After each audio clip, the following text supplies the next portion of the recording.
Chapter 761. The Imperial Guard soldier watched the woman, agile as a monkey, perform a variety of moves without revealing any emotion. He simply used his strength to break all obstacles and struck down with his great sword. He seemed to have no regard for the orc's life or death. The orc's soul nearly flew out of his chest at this sight. "No! Am I not a hostage? Why are you using such force?" The woman felt a chill in her heart when she saw that the Imperial Guard seemed to have no regard for the orc's life or death. Looking at the orc she had just pulled out, she couldn't help but sigh. What sins had I committed in my past life? Why had I been faced with such a difficult situation in this life? After the woman crushed the necklace, the black energy within her instantly strengthened her strength. The black energy attached itself to her right hand, and she suddenly leaped up. She abruptly blocked the Imperial Guard's attack. The Imperial Guard's great sword was grasped in her hand.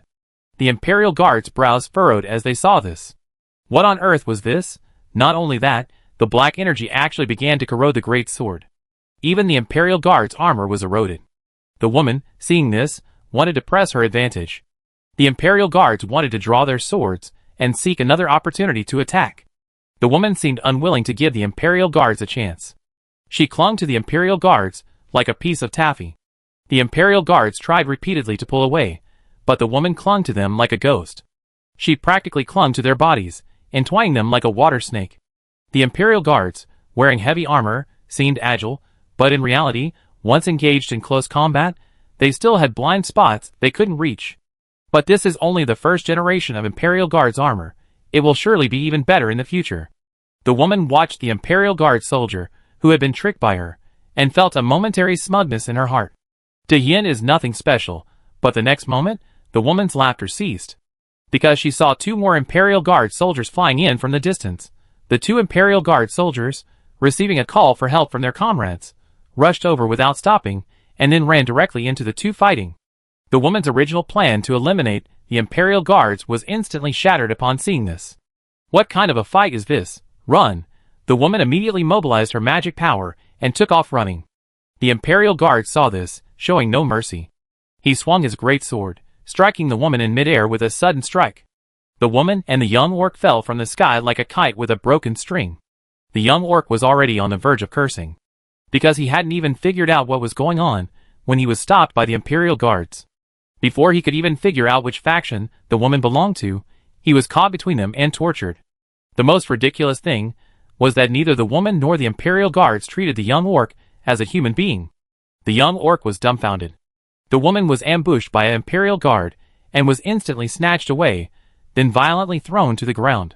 The young orc also fell to the ground. Unlike the woman, who had fallen into the asphalt, the young orc was flattened. Although saying flattened was a bit of an exaggeration, his legs were essentially broken. The young orc was overcome with tears at the sight. The woman struggled to crawl out of the ground, a dark aura emanating from her. She looked incredibly miserable. The Imperial Guards, watching the utterly distraught woman, continued their pursuit, intent on eliminating her. The black energy within the woman erupted again, soaring into the sky. The Imperial Guards, seeing this terrifying black energy, felt a wave of fear, but they quickly regrouped and resumed their assault on the woman. Leon, in his office, sensed this surge of magical power. He couldn't help but think of the evil god Irina. Because only Irina possessed this nauseating, repulsive black energy. Leon then glanced at Barian. "Senior Barian, how about you take these two scum back? I'm afraid the Imperial Guards won't show any mercy and kill them." Barian smiled faintly, then silently stood up and disappeared from the office the next second. And on the battlefield, the Imperial Guards, upon seeing the woman's powerful attack, instantly grew nervous and retaliated. A guard threw his great sword into the air. Then, golden flames ignited from the once inky black sword, engulfing it. Then, the black sword instantly turned golden. And, like a judgment, it descended from the sky. The woman, watching this, thought it was bad news, because this strike could break through her defenses. That was the most fatal thing. Although the black energy was corroding the woman, it was also providing her with powerful strength. The woman's senses were infinitely amplified, and she knew full well that this strike would kill her. And at this critical moment, Barian appeared. With a light flick, the great sword, wielding an incomparably terrifying aura, was sent careening away. The Imperial Guards immediately halted their movements upon seeing Barian appear. As Imperial Guards, they knew not only Leon, but also the entire Great Yin hierarchy. So of course, they recognized Baryan, this supremely powerful being, arguably the world's greatest. Then, they withdrew their attacks and awaited Baryan's decision. With Baryan present, the woman might not even be able to move, let alone escape. Because Baryan's terrifying pressure had pinned her to the ground. The woman had initially believed Baryan was coming to rescue her, but after feeling this terrifying pressure, tired, destroy, not only was the young orc's leg broken, but even his already charming face was now in direct contact with the ground. Baryan regarded the two men with a cold expression. These two will pay for their crimes. Even further away, in District 4, a large number of security forces entered the battlefield and began clearing out the militants surrounding the black market. The militants surrounding the black market only now realized they had been abandoned. Most of these militants had arrived in Yen after the Great Purge. So of course, they had no idea what had happened before them in District 4. In their eyes, the security forces and the National Defense Force appeared to be kind and amiable people. They had never considered the National Defense Force to be machines of violence. But today, they felt the care from the security forces. And they understood what was most important in Yen. In Yen, you can be cunning and deceitful, but you must never break the law. Or else. Dozens of militants, besieged by hundreds of security forces, ultimately perished on the spot. To their death, they never understood why Yen, always known for its peace, could be so brutal. Kindness is reserved for those with conscience. Chapter 762. Late at night. Today, Leningrad was far from peaceful. The residents of Leningrad noticed gunfire that had been rang out almost all day. And the entire 4th district was practically sealed off. This puzzled the residents of Leningrad.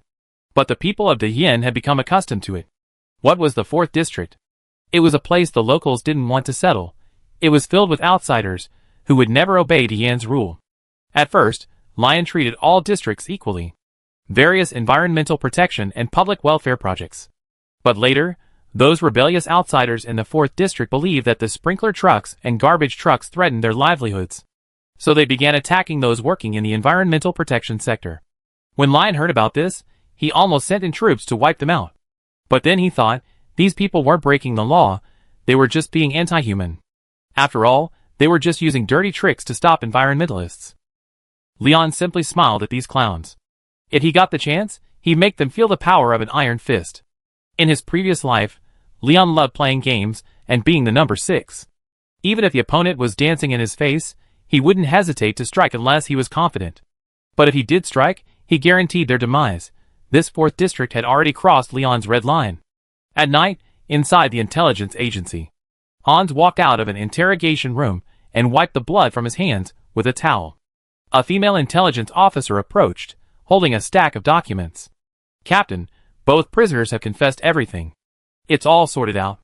Should we notify the leader now? The female intelligence officer asked solemnly. Of course we should notify the leader now. He's been waiting for our news, Hans said without hesitation. Just as he was about to pick up the information, he realized his hands were covered in blood. The cheerful expression on his face instantly faded. Hans hurriedly grabbed the hot water nearby and began to wash. If there was blood on the document, his life would be over. After carefully washing it, Hans looked at the information and said, "Lock those two up first. Give them some medicine to keep them alive. Don't kill them." The female intelligence officer was speechless, grumbling inwardly. "Director, aren't they half dead thanks to you? Your methods are unheard of. If I were to endure your torture, I wouldn't last more than half an hour." Hans arrived at the Duke's palace gate in the dead of night with the intelligence, and then, led by the guards, headed straight to Leon's room.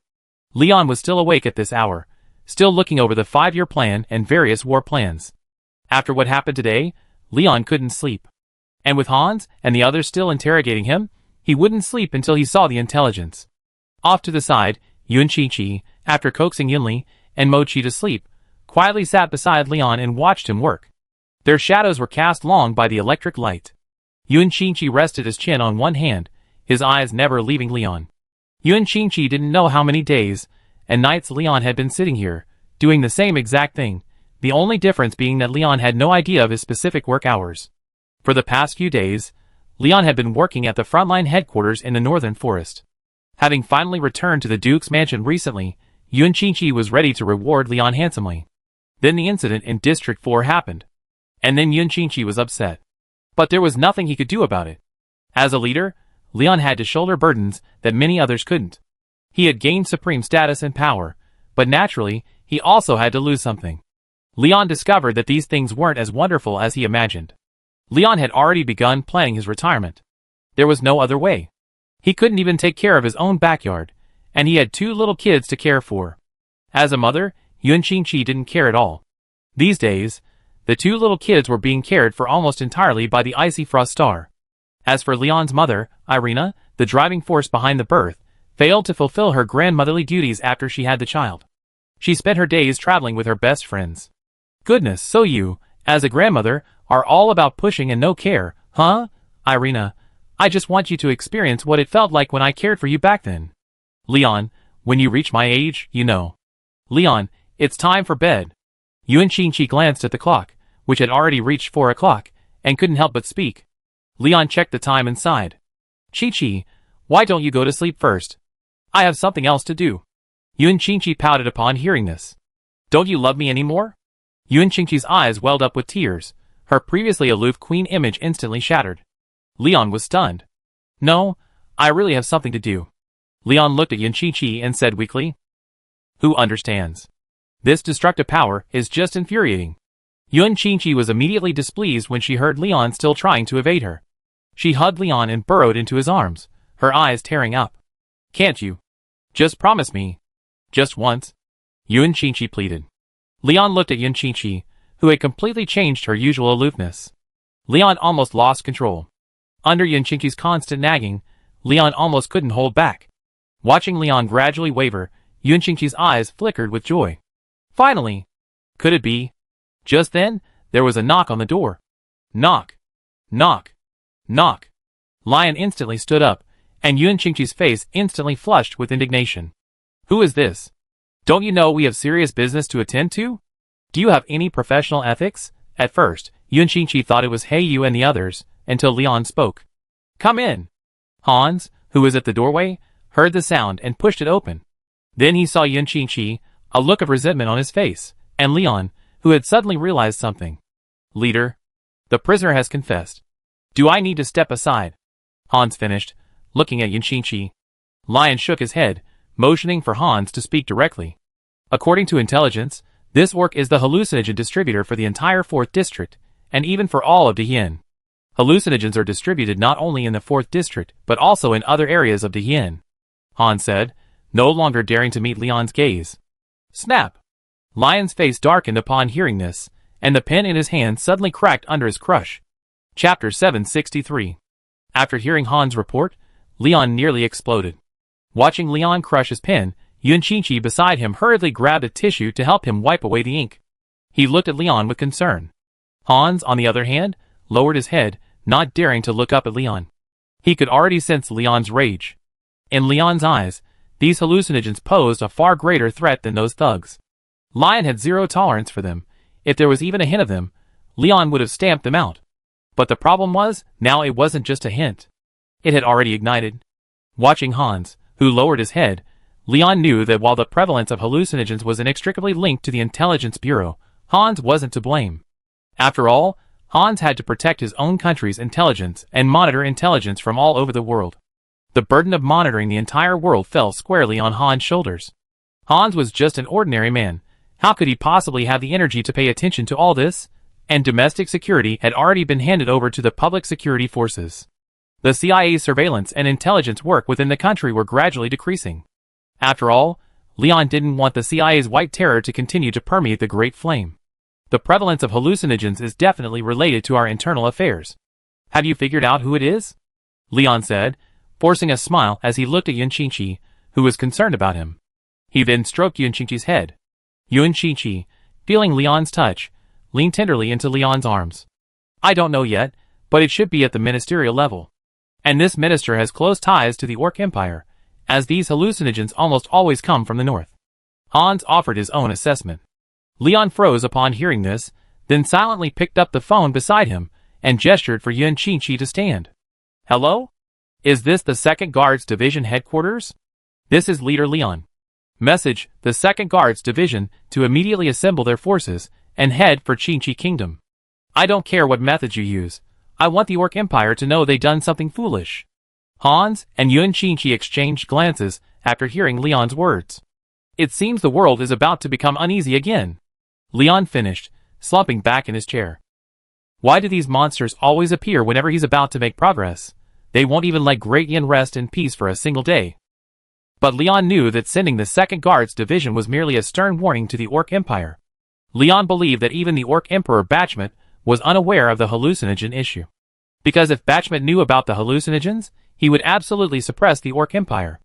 Bachmet and Leon were the same type of people.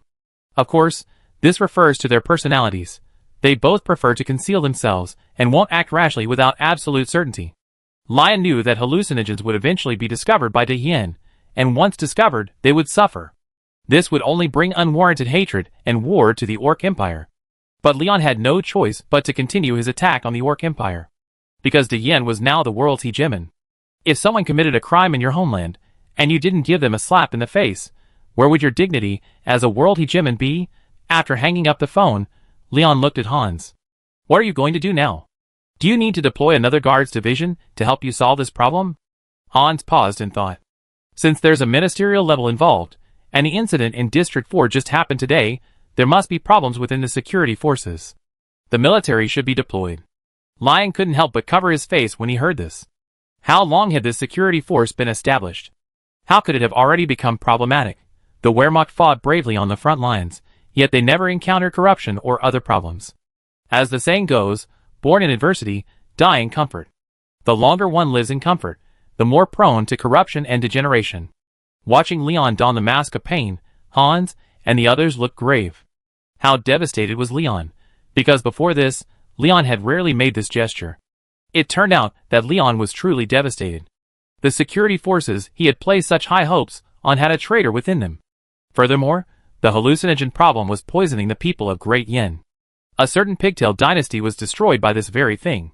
If left unchecked, these so-called hallucinogens will completely poison Diyin.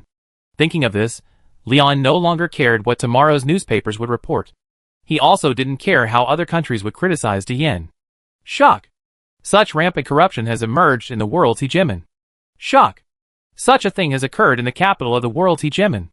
Leon now wanted only one thing, to completely eradicate the damage, either completely uprooting the hallucinogen network and eliminating the protective umbrella within the security forces.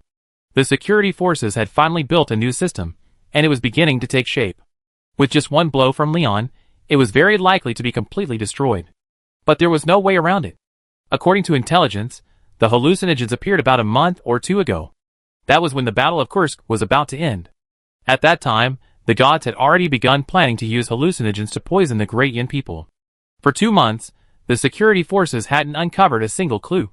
Lion absolutely didn't believe the security forces weren't up to something. The fact that even the intelligence agency hadn't discovered this for 2 months was a serious problem. There was definitely something wrong internally.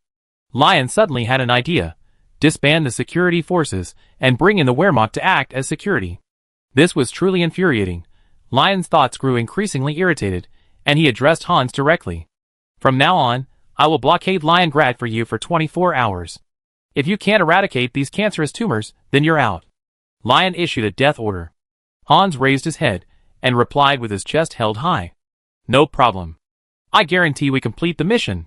Hans paused after saying this. Leon held his forehead and said, just say what you want to say. Time is precious. Can I borrow your phone? Hans asked nervously. Leon waved his hand, signaling Hans to be at his ease. In fact, if Hans truly failed to complete the mission, Leon wouldn't blame him. Because Hans's abilities had reached their limit, he had done well enough. After receiving the phone, Hans immediately called the Intelligence Bureau headquarters in the Papal States. Since the Wehrmacht was stationed within the Papal States, the Intelligence Bureau's influence naturally extended to the Papal States as well. Hello, leader? This is Director Hans. Tell all the Papal States officers and agents to board Air Force planes immediately. I want you back within 6 hours. Hans immediately chose to mobilize the Intelligence Bureau's most elite officers and agents. You have to understand that because the Papal States had been involved in countless crimes, the Intelligence Bureau had mobilized most of its elite personnel to uncover these filthy secrets. This resulted in a shortage of elite forces on the home front. Hans truly wanted to resolve this issue in one fell swoop. The last time he mobilized this group of people was during the Great Purge. Chapter 764. Papal State Intelligence Center. The head of the intelligence bureau in the Papal States hung up the phone, bewildered. The call had just come from the bedroom of the Duke of Lyon's palace. But the person speaking to him was Director Hans. This meant one thing. Hans had probably reported something to Lyon. This was probably something serious. The head of the intelligence bureau immediately summoned his men. Inform everyone, gather, and head to the airport immediately. The Air Force planes are waiting for us. The men nodded immediately, and went to gather their men. Wait! But before they could take 2 steps, the head of the Papal State Intelligence Bureau spoke. Consult the comrades in Leningrad and find out what's going on. The men nodded and hurried off. Time is money. The city of Halef in the Papal States. This city, captured by the Airborne Division in a blitz, has been assigned to Great Yin. This is also Great Yin's current front line against the Papal States. Of course, while it's called a confrontation, it's actually a form of deterrence. Halef is the gateway city to the southeastern Papal States. Its capture by the National Defense Forces means that control of the entire southeastern Papal States has been placed in the hands of the Yin. Rather than continuing to advance, it's better to rely on Halef to build a defensive front. This will greatly deter the Papal States. Inside Halef. Late at night, Halef was shrouded in darkness and silence. After the National Defense Forces took over, they launched a massive purge of those sinful Papal States. Some might say this was bloody and violent. But blood debt must be repaid with blood, as is only natural, and this wasn't just the debt owed by their previous generation, the debt owed by this generation alone was already too much. However, not all civilians in the Papal States were brainwashed by the Church. As the purge progressed, approximately half chose not to accept the Papal States' brainwashing. After careful screening, these half were found to have committed no crimes or unscrupulous acts. Thus, some Papal States civilians still lived in Halef. But in reality, the vast majority of the city was occupied by the National Defense Forces. However, these Papal States civilians still had plenty of entertainment facilities. Taverns and various entertainment venues remained open. They were just subject to a nighttime curfew. Across the street was the Papal States. Halef was a strategic military location. How could there not be a nighttime curfew? The Great Yin Intelligence Agency headquarters in Halef. This was originally a noble residence. But because the intelligence agency needed a workspace that was sufficiently far from the surrounding area, they used this small manor as their base. At that moment, hundreds of intelligence agents were waiting in the manor courtyard. Most of them were still asleep when they received the order to assemble. The head of the intelligence agency was counting the number of people. These agents had no idea what was happening, but they only knew that the situation was urgent. After the head of the intelligence agency finished counting the number of people, he immediately ordered everyone to board the bus and set off. And just like that, these hundreds of intelligence agents and special agents, without even knowing where they were going, boarded the bus and set off. A few minutes later, they arrived at the makeshift airport in Halef. Over 20 Ju-52 transport planes parked on the runway, seemingly welcoming them. The CIA agents boarded the planes. After the planes took off, the CIA director began to explain the purpose of their trip. Now, I give each of you a piece of information. This information will tell you where we're going tonight. After receiving the information, the CIA agents and special agents flipped through a few pages and then froze in their tracks. Looking at these few thin sheets of paper, they felt immense pressure. The entire cabin was filled with oppression. My goodness! Hallucinogens are circulating in Leningrad, and even ministers are involved. Worst of all, there are traitors within the security forces. There are even corrupt officials at CIA headquarters. The dispatched CIA agents and special agents felt as if the sky had fallen. This amount of information wasn't just an explosion, it was a lethal dose. Many CIA agents couldn't help but gasp. The head of the intelligence agency didn't say much after seeing the expressions on his men's faces. Because he had the same expression when he saw this intelligence. As veterans, these intelligence agents quickly accepted the result and began to calm down. The head of the intelligence agency spoke after seeing this. One more thing. This time, we must do it perfectly. Because Director Hans gave us the order at the Duke's palace. This also means that the leader was likely nearby at the time. So, no matter what, this time, we must succeed, not fail, and there are still 22 hours and 42 minutes left. Once the time is up, the mission will fail. Do you understand? I understand. I understand. I understand. Over 6 hours later. After a long flight, Ju-52 landed perfectly with the intelligence agents and operatives. Leningrad was still shrouded in darkness. But the good news was that the sun would rise within an hour. The airport was now under martial law. Hans's trusted associates were waiting at the airport. As the transport plane landed, a massive purge was about to begin. For over 6 hours, Hans and his intelligence officers in Lion Rat had done nothing. Instead, they had been compiling intelligence and uncovering several crucial pieces of information. They only needed to await the arrival of their papal intelligence comrades to launch the final decisive battle. Looking at the names of the deputy commander of the security forces and the Minister of Immigration Administration, Hans looked several years older. What were they thinking? What had gone wrong in their brains? What's the point of kicking a donkey? How could they come up with such a foolish thing? Doing this right under Leon's nose? Do you think Leon's eyes are blurry? How old is Leon? 20-something, and you expect him to be incompetent? Hans was no longer willing to speak. Let the blood speak for itself. At the airport, as the intelligence agents gathered, a large number of intelligence vehicles drove out. They poured into the various districts of Lion Red. Dawn was only an hour away. Hopefully, when dawn arrives, these filthy creatures will have vanished from this world. The Minister of Immigration was currently fast asleep in his mansion. Beside him were several scantily clad women, each of them a sight of exquisite beauty. And the bedroom and the floor were strewn with gold coins. Such a luxurious life was truly enviable. But until the door to his mansion was kicked open by intelligence agents. Chapter 765. Over 20 heavily armed CIA agents arrived at the door of the Minister of Immigration. Without any intention of knocking, they simply kicked it open with brute force. The ordinary people inside the mansion were still asleep, most of them relatives of the minister. There were also some beautiful women the minister had collected. After all, the immigration department was a lucrative business. The slumbering people only heard noises outside, followed by the clatter of heavy boots. The minister's son had previously served in the military. So, he instantly jumped up from his sleep. The clatter of heavy boots was all too familiar.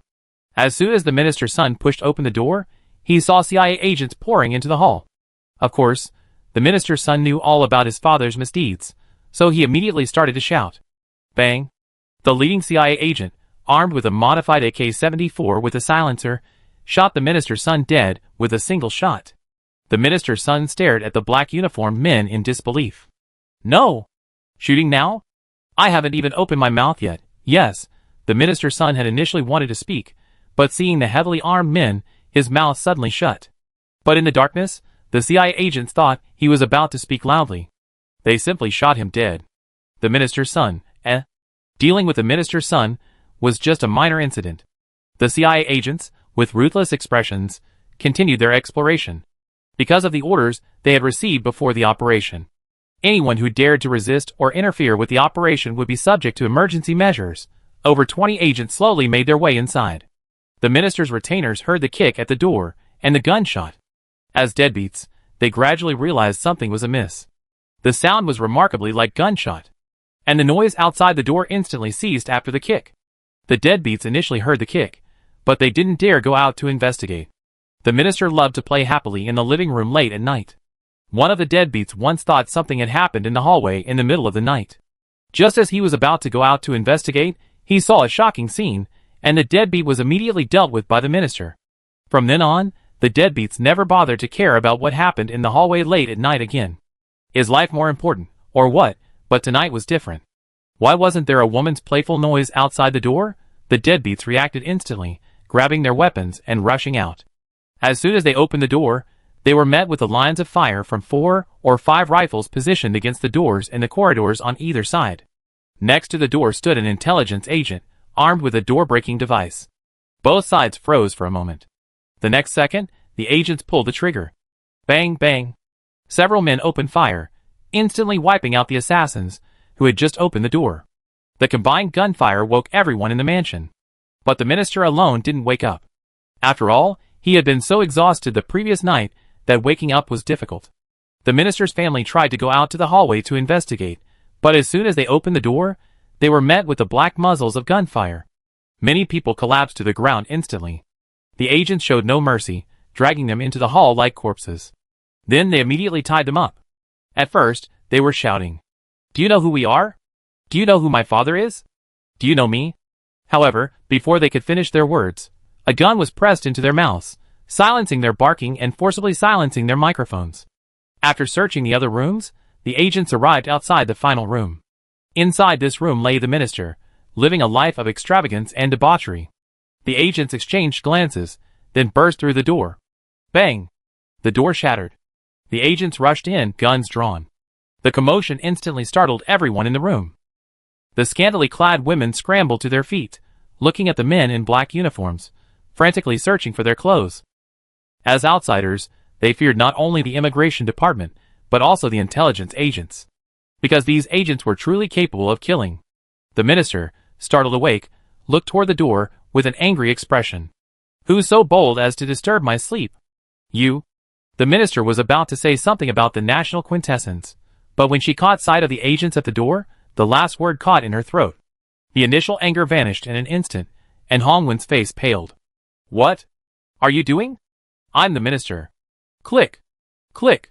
The minister had barely begun to speak when the agents entered, their boots making a distinctive sound as they trod on the gold coins, as if mocking the minister's words. "Then explain to me, what's all this golden stuff? And these women, where did they come from?" The minister was stunned by the agent's words. Ignoring the stunned minister, the agents dragged him off the bed. "Can I put my pants on?" The minister tried to hide the earthworm, but the agents wouldn't give him the chance. They punched him twice, aiming at his greasy hair and ears. "You still want to wear pants? Are you worthy of your official uniform? Are you worthy of your responsibilities?" The agent said coldly, then tied the minister up, like a knot with a hemp rope soaked in water. "You?" The minister was about to speak, but an agent beside him grabbed a rag from the living room and stuffed it into his mouth. "Barking like a dog?" The agent slapped him hard in the face. The minister's family was devastated by this scene. The pillar of the family was humbled like a chicken before them. Furthermore, the other party didn't even give the minister a chance to defend himself, as if his position was worthless. The minister's young daughter burst into tears upon seeing the cold, callous agents. But instead of comforting the little girl, the agent sternly shouted, "Tell me what you did. If you don't then..." The agent then pulled out his pistol and silently loaded it. The family members burst into tears. Seeing this, the agents' faces fell. One agent spoke up. "Crying counts?" This made the family members cry even more bitterly. The minister, who was tied up like a pig, began to writhe frantically. "MMMM." The agents then realized who had gagged the minister. "What were you yelling about?" The agent rushed forward and punched the minister twice. The minister was on the verge of tears. "You want me to say something, but you didn't untie me and even punch me twice. Is that fair? Do you need to be reasonable when dealing with an animal?" Chapter 766. As the agents began to capture the big fish, Hans personally arrived at the Intelligence Bureau headquarters with his trusted men. The agents not only apprehended the Minister of Immigration Management, but also the Deputy Commander of the Public Security Forces. These two biggest fish were unquestionable.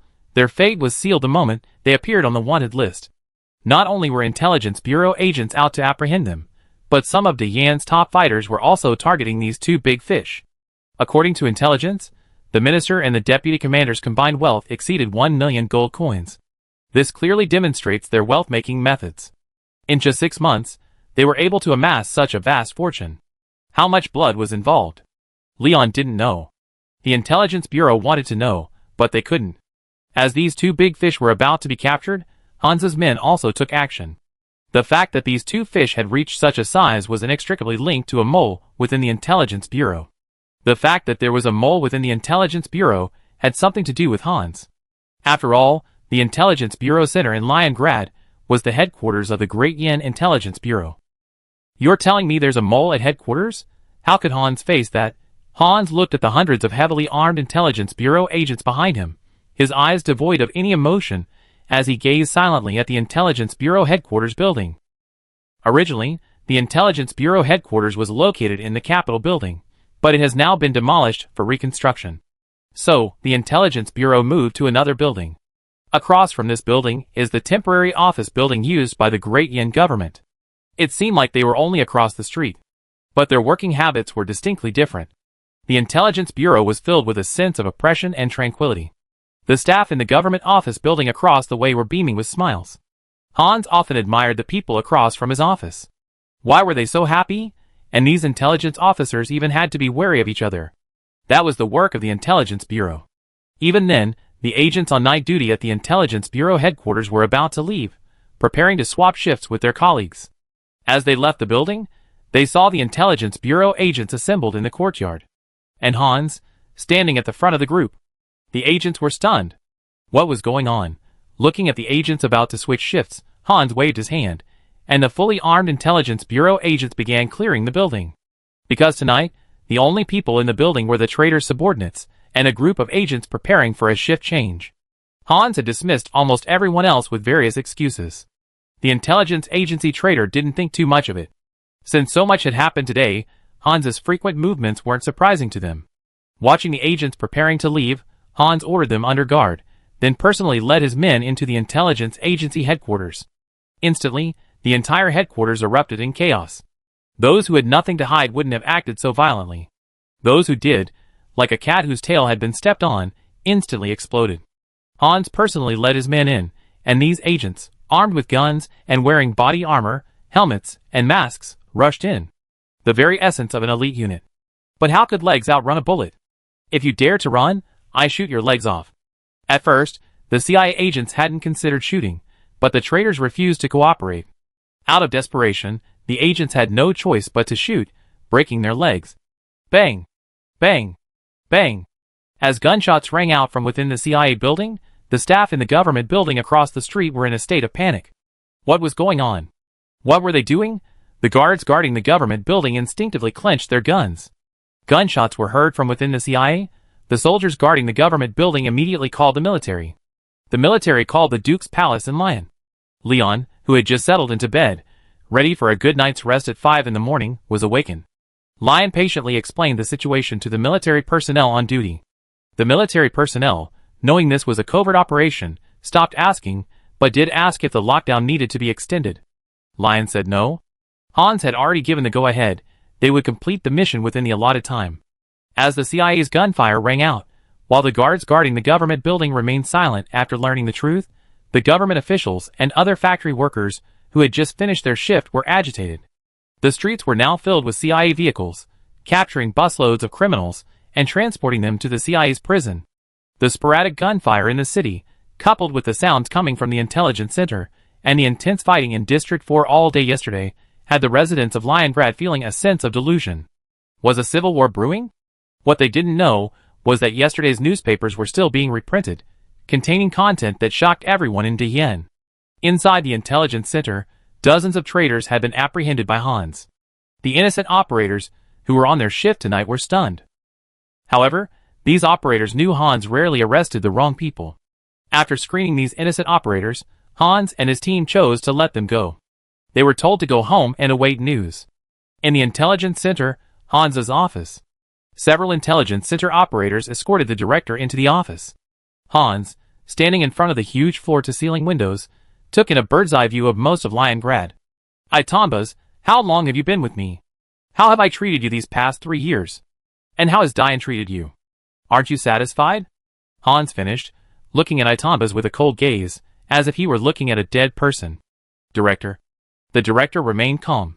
You still remember me as director? And I heard you like to get things done.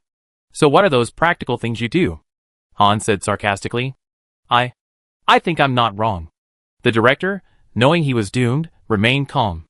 Hans almost laughed. What kind of logic is this? What kind of argument is this? Listen to yourself, are you talking like a human being?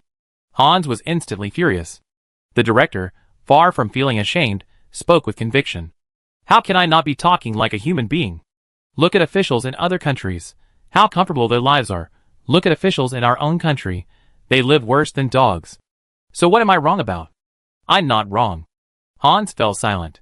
Chapter 767.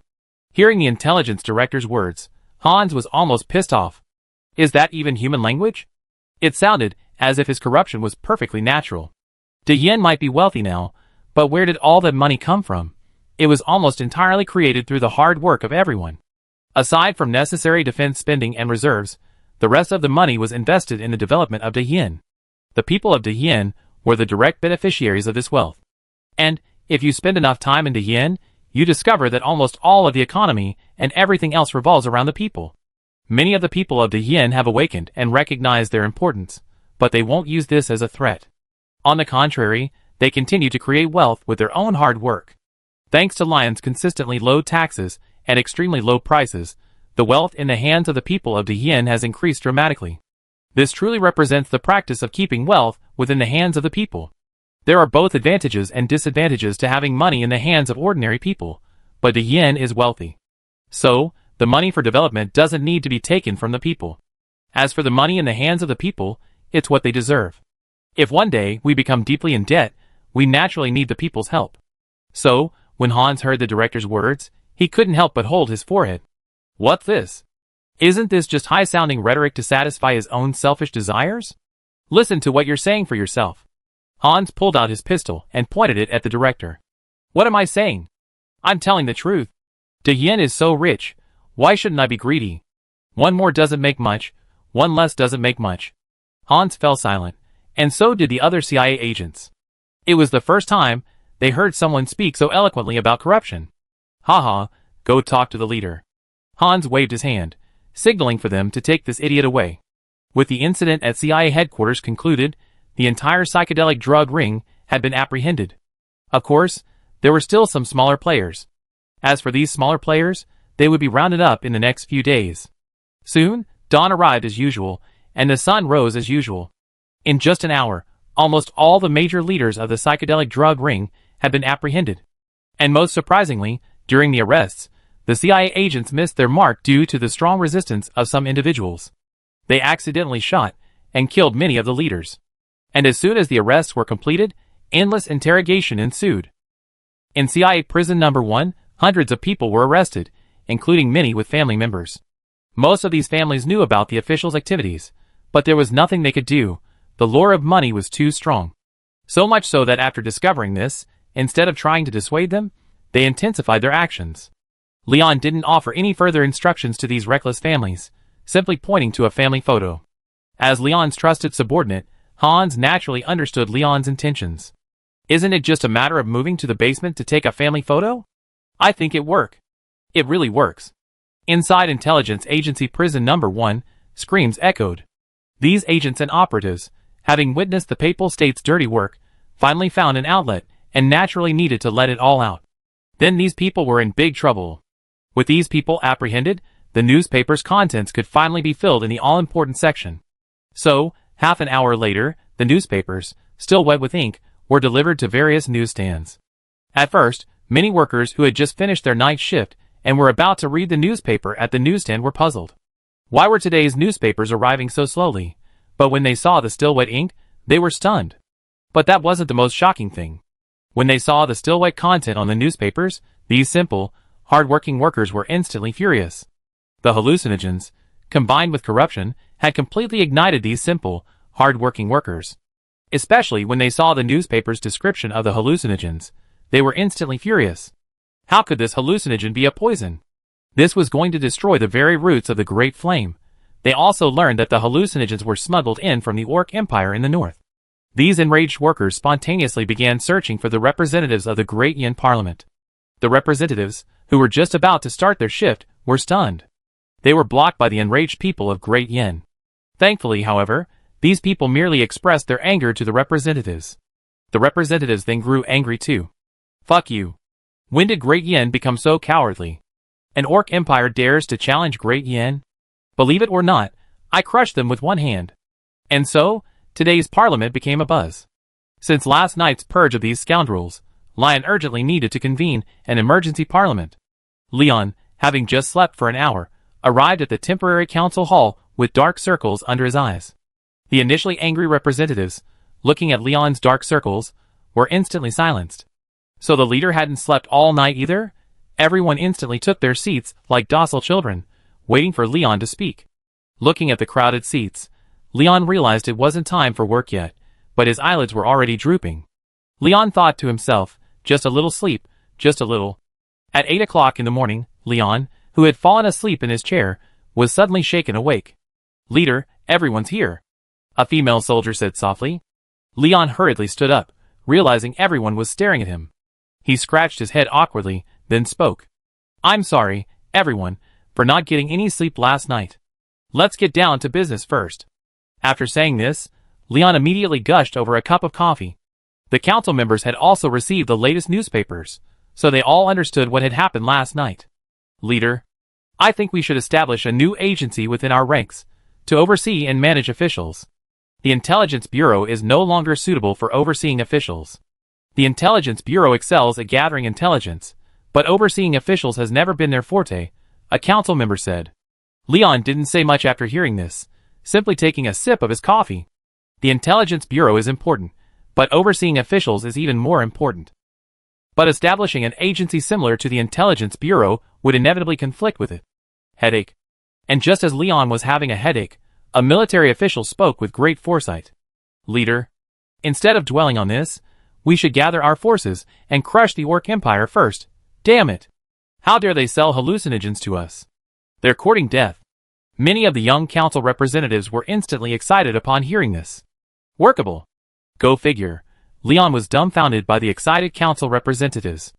I thought I was belligerent enough, but I didn't expect you guys to be even more abstract. Chapter 768. Now that Diane's focus has finally shifted to the economy, you're telling me we're going to go to war all out? Lion shook his head, expressing his disagreement. The council members instantly deflated like balloons. Without Lion's word, it would be hard for the council to agree. But then again, they're bullying us. It seems unreasonable for us not to give them a good slap. Lion said this with a thoughtful look. The eyes of his subordinates instantly lit up. There's hope. The generals in the military were incredibly excited. Lion knocked on the table and then spoke. Marshal Carl? How many B-29 bombers are left in the Air Force? I remember there's still a lot of ammunition in stock, right? Carl instantly perked up. Report to the leader. Although B-29 production has ceased, there are still 879 B-29 bombers in service, with over 80,000 tons of ammunition. Carl reported the situation. 80,000 tons? Lion's voice rose an octave. The Battle of Kursk is over, and they still have 80,000 tons of ammunition. This B-29 is a bit weak. Well, notify the Chinchi Air Force Base to send bombers to the Orc Empire to increase their strength. Let them learn the importance of being honest and obedient. No, let them be obedient animals. Lion thought for a long time, and could only do this. The Air Force's B-29 might be phased out after the end of the second 5-year plan. Rather than storing this ammunition, it's better to use some. After all, Leon still wants the Air Force to use the Fab series. This thing really is that the bigger the number, the greater the power. What? You're selling ammunition to other countries? No, not now. The council representatives fell silent upon hearing Leon's response. Moreover, none of them chose to mention what happened last night. A minister, a general and a deputy commander, gone just like that. This is Diane. People always disappear inexplicably. The council representatives began to divert their attention. As the meeting drew to a close, Leon suddenly had an idea. I couldn't take down the Orc Empire, but someone could. Leon began to think about how to get Urus and Bachmet to fight. Soon, a few days passed. The entire Diane region returned to peace, as if the purge of the previous few days, and the fierce fighting in District 4 had never happened. But the shattered walls of District 4 and the security forces, who never left, all hinted at the tragedy that had occurred before. Things were stabilizing in Leningrad, and a large number of small-time offenders had been apprehended. Good news arrived from William. The 1st Guards Division had steadily advanced in the other world, constructing numerous defensive fortifications and successfully establishing an outpost. Based on aerial reconnaissance conducted by MiG-25s, they had also roughly mapped the other world. Victory had also arrived from the Succubus Kingdom. Fleischtam and his men had given the Succubi intensive treatment, providing them with special training every night. The Succubi were making rapid progress. Meanwhile, the goblins were unable to penetrate Hedmia. Like clowns, the goblins could only watch helplessly as the delicate Succubi within Hedmia stalked on. It was like they could only look, not touch, standing helplessly at the foot of the city wall. Fleischtam and his men were having a blast. Not only could they watch, they could even touch a bit. Of course, that was consensual. Fleischtam didn't tolerate any hidden rules or anything like that. Many of the instructors were involved with Succubi. Fleischtam didn't stop them, but he still issued a strict order. If their romantic relationships interfered with training, they would be severely punished by him.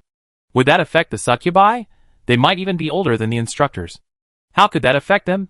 The instructors were just secretly happy. With Hansa's efforts, the Intelligence Bureau began to gather details about these hallucinogen networks. At first, Leon and his men only knew the hallucinogens were coming from the Orc Empire. But they didn't know which faction was responsible. But as the investigation deepened, Hans gradually discovered something was amiss. Hans initially believed these hallucinogens were concocted by the gods' agents within the Orc Empire. But after following the clues, Hans uncovered a shocking secret. These hallucinogens weren't concocted by Bachmet's agents. They were actually created by someone from Urus's side, and there's a very high probability that the gods weren't involved. What does that mean? It means this: Urus and his men were so audacious, taking military aid from the Great Yin, and yet they were smuggling hallucinogens to the Great Yin. What a good brother of the Great Yin! Hans, with a look of fear on his face, handed the results to Leon. Then Leon exploded, literally exploded. The Duke's mansion. Lion had just finally lain down, ready to enjoy a beautiful afternoon, when Hans suddenly burst in. Leader. Then Leon learned of the conspiracy and schemes of Urus and his men. Lion, lying in bed, was livid. The kind of lividity that could kill a person. No more words. Someone. Someone. Someone. Someone. Lion, enraged, transformed into a master of desk cleaning. The documents on the desk flew to the floor. Lion's fury reached its peak. Leader. Do you need Urus to do it? Hans said grimly. Lion shook his head. Hans thought Leon was going to let Urus go, and a momentary regret flashed in his eyes. Leader was still too soft-hearted. But the next second, Leon spoke. Inform everyone. Do everything possible to stir up conflict between Bahamut and Urus, making the Lano army the biggest winner. I don't want to see any more of these Orcish rubbish. Then let them slaughter each other until only the last orc remains. Hans perked up instantly upon hearing this, and immediately accepted the order. Understood. After seeing Hans leave, Leon slumped back in his chair. Other people have troubled times, but I never expected it would be a troubled summer for me. Lion held his forehead, trying to ease the pain in his head. For some reason, Leon gets headaches whenever he gets angry lately. Just then, Yunchinchi pushed the door open. Lion? Lion forced a smile at Yunchinchi. Chinchi? You're here? Are Yunli and Machi asleep? Yunchinchi walked over to Leon and embraced him. Hey, you was leading them. I heard some noise upstairs, and Hans told me to come up to see you. Yunchinchi said, leaning lovingly against Leon. Okay, don't be upset. Headache again? It's okay, just let me touch it. Yunchinchi said, basking in the sun, a smile on his face. Chapter 769. What's wrong with you today? Why do you seem so strange? Leon asked, somewhat puzzled, because Yunchinchi had never been so gentle before. Because you're here today, Yunchinchi said with a gentle expression. Huh? Now it was Leon's turn to be surprised. Leon was speechless with surprise. It seemed that Yunchinchi had never looked like this before. In Leon's mind, Yunchinchi had always been the image of an aloof queen. And she always looked as if she was in control of her power. This made Leon feel powerless in front of Yunchinchi, a feeling of powerlessness before a queen. Yunchinchi's aura was simply too powerful. If nothing else, whenever the women stood there, everyone's attention would ultimately be focused on Yunchinchi, and not on anyone else. That difference in temperament was something the women could never match. Yunchinchi herself didn't realize the strength of her aura, which often led her to adopt a hard-line approach towards Leon. But Leon wouldn't argue with Yunchinchi. Diane's affairs were already taxing enough, and Leon simply didn't have the energy to argue with them when they sometimes acted unreasonably. He could only smile and try to smooth things over. In reality, Leon wanted to sit down and spend some quality time with them. But Leon couldn't do that right now. He simply couldn't. His workdays exceeded 16 hours. Not only that, Leon had been working intense overtime every day for the past month. Because all sorts of trouble kept piling up. Leon always consoled himself this way. Just get through this period. Once Diane gets back on track, he can rest and spend time with his children. But what Leon didn't know was that if the gods didn't resolve the issue, Leon wouldn't have a moment's peace. The gods and Leon were at war to the death. One of each side had to die. And before that, before the real battle broke out, both sides had to use means to disrupt each other. Lion constantly tried to curb the nations supported by the gods, but the gods were also trying every possible way to disrupt Leon.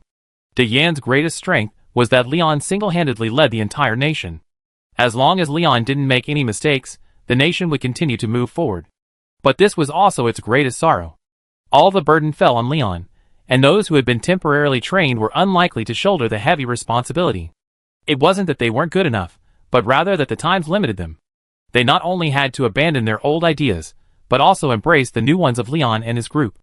This was difficult in itself, and expecting them to achieve it all at once was even harder.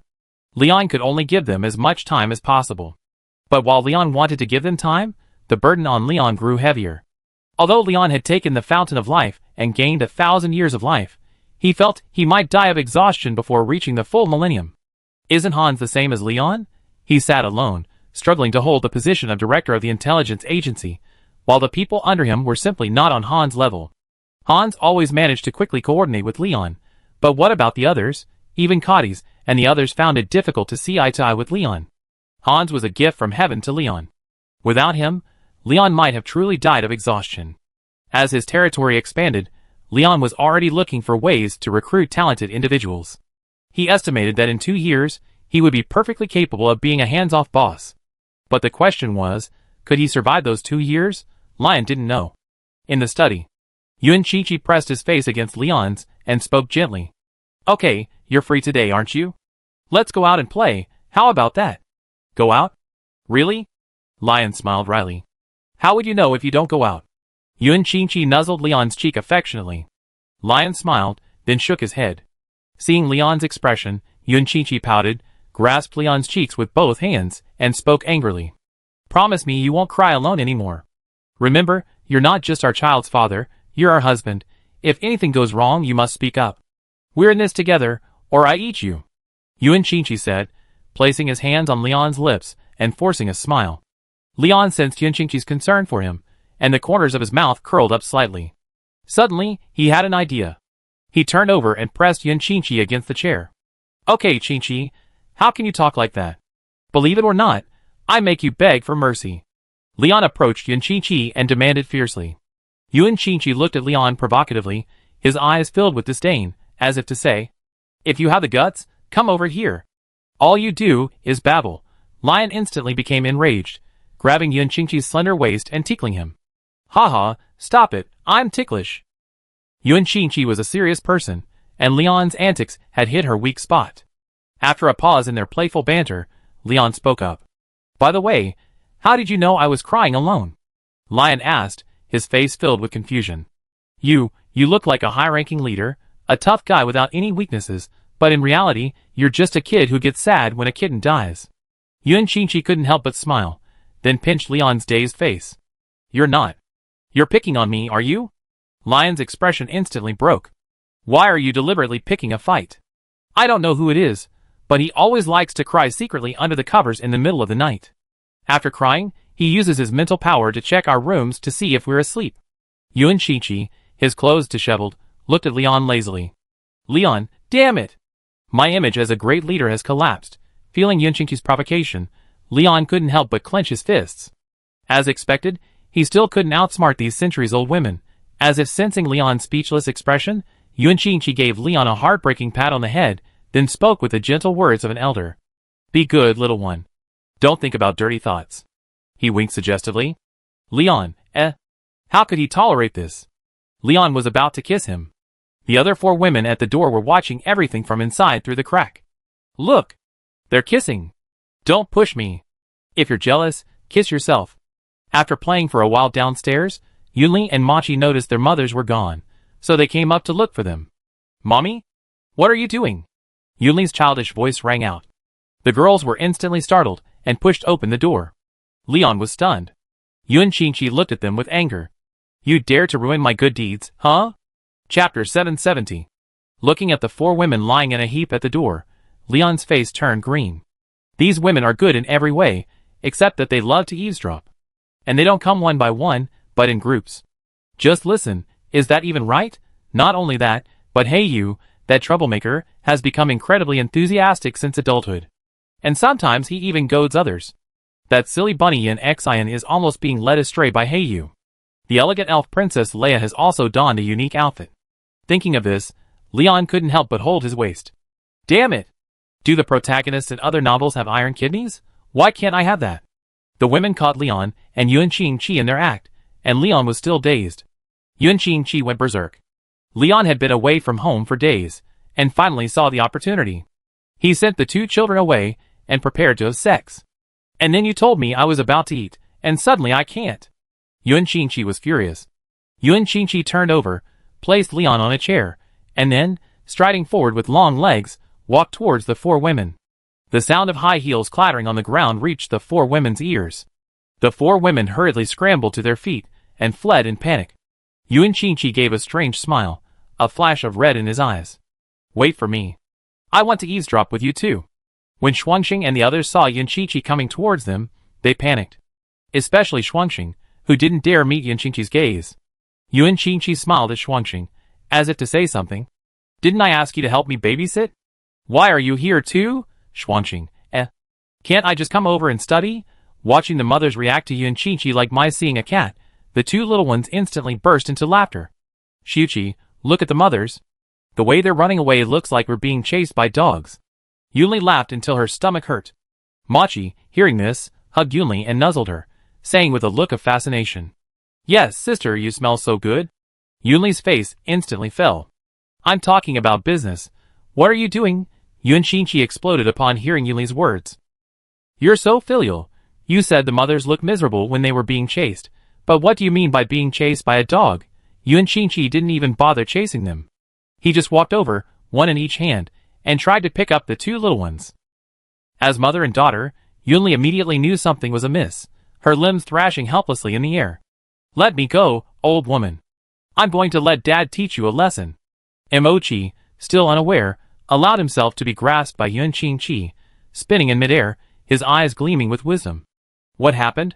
Leon, watching this scene from the side, burst out laughing. Shuangxing and the others couldn't help but laugh at Yuan Qingqi after hearing this. This is your sweet little cotton-padded jacket. I'm almost dying of laughter. How could anyone call their mother an old woman? Yuan Qingqi's face darkened. He simply raised his hand and tossed Mochi into Leon's arms. Then he looked at Yunli with a smile. What do you want to eat today, Yunli? Stir-fried pork with bamboo shoots or willow branches? Or do you want to see a mess? Yuan Qingqi said with a wry smile. His smile betrayed an immense murderous intent. Lion and Mochi, sensing Yuan Qingqi's powerful aura, sat in their chairs like obedient children. There was nothing they could do. If someone else got hurt, it would be a disaster. Yunli, upon hearing her mother Yuan Qingqi's words, instantly exploded. Is there any difference between these three? Does she have any choice? Yunli instantly collapsed, lowering her head in resignation. Now little Yunli finally understood the truth. Words can bring disaster. Yunli suddenly looked to Leon for help. Lion's expression was devoid of any unnecessary emotion. Looking at Leon's calm face, Yunli finally gave up resistance, her limbs dangling helplessly in the air. He looked like he was just letting things happen. Seeing this, Yuan Qingqi couldn't help but hold her head in her hands. Who did she learn this from? Throwing herself out the moment something happened? And with such an indifferent expression, Yuan Qingqi suddenly glanced at Heiyu. Heiyu felt a chill on his back, his body trembling violently. Who's staring at me? Seeing Yuan Qingqi's expression of disappointment, Leon gently placed the doll-like Mochi in his arms on a chair and walked over.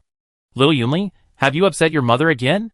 Leon asked knowingly, then snatched Yunli from Yuan Qingqi's arms. When Yunli saw Leon holding her, she instantly looked as if she survived a disaster. She clung to Leon tightly, afraid he let her go. As if sensing Leon's intention to protect her, Yuan Qingqi couldn't help but hold his forehead. Don't spoil her. Today I must show her what it means to be a flower this red. How old are you? Don't you know what to say, or what not to say? Yunli felt aggrieved and wanted to cry, then said weakly, I'm only a 6-month-old. Yuan Qingqi and Leon were both silent. Yuan Qingqi suddenly remembered that orcs have different genes. Don't look at Yunli's age. She's actually only 6 months old. Okay, little Yunli, don't cry. Mommy was wrong about you. Yuan Qingqi wanted to pick up Yunli and comfort her.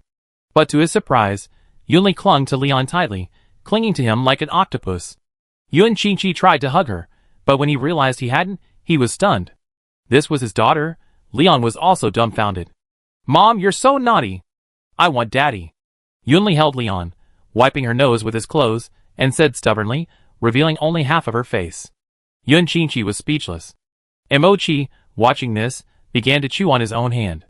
What are Mom, Dad, and Sister doing? Why do you look so amused? You? Yuan Qingqi's blood pressure instantly spiked. Yunli, still nuzzling Leon's clothes, spoke. I don't want Mommy. After a long standoff with Yunli, Yuan Qingqi finally gave in. Okay, Yunli, baby, can you tell Mommy? How can you forgive Mommy?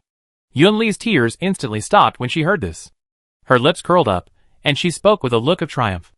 Of course, Daddy and I will give me another sister. One little chi isn't enough. I want another sister.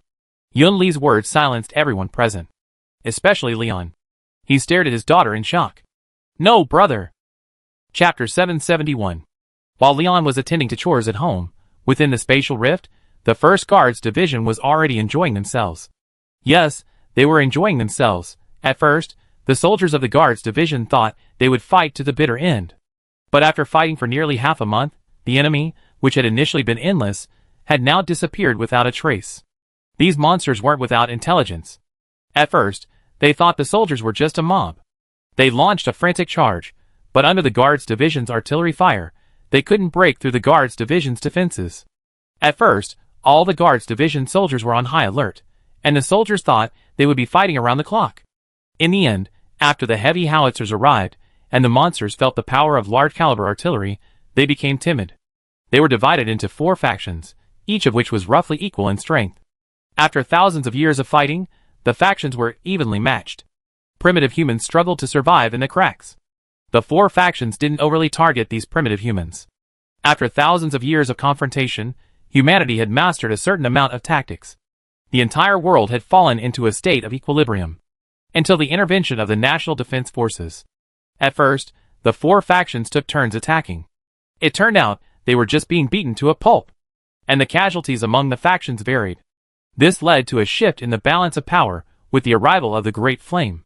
Seeing the other factions conserve their strength, the others were inevitably unhappy. So, they too began to avoid battle. The result was that for several days, no monsters launched any attacks at all. William spent every day at the headquarters, practically gaining weight. Inside the headquarters, William stroked his chin, looking solemnly at the light bulb above his head. Why? It's been days, and why haven't these cowards launched an attack yet? William couldn't understand. If they don't attack now, by the time they finish building their concrete fortress, these monsters will have completely lost their advantage. Wait, it seems they don't have an advantage at all now, William suddenly realized, his mouth twitching. What rubbish? Just then, the phone at William's headquarters rang. Across the way, in this small world, in a vast cave, 4 strange-looking humans sat in their respective seats, a cavern resembling a parliamentary chamber. These 4 humans, both men and women, remained silent for several minutes, simply waiting. Suddenly, a burly man, his body ablaze with flames, couldn't help but speak. Don't you all want to think of a solution? Those outsiders are planning to stay put. If we don't drive them away, won't the secrets we're guarding be revealed to the world? The burly man said, slamming his chair. Drive them away? Tell us how we're going to drive them away.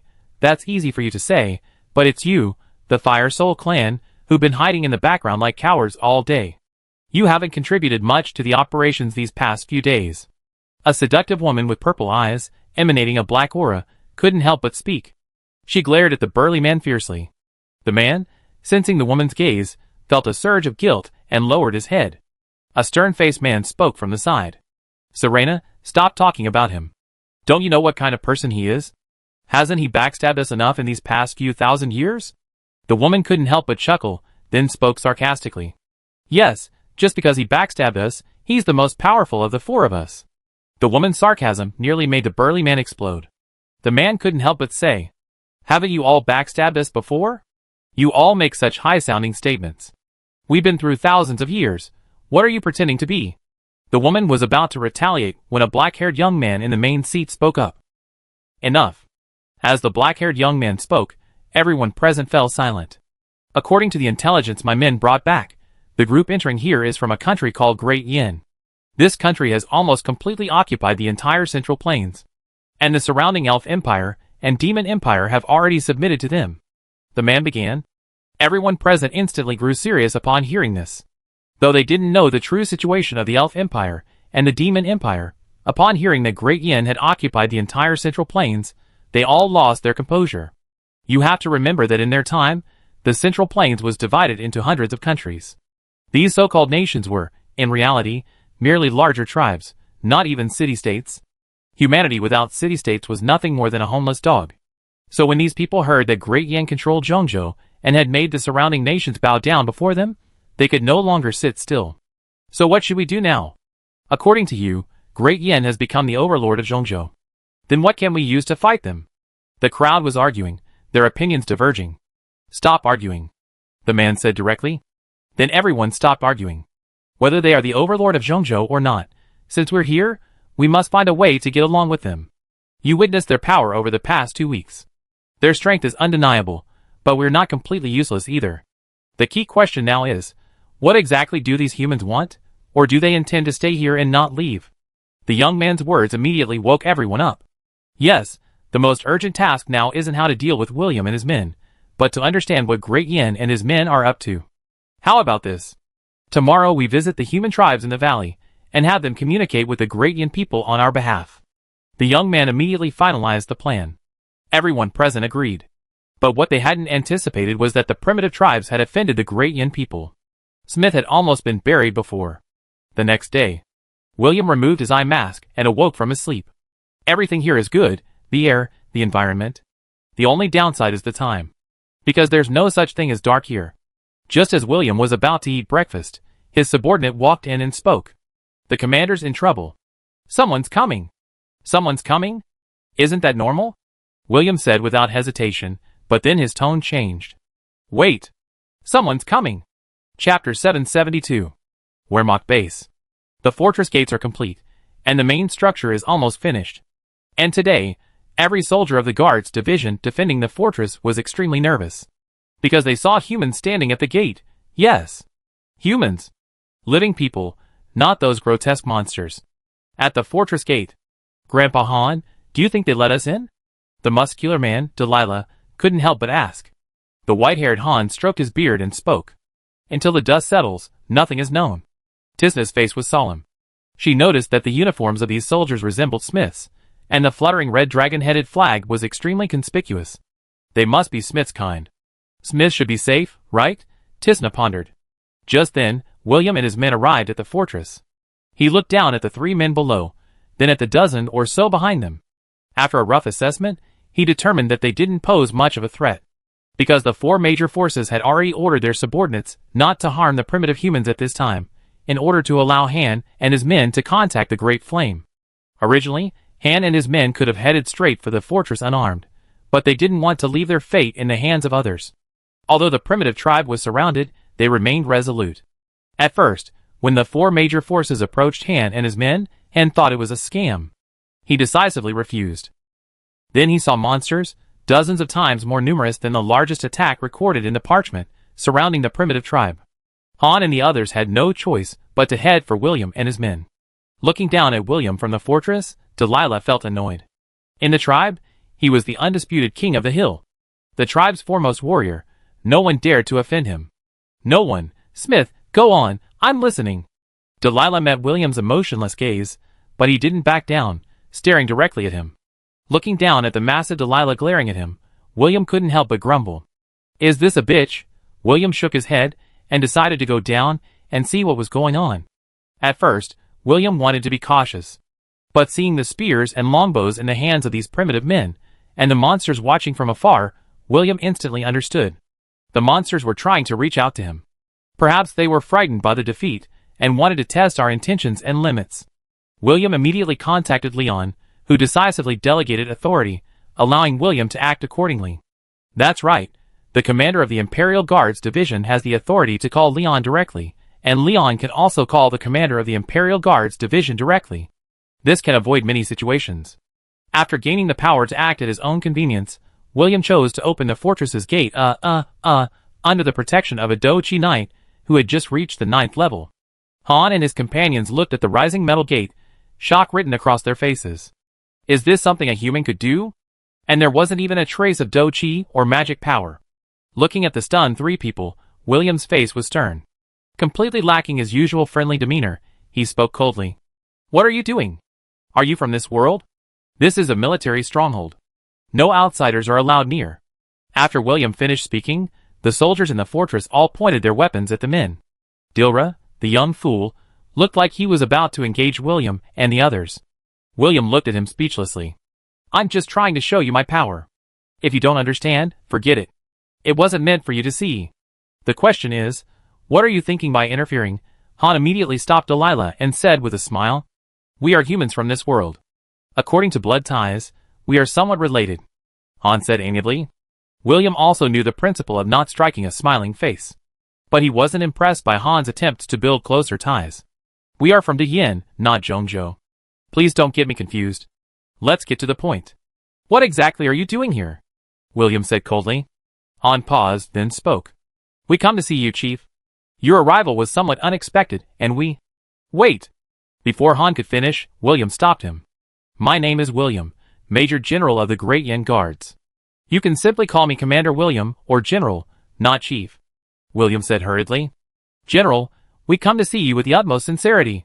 Han waved his hand, and several boxes of gemstones and crystals were lifted up. William closed the boxes without even glancing at them. Your sincerity is felt in Great Yin. We in Great Yin never take things for free. Tell us what you want.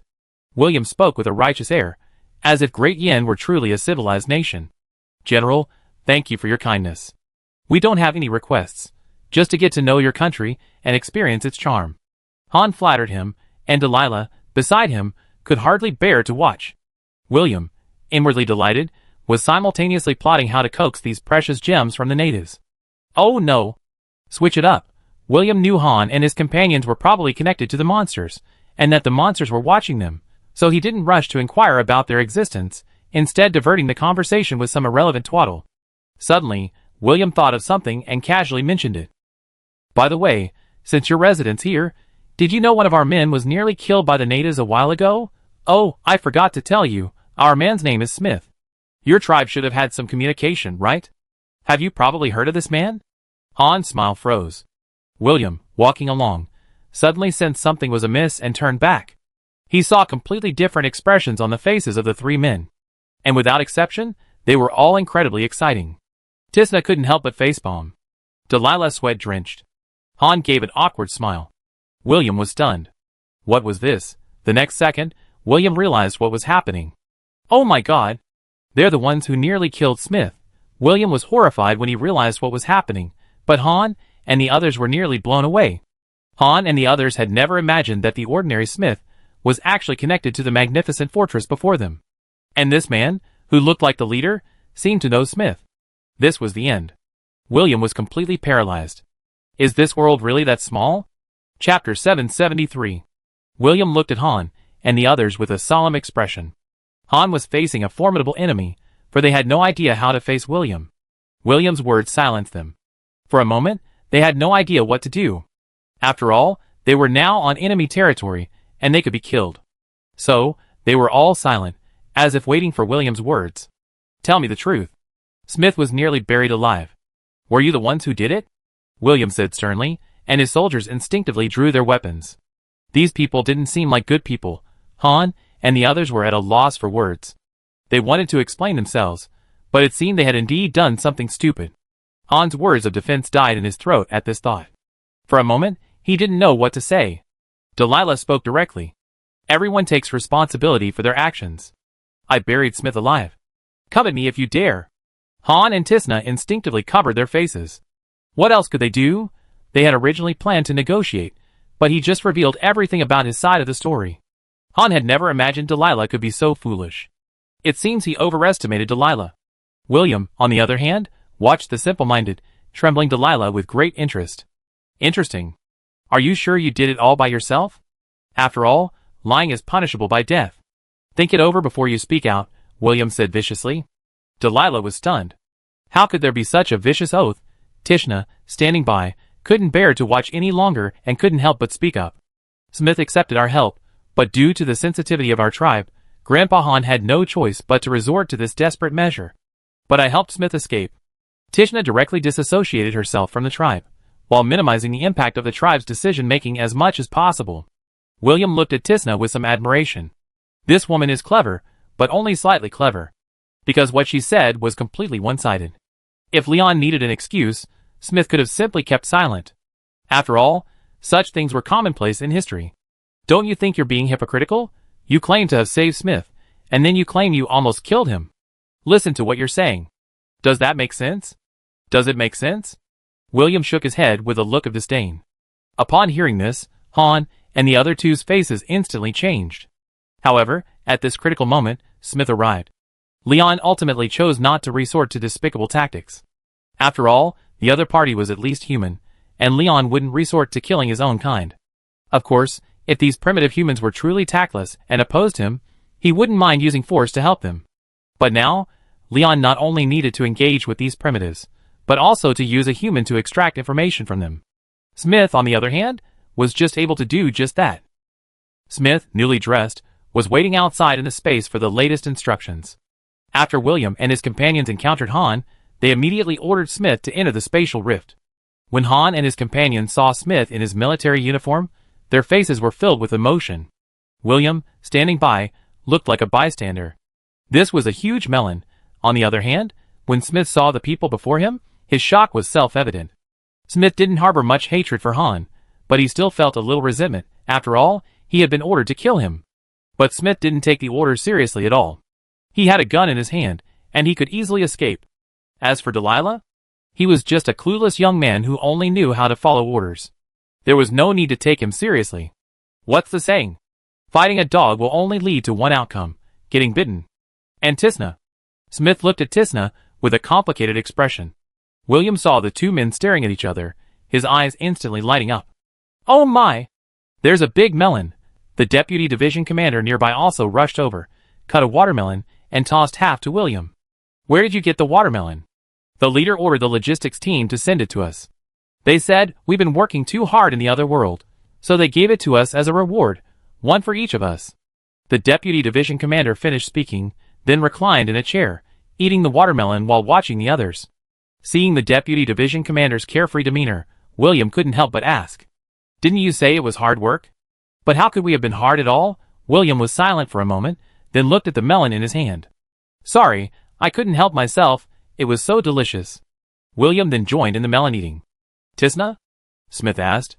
Tisna nodded and lowered her head, trying to hide her embarrassment. Delilah, upon seeing Smith, hid behind Han like a mouse at a cat. As if hiding behind Han would protect her from everything. Han almost wanted to die. If only he had known better, he would have treated Smith to delicious food and drink. Perhaps today wouldn't be so awkward. Tisna? Don't be so distant.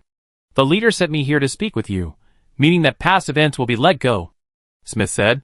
Smith was being cautious. He only said that past events would be let go, not who was responsible.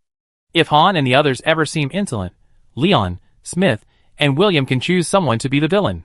Politics is so dirty. Han's face darkened upon hearing this. Delilah and Tisna, on the other hand, beamed. Only Han could hear the hidden meaning in Smith's words. But now, Han and the others had no choice but to climb down the ladder Smith had provided. Okay, tell us more about what this world is like, shall we? Our leader wants to know the details of this world, Smith said. Han and the others were a little confused. What is a leader? Smith said. It's probably an emperor, but different from an emperor. Then everyone suddenly understood. Smith and the others found a table and took out a map and paper. When Han saw the rough map, he was speechless with astonishment. This? How did you do it? With your hands? Han, eh? Chapter 774. Han was completely silenced by these words. Thinking carefully, it seemed to make sense. Just ask if they used their hands, didn't they? However, Han wasn't concerned about that. Instead, he was concerned about how the Wehrmacht had managed to map this world so quickly. You know, it took Han's primitive tribe thousands of years to barely create a map of this world. And you tell me, these outsiders have only been here for less than a month and have already completed their millennia-long journey? Han found this result difficult to accept. We'd chosen to put aside our past grudges. What about you? Isn't it time for you to share the secrets of this world? Smith said, glancing at William and the others who were staring at him while eating watermelon. William nodded, signaling Smith to find a way to understand the details of this world. Hearing Smith's words, Han exhaled and then spoke. This world was born after the fall of the gods. 5 gods fell in total, 1 human and 4 gods, to be exact. But everyone only knows that 4 gods rule this world, but they don't realize that the most important person in this world is the fallen human. And that human was the one who fought alongside Poseidon in the War of the Gods, standing against them. Han spoke, a look of longing on his face. Smith hurriedly took out a pen and paper, and a photo stone, and began to record everything Han said next. Han continued. These 4 fallen gods deeply hated this human, so they tried every possible means to erase his soul, preventing him from ever being reborn. Han spoke seriously. Smith looked surprised. This was the first time he had heard of such things. He had once been just an ordinary man. Although these things were beyond Smith's reach, it didn't prevent him from understanding them. Han continued. They did this because they feared that human nearly killed all the gods in the divine realm back then.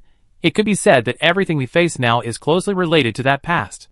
Though these four gods have fallen, the divine power they left behind constantly influences everything here. The four suns and the four forces are all because of these four gods. And this land, and the land above us, all came into being because of that human. Han grew increasingly excited as he spoke. Smith had roughly grasped the connection.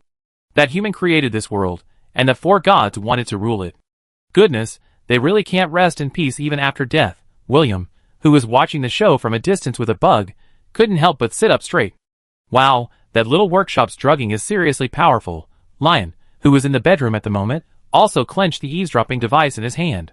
Yes, on the surface, it appeared that Smith was the only one communicating with these people. In reality, Leon, William, and a small portion of the intelligence agency were watching this.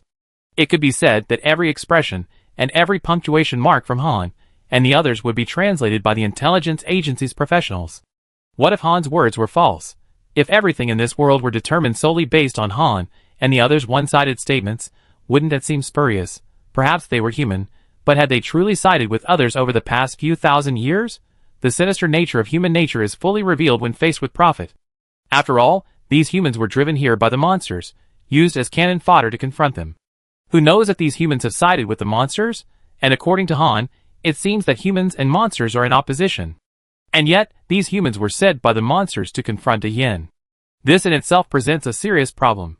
This is why Lion and the others were so nervous during Smith's conversation with Han and the others. What if Han was lying, and they didn't detect it? Then, there would be only one outcome: the potential demise of William's 20,000 elite troops. Lion couldn't accept this outcome. So everyone was keeping a close eye on Han and the others. If Han and the others showed any signs of weakness, the guards would absolutely crush them on the spot. Han seemed to sense something was amiss, but he continued. And the reason those four gods fell was because they coveted the rich legacy that man left behind. At the mention of the word legacy, Leon's eyes lit up. Let's be honest, Diane's prosperity is inseparable from grave digging. First, dig up Dreen's grave, then dig up Kuenberg's. The main theme is a grave-digging fortune. Han noticed that even Smith's expression changed when he mentioned the word legacy. This puzzled Han. What's wrong? It's nothing, I was distracted. Smith hurriedly explained. Han continued. But not only did the four gods fail to reap the inheritance, they also lost themselves. What the four gods didn't realize was that the so-called inheritance wasn't power or anything else, but this world. And this world was a trap set by the fallen human for the four gods. It was practically a trap to lure the four gods in and then slaughter them. Not only that, after the four gods were killed, their power was trapped here, subsequently evolving into four separate forces. Though those monsters are powerful, their slaying can grant us powerful amplifications, even altering our constitution. Han spoke, his face lit with admiration. Smith was stunned upon hearing this. William accidentally dropped the melon in his hand, and Leon was also stunned. Just how clever was this person? He could actually kill four gods after his own death, and according to Barian, these four gods were not low in rank, possibly even second only to top-tier deities like Galena. Just how powerful was this human? He could actually lure four top-tier gods into his scheme? Han, noticing Smith's shock, gave a predictable expression. Then, he spoke. That Lord lured and killed the four gods, then used their power to ultimately form this small world. Han produced a parchment scroll. This is a portrait of that human. We found it on a mural and copied it. Smith hurried over, and the portrait was recorded on the image stone. The Great Flame people who were monitoring the area also saw the portrait. Leon held the image stone in his hand, looking at the image, and shook his head in disbelief. I never forget this face. Because it depicts Kuenberg. Chapter 775. Looking at the portrait above, Leon could no longer remain calm. The amount of information nearly overwhelmed Leon. Why did the human look exactly like Kuenberg? Suddenly, Leon remembered a previous sentence. You already seen the human from the War of the Gods. At this thought, Leon suddenly looked up and gazed at the world map in disbelief. This world wasn't as simple as he imagined. If that really was Kuenberg, or if Evelyn hadn't lied to him, then Kuenberg had already appeared in this world tens of thousands of years ago. But why didn't he use technology back then? Or was it that the technology back then was simply ineffective? Leon shook his head, refusing to believe the claim that technology was ineffective. Then there was only one possibility. Han mentioned that the gods wanted to completely destroy Kunenberg, that they wanted to destroy Kunenberg's soul. Kunenberg was condemned to eternal damnation, but it turned out that the four gods, intent on wiping out Kunenberg's soul, had been tricked by Kunenberg, leading to the gods' fall. This brought Kunenberg's story to a close. But why, when Kunenberg reappeared tens of thousands of years later, didn't the gods recognize him? Something was wrong. 9 out of 10. Lion chose to continue listening to Han's story. That humans' fall successfully created this world. You could say he was its creator god. Han gazed at the scroll in adoration. Smith was momentarily stunned, and at this moment, Lion secretly passed a message to Smith. Smith, go ask if any other humans have entered this place in the past few thousand years? Lion wanted to confirm something. Chief Han, have any humans entered this place in the past few thousand years? Smith decisively repeated Leon's words. Lion's face changed when he heard it. Humans have indeed entered this place in the past few thousand years. And just over 1,000 years ago. Lion began. Lion, sitting at his desk, accidentally knocked over his teacup. But Leon didn't react at all, instead standing there in a daze. It all matched up. Thousands of years ago, Kunenberg entered this place. But Kunenberg didn't take advantage of anything here. Why on earth could that be? Lion's head was about to explode with thought. Han said to Smith. I forgot to mention that 1,000 years ago, a group of people did arrive, calling themselves the Holy Empire. But they didn't claim to have unified Zhongzhou. Instead, they only had a few small cities back then. Han said solemnly. Lion was a little surprised.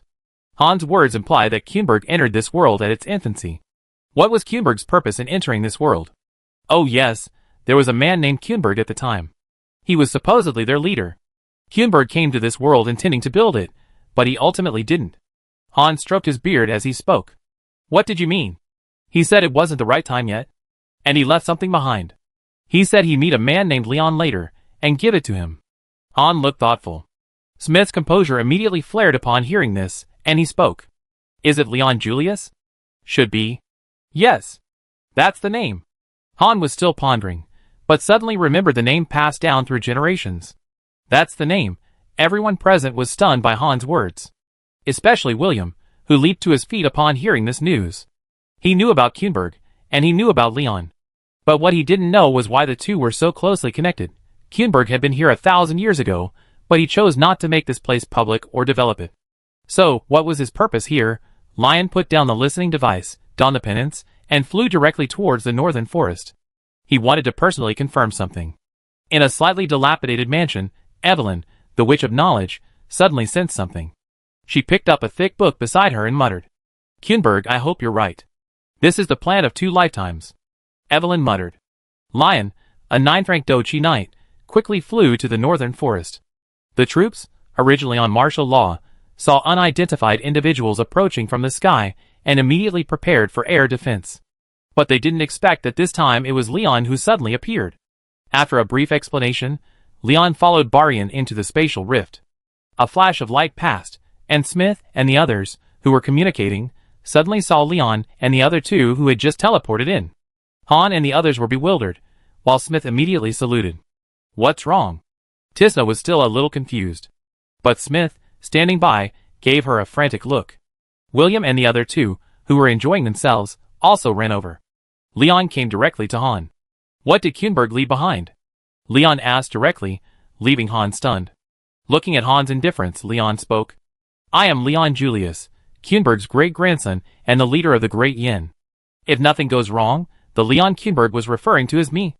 Just then, William arrived with his deputy division commander. Leader. Leon patted the 2 on the shoulders. Thank you for your hard work. There's no darkness here. Are you used to it? Not at all. Our soldiers are top-notch. The mere absence of darkness won't stop us from advancing. Before William could say anything, the deputy division commander spoke up. William's mouth twitched when he saw this. This is truly my good deputy commander. Han, upon hearing Leon's words, showed a look of shock, then spoke. We didn't bring the item with us. But we roughly know what's written on it. Han asked. What does it say? It seems to be restricted, and we can only read one sentence. If you want to defy fate, this is your starting point. Han then glanced furtively at Leon, trying to read his expression. Leon's face was solemn, and he then looked at Baryan. "Senior Baryan, please come." Chapter 776.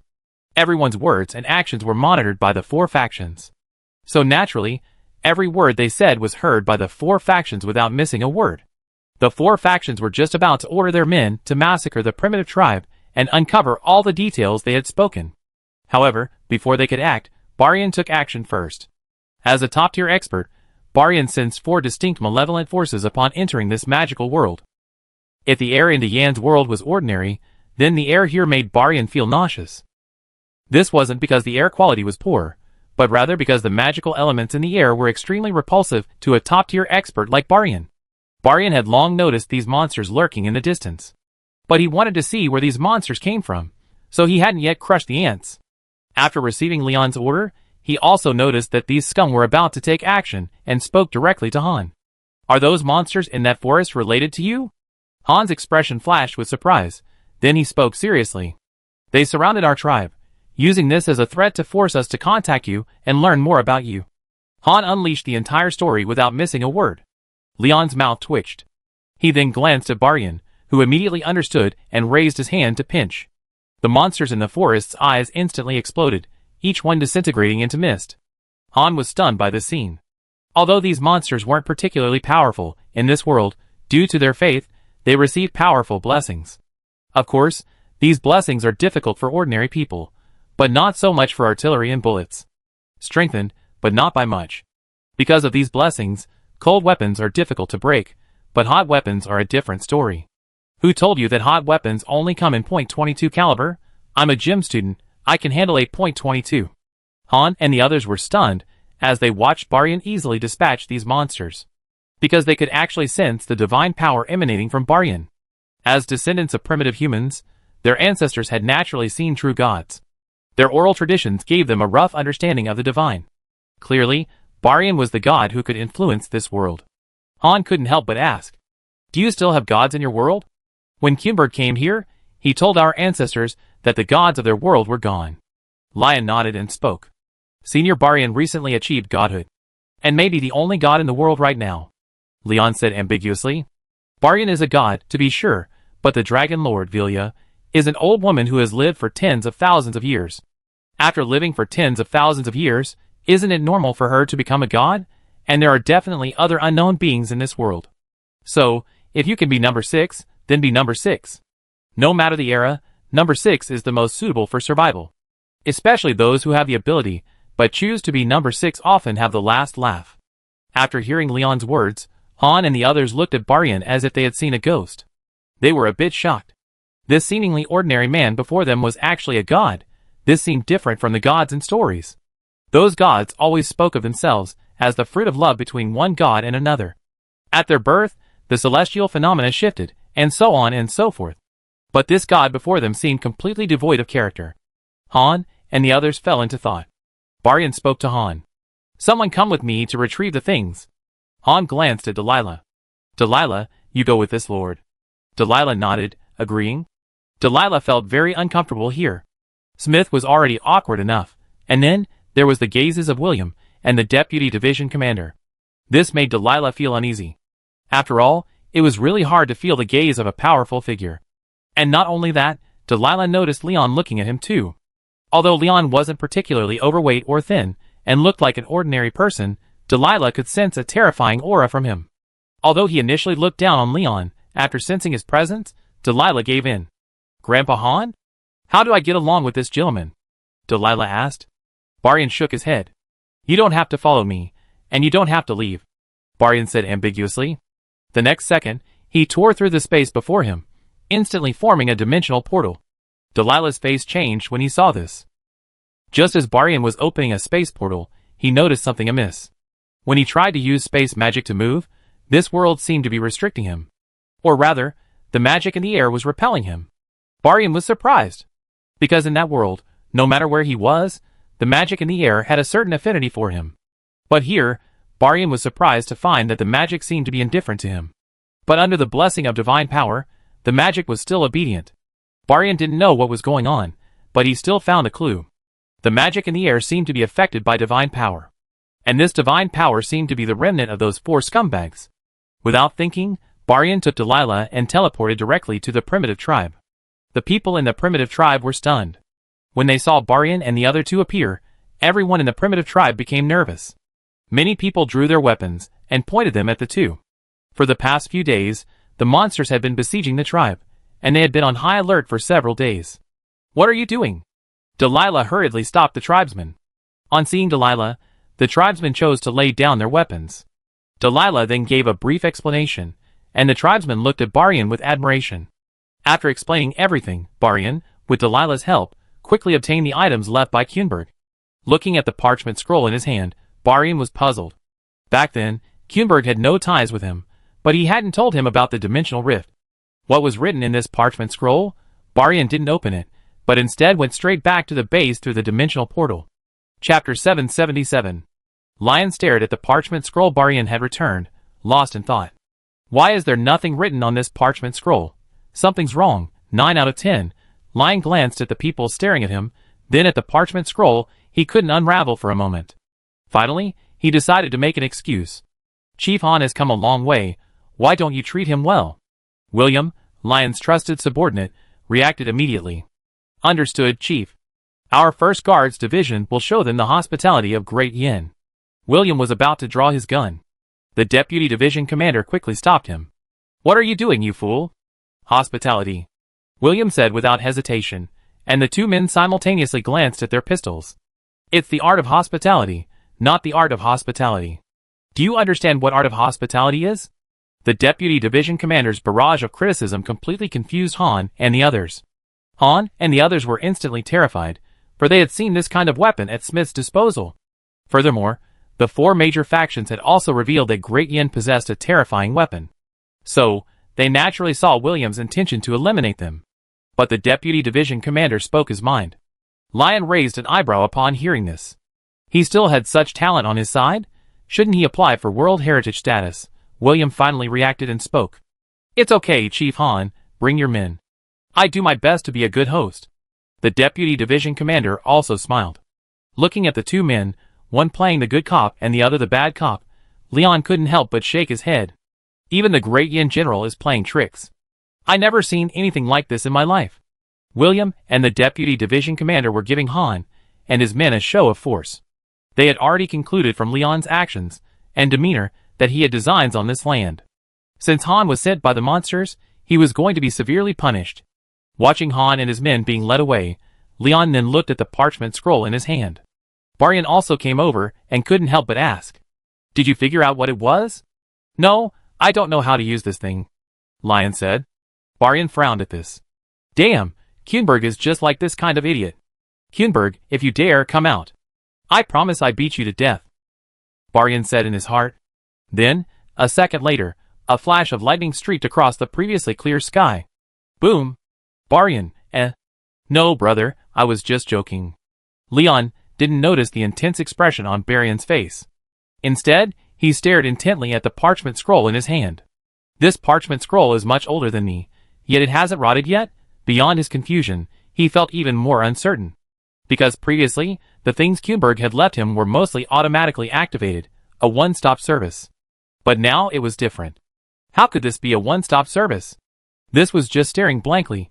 Leon looked left and right, but ultimately couldn't make out anything. Even then, William led Han and his group straight to the mess hall. It was almost noon, and the mess hall cooks were preparing lunch. What's the most important thing about hospitality? Food, of course. William immediately served Han and his men a large Yin National Defense Army paella. Han and his men looked around like country bumpkins, because the building was so exquisite. Division Commander? The cook preparing food at the window saluted immediately upon seeing William. William returned the salute and spoke. These people are guests. So what's in the cafeteria today? Give them a meal first. Let them experience our cuisine, William instructed. The cook smiled wickedly upon hearing this. Commander, I take care of you. Just wait and see. The cook immediately brought his comrades to serve Han and his men a portion first. Looking at the 4 dishes and 1 soup before them, Han and his men could smell the wafting fragrance and couldn't help but swallow their saliva. Why did this food smell so good? William and the Deputy Division Commander smiled at each other. Don't be shy, eat as much as you want here. We're full. Smith's stomach growled at the sight. William patted Smith's shoulder. It's going to be tough over the next few days. I can't be with you all the time, Smith. I'm counting on you. William then personally served Smith a bowl of rice. Smith was quite frightened. The deputy division commander began introducing the food to Han and the others. This is called mapo tofu, this is called braised pork, and this is called pork, cabbage, and vermicelli stew. As the deputy division commander spoke, he secretly glanced at Han and the others' expressions. Han and the others were practically crying with hunger. Don't just stand there. Eat. The deputy division commander had perfect control, speaking when Han and the others were most hungry. Han and his companions ate without regard for their appearance. The cooks nearby watched with satisfaction. It was almost time for lunch, and just then, the guardsmen arrived. Han and his companions, who had been eating lavishly, were stunned by the uniformed procession of guardsmen entering the mess hall. It was bad enough they had never tasted this food before, but why did they have to treat it like a battleground? Han and his companions subconsciously slowed down their eating. They were afraid they would make too much noise. Since the soldiers weren't making much noise, would you be so embarrassed to eat all at once? The deputy division commander smiled mysteriously. He glanced at the dinner time, which had been set back half an hour, and then at Han and his companions, who were enjoying their meal. These people were so naive. They probably didn't even realize they were being sold. William smiled at Han and his companions as they ate, but his smile quickly died down as he suddenly remembered that a big boss had arrived today. William hurriedly called the cooks over. Well, hurry up. Pack a portion and send it to the leader. William was as anxious as an ant on a hot pan. The cook exploded upon hearing this. Huh? The leader's here? What? Hurry up. On the other side, Leon stared at the parchment scroll in his hand. However, just as Leon was about to give up, a flash of light suddenly shone on the surface of the scroll, and then words appeared spontaneously. Are you giving up? You're such a wimp, Leon, No, you're my great-grandfather after all, right? You're messing with me like this? Believe it or not, I dig up your grave soon. Then the parchment scroll flashed white, and a large number of words appeared on it. Leon took one look at it and exploded. Chapter 778. Leon glanced at the contents and lost his composure. There were very few words, only a few lines. And the handwriting was extremely sloppy, as if written in an emergency. After reading the contents, Leon was completely stunned. The contents were so concise and blunt. Leon, when you read this letter, you should have roughly guessed that the human from back then was me. As it turns out, I was the one who waged war against the gods, but for various reasons, I ultimately failed. Poseidon chose to retreat to the sea to protect the sea creatures, and I perished. But what I didn't expect was that my soul was reincarnated. And it went to your world, but that world lacked any magic, meaning I couldn't use magic at all. But in that world, I unexpectedly met a great man I will never forget. Living there for decades, I witnessed a nation's transformation. To support the rise of the Yin family, I arranged for you to be reincarnated from your world. In fact, I didn't realize I had arranged you at the time. I only arranged for someone who was upright and qualified. You haven't disappointed me. You built a vast nation and have gone further than I have. But this isn't enough, for the gods have entered their final frenzy, and your appearance will completely usher in the Ragnarok of the gods. You have received what I left for you. And this world is my final gift to the Yin and my former people. To fight against the gods is difficult for ordinary people, even with the things I left for you. Therefore, improving the physical fitness of ordinary people must be prioritized. The gods also know that if humanity wants to rise, it must transform its own constitution. That's why they're keeping a close eye on us. Even if you develop mushroom bombs, they won't act rashly, they only intensify their persecution. But if they learn that ordinary people can become magicians, they undoubtedly unleash a bloodbath. So I left you this place. By killing monsters, you can increase the magic affinity of ordinary people. This place will also allow you to improve everyone's physical fitness, allowing them to fully control those exoskeleton armors. This is the last of my 3 insurance policies. And the last thing I can do for you. Because fighting against the gods is truly difficult. Well, it's time to bring my story to a close. So, good night, little Leon, but let me tell you something. There's no night in this world. Looking at the words on the parchment scroll, Lion was lost in thought for a long time, and just then, the cook arrived to bring lunch. Seeing Leon, looking somewhat dejected, the cook instantly wanted to turn around and leave. Having seen the leader like this, would he be silenced? At that moment, Baryan, who was standing at the door, suddenly approached. Seeing the tray in the cook's hands, he couldn't help but ask, "Is lunch already here? What about mine?" The cook was stunned. No one told me Baryan was here too. Damn the commander. In the cafeteria, William, who had just finished his meal, was reclining in a chair when he suddenly felt something in his nose and sneezed. Why does it feel like someone's scolding me? William and many of the soldiers had already finished their meals, but Han and the others were still gorging themselves. This stunned William and the deputy division commander. I expected some people to be big eaters, but I didn't expect that they were right in front of me. Looking at the mountain of plates on Han's table, William couldn't help but think. Will they eat themselves out of money? Even though the Wehrmacht provides meals, they definitely bankrupt the Wehrmacht at this rate. Because each of them ate enough for at least 5 or 6 people, and Tisna, this gentle and refined girl, actually ate the most. Even enough for 8 people in one sitting. Smith, sitting across from them, was stunned. His original intention, to have a good conversation with Tisna, was scared away. If he really married her, how would he feed 8 people with such a meal? Touching her flat belly, Tisna's face flushed and she lowered her head shyly. I think I eaten a bit too much. What shocked Smith most was that Tisna's stomach remained flat, as if she hadn't eaten at all. William also noticed the condition of the 3 Hans and their tribesmen. Eating so much, and yet her stomachs remained completely still. Just as everyone was puzzled, Tisna suddenly ignited with magical flames.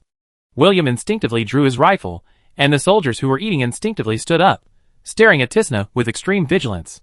But the deputy division commander stopped his men. William, don't rush. I don't think Tisna has considered taking action. She might be on the verge of a breakthrough. William was shocked upon hearing this. Can you break through by eating? The deputy division commander stroked his beard and nodded. Of course you can. After all, many dragons have successfully reached the 9th level by eating. William, The next second, a flash of light appeared around Tisna, and she instantly became a 5th level Dochi Knight. This stunned everyone. What's going on? Could eating lead to a breakthrough? Many soldiers looked at the food on their plates. Why haven't they broken through even though they eat every day? Could it be that they're not eating enough?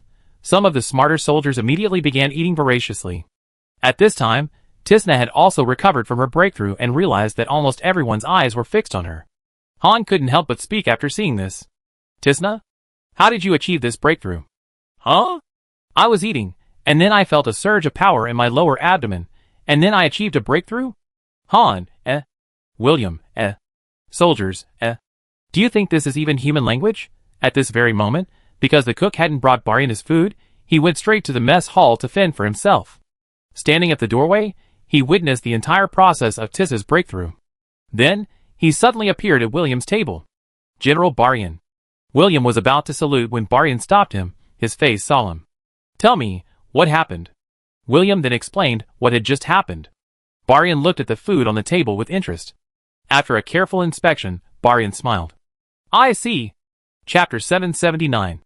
Baryan discovered that these foods were indeed ordinary food, but with one difference.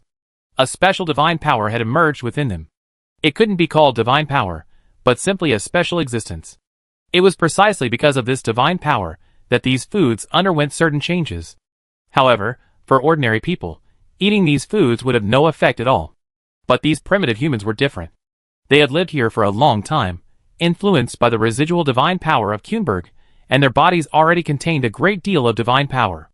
However, due to the divine power of the 4 fallen gods, their divine power had been limiting the power within the primitive humans. Until Leon and his men intervened from outside. If these primitive humans left this place, the effect would be the same as if they had eaten food brought in from outside. Naturally, if outsiders came in and stayed here for a while, once the divine power within them accumulated to a certain level, they would also undergo a qualitative change. Thinking of this, Baryan couldn't help but look up at these primitive humans. How many people are there in your tribe, and the surrounding tribes? Baryan asked with concern. Han was stunned for a moment, then spoke with certainty. Including the people around here? That's probably around 100,000. Baryan's eyes lit up upon hearing Han's words. These 100,000 plus are all elite. Just grab one and throw it out, and he'd be at least a 4th level Dochi Knight. Baryan asked, his eyes blazing. Are you interested in seeing the bigger world? Han and the others were stunned upon hearing this. Huh? After hearing the news, Leon rushed over immediately. Afterward, Baryan explained to Leon, who shared the same expression. Young man, I see you're incredibly capable. Would you like to go out and explore with me? Just as Leon and his men were about to implement their human trafficking plan, the monsters became restless. They had originally planned to have Han and his men contact the Great Flame and then report back. But after Han and his men entered, they had no intention of leaving. And the men who had been tasked with monitoring Han and his men were crushed by Barian. Then, they felt Barian's terrifying divine power. The representatives of the 4 factions were stunned. How could a god intervene? What time was it? The gods had probably all turned to ash. How could there be gods in the ordinary world? But Barian was standing right before them. This sent the 4 factions into a frenzy. Moreover, when Barian left the primitive tribe, he cast a forbidden spell on them. It was to protect them from monster attacks. So now, the 4 factions watched helplessly as Han and his men unloaded all the details of this world. But this time, the 4 factions had no means of stopping them. The 4 factions. I'm so worried, but indecision only leads to chaos. After a brief discussion, the 4 factions decided to go all in. They planned to launch a 24-hour round-the-clock attack, aiming to destroy Dayan's newly built fortress. But imagination is beautiful, reality is cruel. The Fire Soul clan was responsible for launching the first round of the attack. The man, his body blazing with fire, gazed solemnly at the fortress before him. The corners of his mouth twitched. They really know how to play it. Letting me lead the charge. It wasn't even my turn to lead the charge in the first place, it was always Serena's. Now it's my turn to attack a fortress like this.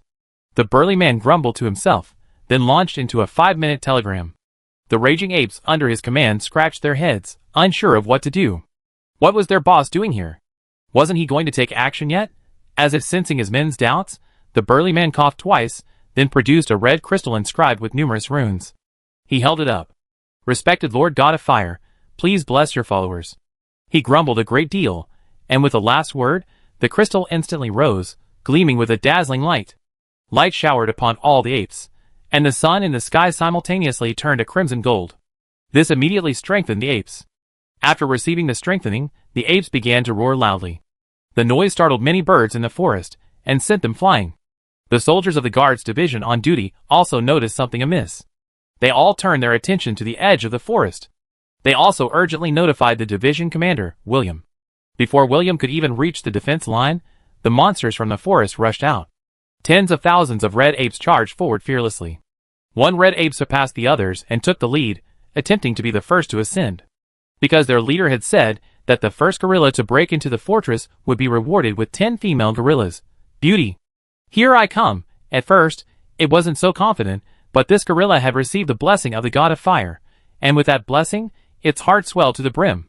But as soon as it took its first step out of the forest, it felt it had stepped on something. Before it could react, it suddenly felt its limbs lose feeling. Huh? Why am I flying? Huh? Why can't I hear anything? The gorilla had just emerged from the forest when it stepped on an anti-tank mine. If it had been a wolf-like monster, it might not have triggered the mine. But gorillas weigh hundreds of pounds, and these flaming gorillas were even heavier. They stepped directly on the anti-tank mines, killing many of them instantly. Boom! Boom! Boom! The violent explosion sent the gorillas soaring into the sky. The gorilla leading the charge never understood the situation until his death.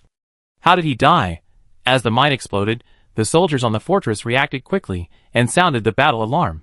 The soldiers who had been training immediately drew their weapons and prepared for battle.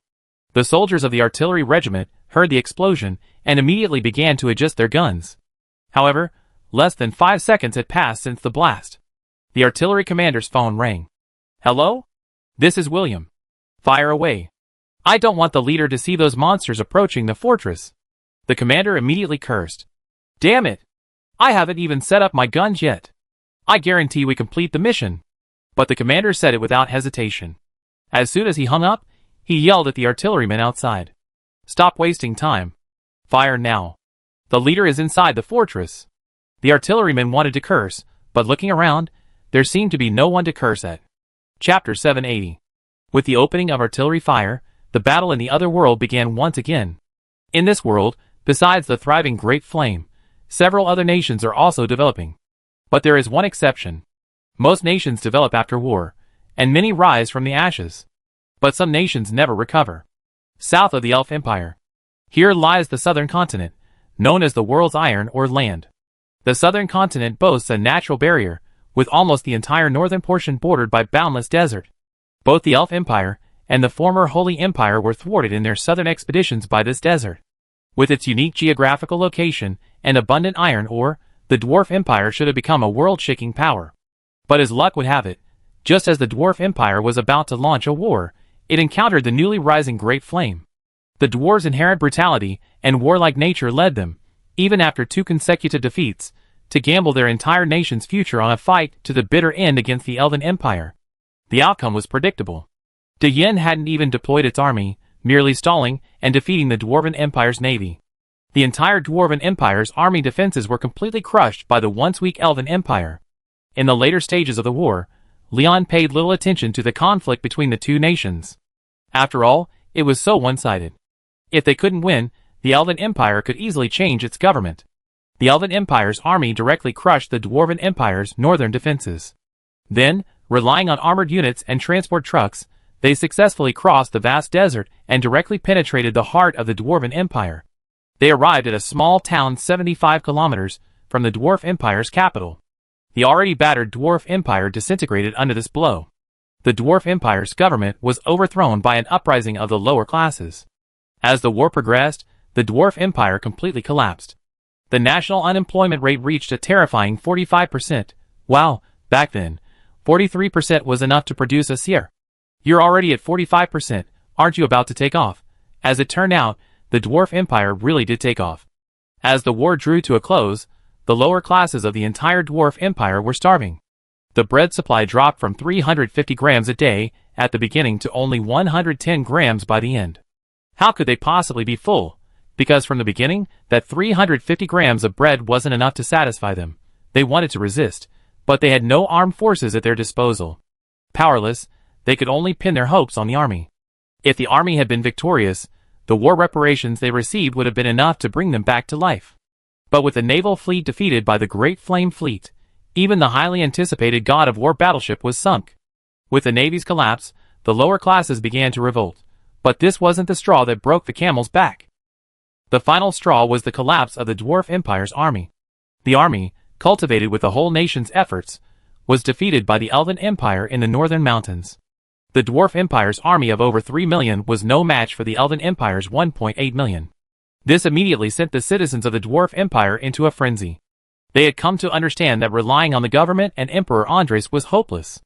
They could only fight for their livelihood through force. Who had bread now? Those high-ranking nobles and capitalists, naturally, not to mention the people, even the Dwarven Empire's troops, freshly retreating from the battlefield.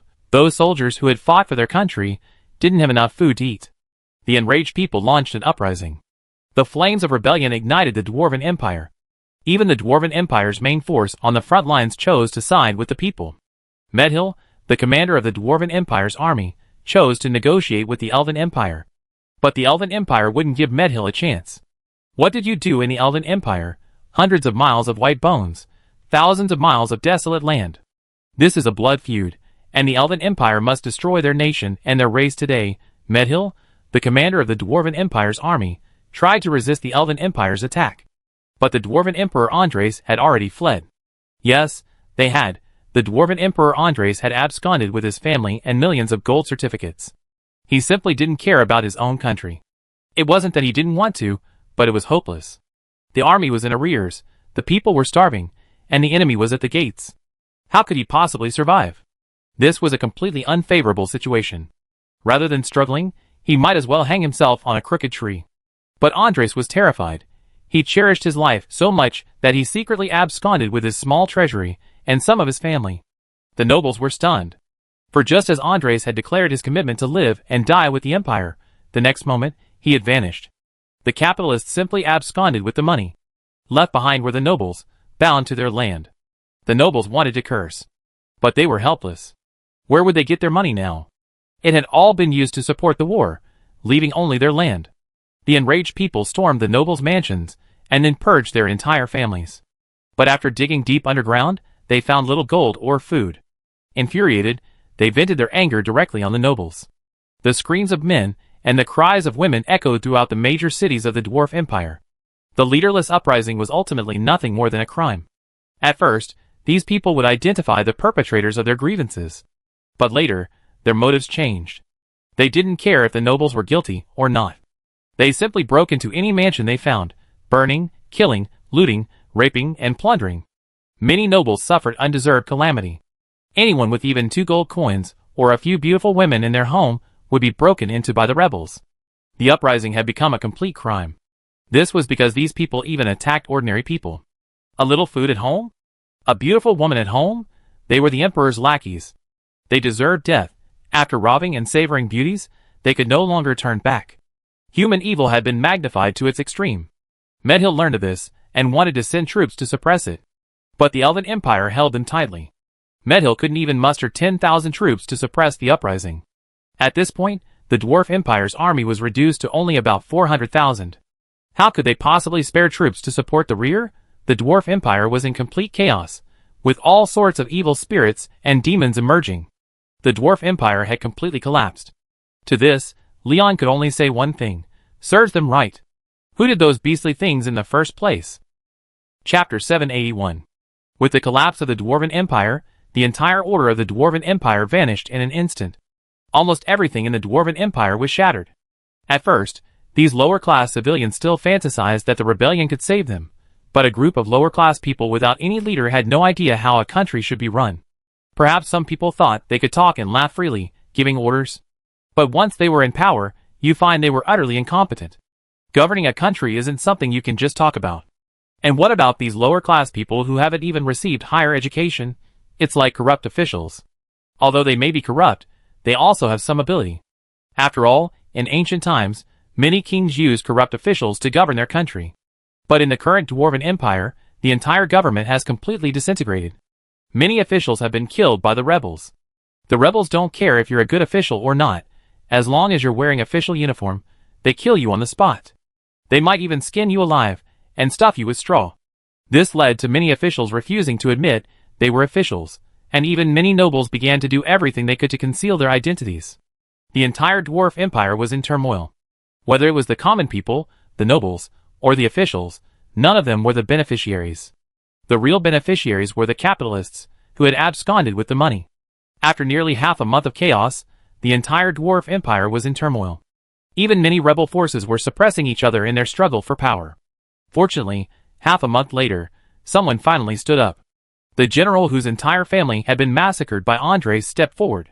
This dwarf general enjoyed immense fame among the lower classes, so when he stepped forward, the vast majority of the dwarfs supported him. The general understood that governing a country depended on officials. Although these officials were despicable, they were necessary to keep the country running. So the general personally led his men to locate some of the officials, who had been hiding, and invited them out. They temporarily maintained order in the Dwarf Empire. But soon, tragic news arrived. The newly formed provisional government was on the verge of collapse. On the front lines, Medhill, relying on his 400,000 troops, withstood the attack of the Elven Empire's million-strong army. Ultimately, due to a lack of ammunition and food, his forces collapsed. The Elven Empire soldiers directly massacred 200,000 prisoners. And they interrogated every dwarf they encountered. The search was meticulous. Any dwarf who had participated in or profited from the previous massacre would be tortured to death. The Dwarf Empire's invasion had massacred at least hundreds of thousands of Elf Empire civilians. This was a blood feud that must be repaid with blood. Medhill, with his remaining 50,000 men, retreated to a coastal city in northeastern Dwarf Empire, a city easily defended but difficult to attack. Observing this, the Elven Empire left 50,000 troops to besiege the city and then marched south, attempting to destroy the Provisional Dwarf Empire government established by the Dwarf General. The Provisional Government had repeatedly attempted to negotiate with the Elven Empire, but the Elven Empire simply wouldn't agree to any talks. Elves are known for their elegance, purity, and peace, but at this moment, each one of them transformed into a demon. They vowed to slay every guilty person, even the innocent would be killed. Never let them go. In the Elven Empire's vast army, several thousand soldiers were boarding troop transport trucks, heading towards a dwarven city. Among these soldiers was a grim-faced elven man. Diablo. Are you okay? A comrade beside him asked with concern. Diablo had been acting strangely lately. After every battle, Diablo would sink into deep self-blame. But once on the battlefield, Diablo was like a mad dog, slaughtering like a mad dog. He beat down any dwarven soldier he caught. Many enemies even turned and fled upon seeing Diablo. They recognized him as the god of war, who would slay any god or Buddha who stood in his way. I'm fine, just a little distracted. Diablo touched the Mauser rifle in his hand, then spoke calmly. The squad leader saw this and said nothing. Because the squad leader knew Diablo's story, and knew that Diablo's family had been massacred by Dwarf Empire soldiers. But Diablo didn't turn evil, or rather, Diablo didn't become the person everyone imagined. Logically, if an entire family were massacred by the enemy, they would definitely turn evil and become a complete madman. But Diablo didn't become an executioner, or in other words, he didn't inflict his anger on ordinary people. Because if he did it, what difference would he make from those beasts who murdered his family? Only the weak lash out with anger at the weaker. Diablo would slaughter every Dwarf Empire soldier on the battlefield. Regardless of whether the enemy surrendered or not, Diablo would transform into a ruthless killing machine. At first, Diablo wanted to treat these ordinary Dwarf Empire soldiers kindly. But as the Elven Empire investigated, they discovered that almost every one of these dwarves was not clean. If 9 out of 10 people in the Dwarf Empire were civilians, then 30% of those 9 out of 10 were beneficiaries of the war of aggression against the Elven Empire. Although the Elven Empire was backward at the time, don't forget that it had thousands of years of accumulation. These thousands of years of accumulation ensured its prosperity. Where else do you think the Elven Empire got the money to purchase the great yin armaments? Elf Empire. By. Diablo showed no mercy to these civilians, who indirectly participated in the war of aggression. Diablo did his utmost to kill those who should be killed, and to release those who should be released. He would not kill a single person by mistake, nor would he spare any non-human being. This immediately silenced the Dwarven Empire. The civilians of the Dwarven Empire panicked. For many of them had also benefited from the war of aggression. They also discovered that after the rebellion, the entire Dwarven Empire no longer had a decent army, and the frontline forces had completely collapsed. It could be said that the Dwarven Empire's gates were wide open. The Dwarven Empire's fall was imminent. With new and old grudges being settled, the civilians of the Dwarven Empire finally panicked. Who would save them? Chapter 782. The Elven Empire's army advanced unimpeded, capturing cities and territories. Medhill's army was defeated, leaving the entire Dwarven Empire without a single army capable of resisting the Elven Empire's advance. Even if the Dwarven Empire's provisional government attempted to rebuild its army to resist the advance, they found themselves without weapons or food. The only ones left were the most ordinary, low-income people. The general would never allow the people to die. However, the most abominable thing was that some within the provisional government even considered using the people as cannon fodder, attempting to use this method to halt the Elven Empire's advance. Despite the general's strict orders, some officials still ordered the people to die. Of course, they hadn't explicitly ordered the civilians to die, they simply ordered them to stay put and await rescue. Some ignorant civilians naturally stayed behind, because they truly believed their government would rescue them. After all, it was the government of the people, not the government of those Dwarven officials who abused their power for personal gain. However, what they awaited wasn't the army of the Dwarven Empire, but it was the army of the Elven Empire, clad in emerald green uniforms. Although most elves in the Elven Empire had received some education and cultivated refined personalities, war often magnified a person's evil, and these elves were quickly influenced by it, beginning a wholesale massacre of the dwarves. At first, they were reluctant to attack the Dwarven civilians, only targeting those found guilty. But once war begins, how can there be so many details? In a word, kill. Diablo and his comrades arrived at a village, and a massacre ensued. The Elven Empire soldiers shot the dwarves upon seeing them. Watching his comrades shooting civilians, Diablo felt a momentary trance, his mind drifting back to the moment his family was slaughtered by the dwarves. What was the difference between his own people and those dwarves back then? Diablo finally understood what Leon had said in his book. War is a continuation of politics, but war is not the same as politics. Because once a war begins, the people who decide its course are no longer those despicable politicians. Perhaps the book always says that the justice of a war is determined by those who make the decisions. But once the soldiers begin the slaughter, the war has changed.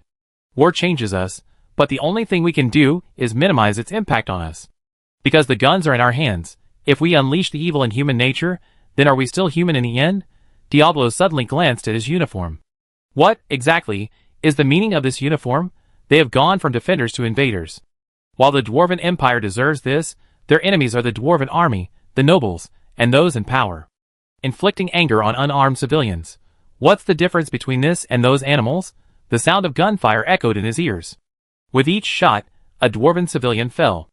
As if sensing something was wrong with Diablo, the squad leader left and patted Diablo on the shoulder. What's wrong? Can't you bear it? Diablo nodded. the squad leader said with a heavy face. Actually, I can't bear it either, but there's nothing I can do. This is reality.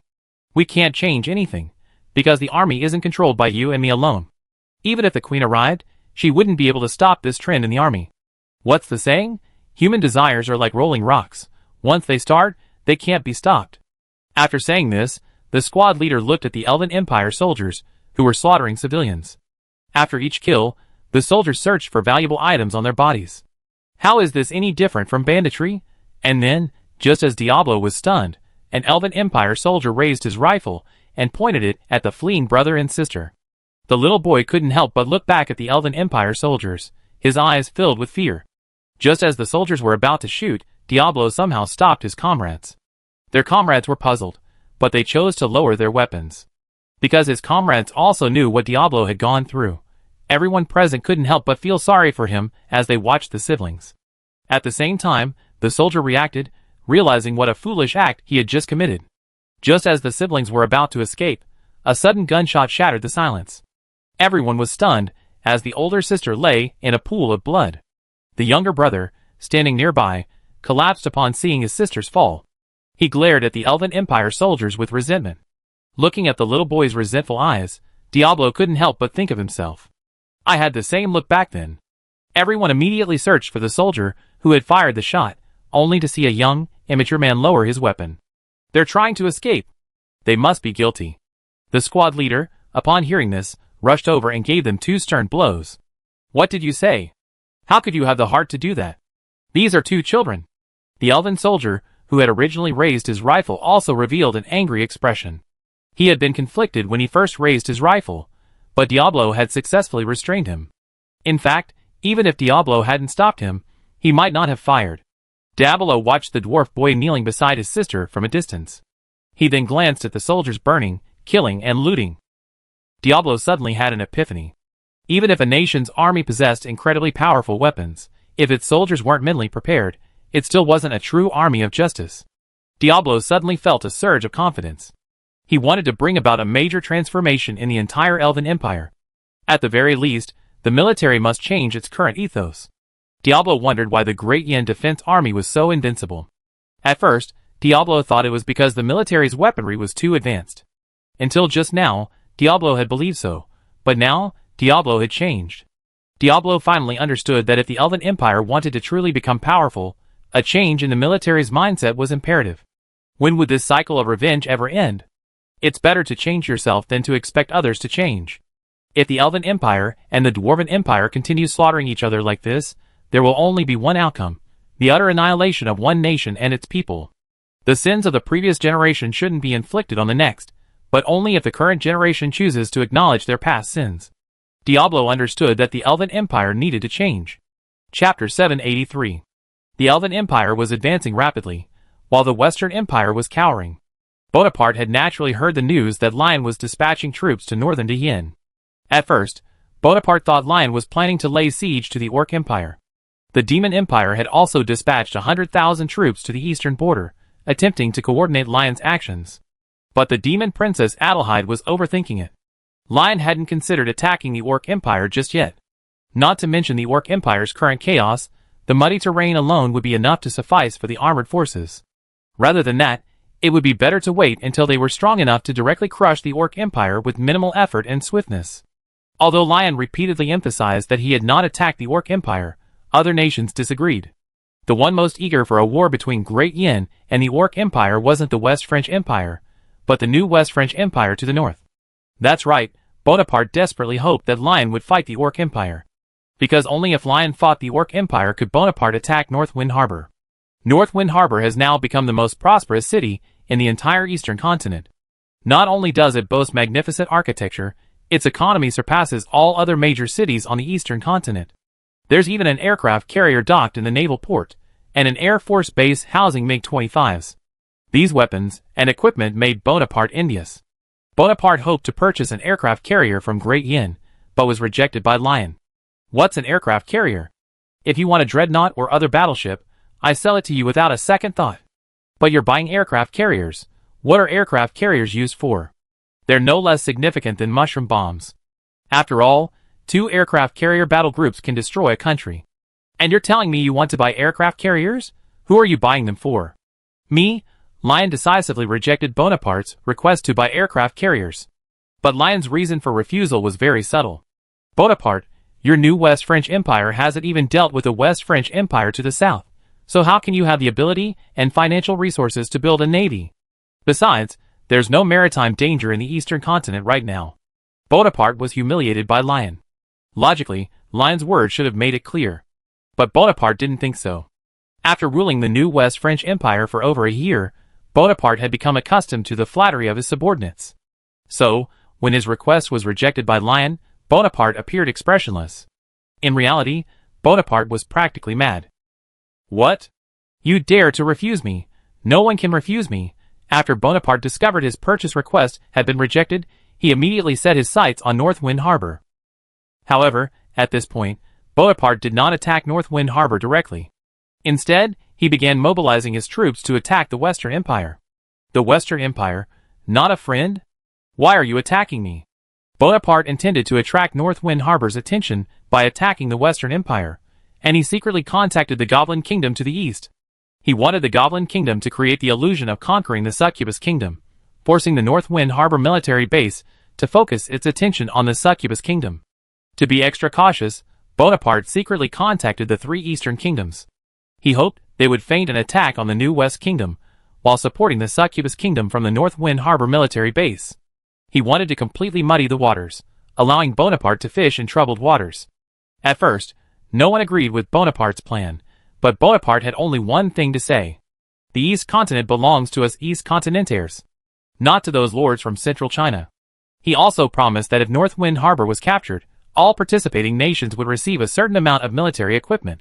Because Bonaparte had already ascertained that the North Wind Harbor military base held at least 1,000,000 guns. But these guns were almost all second-hand junk. The Wehrmacht would find them cheap even if they were sold by the pound. But these weapons couldn't be freely circulated on the market. If 1,000,000 guns were to fall into the hands of the public, wouldn't that cause the East Continent to explode? Bonaparte was instantly overjoyed at the sight of these pieces of junk. The head of the military base was filled with worry. Who's treating junk like treasure again? Leon, watching the fireworks display in another world, suddenly sneezed. For some reason, every time he ordered peaceful development, something would pop up. The key is that the other side doesn't realize it yet. Practice this principle more if you're a noob. If you only know you're a noob, play more. Leon could only beat them up mercilessly, trying to fight violence with violence. For example, these reckless monsters before him. After experiencing the Krupp artillery, these monsters charged forward like they were addicted. They used their own flesh and blood to carry the cannon. Monsters, do you think we want to hold out? It's the boss who's forcing us. Faced with these charging monsters, Leon could only continue firing his artillery. It was a good opportunity to clear the Krupp artillery's ammunition. Good things should stay within the family. Oh no, ammunition shouldn't be used on outsiders. Wait, are these monsters considered outsiders? This land belongs to Dehien, so these monsters aren't outsiders, they should be considered acquaintances. Under the artillery fire, the air was filled not only with smoke and the smell of blood, but also with the smell of roasted meat. Because some of the artillery fired white phosphorus shells. These white phosphorus shells were originally intended for use against the Papal States and the Dwarven Empire. But these two nations are now utterly devastated, so these white phosphorus shells are naturally ineffective against serious nations. To deal with beasts, you should use weapons designed for beasts. These monsters are in for a real fight. As the white phosphorus shells fell, a large amount of white phosphorus was sprayed everywhere. The monsters were instantly ignited. The monster leaders, watching this scene, dared not breathe a single breath. What kind of infernal weapon was this? If even a little of it touched their men, they would be burned to death. How could they even fight this? Not only that, the Wehrmacht also adopted a cautious strategy. Because the original vegetation was too dense, a new road had to be built to conquer the area. The Wehrmacht immediately began building a highway and railway, with the highway running alongside the railway. They advanced as they built the road. They also brought in the old armored trains. With their protection, even a siege by the monsters would be useless. The Wehrmacht's cautious, step-by-step strategy successfully broke through the monsters' defenses. After thousands of years of rampage, the monsters finally encountered someone even more ruthless than themselves. Chapter 784. The Elven Empire, the Great Flame Empire, and the Holy Empire each embarked on their own paths. The Demon Empire, having experienced the pain of war, also successfully embarked on the right path. Although Demon Emperor Lettiface had fallen, under the rule of Demon Princess Adelheid, the Demon Empire had begun to move towards economic development in just 6 months. The pain of war was immense, but the Demon Empire must move beyond the pain of the past. For only in this way could they become stronger, and no longer be bullied. Adelheid initially wanted to carry on her brother's legacy, establishing a powerful demon empire, and then unifying the world. But Adelheid ultimately chose a different path. Adelheid was not Lettiface. Lettiface had ambition and ability, but Adelheid was just an ordinary woman. She knew she could never achieve the same success as her brother, and that war would only bring endless suffering to both sides. So, Adelheid chose the path of peaceful development. She completely abandoned the idea of unifying the continent and attacking neighboring countries. Despite his deep hatred for the Papal States, Adelheid chose to remain tolerant. The Demon Empire, as it currently stands, simply cannot withstand further turmoil. Adelheid endured this time and again, successfully removing the Demon Empire from the continent's political landscape.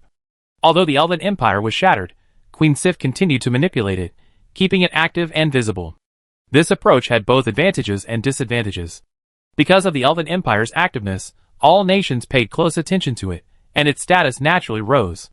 It also provided certain conveniences for their trade. The Demon Empire chose to separate itself, successfully buying itself valuable time to develop. The Demon Empire itself possessed a solid industrial foundation. It could be said that it was the first country on the continent, besides Great Yin, to industrialize. Because the Demon Empire was the first to engage in war with Great Yin, they naturally understood the benefits of industry. Furthermore, the entire Industrial Revolution successfully enabled the entire Demon Empire to recover quickly even after being defeated. This was because the wars experienced by the entire Demon Empire were mostly fought within the country, on its borders, and abroad. Aside from the large-scale fighting that broke out in the capital, the entire Demon Empire suffered little damage. And according to post-war statistics, the Demon Empire's industrial capacity remained at 60% of its pre-war level. This was significantly better than that of the Dwarf Empire. The Dwarf Empire's industrial production lines now not only had to withstand attacks from the Elf Empire, but also had to recover from the Great Yin Navy's bombardment of its ports. Indeed, after annihilating the Dwarven Empire's naval fleet, Chester ordered his fleet to bombard coastal industrial cities. He bombed most of the Dwarven Empire's factories. Because the Dwarven Empire's transportation system was underdeveloped, Emperor Andres of the Dwarven Empire had deployed nearly 70% of the Empire's industrial production lines in coastal cities. These were completely destroyed by the warships. After losing nearly 60% of its industrial production capacity, the Dwarven Empire was already half dead. The surviving Dwarven factories in the inland areas thought they had escaped disaster, but their good fortune was short-lived. With the Elven Empire's southward advance, these Dwarven factories suffered a devastating blow. 90% of the Dwarven Empire's industrial capacity had vanished. The remaining 10% wasn't enough to sustain the Dwarven Empire. Even the army lacked ammunition and weapons. Even if the Dwarven Empire survived this war, its complete decline was already a reality. Elsewhere, in the Demon Empire's palace, Adelheid sat on the throne, looking down at the officials. The officials sat on stools, discussing the country's future. Just then, a soldier rushed in a panic. "Your Highness! What's the matter?" Adelheid's cold voice rang out, successfully calming the soldier. "A citizen named Raidbet is waiting outside the palace. He says he has important information for your Highness." Before the soldier could finish, a cabinet minister nearby spoke up. "Your Highness is so busy with affairs, how can he have the time to meet with you in person? Just send a minister to see for himself." The soldier hesitated, but due to the cabinet minister's concerns, he remained silent. Adelheid saw this and spoke. "Don't worry, just tell me," the soldier said hurriedly. Raidbet said he was once a member of the rebel army. Before the soldier could finish, the minister rushed forward and grabbed the soldier. "He said he was a rebel?"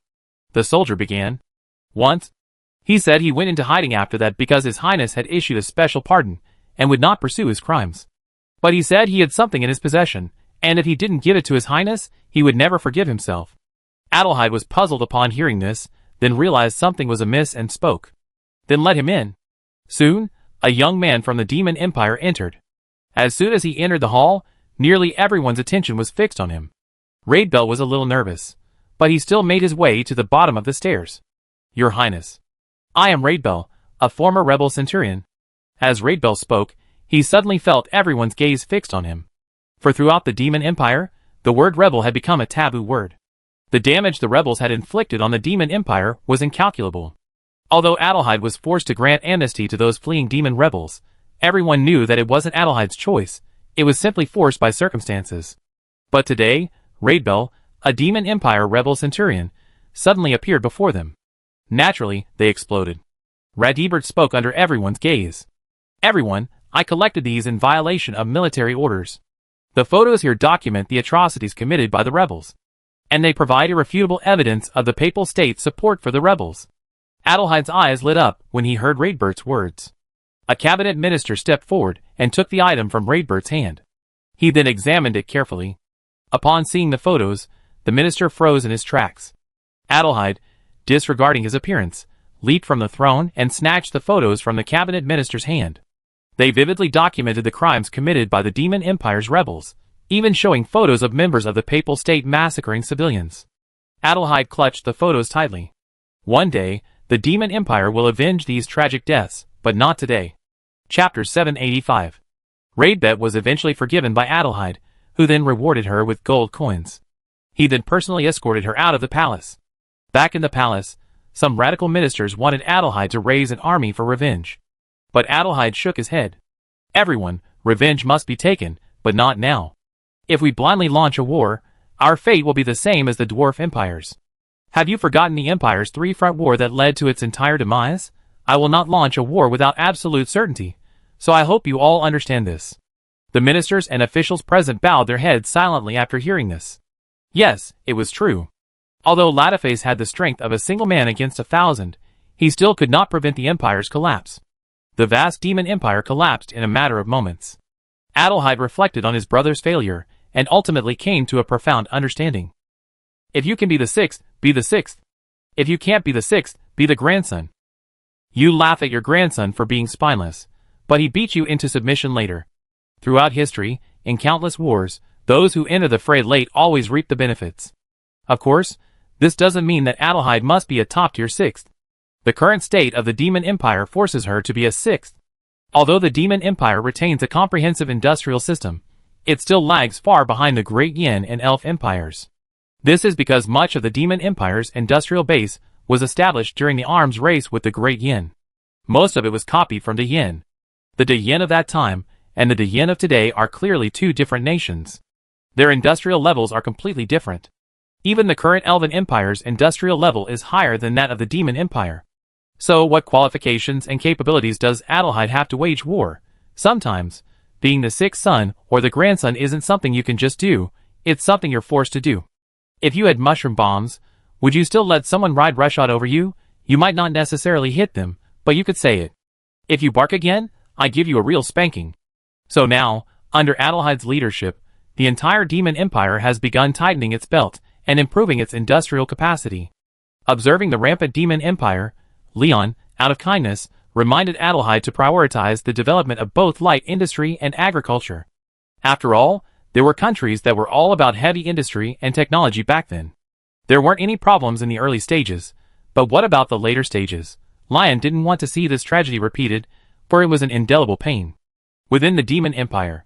Cursed Plains, Cuddy Village. After the war, this village finally regained some life. A large number of villagers returned from hiding, only to find the village in ruins. Many buildings within the village were practically destroyed, and even many houses had been razed to the ground. Cuddy Village was where William led the 1st Heavy Tank Battalion of the 1st Armored Division in a fierce battle against 3,000 demon rebels. The entire village was practically ravaged by the flames of war. However, a few buildings still stood. The owners of those buildings beamed with joy because their homes hadn't been destroyed. The reason these houses weren't affected by the fighting was that their strategic significance was low. No one would want to occupy them. A family of 6 stared blankly at the remaining half of their house. The couple, along with their 4 children, were momentarily unsure what to do. They had returned a few days ago, summoned by the village chief. They had already begun working in the city. But as soon as the chief summoned them, they rushed back. Then, they saw this half-destroyed home. The white-haired demon girl tugged at the hem of her father's pants and said sadly, "Dad, are we homeless?" The demon father squatted down and hugged the little girl. "How could that be? As long as Mom and Dad are with you, we're home." "Okay. Then shouldn't we go in and clean up?" The demon mother patted the little girl's head after hearing this. Let's go this damn war. The demon father sighed and walked inside. The little girl climbed straight up to the second floor and headed for her room. She had a few dolls in her room, given to her by her parents on her 5th birthday. If she hadn't been carrying food, she would definitely have taken these 2 dolls with her. Arriving at the door of the nearly destroyed room, the little girl poked her head in with a solemn expression, then instantly beamed. For her 2 dolls lay intact in a corner. The little girl suddenly became confused. She remembered clearly having placed the dolls on the bed. What's going on? The little girl looked at the bullet-riddled bed, which was standing upright beside her, lost in thought. Then she walked over to the dolls and, just as she was picking them up, a piece of paper fell to the ground. The little girl knew only a few words, and couldn't understand what was written on them. But her father and mother knew how to read, so the little girl hurried downstairs with the paper. Mom and Dad, look. The little girl came running downstairs, clutching the 2 dolls and the paper. This surprised the demon couple. The father took the paper from his daughter and began to read. Hello, dear little girl. I'm so sorry this war destroyed your home. I put your 2 dolls away for you, as there were many enemies nearby, and the building was nearly flattened. War is sometimes unavoidable, but some things can be avoided. So I placed a gold coin inside one of your dolls to compensate you for the trauma this war has caused you. Of course, this coin isn't just for your family, every family has one. So please go tell them about the coin. I wish you sweet dreams, and may you never suffer the pain of war again. Signed, Lieutenant Colonel Gudry of the Great Yin National Defense Army. Ding! Upon hearing this, the little girl immediately checked her doll.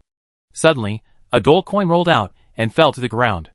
The family of 6 was stunned by the sight of the coin falling to the ground. They hadn't expected the people of Great Yin to compensate them. In fact, this compensation had already been given, but it wasn't as much as a single coin. Most were half a coin, with a few being a single coin. But this village was practically ravaged by the war, and most of the buildings were destroyed by our own artillery. It's unacceptable not to pay compensation. The little girl stared at the words on the paper, lost in thought. Xiaoya, what are you thinking about? The mother came over, touched Xiaoya's head, and said with a puzzled look. I want to join the Wehrmacht when I grow up. Will I get to meet this Lieutenant Colonel Gudry? Chapter 786. The Demon Empire has begun to play second fiddle, but Lion won't let them get their way easily. After all, only Lion can reap the benefits of being second fiddle. Lion will never allow others to reap the benefits. This isn't narrow-mindedness, but rather a matter of fact. Lion will not tolerate any nation in the world rivaling the Yin. But Lion doesn't want to see the civilians of the Demon Empire suffer, or rather, Lion doesn't want to witness those horrifying scenes. Thus, Lion maintains strict economic control over the Demon Empire. Almost 80% of the Demon Empire's factories are controlled by the Yin. In addition, the Yin controls over 70% of the Demon Empire's transportation, and over 60% of its iron ore reserves. Lion's policy is to carry out cultural invasions of the Demon Empire, while simultaneously developing its infrastructure, improving the living standards of its civilians, and earning revenue from it.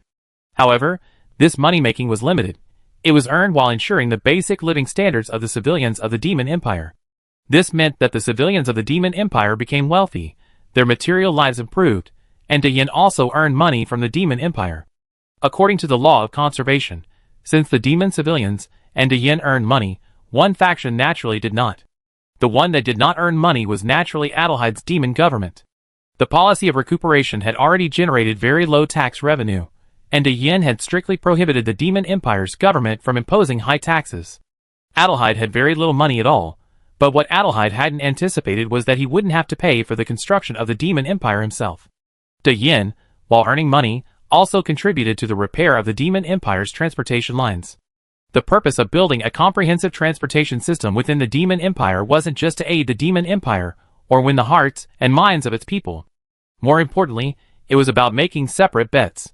The Elf Empire and the Demon Empire, after all, weren't of the same race as Great Yin. If the Elf Empire or the Demon Empire ever changed its mind, Great Yin could launch an attack from another country. And it's impossible for a country to completely defect from Great Yin without a single warning. Furthermore, the most fundamental reason for building the Demon Empire was to facilitate future attacks on the Papal States.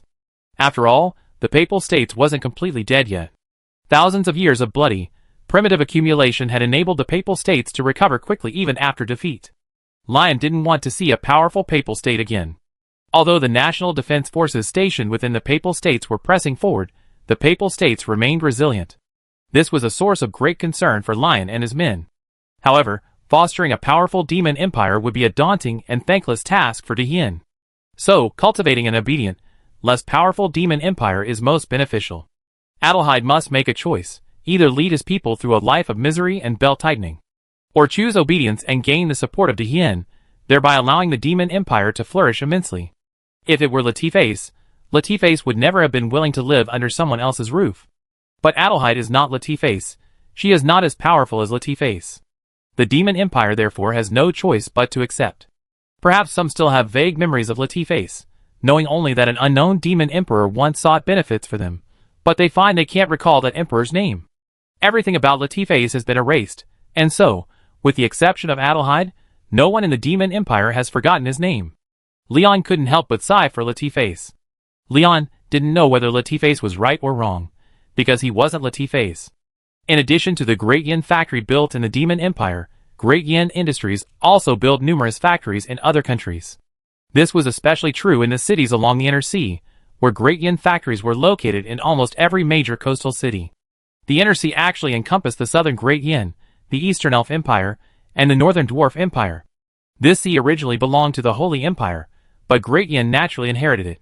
Originally, other countries had the right to develop this sea, but the overbearing Leon simply took it all for him. What? This is your sea? Do you have a navy? Show us your navy.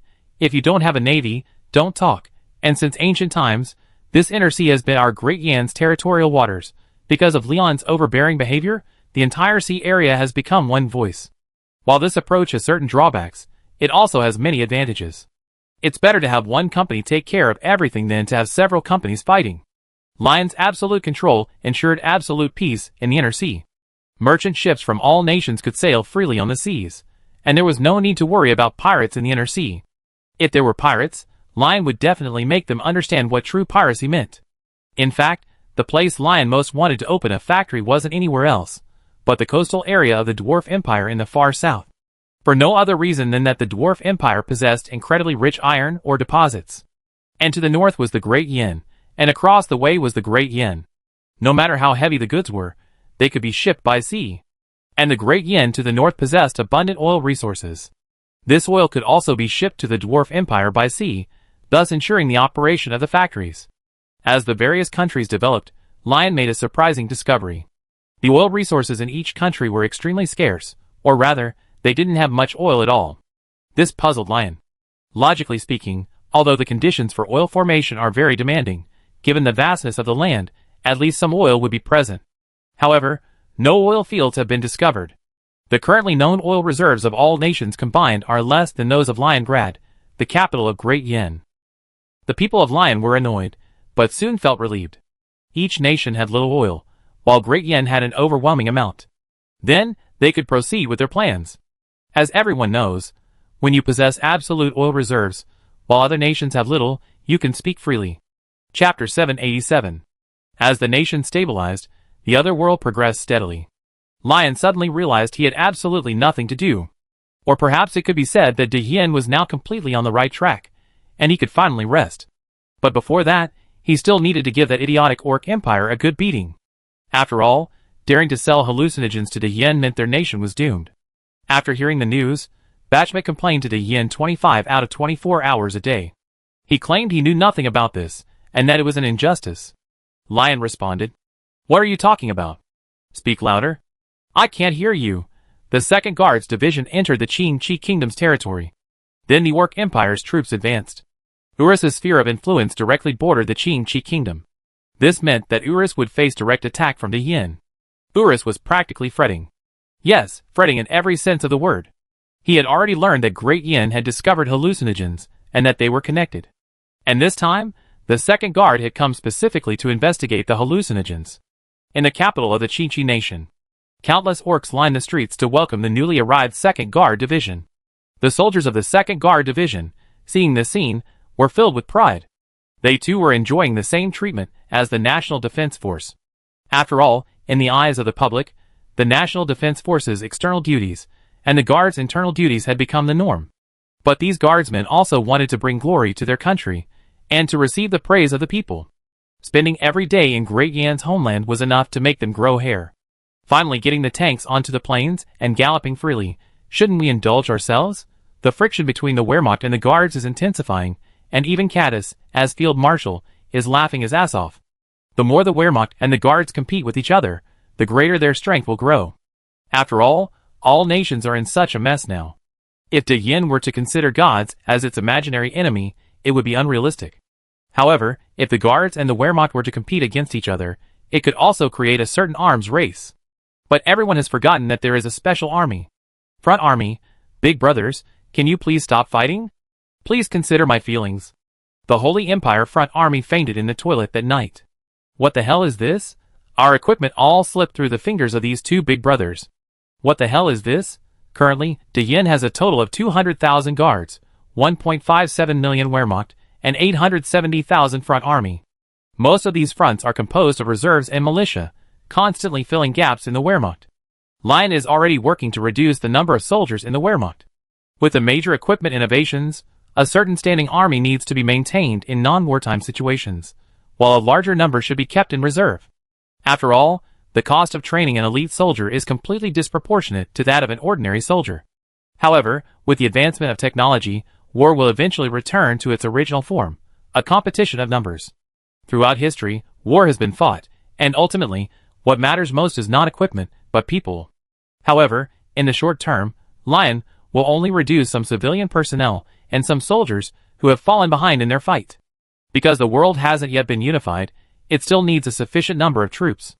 The neighboring Elven Empire has already begun reducing its military, realizing they can barely afford to maintain it. 2 million troops isn't too many, but they're also not too few. If war hadn't broken out, these 2 million men would have been barely enough to support. But once war broke out, almost the entire Elven Empire was dragged into the abyss. Now, Elf Queen Sif finally understood why Leon was always on the defensive. Because of all the wars that had broken out, Leon had almost always been forced into a fight, or had no choice. Rarely had Leon initiated a war.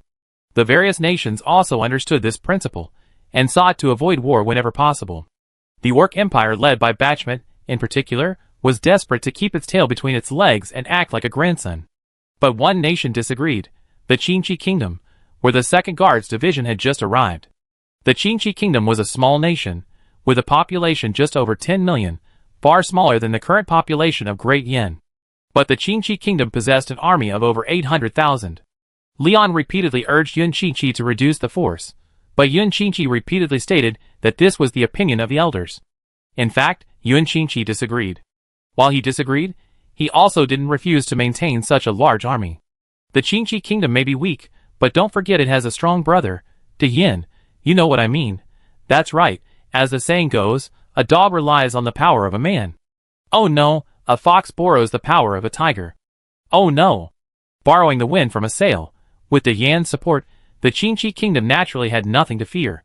Because no matter how much trouble he puts on himself, Leon will stand by and back them up. After all, Yunli will take over the Qinchi Kingdom in the future. Leon will never leave his daughter with such a mess. So, leader, you wouldn't want your daughter to inherit a mess, would you, Leon? But Leon knows that the Qinchi Kingdom has built up such a large army precisely to fight against the Orc Empire to the north. And the Orc Empire to the north currently has 3 factions, with a combined army of nearly 2 million. 800,000 troops for the Qinchi Kingdom is really not much. Once the war is completely over, Leon will disband the Qinchi Kingdom's army. Why not? Keep them to stew in a pot? Qinchi capital. A large number of Guards Division soldiers have entered Qinchi Kingdom. 300 kilometers north of the capital lies the Qinchi Kingdom's border. Beyond the border lies the Urus-controlled area.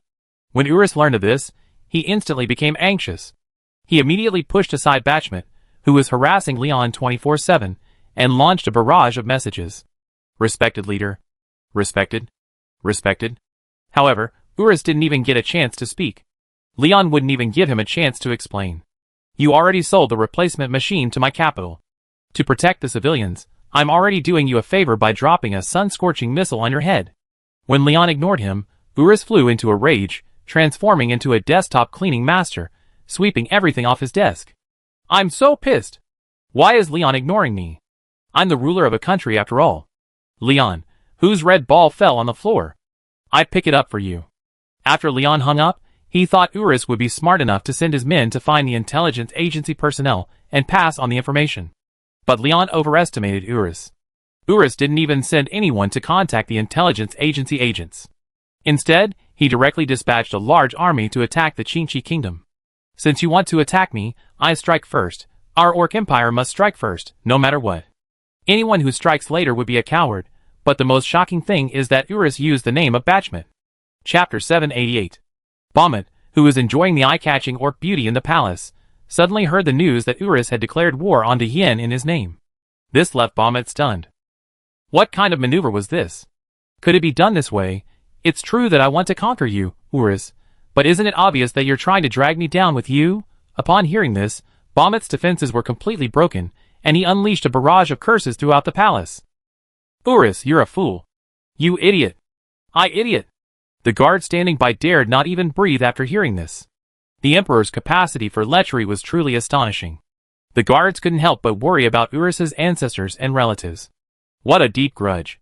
He cursed like that? What these guards and maids didn't know was that if they were Bachmet, they would curse even more fiercely. After all, Bachmet could easily have been a leisurely emperor, enjoying his days. After all, the nations surrounding the Orc Empire have now severed ties with it. This also means the Orc Empire no longer needs to engage in diplomatic relations with other nations. Dian, the Qingqi Kingdom, the Holy Empire, the Elf Empire, and the Demon Empire. These few nations have completely blocked the Orc Empire's diplomatic avenues. The Orc Empire cannot possibly seek aid from these nations, so it can only rely on its own strength. As a far-sighted man, Bachmet has clearly understood the current world situation. Every nation has tucked its tail between its legs, acting like a grandson, because they simply cannot defeat Dian. Bamut had tried, but the result was that the Orc Empire was nearly destroyed. By the time he took over, it was already shattered. Now that he had taken over, having realized the Orc Empire had no chance of recovery, Bamut finally chose to give up. If it were a complete Orc Empire, with a sufficient industrial base, Bamut felt he could still compete with Dian. But now, if you asked Bamut to compete with Dian, you might as well let him die. However, Bamut would never commit suicide, for he cherished his life deeply. Even this seizure of power was carried out after meticulous preparation, ensuring it was foolproof. Perhaps Bamut once considered seeking revenge against Leon, avenging the insult he had suffered. But now, Bamut has let it go. In life, one must experience things that are unbearable. Just get through it. If you really can't, just bear it. You soon feel nothing. Bamut used this method of mental victory to numb himself, then simply became a coward. No matter how other nations provoked the Orc Empire, Bamut refused to take action. Seeing Bamut's tact, Leon didn't pursue the matter further. But this time, the hallucinogen incident put Bamut on the spot. Bamut immediately sought out the officials of Dian and, with his eloquence, managed to clear himself of any involvement. He thought he could continue to enjoy himself. But Urus suddenly had a massive bowel movement. The rebel capital. Urus, dressed in a military uniform, gazed at the civilians he had forcibly herded into the audience, then spoke with great ambition. Fellow countrymen, I am your leader, Urus. The Qingqi nation to our south, with the support of the abominable Great Yin, has declared war on us. Qingqi nation, when did they declare war? That was ages ago, and I never attacked you. I attacked the Orc Empire, Urus continued without blushing or beating his heart. And the abominable Great Yin actually sent 20,000 soldiers to Qingqi nation.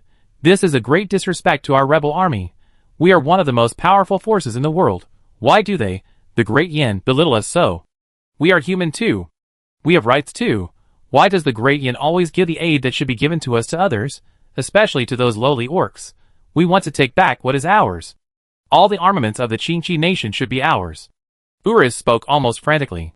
His mother and sister stood in the crowd, horrified. Urus was no longer recognizable to them, or rather, he was no longer the same Urus they knew. Urus had completely become a pitiful man lost in the trap of power. In less than 2 years, Urus had completely lost himself in the trap of power. Perhaps he had once been filled with passion, but now he simply wanted to force everyone to do his bidding. Because power truly possessed people, Urus discovered that even without him having to speak, his subordinates would fawn over him. They would do everything they could to curry his favor. This allowed Urus to tighten his grip on power. Previously, the other factions within the rebel government still had a say. But now, Urus had almost the sole authority within the government. From the original leader, He had become a true dictator. Those who wanted to express their dissatisfaction, but Urus had already cultivated a group of diehard followers. These diehards became Urus's most important lackeys. At the mere word of Urus, they would wipe out everything. Even the leaders of some factions were killed at their command. Urus discovered that if he rewarded these subordinates with even a little power and money, they would risk their lives for him. As for the lower classes who made up the rebel government, the ordinary people, they were no longer necessary to Urus. In Urus's eyes, these ignorant and foolish people only needed a little favor to follow him. Even if these lower class people realized something was amiss and wanted to revolt, Urus only needed to give his lackeys a little more power. These lackeys would then eliminate all the rebellious lower class people for Urus. What the lower class people could never imagine was that the leader they had elected had become a puppet of power. Urus was unaware that he had become a puppet of power. His current focus was entirely on power. Because of Leon's warning and the arrival of the 2nd Guards Division, Urus was completely frightened. Urus was naturally aware of the foolishness he had committed, and he was extremely afraid of Leon's actions. At the slightest sign of trouble, Urus exploded, anxious as an ant on a hot pan. And the most anxious of all was Bachmet. I know you're anxious, but don't rush. Chapter 789. After learning that Urus had declared war, Bachmet was nearly beside himself with anxiety. He called Urus 8 times in 6 hours, but Urus didn't answer. Urus hung up the phone and then said disdainfully to his subordinates, "Who the hell is Bachmet? You think you're worthless? Bachmet, that idiot. We told him to declare war, but he didn't. Now let's help them." Urus finished, toying with the gold ring in his hand. A lackey beside him couldn't help but say, "Leader, your decision is wise. Your Excellency, your decision is truly wise. I believe that under your wise and powerful leadership, we will unify the entire Orc Empire." Urus was deeply impressed by this, and waved his hand, signaling the lackey to leave. As the lackey left and closed the door, his subordinates were walking towards him. The lackey whispered, "Hurry and transfer the assets. That idiot Urus has gone mad. We can't just hang ourselves on one tree. The rebel army is rotten to the core. Let's just leave it to that idiot Urus."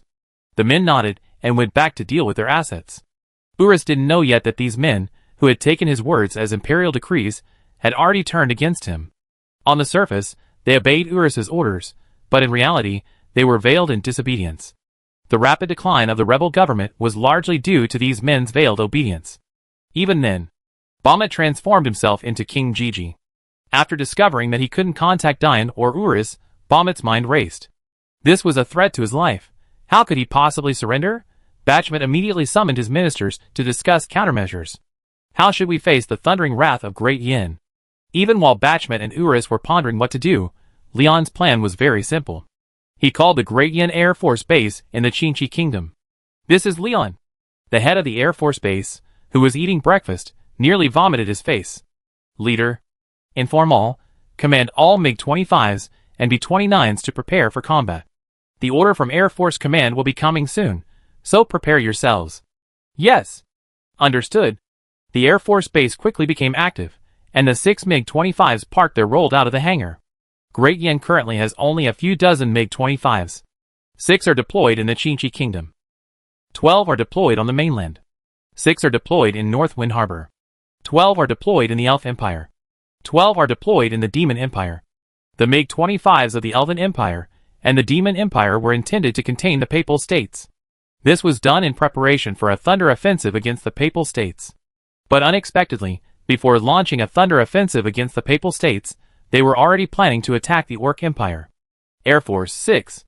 The Air Force was completely paralyzed, as they had deployed most of their air units to bases westward, near the Papal States. And just as they had deployed the bulk of their air power, an operation against the Orc Empire began.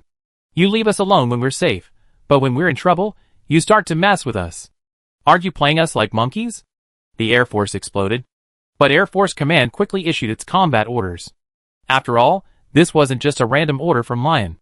And these courageous generals had long wanted to deal with Urus, the ungrateful bastard. Although Bonaparte, his neighbor, harbored rebellious intentions, he provided every bit of resources to Yin. And he always kept his promises. Bonaparte wasn't just ambitious, he also respected his promises. And Urus, the ungrateful bastard, began using all sorts of tricks against Yin as the rebels grew stronger. Not only did he skimp on resources, he even skimped on the annual tribute. These tributes weren't worth much, but most of them were meant for Lion. Most of them were ordinary agricultural products and local specialties. As Lion put it, a gift is about the thought, not the value. After all, Lion knew that Urus's regime was just getting started and needed a lot of funds to build. But to his surprise, Urus didn't even care about these tributes. Not only did he use inferior counterfeit products, but Leon even discovered the Great Yin trademark among the tributes. This is truly a case of a knife slashing his butt. You're using our Great Yin products to pay tribute to our Great Yin leader. Why does this scene sound so familiar? What infuriated Leon even more was that you were being cunning with these tributes, which I could tolerate. But you reduced the quantity and quality of the resources agreed upon for our Great Yin. Do you think we Great Yins are fools? So, facing the disobedient Urus, a heavy blow must be struck, and a resounding blow. However, Lion didn't intend to launch an all-out war at this moment. But the Orc Empire had to be fought. So Lion came up with a new idea, to have the newly reorganized Qinchi army launch a war of revenge. One war solved three problems. First, the feud between orcs and orcs. Second, the punishment that Great Yin had imposed on the Orc Empire and Urus. And most importantly, those outdated weapons had to be consumed. They couldn't just rot in the warehouse. After all, Lion hated waste, and wouldn't let even a grain of rice go to waste. This was truly killing three birds with one stone. And with Qinchi's current military strength, if it couldn't crush the Orc Empire and the Urus regime, then Qinchi could truly disintegrate and reorganize. Early in the morning, the Great Yin Air Force Base in Qinchi was bustling with activity. After receiving Leon's order, the air base began operations, and within minutes, the order from Air Command followed. The fighter jets within the air base immediately took off. For MiG-25 fighters were dispatched immediately. Dozens of B-29 bombers, and over 20 Mi-262 fighters also took off. The Qinchi Kingdom's air base was not large, so only so many aircraft could be deployed at once. The orcs, just getting ready for work, saw these planes take off. The 2nd Guards Division stationed in the city had also received orders, and began moving toward the border. At the same time, the Qinchi Kingdom's army also began to enter combat readiness. The Qinchi Kingdom's top brass were all excited. They had finally waited for this day. Finally, the heavenly soldiers had arrived. Lion, that's not something you can say. Chapter 790. The Qinchi Kingdom's capital is only 300 kilometers from the northern border. In just one morning, the reorganized Qinchi army successfully reached the border. Hours earlier, combat units of the Great Yin Air Force had launched a fierce attack on the Urus regime. For MiG-25s flew directly over the Urus regime and headed straight for the Orc Empire's capital. The primary purpose of these 4 MiG-25s wasn't bombing, but military deterrence. If it were against a top-tier power, or an opponent on par with Great Yin, Leon would definitely have hunkered down and played second fiddle. But in this kind of crushing situation, tactical deterrence is more important. Crush the enemy psychologically, for only in this way can the Orc Empire be swiftly conquered, and make the orcs understand the disparity in military strength and extinguish their rebellious spirit. As a leader, Leon naturally understood the principle of giving a good reward after a good blow. After attacking with thunderous force and quickly dispatching the enemy, you can then employ the sweet treat tactic, trapping these already less than intelligent orcs into a honey trap. On one side is the prospect of national destruction, on the other is food to fill their bellies. Even a fool would know which choice to make. Leon wasn't worried that they would once again oppose him after taking the food. Since you've chosen to take the food, you must understand that there's no such thing as free food. Leon, this black-hearted, no, red-hearted capitalist, he will absolutely squeeze every orc's worth out of him. And those orcs involved in the hallucinogen production will suffer greatly. Hans knew how to deal with the orcs involved in the hallucinogen production without Leon's intervention. Perhaps the next day, there would be a few more graves within the Orc Empire, and the grass here would grow incredibly lush next year. Urus had also received news from the border. When he heard that the Qinchi army had been dispatched, he remained incredulous. After all, the Qinchi army had just disintegrated a few months ago. How could it be combat ready so quickly? Until he saw the MiG-25 fighter jets flying overhead. Urus finally panicked and immediately began deploying troops to the border. You could call Urus stupid, but he can be incredibly smart at times. But you could call him smart, and he's also incredibly stupid. Because, although Urus had already planned to break off relations with Leon, he had never sent his troops to the border. Instead, he sent them to the border area controlled by the Lano army. Because, in Urus's eyes, the Lano army posed a far greater threat than anyone else. As the MiG-25 fighter jets entered the territory of the Orc Empire, Leon officially declared war on the Urus rebel regime, and the regime of the Orc Emperor Bachmet. Leon did not declare war on the Orc Empire, but instead chose to target the Urus rebel regime and Bachman's regime. The Qinchi cabinet representative announced that the Qinchi kingdom had declared war on the Orc Empire. Yes, Leon declared war on individuals and regimes in his own name, while the Qinchi kingdom declared war on nations. This also made it clear that Leon would not overly intervene in this war. Because this was a war of revenge, it was not a war of pure revenge. With the current strength of the Qinchi nation, it would be nearly impossible to completely subdue the Orc Empire. But they had no choice but to fight, so Leon would ensure that Qinchi's military operation achieved a certain degree of success. At the same time, he would allow Qinchi to use this war as a training opportunity. As for when they would achieve complete revenge against the Orc Empire, that would depend on when the Wehrmacht completed its modernization. As MiG-25 fighter jets flew over the Urus regime's controlled territory, the civilians in the rebel-held areas instantly panicked. Urus boasted daily about the power of their regime. If they lied too much, they might even end up being deceived. But some ambitious individuals also understood the hypocrisy of Urus's lies. For all their daily boasts of their might, in the end, they had only established the most basic armored forces, lacking even a single aircraft in their air force. And those most basic armored forces were truly basic. What's the concept? They mistook military warriors for tanks. Because they didn't have any tanks. And the armored forces numbered no more than 2,000. How could these 2,000 men possibly stop the highly mechanized Qinchi army? As soon as Urus ordered the border defenses to begin that morning, the Qinchi army on the other side began to move. Urus believed his own army would be able to reach the border defenses first. However, in reality, it was almost 10 o'clock in the morning when Urus's army began to slowly move. By 10 o'clock in the morning, the vanguard of the 2nd Guards Division had already arrived at the border and began deploying artillery. The 2nd Guards Division believed the enemy would put up a stubborn resistance at the border. But in reality, the 2nd Guards Division was surprised.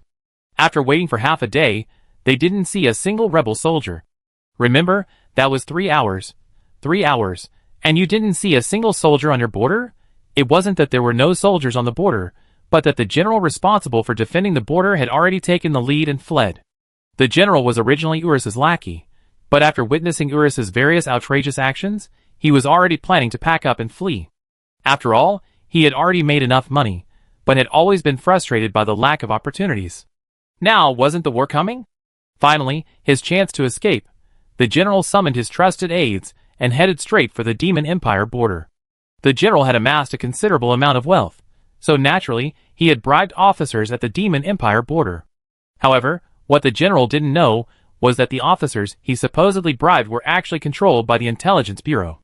The goal was to set up a trap and eliminate the general. After all, the general's assets amounted to over 100,000 gold coins. That was the annual military budget for nearly half an armored division. It wasn't until 12 noon that the Qinchi army arrived at the border of the Orc Empire. The Guards Division didn't blame the Qinchi army too much for being 2 hours late. You expect them to catch up to your new trucks with their old trucks, and they even helped carry the necessary military supplies for the 2nd Guards Division. Isn't that a good logistics teammate? Shouldn't she be spoiled? Originally, the 2nd Guards Division had planned to assist the Qinchi army in launching an offensive. But by noon, the 2nd Guards Division and the Qinchi army still hadn't seen a single rebel soldier arrive. The Guards Division had originally planned to launch a top-notch breakthrough tactic at the border, but to their surprise, the enemy never arrived. Chapter 791. After arriving at the border, the Qinchi army was fully prepared within half an hour, ready to launch an attack at any moment. The commander of the 2nd Guards Division, upon discovering the enemy hadn't deployed at all, decisively chose to launch a full-scale assault. However, the commander of the 2nd Guards Division chose to retain his troops at the border rather than lead them into the Orc Empire. Instead, he ordered the Qinchi army to attack on all fronts, while the Guards Division waved flags and cheered from the rear. The Air Force served as the primary support unit for this battle, and the Guards Division's Artillery Regiment and Rocket Artillery Battalion provided fire support. Although Lion declared war on Urus and Bahamut, he did not directly order the Guards Division to invade the Orc Empire. This presented a very real problem. If the Qinchi attack was thwarted, Lion's Guards Division would serve as a backup, but in reality, Bahamut and Urus would not dare to do anything to them. Instead, they had to swagger and send them off. Even when attacked by the Great Yin Air Force, they had to greet them with a smile. This is the sorrow of a small nation, and this is also the hegemony of a great power. I attacked you, and you still had to send me off with a smile. The Qinchi army quickly broke through the undefended border and directly launched a rally around the orcs. The Qinchi army commander said, "Why is it that only Great Yin can complete a rally? They, the Qinchi, can do it too." And then, within a few hours, the Qinchi army advanced hundreds of kilometers and captured a relatively important city on the southern border of the Urus rebel regime. It wasn't until this moment that Urus received the latest news from the southern border. Urus was furious in his office. "What are you doing? The enemy has advanced 100 kilometers. And you're just reacting. And what about the border garrisons?" Urus then immediately cleared his desk, sweeping everything off. The generals standing nearby had serious expressions. A general spoke up. "Leader, there aren't many defenders at the border. We can't withstand the enemy's attack." Urus angrily overturned the table. "Not many defenders? There are 50,000 at the border. You're telling me 50,000 people didn't fire a shot and let the enemy march in? Are they idiots? Or are all my generals a bunch of good-for-nothings? Or a bunch of fools who just watch me get killed by Dian?" The general immediately retorted. "Leader, you may doubt our fighting ability, but you must never doubt our loyalty." Another general spoke up. "Report to the leader. Joseph's 200,000-man army is already waiting along the enemy's route. As long as Joseph launches the attack, everything will be fine." Another general spoke up. "And there are 150,000 local troops ready and waiting. As soon as Joseph arrives, we can launch a counterattack immediately." Urus's expression softened upon hearing this plan. But the next second, the sound of airplane engines suddenly filled the air. The city's air raid sirens blared. A B-29 bomb dropped directly on Urus's residence. Boom! Boom! Boom! Dozens of B-29s bombed the rebel capital, severely damaging the city's industrial and military sectors. Urus ducked under a table to avoid the bombardment. The generals were no less effective, each displaying their own unique skills. One general even jumped from the second floor, believing the Wehrmacht had a firm grasp on the exact location of Urus's office. Perhaps this bombing was a precision strike. So, the general leaped directly from the second floor, his fat, pig-like face making direct contact with the ground. Fortunately, the general possessed considerable strength, and despite the close contact, he managed to survive. Although the bombing was sudden, it seemed that luck favored Urus. Urus's residence was bombed, but his office was spared. The chubby general, who leaped from the second floor, was hit by a bomb. He was instantly reduced to smithereens. If the chubby general hadn't chosen to jump, perhaps the outcome would have been completely different. As the bombers departed, Urus took a long time before daring to crawl out from under the table. The generals did the same. Only after seeing Urus crawl out did they dare to crawl out. Urus's face flickered between pale and purple. Looking at the generals, Urus spoke. "Where are my anti-aircraft forces?" The generals remained silent, and one murmured. "You don't even have anti-aircraft weapons. Where do you get your anti-aircraft forces?" At the same time as Urus's bombing, Joseph, the man Urus and his men had placed such high hopes on, was leading his 200,000 men, trudging towards the front lines. Joseph had already learned that the Qinchi nation had launched a war with the support of Dian. As the army marched, an adjutant hurried over. "General, Leader Urus has issued orders. He's telling us to rush to the front lines and stop the attacking Qinchi nation army." Seeing the adjutant's anxious expression, Joseph handed him a cup of tea. "Don't worry, have some tea first. How can this not be urgent? The leader has given the order, and we must obey." Joseph sneered, then spoke. "Obey his orders? He already knows I'm going to die. Do you want to go to die too?" The adjutant's expression froze. Joseph was right. Urus was sending them to their deaths. And he had issued 3 orders in the space of half an hour, all urging them to die. How could they accept this? So Joseph simply gave up. No matter how hard he pushed, Joseph's march was as slow as a tortoise's. The troops assigned to assist Joseph, seeing how he feigned obedience but secretly disobeyed, became shrewd. They began to use various excuses to evade Urus's orders. For example, they claimed they were running low on ammunition or their weapons were faulty. The endless stream of problems left Urus completely bewildered. Urus urged the frontline soldiers to advance, and his men complied with their orders faster than anyone else. But the battle line remained unchanged. The army hesitated to move, while the Qinchi army advanced at full speed. Urus placed the blame entirely on Dian. Dian was definitely involved in this military operation. "This is all their fault. Dian, do you think I fought?" "Yes." Chapter 792. Urus naturally learned of the situation on the front lines. Urus could only rage in frustration in his office. For now, The only troops Urus could mobilize were Joseph's 200,000, plus some local garrisons. Since Joseph was so slow to act, the local garrisons naturally followed suit. This infuriated Urus. But he could only be angry for a moment. Even further away, within the territory controlled by the Urus regime, autumn had already arrived, and the fields were filled with golden wheat. The people under the Urus regime were working diligently. Looking at the endless wheat in the fields, the orcs didn't find the harvest difficult. Instead, they were filled with fighting spirit. This year's wheat was growing at its best, and their harvest was the largest. And according to policy, they could keep most of the grain. That was why they were so happy. Because Urus had already ordered agricultural production and agricultural taxation to be modeled after the Great Yin. However, these poor, low-class orcs still had no idea what was happening. A grain-collecting officer arrived in the fields and posted a notice. Some literate orcs immediately gathered around. But as soon as they read it, their smiles froze. Because Urus had changed his mind. Originally, according to the Yan's agricultural policy, the agricultural tax was only 10%. But if Urus collected 10%, then Urus wouldn't be able to gather enough grain to wage war. So Urus broke his promise. And according to his subordinates' calculations, Urus would have to raise the tax to at least 60% to support the soon-to-be expanded army of 1 million. That's a full 50% increase in taxes. Almost all the lower classes of the Orc Empire were already heavily in debt, mostly due to poor harvests and various family problems. This year, they finally had a good harvest, and taxes were at an all-time low. The orcs toiled tirelessly, hoping to save more, pay off their debts, and leave a solid legacy for their children. But all of this was shattered. The orcs were instantly devastated by the notice. Many women collapsed in the fields. At that moment, a dark cloud drifted in from the east. The farmers of the Orc Empire were instantly devastated. Already facing a 50% tax imposed by the Urus, and now faced this torrential rain. From the church in the middle of the field, a clergyman rushed out in a panic, shouting as he ran. "The rain is coming! The wind is coming! Everyone, hurry up!" Seeing this, some orc men forced themselves to gather their strength and began to rush to harvest the crops. If the wind and rain continued for several days straight, the harvest would be severely reduced. This would only make their situation even worse. The dark cloud was large, seemingly drifting in from the eastern sea. Joseph's army also saw it, along with the farmers rushing to harvest the crops. However, Joseph did not order his soldiers to help the farmers or to advance faster.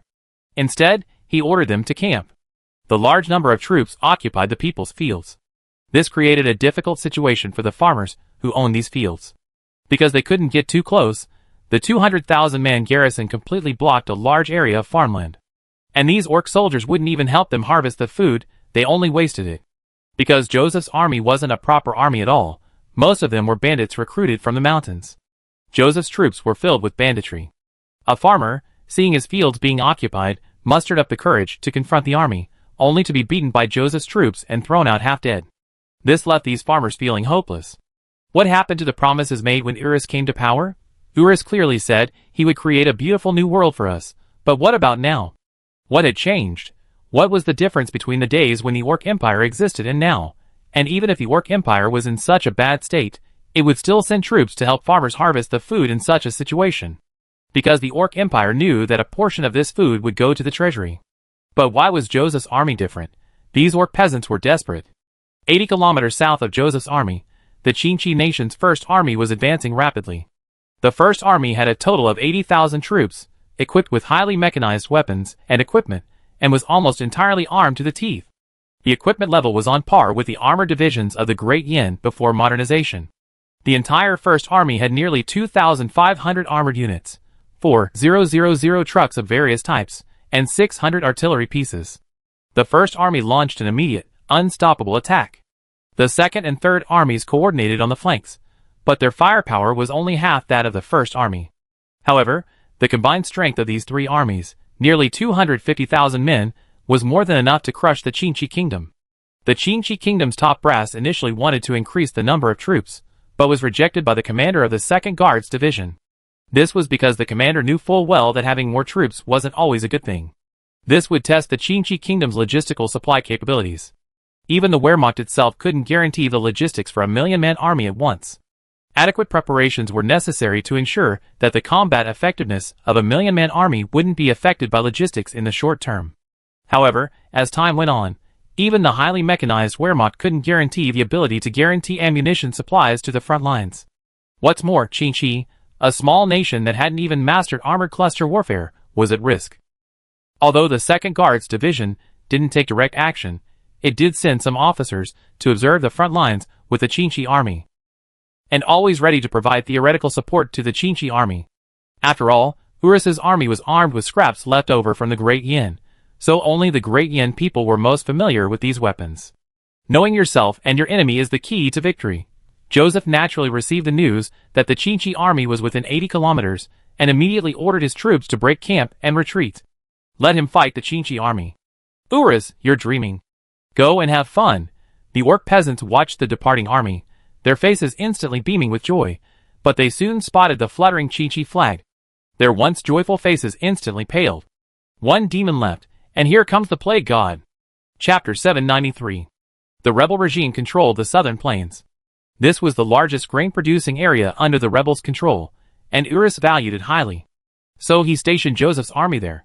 The 200,000 troops led by Joseph were arguably the most capable of fighting among the rebels. But this capability was highly exaggerated.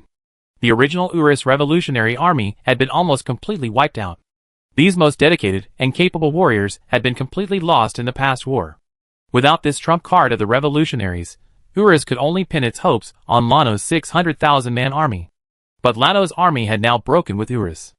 Urus was completely isolated. Frightened, Urus immediately launched a massive conscription drive, assembling the so-called million-strong army. After hearing this news, Leon felt a sense of emotion for some reason. Why do most grassroots people lose themselves after rising up? Urus was like this, and so were those purged officials in Dian. Southern plains. The sky, which should have been setting, was now covered in dark clouds. Farmers were rushing to harvest crops. As Joseph and his companions left, they considered setting fire to the place. If the Qinchi kingdom occupied this place, the crops would naturally be seized. Then, they would become supplies for the Qinchi army. But Joseph quickly abandoned the plan. It's about to rain heavily. What's the point of starting a fire? Why not think about becoming a long-distance running champion? How can I outrun the Qinchi kingdom's mechanized troops? The farmers sweated profusely, and many of their calloused hands were scratched, but they didn't stop and continued to harvest without any impact. It seemed as if nothing had happened, but blood doesn't lie. In the distant sky, a long black dragon was approaching. The orc farmers noticed this. They saw a large number of steel behemoths speeding along the dirt road. A tiger tank arrived at the edge of the field, lost in thought as it gazed at the narrow dirt road ahead. Would this tank be able to pass through? The answer, of course, was no. Urus and the Orc Empire had never imagined armored forces passing through here. The 2-meter dirt road gave the armored forces pause. If they advanced, they would inevitably crush the crops. The leading tiger tank stopped, leaving both sides stunned. The first army commander asked why they hadn't moved on. The farmers stared at this scene in amazement. For the farmers, they assumed these enemies would crush the fields without hesitation and then pursue Joseph. But they stopped. This left the farmers present dumbfounded. On the Qinchi army side, the regimental commander personally approached the tiger tank and was about to question why they weren't advancing. He saw a vast expanse of golden wheat fields. He also saw hundreds of orc farmers, their eyes filled with pleading. The regimental commander glanced at the tiger tank commander, then bit his lip, patted the tank, and returned to confront the commander. What? The road's too narrow? The only way to advance is into the fields? The commander was completely bewildered upon hearing the regimental commander's response. Just into the fields. Joseph's army was right before their eyes. With just a little acceleration, they could overtake and consume these 200,000 men. Such a golden opportunity. Why not just do it? The commander spoke immediately. Just drive into the fields. We just pay for it. Catching up with Joseph is the most important thing. Commander. You should come and see for yourself. The regimental commander glanced at the orcs in the fields and finally said this. The commander was confused. The officers of the Great Yin Corps nearby seemed to have guessed something, and a colonel approached. I guess you encountered peasants. This is a great opportunity for you. If you handle it well, you might even win without fighting, the colonel said mysteriously. The commander was about to explode, but upon hearing the Great Yin colonel speak, he immediately changed his tune and rushed to the front lines as quickly as possible. Then he shared the same expression as the regimental commander. Although the commander knew they could compensate with money, who could stand hundreds of peasants staring at him with such eager eyes, the commander looked at the regimental commander, who silently lowered his head. The regimental commander looked at the tank commander again, who silently lowered his head. Just as the tank commander was about to look for someone else, he realized there was no one beside him. The commander's face was solemn. Colonel Diane contacted the Diane Air Force. Where did Joseph escape to? Where can they go in a day? Okay, got it. Comrades, please keep an eye on the enemy's movements. We encountered a tremendous opportunity here. The colonel said this with an excited look. According to the Air Force's predictions, Joseph can travel a maximum of 100 kilometers in a day. We can definitely catch up. Instead of wiping out this ragtag group, why not seize the opportunity that presents itself? The colonel spoke. The people around him were somewhat puzzled. Seeing the puzzled faces of the crowd, the colonel couldn't help but hold his head. The colonel had originally been a member of the military staff. He had witnessed the tactics used by Leon in those battles. So he understood that this was a golden opportunity. Everyone, get down to the fields now, and help these orc farmers harvest the grain. At the same time, send 3,000 men to take over the city ahead. If we help harvest the grain, then we can swallow up the entire orc empire, the colonel said. Before the regimental commander turned around, the commander beside him had already realized what was happening. Everyone, hurry up and get down to the fields. Help them harvest the grain. Quick, quick! The commander's order was quickly passed down. Tens of thousands of Chinchi soldiers rushed into the fields. This terrified the farmers. They thought the soldiers were going to kill them, but later realized they were actually there to help them harvest the grain. Seeing the wheat being delivered to them, the farmers were dumbfounded. The farmers froze in their tracks. Don't just stand there.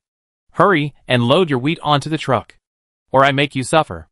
A soldier shouted fiercely at a little girl. The girl instantly burst into tears. Wow! Soldier, The squad leader, upon seeing this, came over with a big bag. Are you really that capable? The soldier immediately pulled out a lollipop from his stash. Don't cry, Candy. The little girl, worried by her parents' concern, swallowed the lollipop.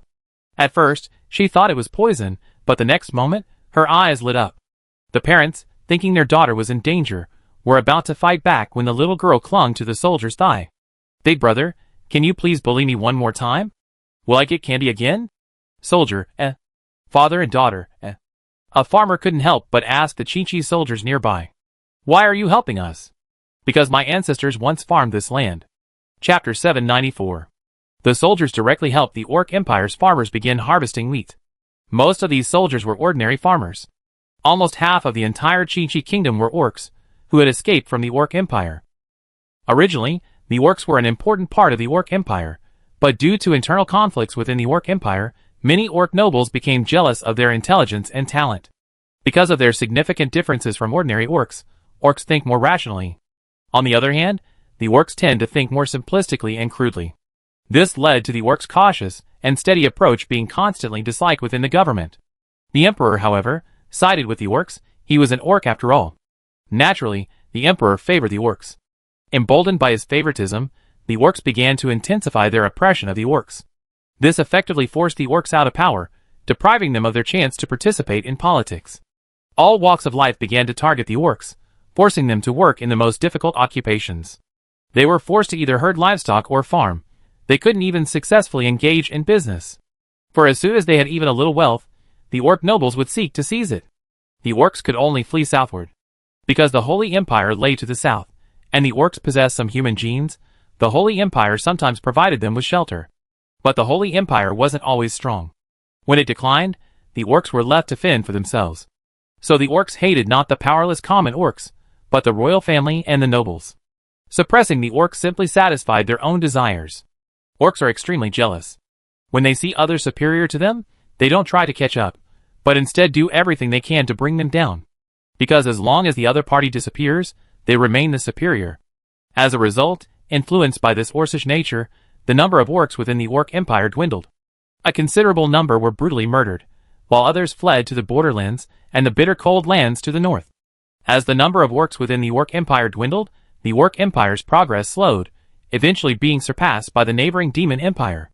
In later years, it was even nearly annihilated by the weakened Holy Empire to the south. The Orc Empire's current situation is its own fault. The lower classes of the Chinchi kingdom initially hated all orcs, but after education, they understood that their goal was to overthrow the orc royal family, not to inflict past hatred on the common people who had suffered the same hardships as themselves. How is this any different from the orcs of the past? If the orcs want to regain control of the orc empire, they must resolve past grudges. But there's no conflict of interest between the common orcs and the orcs. The real conflict lies with the orc nobles, the vested interests of the orc empire. Watching these soldiers helping them harvest the crops, a strange light suddenly appeared in the orcs' eyes. Aren't these orcs considered to be evil and wicked? Or are they just sneaky and cunning? But everything that happened before their eyes completely shattered the lies of the nobles and the ruling class. Who were the real villains? It now seemed the ruling class was the bad guys. Even the so-called leader, Urus, the simplest peasants at the bottom of the society, didn't have that much ulterior motive. They only knew that these once imagined enemies were now helping them, that these orcs, once despised by them, were doing something the high-ranking nobles would never do. The commander stood in a nearby field, personally harvesting wheat. The farmers watching were stunned.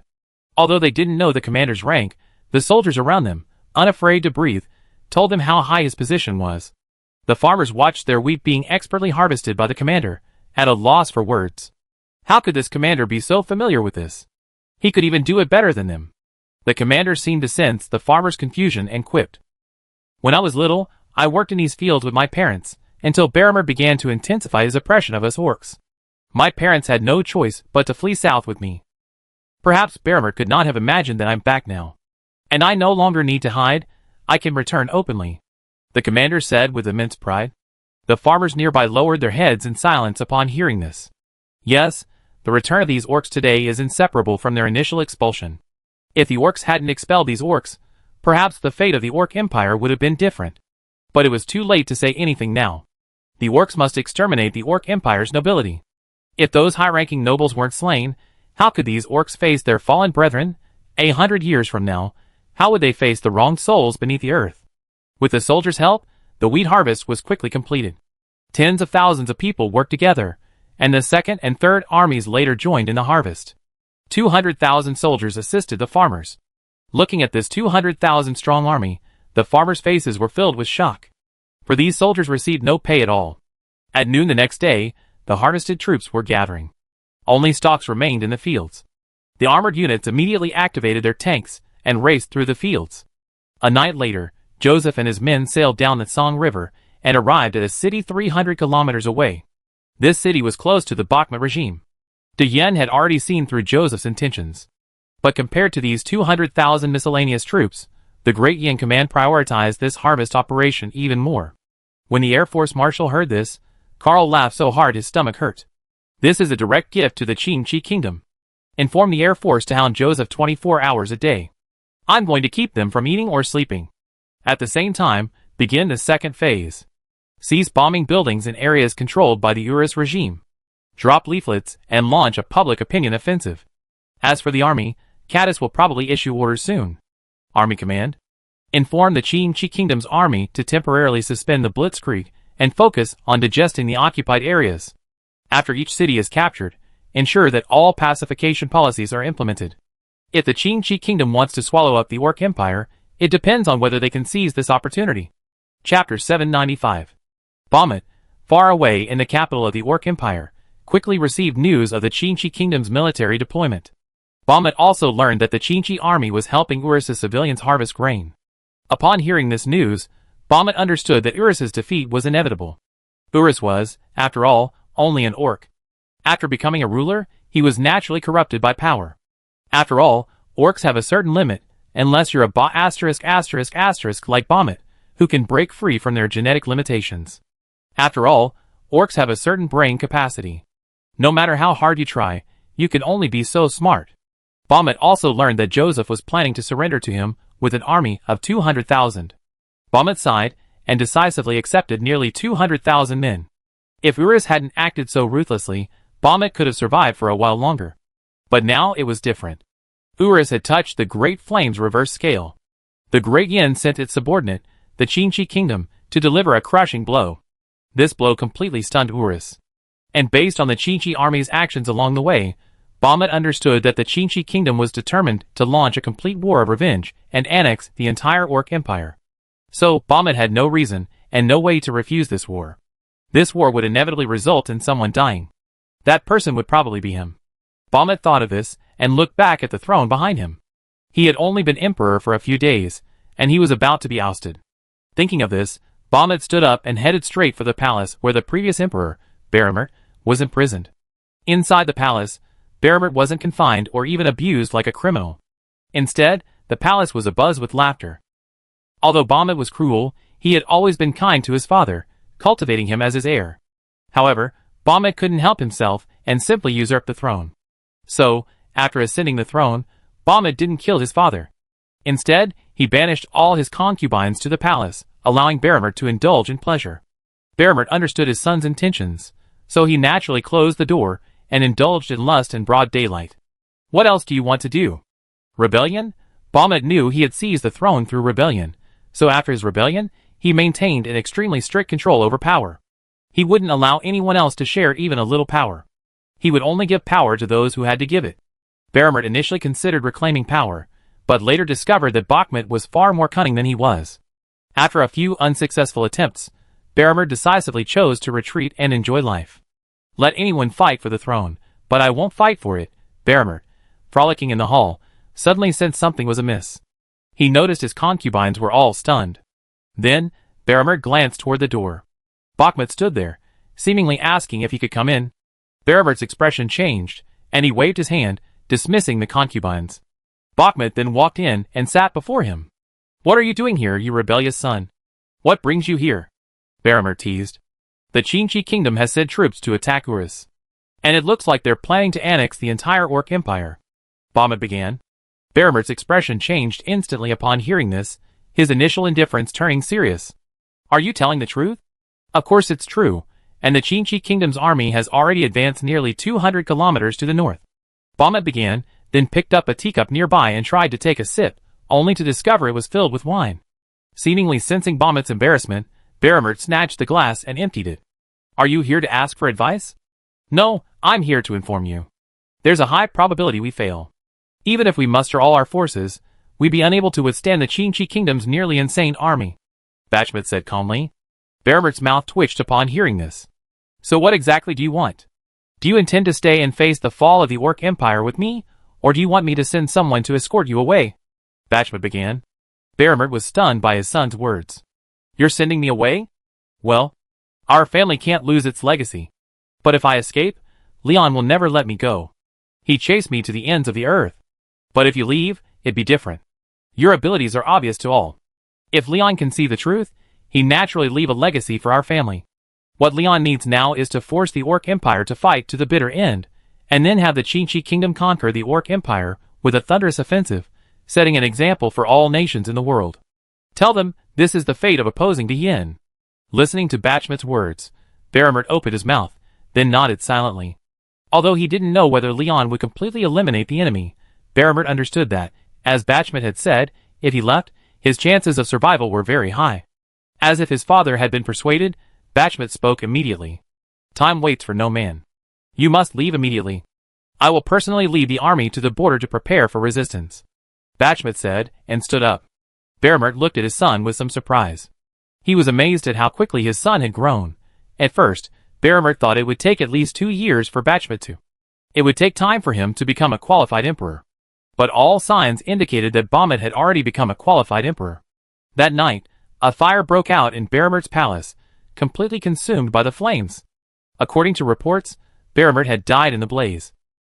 Early the next morning, Bahamut immediately assembled his army and announced that he would personally lead the army. This stunned all the Orc nobles. What was going on? Many nobles said that if they were willing to spend money, the war could be avoided. But Bahamut ignored their opinions and issued a direct order to each noble.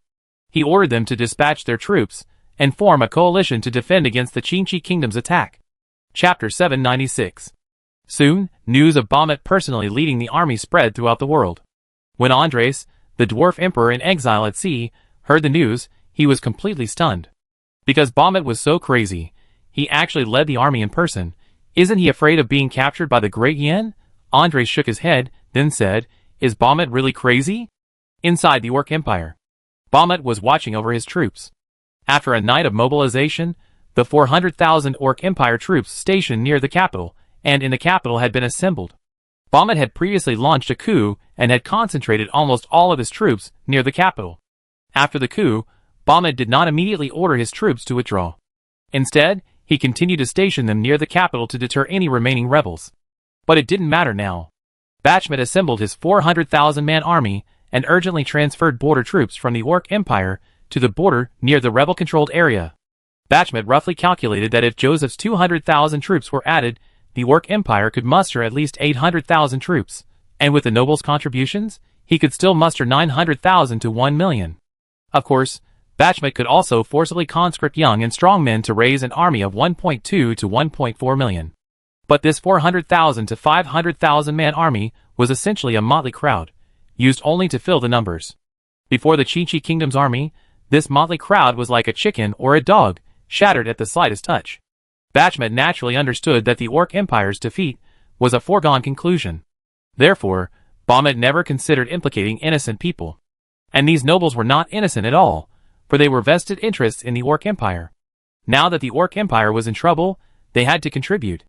If they didn't, Bachmet would make them consider the depth of their family tree. At the same time, as Bachmet was mobilizing his troops in the northern part of the Orc Empire, a small carriage was carrying a white-haired old man towards the northern snowfields. Only 5 or 6 guards were responsible for guarding the carriage, and these guards were protecting the former Orc Emperor, Baromert. Baromert had already left the Orc Empire's capital and, after a night of marching, had traveled nearly 100 kilometers. During this time, he had changed carriages 3 times. Naturally, Baromert received the news that Bachmet was personally leading the expedition, and was overwhelmed with emotion. The son he had once believed to be the most patient had finally stood up. When he usurped the throne, Baromert had assumed his son would continue to be the 6th son. But unexpectedly, Bachmet had the courage to face the pressure from the Great Flame. Thinking of this, Baromert suddenly felt a surge of regret. If he had passed the throne to his son earlier, could Bachmet have turned the tide? At least give the Orc Empire a glimmer of hope. Thinking of this, Baromert couldn't help but feel a sense of loss. An Orc woman nearby, observing this, embraced Baromert tenderly. Nearly all of Baromert's hundreds of concubines had perished in the fire last night. Only this concubine managed to survive.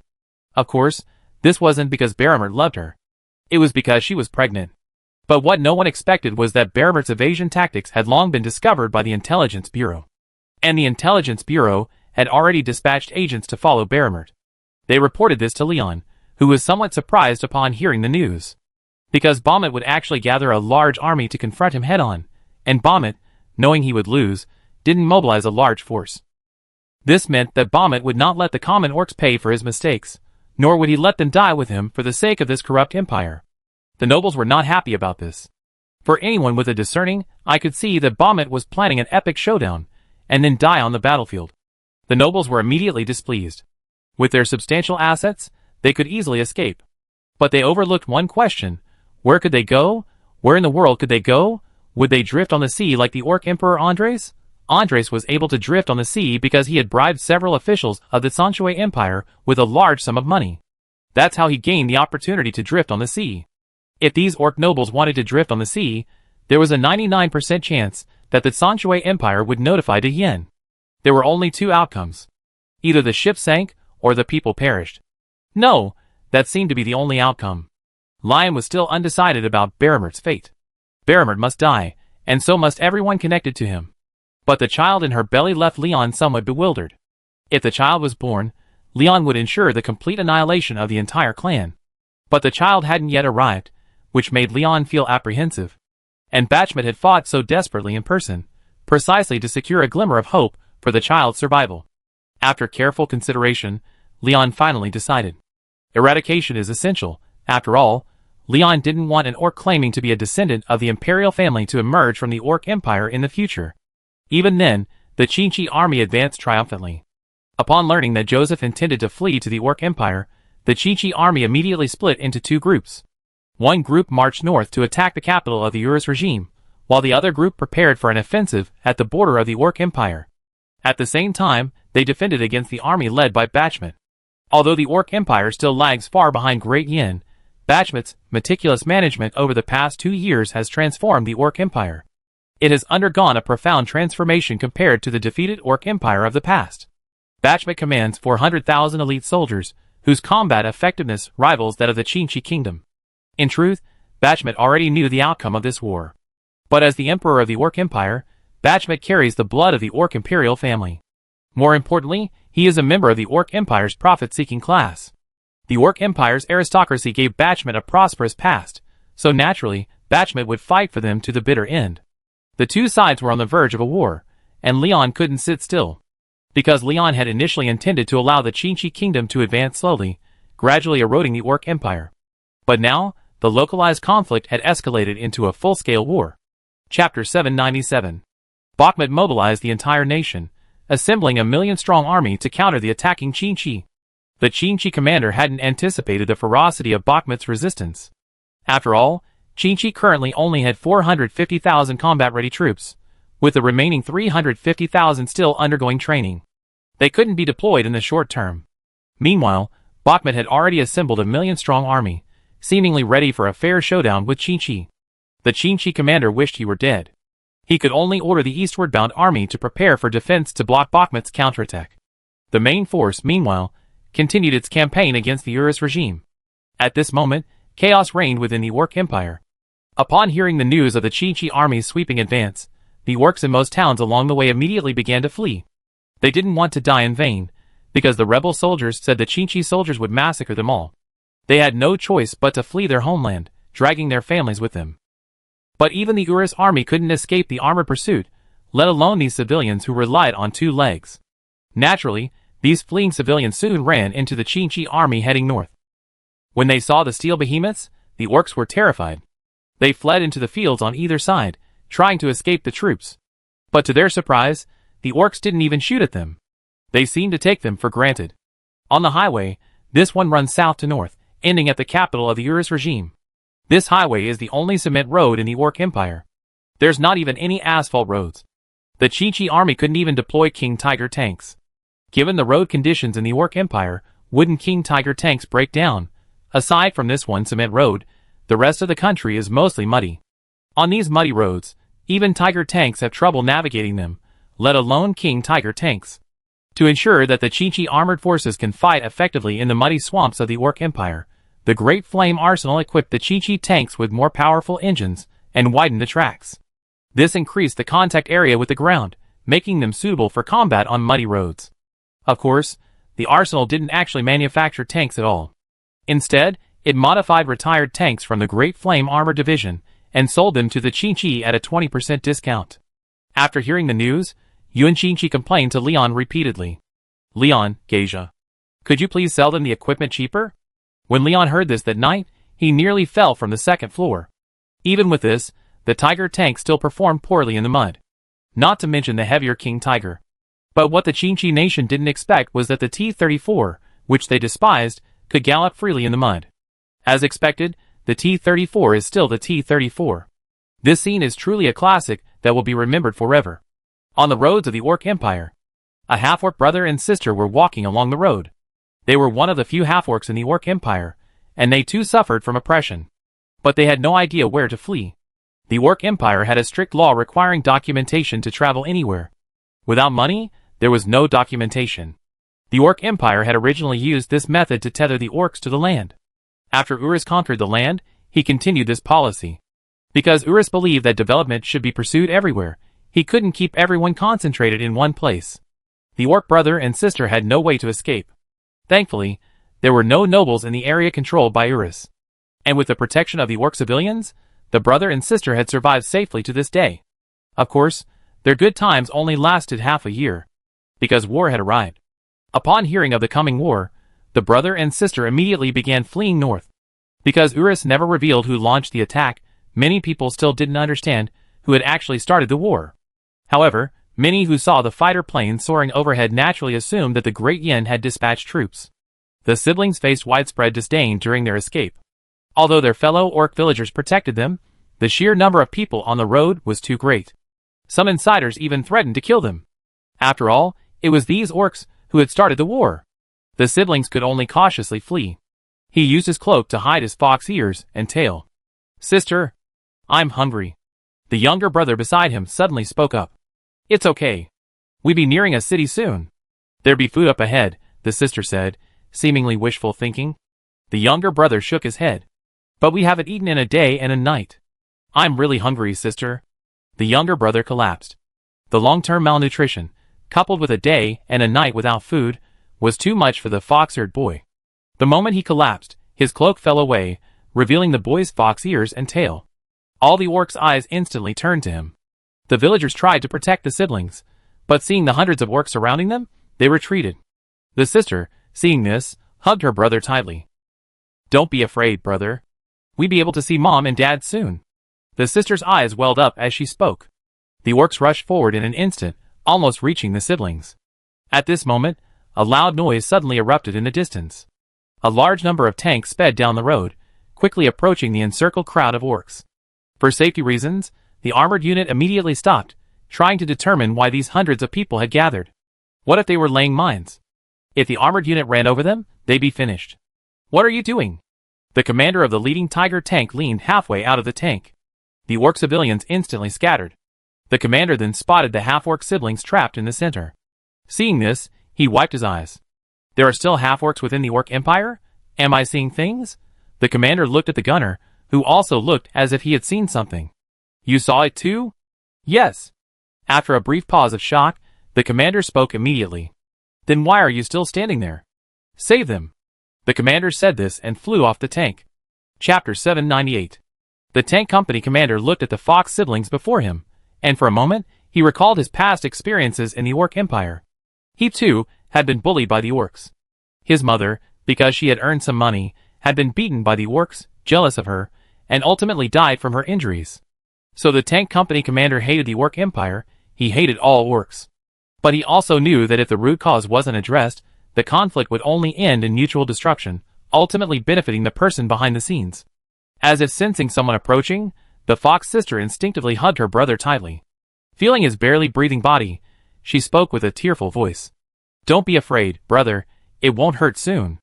Little girl, don't be afraid, look up and see us," the company commander said, keeping a distance from the fox siblings. The fox sister instinctively looked up.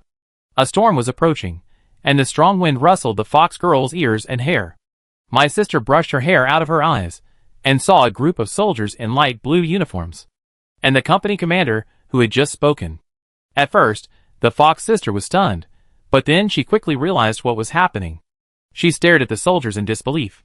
They were also half-orcs. The company commander turned and said, "Quickly, call the medics."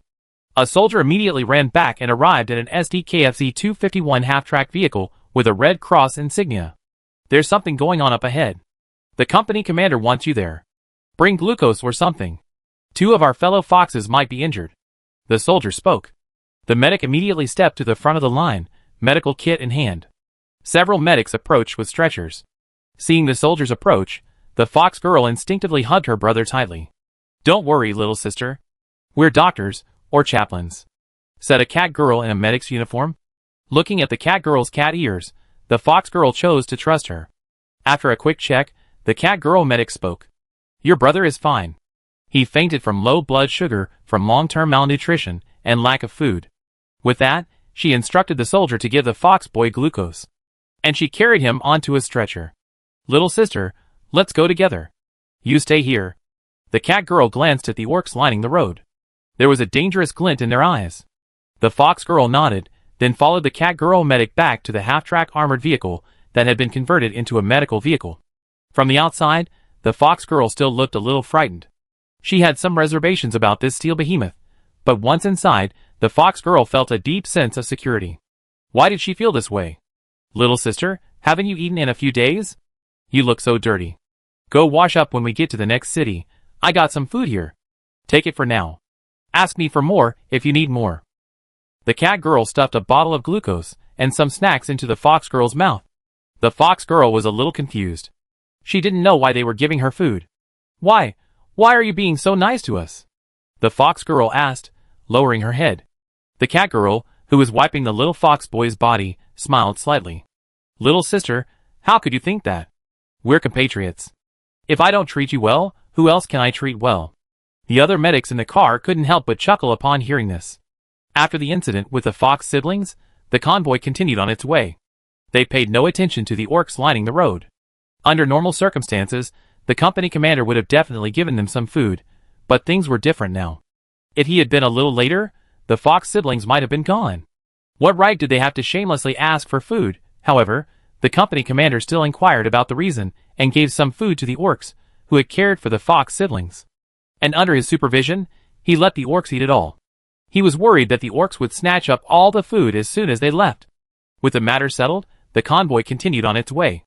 They were only 500 kilometers away from the city where Urus was located. The Urus regime was on its last legs. Boom!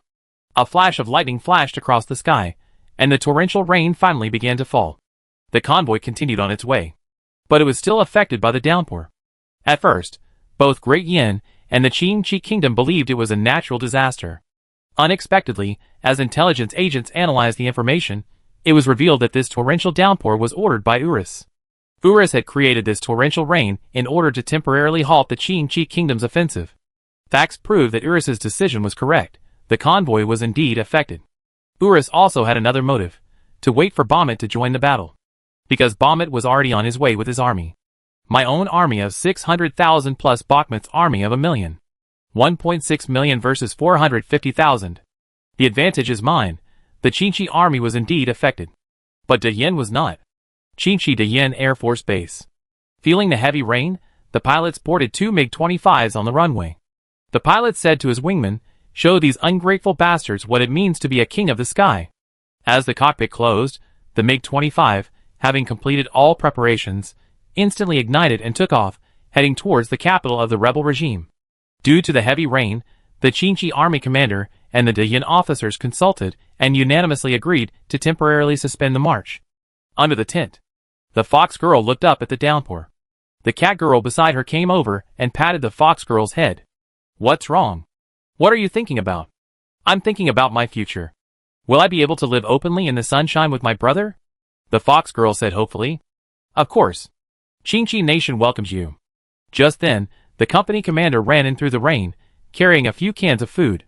"Your brother just woke up. These 2 cans will nourish him.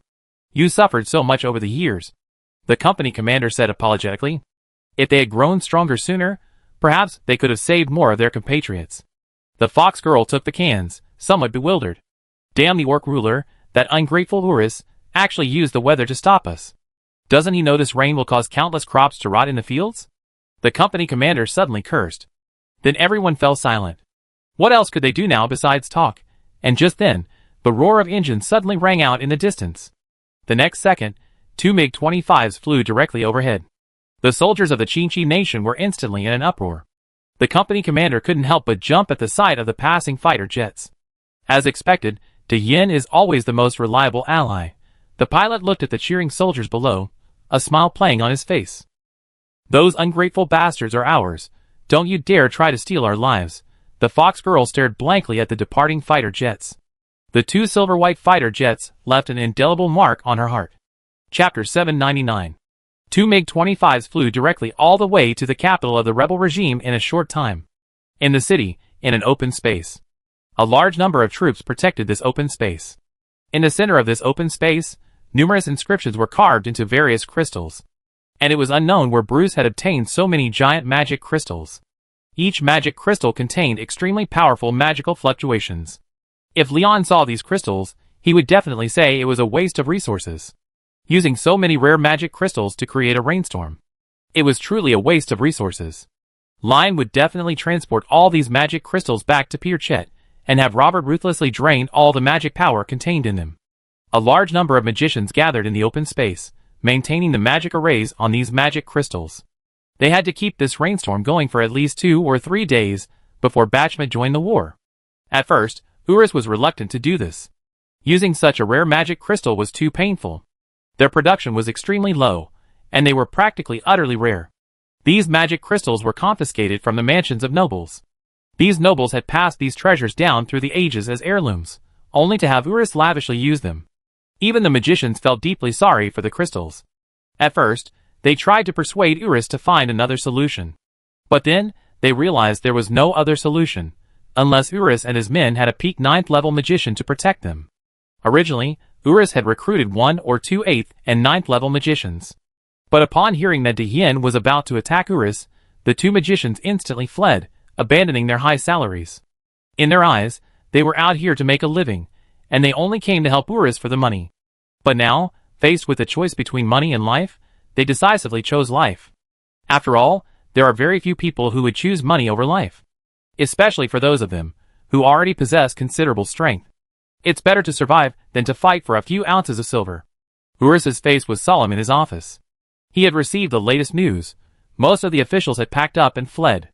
Moreover, they had plundered their homes and property before fleeing. Urus was so angry that he almost kicked his legs and died on the spot. Urus wanted to stop this behavior, but at this point, the rebels had lost the support of the people. Even within the rebel army, divisions had begun to form. So Urus could only hope that the heavy rain would halt the Chinchi kingdom's powerful offensive, allowing Bahamut to lead his army in an attack. But imagination is beautiful, reality is cruel. From the very beginning, this magic circle had been targeted by De Yin. The two MiG-25s quickly flew near the city. Gazing at the distant city, the pilots of the two MiG-25s wore solemn expressions. The magic detection devices within their fighters had just sounded an alarm. This meant that a magical weapon had discovered their two fighters. The two pilots immediately braced themselves, ready for a bloody battle. The two fighters approached rapidly, quickly triggering the city's air defense alarm. The air defense unit responsible for defending the city immediately sounded the battle alert. Although Urus lacked air units, it had established an air defense unit as a precaution. But Urus's air defense unit was practically a sham. From the outset, Urus had lacked any anti-aircraft weapons. But now, Bahamut had dispatched reinforcements, including a dozen high-level magicians, to counter the fighters in the air. This was the fundamental reason for the fighters' alarm. Initially, the B-29 bomber formation hadn't detected any anti-aircraft weapons during its bombing. But now, the MiG-25s had triggered the air defense alarm. The two MiG-25s immediately began maneuvering, and simultaneously, they locked onto the location of the magic circle at top speed. But the heavy rain, coupled with the occasional strong winds, drooped visibility. For a moment, the MiG-25 lost its target. But at this critical moment, the city's intelligence bureau sprang into action. The intelligence bureau's agents, embedded within the city, began their operations. Only a small number of these agents were human, the majority were orcs. And most of these orcs were trained by De Yin. After all, there were still several orc tribes in the northern region of the Holy Empire. These agents were armed with MP40 submachine guns, and each held a signal stick. Under the cover of the torrential rain, they advanced rapidly toward the square. In a street adjacent to the square, these agents assembled, forming an army, and then marched towards the square in a swaggering manner. Soon, soldiers spotted the agents, but they were well prepared and presented their credentials. The outer soldiers checked the documents and let them pass. But soon, the soldiers guarding the inner area became wary of this unidentified force. The soldiers had received direct orders from Urus. No troops would come to relieve them. They wouldn't let a single fly pass. While the soldiers were still confused, the officers had already reacted, drawing their weapons and opening fire. But the agents reacted faster, unleashing a barrage of fire from their submachine guns. As they neared the square, the agents pulled out their signal sticks, pulled the fuses, and launched a barrage. Dozens of signal sticks converged, their radiant light blazing brightly in the gloomy world. A circling MiG-25 spotted the mark made by their intelligence comrades. But as they prepared to press the launch button, they froze. Since the people below hadn't evacuated yet, what should they do? The pilot immediately reported the situation to headquarters, who promptly called the intelligence bureau. Hans replied with a single word. Open fire. The intelligence bureau agents fighting desperately below were puzzled as to why the airstrike hadn't arrived yet. They knew they would die here from the outset of the operation. Before they arrived, they had already written wills. After their deaths, their families would receive generous pensions and be honored as martyrs. What else could they not offer? The pilot finally pressed the launch button, and 4 icebreaker missiles flew directly towards the square. Then they accurately hit the magic circle in the square. A violent explosion engulfed the entire square. Urus, watching this scene from his office, was furious. The two MiG-25s immediately prepared to return, but the next second, a beam of light shot out from the city, piercing the wing of one of the MiG-25s. Chapter 800. A MiG-25 was directly penetrated by a wing. The companions were stunned upon seeing this. They had just reached at least Mach 2, and were flying at an altitude of over 2,000 meters. And you tell me a beam of light penetrated the wing directly. And penetrating the wing wasn't the most devastating thing. The most devastating thing was that they could actually hit a fighter jet traveling at Mach 2. This meant they could even pose a threat to bombers and other fighters. Not only that, they could even threaten the MiG-25. The fighter plane hit in the wing instantly became unstable. But fortunately, the beam of light only penetrated the wing. A small hole, less than a centimeter wide, appeared in the wing. The fighter was barely able to maintain flight. But breaking Mach 3 was impossible. If it did, the MiG-25 would likely disintegrate in midair. The companion immediately launched a missile towards the point in the city where the beam had been launched, to cover his teammates' evacuation. The MiG-25 that was hit immediately departed, without a trace of attachment. As a MiG-25 pilot, he naturally knew how expensive it was. But Leon had repeatedly emphasized that the pilot's life was more important than the aircraft. But the people of Dian, always terrified of poverty, were naturally unwilling to give up their MiG-25. Air Force Command also received news of the MiG-25's attack and immediately began inquiring about its continued serviceability. The pilot, surveying the trembling aircraft, spoke without hesitation. It's still usable and expected to return. The command center fell silent upon hearing this. The MiG-25's companions were also doing their best to shield the fighter from leaving. The missile just launched had accurately hit the location in the city where the light beam had been launched. Inside the building, a 9th-level magician said by Batchmet looked at the incoming missile and couldn't help but grumble. This money is so hard to earn. Then, he quickly used spatial magic to teleport himself. The next second, the entire building was reduced to rubble by the missile. The 9th-level magician couldn't help but feel relieved at the devastating impact of the missile's explosion. Luckily, he had escaped quickly, otherwise he might have been injured by the missile. The 9th-level magician glanced at the special device in his hand. It was a semi-artifact. The Eye of the Dead. It was equivalent to a self-aiming weapon. Within its field of view, the Eye of the Dead could lock onto any target. This is tantamount to cheating. And a deadly one at that. However, the Eye of the Dead has a drawback. It requires the operator to possess sufficient magical power, otherwise, it won't lock onto the target. Batchmet had never used this device in previous battles, simply to be a backup, ready for critical moments. Batchmet also learned of Urus's plan to use torrential rain to hinder the army's advance, and also learned that Dian was planning to send troops to destroy the magic circle. So, he immediately dispatched this 9th-level magician with the Eye of the Dead to provide support. But he was still a step too late. By the time the 9th-level magician arrived, the missile had already landed within the magic circle. The entire magic circle was destroyed. The orc magician could only focus on the two fighters in the air. After expending a quarter of the 9th-level magician's magic power, the beam successfully struck the flying fighter. Hence the following scene. The injured fighter was successfully evacuated under the cover of another fighter. Although it was a close call, it sent a huge shock to the entire Great Yin Air Force. Their invincible MiG-25 had actually been hit. The Air Force was furious and then put pressure on the Army. Why didn't you destroy the enemy's air defenses beforehand? The Army had no answer. How did I know the enemy had air defenses? We didn't sell them any, and an air defense weapon that could hit a Mach 2 aircraft, is that still an air defense weapon? It's a missile. It's a cheat. The Army was also furious. The Army then put pressure on the missile unit. The missile unit looked at the newly arrived batch of missiles in its inventory, and then at the pressure from the Army. Goodness me, you guys are after our latest weaponry, aren't you? The missile unit recently acquired the second largest missile series after the Scorching Sun missiles. The Iron Rain missile series. Compared to the devastating power of the Scorching Sun missile, the Iron Rain missile is more inclined towards a ranged strike. The Iron Rain I missile is similar in size to the Scorching Sun missile series, but the difference lies within its interior. The Iron Rain I missile has a range of only 5,000 kilometers. However, it is equipped with a large number of split warheads. These split warheads aren't actually warheads. Most are simply modified from magic crystals. Each magic crystal is equivalent to a 250-kilogram bomb. The Iron Rain I missile is equipped with a total of 108 split warheads. Due to the excessive number of split warheads, they occupy the vast majority of the missile's volume. This naturally reduces its fuel capacity significantly, limiting its maximum range to only 5,000 kilometers. This is nearly two-thirds less than the range of the Scorching Sun missile. Excluding the Iron Rain I missile, the Iron Rain 2 is the most compact of the Iron Rain series. The Iron Rain 2 has the size of a rocket, but the destructive power of a small missile. This power is due to the defeat of the Papal States. The Papal States possess vast quantities of magic crystal mines, many of which are rare. Naturally, the magic crystals were quickly transported back to Dahien and incorporated into various weapons. In the northern region of Dahien, the missile force is targeting Joseph's 200,000-man army. The missile force has deployed 12 Iron Rain I missiles on the border. This wasn't just an explanation to the Army and Air Force, it was also an explanation to Leon. The missile unit hadn't achieved any results since the development of the Scorching Sun missiles. But research funding continued to rise steadily, so the missile unit urgently needed to produce results.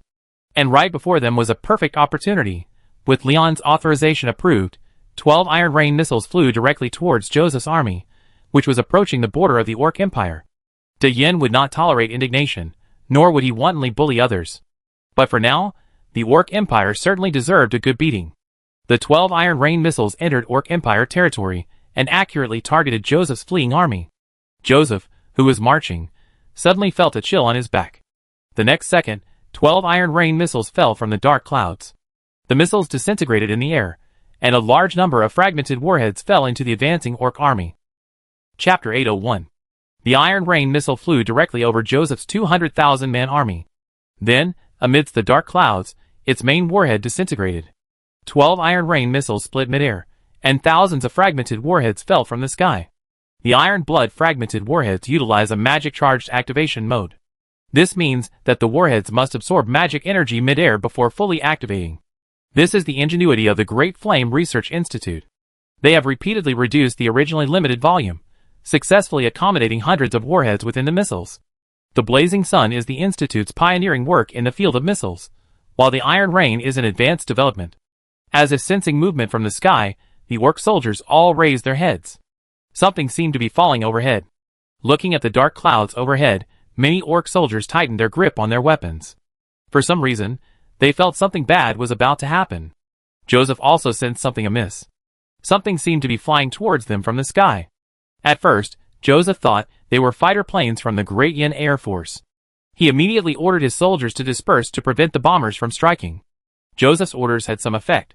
But in the face of Iron Rain, unless you quickly escaped from its range, you would still be caught. Just as the soldiers dispersed, Iron Rain burst through the clouds. A large number of warheads, absorbing the magical energy in the air, lit up with magnificent patterns. And they shone like meteors in the gloomy world. What are those? Joseph couldn't help but look up at these magnificent shooting stars. The soldiers on the side stared at the shooting stars in amazement. What are these things? Why are they so beautiful? They're truly beautiful. But why are they falling towards us?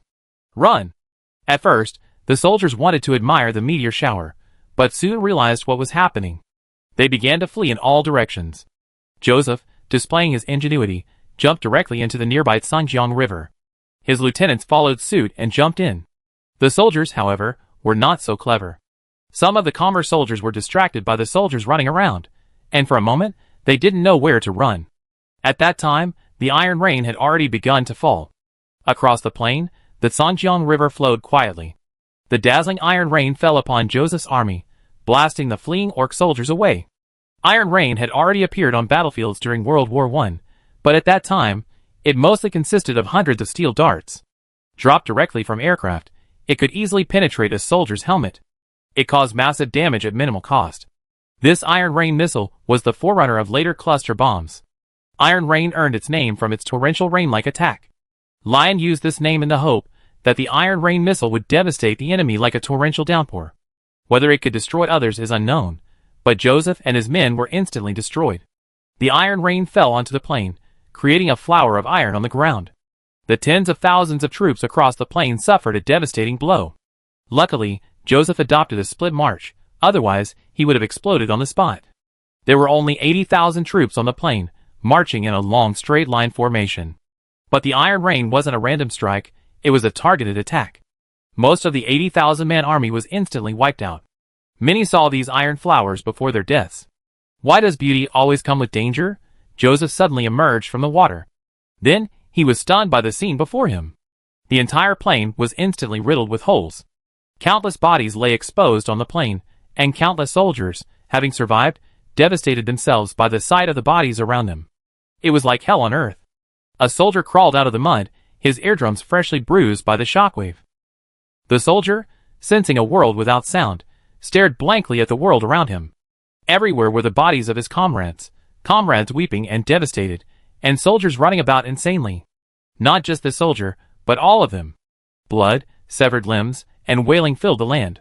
Joseph finally experienced the horror of the Great Flame. Joseph could only crawl out of the Song River and begin to gather his troops, preparing to advance. After this round of attacks, 60,000 of the 200,000-man army were killed or wounded. Over 30,000 soldiers had already fled. They collapsed under the onslaught of the Iron Rain. The Iron Rain had directly destroyed their psychological defenses. This was the terrifying power of the Iron Rain. It created the greatest benefit at the lowest cost. The news of Joseph's defeat spread quickly, and the entire world was shocked. What kind of great flame technology was this? The last time such a terrifying attack occurred was with the mushroom bomb. The Papal State immediately sent a congratulatory message. Wise and mighty leader Lion, your decision is truly magnificent. A congratulatory message worth over 100,000 gave Lion a headache. This Papal State is truly going to great lengths to grow. They're putting themselves in an extremely humble position. But the more the Papal State does this, the more wary Lion becomes. Want to be sixth? Only I can be sixth. You're sixth? I'm sixth. Sif, Empress of the Elven Empire, was briefly stunned before ecstasy. Because Iron Rain is an ordinary weapon, not a mushroom bomb. So, after sending a million-word congratulatory message, Sif immediately sent a purchase request. Lion's mouth twitched when he saw it. Sif, sister, aren't you so straightforward? Buying at the drop of a hat? As expected of an elven noble. The Qinchi kingdom was stunned. They had never imagined that De Yang could possess such a powerful weapon. Urus's former high spirits had vanished, and his hand, holding the teacup, was trembling. Observing this, his men retreated. Soon, the sound of shattering porcelain echoed from the room. Lion! Are you trying to destroy me? Lion! Why would you do this? Why? Compared to the frantic Urus, Bachmet remained remarkably calm. Looking at the composed Emperor Bachmet, the Orc Empire's general put down the intelligence in his hand, and couldn't help but ask. Your Majesty, aren't you worried? Great flames attack could fall on us at any moment. Worried? What for? Can worrying ward off an attack? Don't worry, Lion won't launch such an attack anytime soon. All we have to do now is get to the front lines.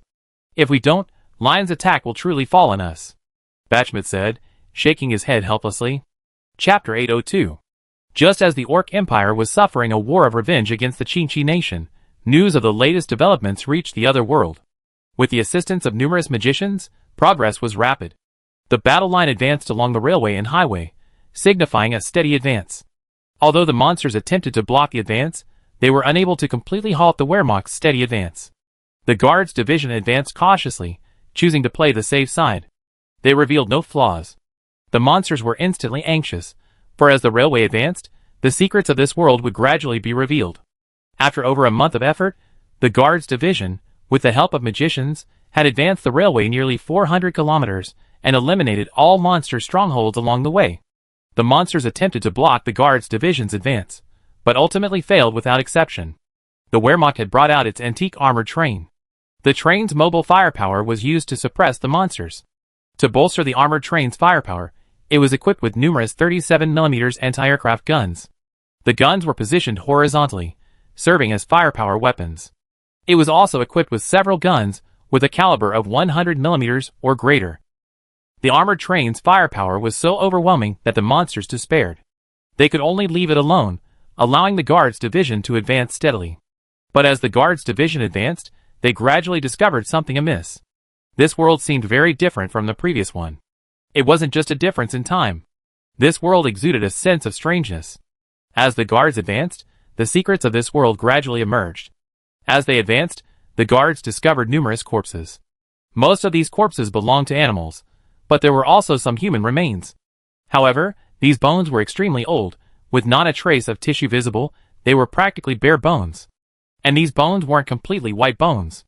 They were covered with numerous bright spots, some black, some purple, and even some red. These bright spots seemed to be native to the bones. Not only that, these bones even glowed when held in the dark. The Guards also discovered a vast amount of minerals. This world was so rich in minerals that the Guards troops responsible for clearing the land could unearth a pile of minerals with just a single shovelful. There were even numerous magic crystals, each imbued with a trace of divine power. When William learned of this, his face was distorted with a smile. This is going to be a saga of fortune. After William reported the situation, Lion immediately dispatched personnel to assist the Imperial Guards in their mineral exploration. Meanwhile, this world holds not only minerals, but also many secrets. After traveling 300 kilometers, the Imperial Guards discovered a ruin. Or rather, the remains of a building. This ruin is filled with ancient structures. As for how ancient, this requires mentioning an era over 10,000 years ago. These buildings have a strong stone style. They are typical megalithic structures, not primitive structures built from piled stones. These megalithic structures have rarely appeared on the continent since the end of the Dragon Age. This means these structures date back to at least the War of the Gods and the Age of Dragons. After this period, these buildings gradually began to develop their current style. One advantage of this type of megalithic architecture is that they can weather over a long period of time. As it turns out, it wasn't just a long time, but a very long time. Tens of thousands of years haven't caused the megaliths to collapse, but instead have enhanced their ancient quality. The Imperial Guards dispatched a troop stationed at the ruins and mobilized researchers to study them. As research progressed, details of the ruins' past were gradually revealed. This ruin is no ordinary one. It is the remains of a giant dragon clan. For some unknown reason, the giant dragon clan possessed a ruin here. And this ruin is of a high standard. It appears to have been used for rituals performed by the giant dragon clan. And the dragons participating in the rituals were almost all god-level dragons. The common giant dragons of today's world rarely appear. Few dragons in the world today can reach god-level status. Perhaps there are some ancient god-level dragons in the dragon's lair. But these dragons are likely old and toothless. As research progressed, it became clear that this ruin was not just used for rituals, but rather a teleportation array. This meant that this magic array could be used to transport one to a more mysterious place. Soon, the research team summoned Barian to help examine the ruins. After examining it, Barian finally came to a conclusion. That is, this world originally existed as a world of dragons. And it seemed to be the place where dragons originated. When Leon heard this news, he was stunned.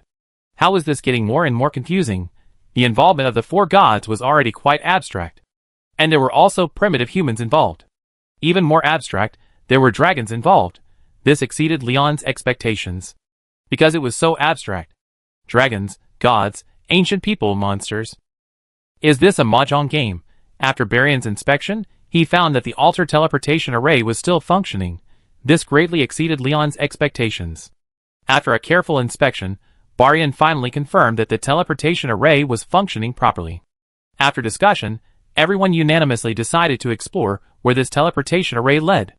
Barian personally led the expedition team and directly activated the teleportation array. With Barian's protection, at least the expedition team could escape unscathed.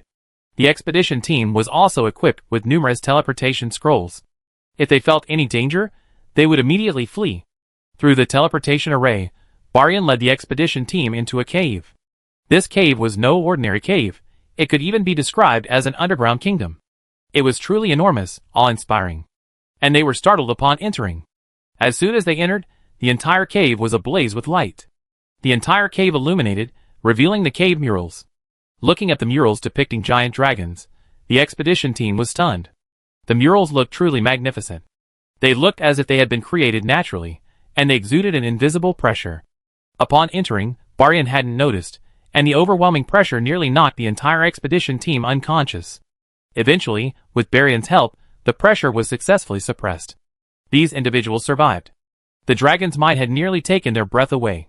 Besides the murals, the expedition team was even more astounded by the countless gold, silver, and jewelry within the cave. Barian, we made a fortune. Chapter 803. Barian and the others watched the scene before them, each falling silent. Of course, it wasn't out of speechlessness but shock. Countless gold and silver piled up like mountains. The visual impact was unimaginable. The researchers nearby were momentarily at a loss for words, then glanced at Barian. General Barian, should we act? Barian recovered from his shock, and was about to speak when a dragon's roar suddenly rang out from within the cave. Barian immediately went on alert, ready to release his mental power to see what was happening. But he discovered that his mental power was unable to be deployed. Something was suppressing him. Barian instantly felt like he was facing a formidable enemy. He then drew his sword and prepared for battle. The next second, a massive dragon burst out of the cave. This dragon was the same one that had attacked the Great Yin border outpost. Barian recognized the dragon instantly and adopted a defensive stance. If it dared to attack, Barian would instantly slay it with a single strike. As if sensing the pressure Barian was bringing, the dragon braked immediately and looked at him warily. Barian also stared at the dragon silently. If it were on the land of the Yin, Baryan would have attacked without hesitation, but here, Baryan wasn't completely confident. After all, this was their territory, and he had a group of ordinary people under his command. If a fight broke out, they would be the ones to suffer. The dragon stared intently at everyone, like a cold-blooded beast. But in reality, the dragon was terrified. It hadn't come here on its own initiative, it had been fleeing. That's right, the dragon had attacked Dian, then, sensing the presence of Baryan and his powerful companions, fled directly into this world. It had originally planned to take refuge in this world for a while, but the monsters of this world pursued and besieged the dragon relentlessly. At first, the dragon easily dispatched a handful of minions with a few slaps, but as it stayed longer, the monsters began to pursue and intercept it, forcing the dragon to move. As the dragon fled, the monsters followed. And these monsters even dispatched a large number of high-level combatants to pursue and intercept the dragon. Because dragons are full of treasures, this terrified the dragon, and it fled in panic. But this world was, after all, someone else's, and the dragon ultimately couldn't escape the monster's pursuit. However, at the most crucial moment, just as the dragon was about to be slain and transformed into a monster, a flash of light appeared, and the dragon appeared within the lair. At first, the dragon was terrified, burying its head under its wings, as if trying to deceive itself. If Vilya had seen her dragon behave like this, she would probably have exterminated it on the spot. The dragon deceived itself for 5 or 6 minutes before finally looking up to survey its surroundings. And then, it saw the dragon images on the mural. It instantly dawned on me that this was dragon territory. The foolish dragon instantly hardened. After all, this was dragon territory, and I was a dragon too. I was finally safe, however, I couldn't be too confident. Just as the dragon was about to rest, it noticed a large number of dragon spirits, seemingly in spirit form, flying towards it. Roar! Don't come near me! The dragon then immediately began to flee. Unexpectedly, this lair seemed to have no exit at all. The dragon could only flee from place to place within the lair. What the dragon itself hadn't anticipated was that this escape would last for nearly half a month. Every day, it was pursued by those spirits in the dragon's lair. The dragon never rested, but it seemed that these spirits only appeared every 12 hours.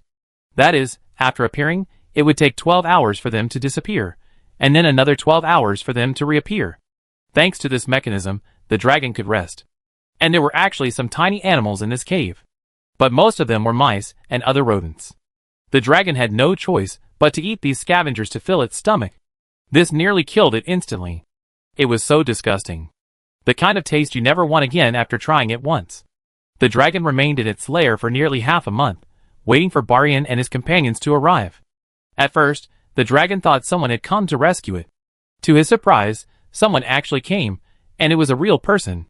It turned out to be the Great Flame Man, the very person the dragon least wanted to see. Looking at Baryan and his group, the dragon felt extremely panicked, because he hadn't figured out what this lair was like. And the dragon desperately wanted to get out. Baryan and his men had come in from the outside world, which meant they knew how to get out. But the dragon suddenly remembered that he had attacked Dian before. This was truly a case of enemies meeting on a narrow road. I ask you, answer. Where is this place? After a moment's stalemate, Baryan spoke first. The dragon shuddered at the thought, then feigned a defiant tone. This place is... I don't know. The first half of the dragon's sentence sparked a light in everyone's eyes. But the second half extinguished everyone's hope. Baryan's mouth twitched. He made a sword-drawing motion. The dragon saw this and spoke hurriedly. I really don't know where this is. But there are many dragon souls in here, and these souls don't communicate at all. I've been chased by them in here for over half a month. Listening to the dragon's words, Baryan stroked his chin, a look of deep thought. The dragon's words seemed a little strange, but with his silly expression, it seemed quite plausible. Soul body? Baryan was puzzled. Isn't this the undead system? Why would it appear in a dragon ruin? Baryan felt his brain was about to burst into flames. This was too much to fathom. However, before Baryan could come up with an answer, the 12-hour time limit had expired.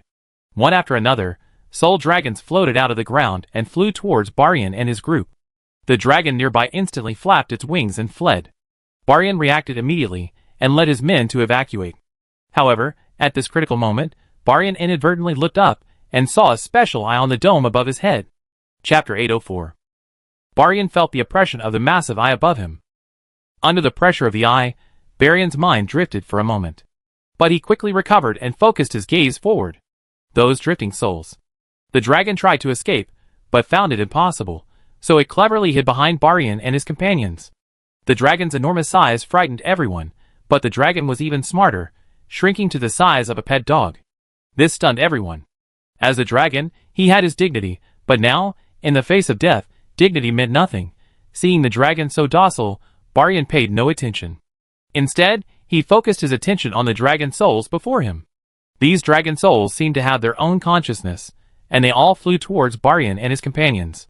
Baryan immediately ordered everyone to move, because Baryan and his companions discovered that the teleportation arrays seemed to be temporarily inoperable. From the moment these souls appeared, the teleportation array suddenly stopped functioning. Baryan speculated that the teleportation array was probably related to these souls. Once the souls appeared, the teleportation array would not function properly. So Baryan and his companions fled. Thankfully, these souls were not very fast, and Baryan and his companions were able to shake them off. After realizing that these souls could not catch up, Baryan and his companions slowed down. Baryan also began to observe these dragon souls.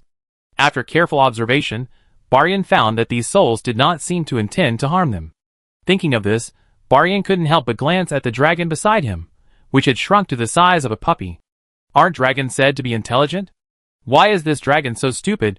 The dragon seemed to sense Baryan's inner thoughts, then looked at him with grievance. If I were intelligent, would I still be used as a pawn? Baryan, that makes sense. He glanced at the dragon, then at the spirit form. Since you're being used as a pawn, let's be a good person. Baryan then threw the dragon forward. The spirit forms pounced on the dragon, and it was stunned. Ouch! Let me go! Demio.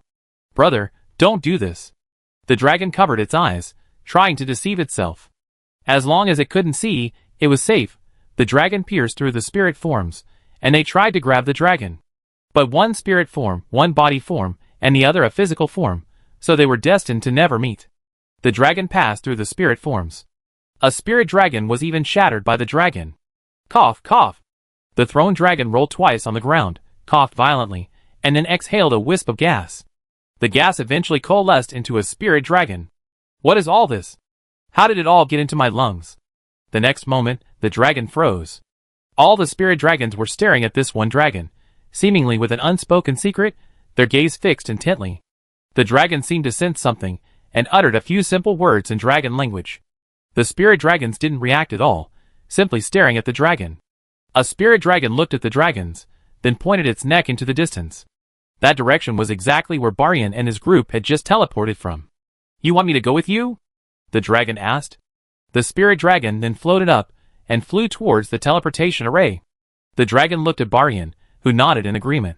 The dragon then followed the spirit dragons, while Baryan and his group kept a safe distance, following behind them. Soon, Baryan and his group returned to their previous position. But the spirit dragons dared not move forward, as if something terrifying lay ahead. The dragon also sensed the spirit dragon's fear. Then he glanced at Baryan anxiously. Baryan then walked to the front of the group, his face solemn as he gazed at the ruins ahead. There was nothing wrong with this ruin. It seemed like an ordinary one. Wait, had he forgotten something? Baryan thought, and suddenly looked up. The eye in the dome suddenly opened, staring intently at Baryan. Baryan instantly felt his spiritual seas being impacted, the intense pain causing him to clutch his head. At that moment, a giant soul dragon pierced through Baryan's body, freeing him from the agony. The rest of the ordinary people immediately grabbed their weapons. While these weapons might be no more than firewood against the monsters, they were better than nothing. The expedition leader, observing Baryan's agony, couldn't help but approach and ask, General Baryan, what happened? As he was about to help Baryan, Baryan raised his hand to stop him, waving it off to indicate he was fine. I'm fine. There's a serious problem here. Baryan gasped, nearly choking from the pain. The expedition leader listened to Baryan's words, with a puzzled expression. Baryan immediately drew his sword and slashed his hand. The artifact, the Violet Eternal, instantly began absorbing Baryan's blood. Then it transformed into tiny specks of fluorescent light, showering the cave. The next second, a flash of white light swept everyone into memories of the past. In a dense, pristine forest, several giant dragons were frolicking. If you looked closely, you could see that the plants were identical to those in Baryan's world. There was still only one sun in the sky, but the land had split into two parts, one on the ground, the other in the sky. This wasn't the most astonishing thing. The most astonishing thing, was the countless giant dragons soaring through the sky. A cursory glance revealed at least tens of thousands of dragons soaring through the air, and each of these dragons emanated divine energy. On the ground, a large number of young dragons were playing with one another. Aside from the fact that they were dragons, their collective lives were practically no different from those of humans. The expedition members realized they were mere spectators, witnessing the passage of time. Many of the expedition members also realized that this seemed to be what had happened in this world in the past. The scene shifted from the primeval forest to a magnificent temple. And this temple seemed to be the ruins where Barian and the others were currently. Chapter 805. However, the scene did not stop. In this temple, sculptures of several giant dragons were not enshrined, but rather, sculptures of several giant dragons. These dragons, each in a different form, numbered 5 in total. Even the knowledgeable Barian could not recognize these 5 dragons. But their enshrinement in the temple proved their importance to the dragon race. In the temple, countless dragons, as well as dragons in human form, were worshipping these statues. Each dragon's face was filled with reverence. It was as if the dragons behind these 5 sculptures were their patron saints. Some dragon children were playing in the temple. This brought a touch of vitality to the otherwise lifeless temple, but the statues showed no signs of aggression, nor did they seem angry at their playfulness. Looking at this joyful scene, Barian suddenly thought of a word: peaceful. This relaxed and comfortable life dazzled Barian, but he wasn't particularly envious. De Yin was living the same way now, perhaps even more relaxed and comfortable. However, at this moment, a sudden change occurred in the sky. Several beams of light suddenly pierced through the clouds. The dragons quickly spotted these beams. The soaring dragons flew towards them, but in the next second, they were crushed by the overwhelming pressure from the air. Many dragons exploded and perished instantly. The dragon army, upon witnessing this, immediately took to the air, attempting to stop these intruders. These intruders hadn't yet appeared, but their malicious intent was already evident. Since that's the case, the dragon clan must retaliate. Inside the temple, the 5 dragon statues suddenly lit up. On a throne, a stern-faced man, resting with his eyes closed, sensed movement from above. He suddenly opened his eyes, his pupils filled with murderous intent. Send word to the people, have them prepare for battle. Those shameless scum are coming. In the audience, a voluptuous woman nodded silently after hearing this, then turned and left. If Leon were here, he would surely recognize this woman as Blackfeather's mother, the current dragon lord, Vilya. The dragon army immediately took to the air, attempting to launch a conventional defense against the aerial enemies. But the enemy remained invisible, causing the dragons considerable distress. However, there were also powerful dragons among them. Faced with old six tactics, the dragons immediately began to unleash collective magic. Hundreds of dragon soldiers glowed, and then a vast amount of magic power was drained from them, converging into a massive sphere in the air. This sphere continued to gather, and from a distance, it appeared no smaller than the sun. The dragon clan members below began to take cover. As members of the dragon clan, these soldiers in the air were almost all connected to them. The dragon clan was not numerous. Although at its peak, there were perhaps hundreds of thousands of dragons. Most of them knew each other. Thus, the dragon soldiers' combat methods were already well known to these clan members. After learning of the dragon's actions, the clan members began to hide. Because this was collective magic, a massive magic, there was a high probability of harming innocent people. As the spheres in the sky grew larger and larger, the attacking enemies were stunned. They then launched an immediate attack, attempting to stop the dragon's advance. The attackers finally emerged from the clouds, revealing their true identities. The attackers appeared to be humans. The dragons had no idea where they came from. But facing attackers, the dragons would repel any incoming enemies. The dragons wouldn't give them much time to breathe. Some dragons stayed behind, while others charged head-on. These so-called humans were also incredibly powerful, attacking the dragons directly. Fancy magical attacks rained down from the sky, striking the dragons directly. But the dragons, with their tough skin and flesh, were not at all afraid of these ordinary attacks. The dragon soldier commander snorted coldly at these thieves hiding in the clouds. These clouds weren't ordinary clouds. The thieves had used their divine powers to create a protective barrier. This prevented the dragons from detecting anything above them. But the dragon commander wasn't afraid at all. He roared fiercely. The entire cloud cover was instantly blown away. The commander was stunned. After the clouds parted, a dense mass of humans appeared above. If someone with trypophobia saw this, they would absolutely explode. There were at least hundreds of thousands of humans in the sky. Now it was the dragon's turn to be stunned. What was going on? Why were there so many people? However, it turns out that numbers aren't always enough. A powerful god-level dragon slapped a human to pieces with a single blow. The attacks of the other humans were like tickling. The man who had previously sat on the throne suddenly appeared beside the dragon commander. "My lord." The commander immediately saluted. The dragon lord nodded, then looked at the humans in the air. They don't belong to this world, yet they're forcing their way in. It's because of their inner demons. They're not satisfied with their own world's resources. Expansion is inevitable, but isn't it ridiculous for a small world to attempt to infringe on our vast world? The dragon lord muttered to himself, then looked at the humans in the air with disdain. The human commander met the dragon lord's gaze. "What a joke. What do you mean by infringing on you?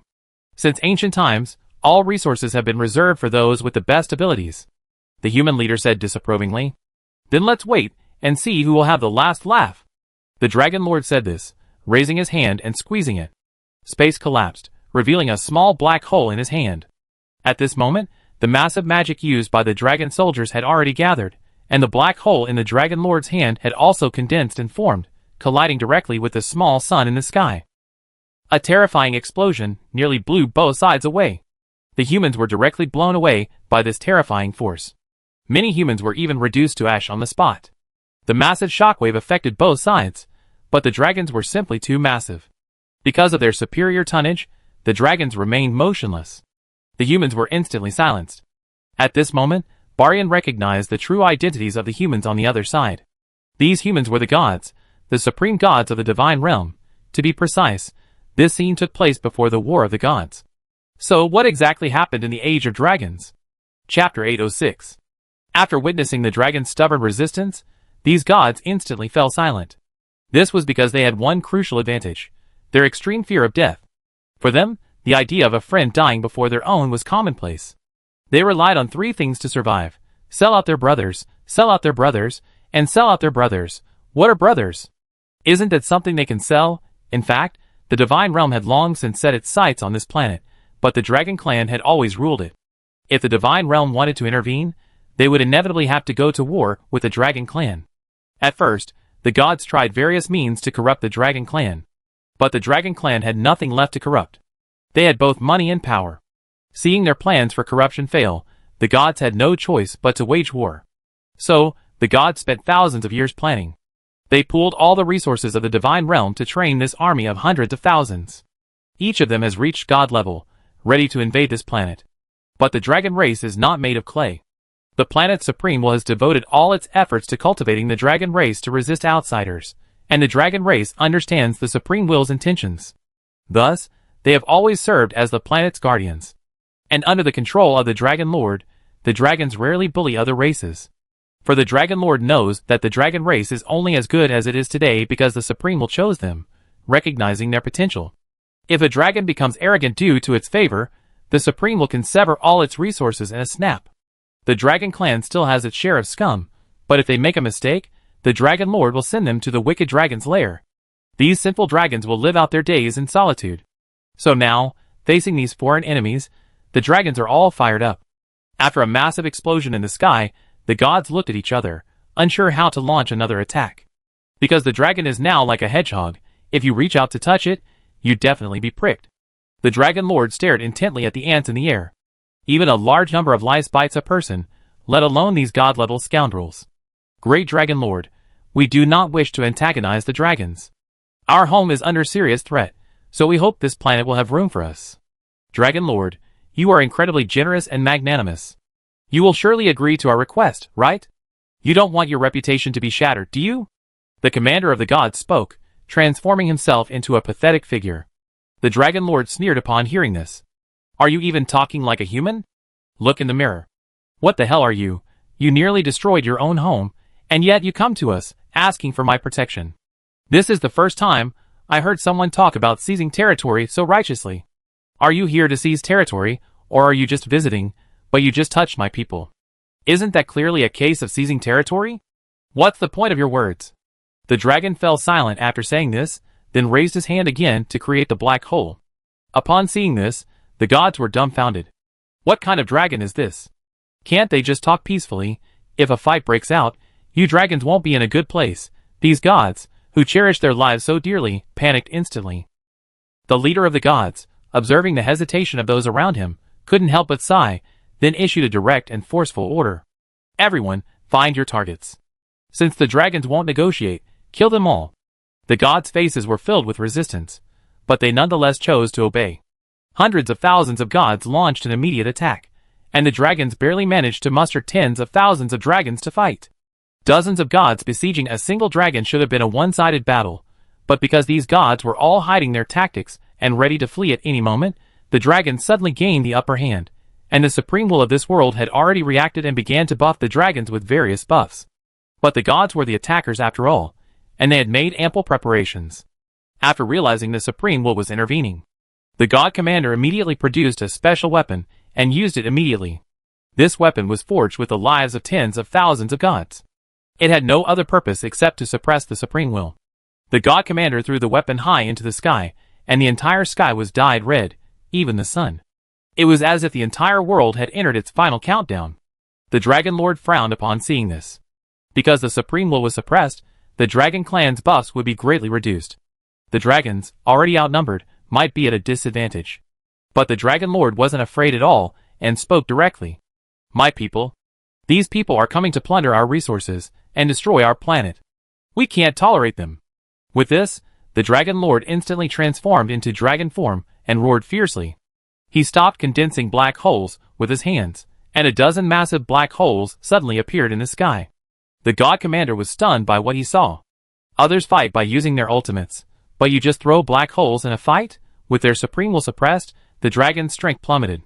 Hundreds of dragons had already been slain, their bodies falling from the sky. The Dragon Lord felt his heart clench, and pain filled his heart. Then he detonated all 10 black holes.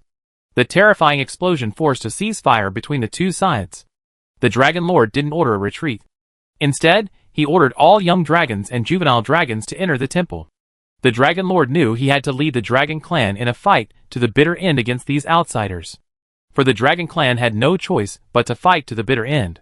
If the enemy successfully occupied the planet, they would not let go of the powerful dragons. The existence of the dragon clan would always threaten their rule. Thus, from the outset of the war, the two sides had been bitter enemies. The Dragon Lord chose to send the young dragons into hiding, knowing that the dragon clan might be completely annihilated today. He did this to preserve the last spark of fire. As if witnessing the Dragon Lord's actions, the god commander immediately dispatched his men to attack the temple. However, they were directly blocked by the Dragon Lord's black hole. You ants, you only know how to bully the weak. Today, I'm here, and you won't even dare to reach into this world. Chapter 807. The Dragon Lord also began to exert his strength, using the simplest attacks to repel the enemy's attacks. Black holes were released one after another, becoming incredibly conspicuous in the air. Many gods were affected by the black holes. The more unpretentious the attack, the more dangerous it seemed.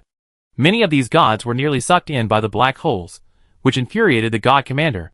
In a single encounter, hundreds of his men were wiped out. And was he still trying to hook them? The Dragon Lord exerted his strength, and the god commander followed suit, charging directly in front of the Dragon Lord and engaging him in a true one-on-one duel. The god commander clenched his fist and struck out, striking the Dragon Lord's torso. However, to his surprise, the Dragon Lord remained motionless, and the god commander froze in midair. The Dragon Lord, somewhat bewildered, looked down at the god commander who was striking him.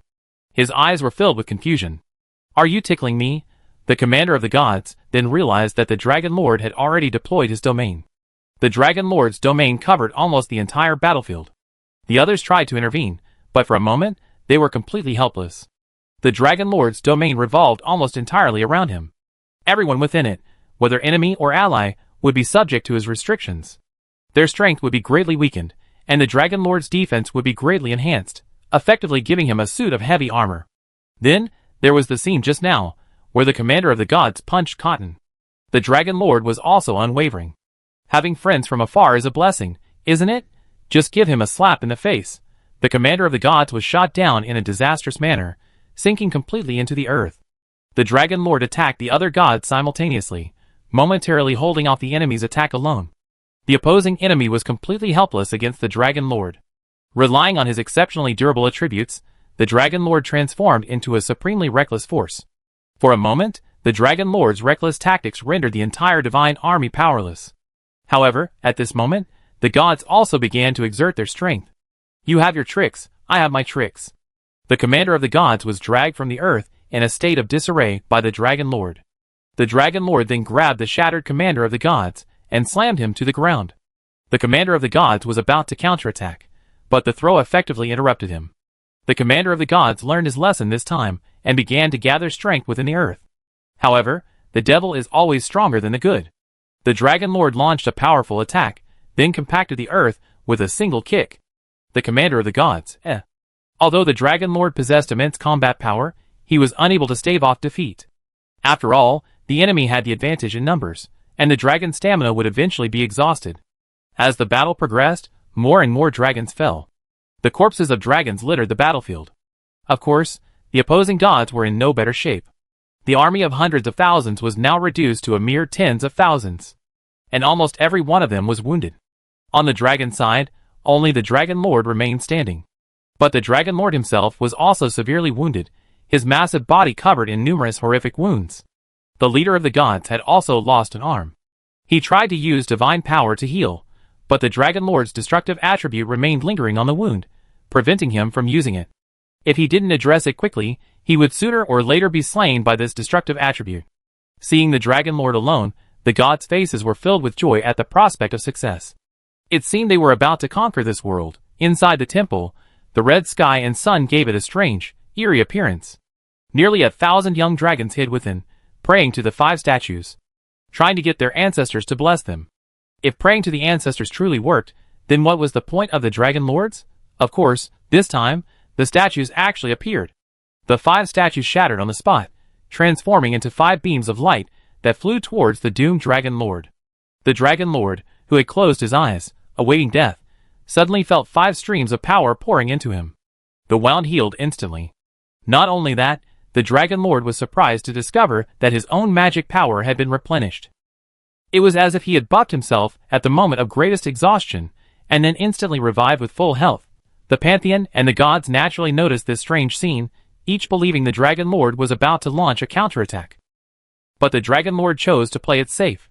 He continued to feign exhaustion, making the gods believe he was near death.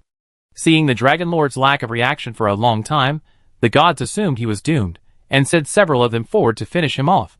But what was unexpected was that, just as he was about to strike, the Dragon Lord suddenly unleashed a powerful force, ambushing the unprepared enemies. The gods who were about to strike were instantly slain, their terrifying destructive force spreading across the battlefield. The Dragon Lord swung his claws fiercely, inflicting a massive blow. The gods suffered heavy losses on the spot, and even the already injured Lord of the Gods nearly died. The gods watched the near-fatal Dragon Lord suddenly resurrect, their faces visibly grieved as if they had eaten a fly. At this moment, the gods also played their final trump card. A beam of light descended from the sky, followed by a woman bathed in sunlight. She gazed at the Dragon Lord with a smile. "Dragon Lord, we don't have to fight to the death. Why can't we explore this world together? We don't want to harm you," the Dragon Lord said disdainfully, listening to the goddess' words. "Invasion is invasion. Don't make it sound so simple." The woman's expression froze instantly. Because the Dragon Lord was publicly saying these things, wasn't that a slap in her face?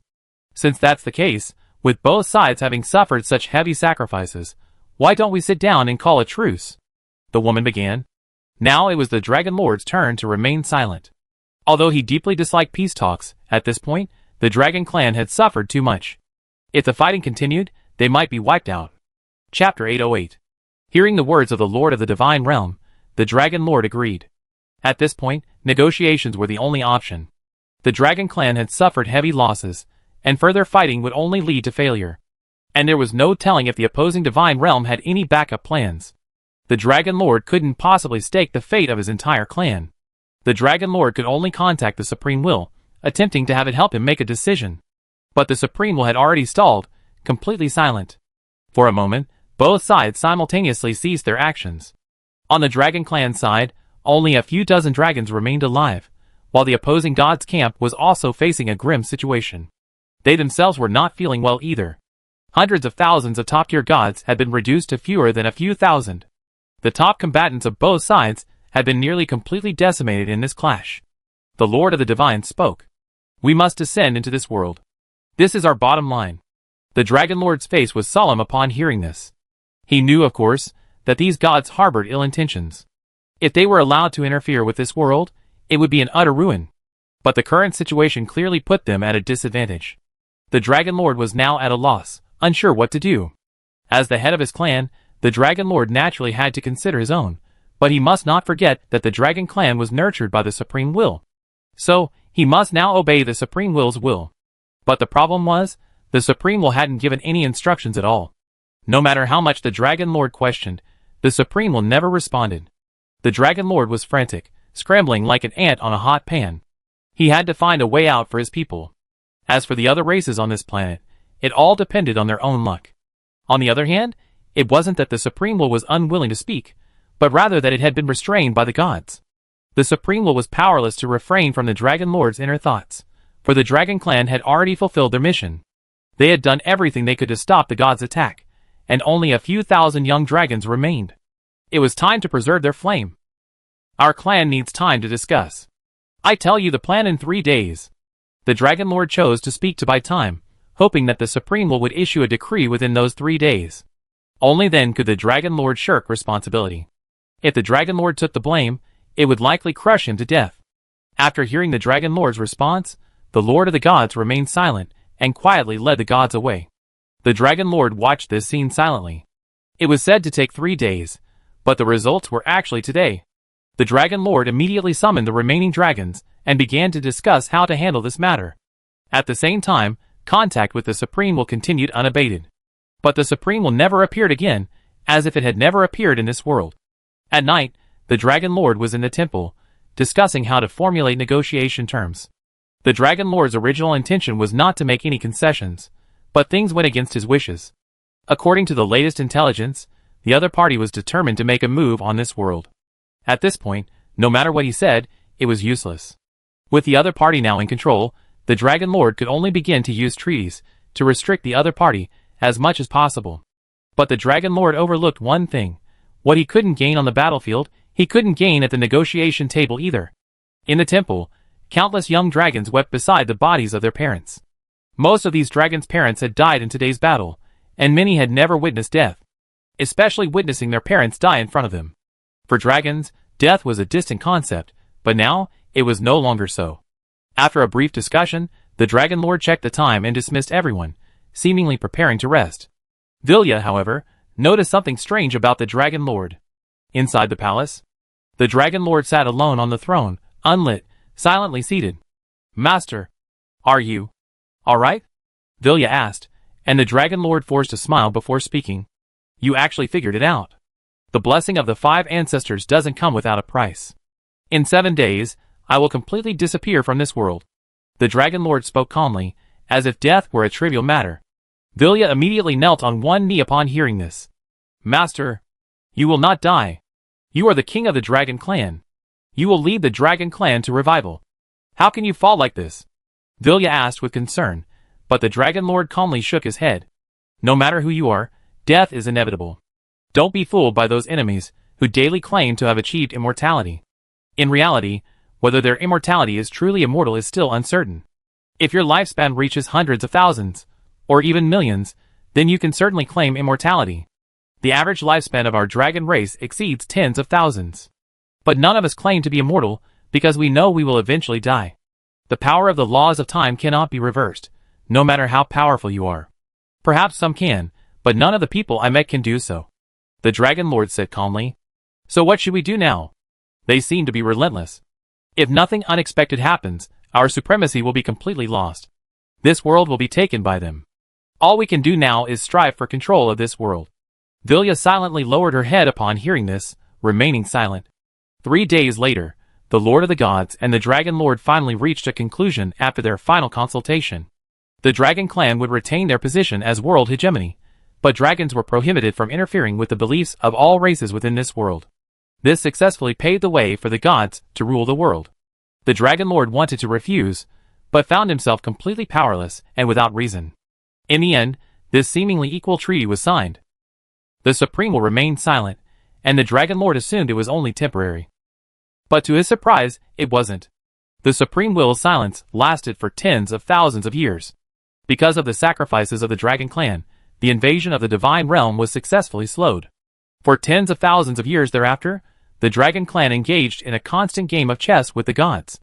After the death of the Dragon Lord, a new Dragon Lord emerged, but this new Dragon Lord was not Valia.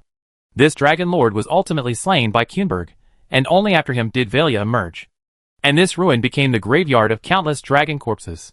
Furthermore, at the last moment, the Dragon Lord opened up this small world and placed this relic within it to prevent anyone from coveting the dragon's corpse. Chapter 809.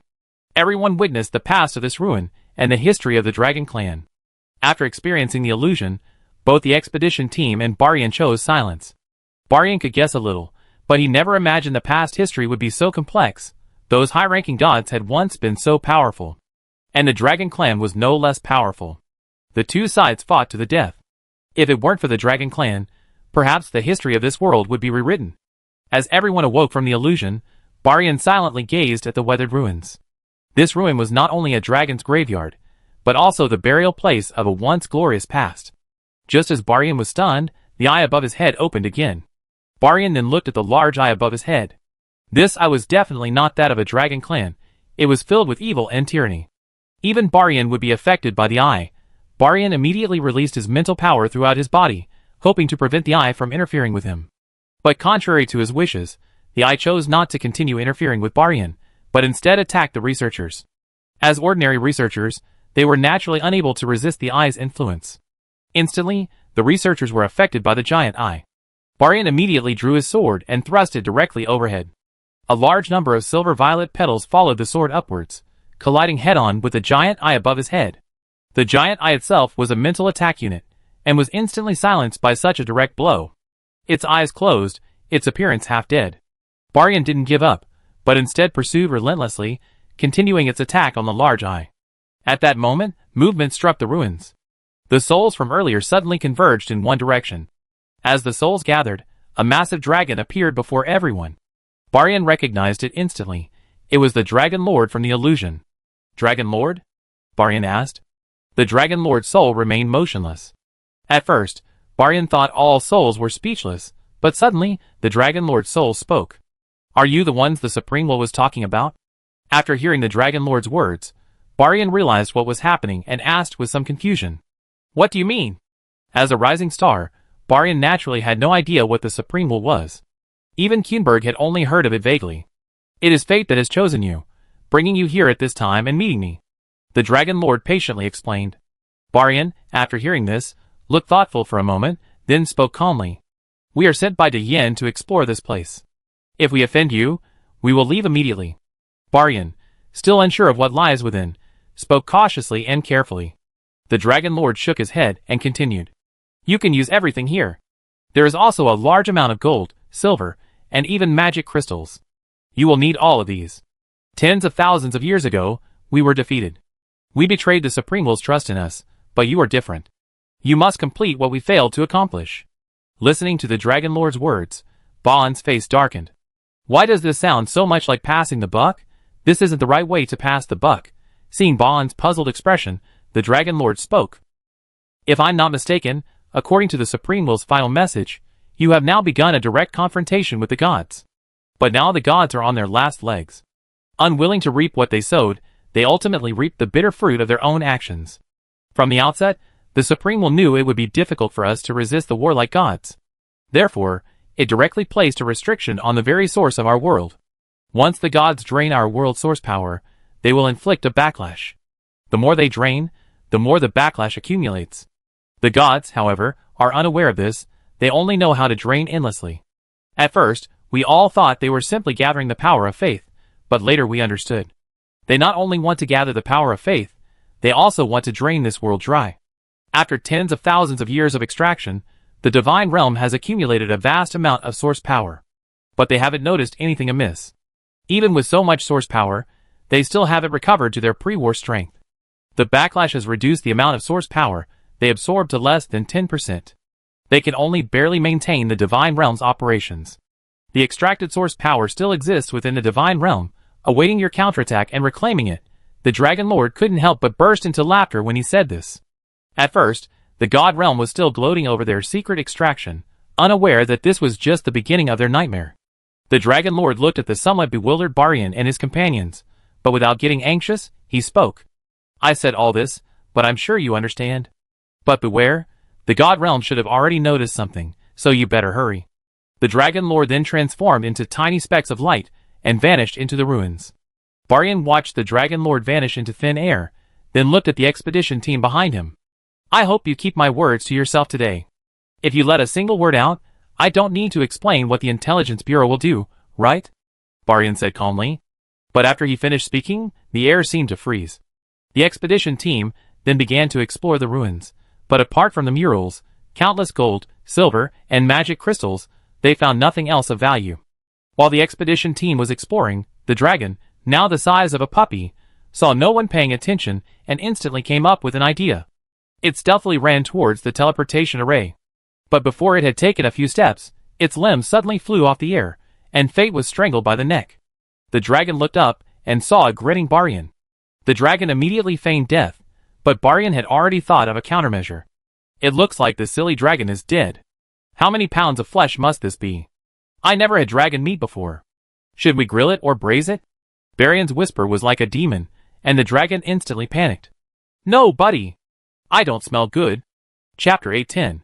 Thanks to the rich minerals brought from the other world, as well as countless raw materials, Yan's industry has practically taken off. And through various means, Lion has brought back scarce resources from various countries to Yan. Lion had been preparing for this very day for so long. Lion had long coveted the minerals of the Elven Empire and the Holy Empire, and even obtained minerals from hostile nations through unequal treaties.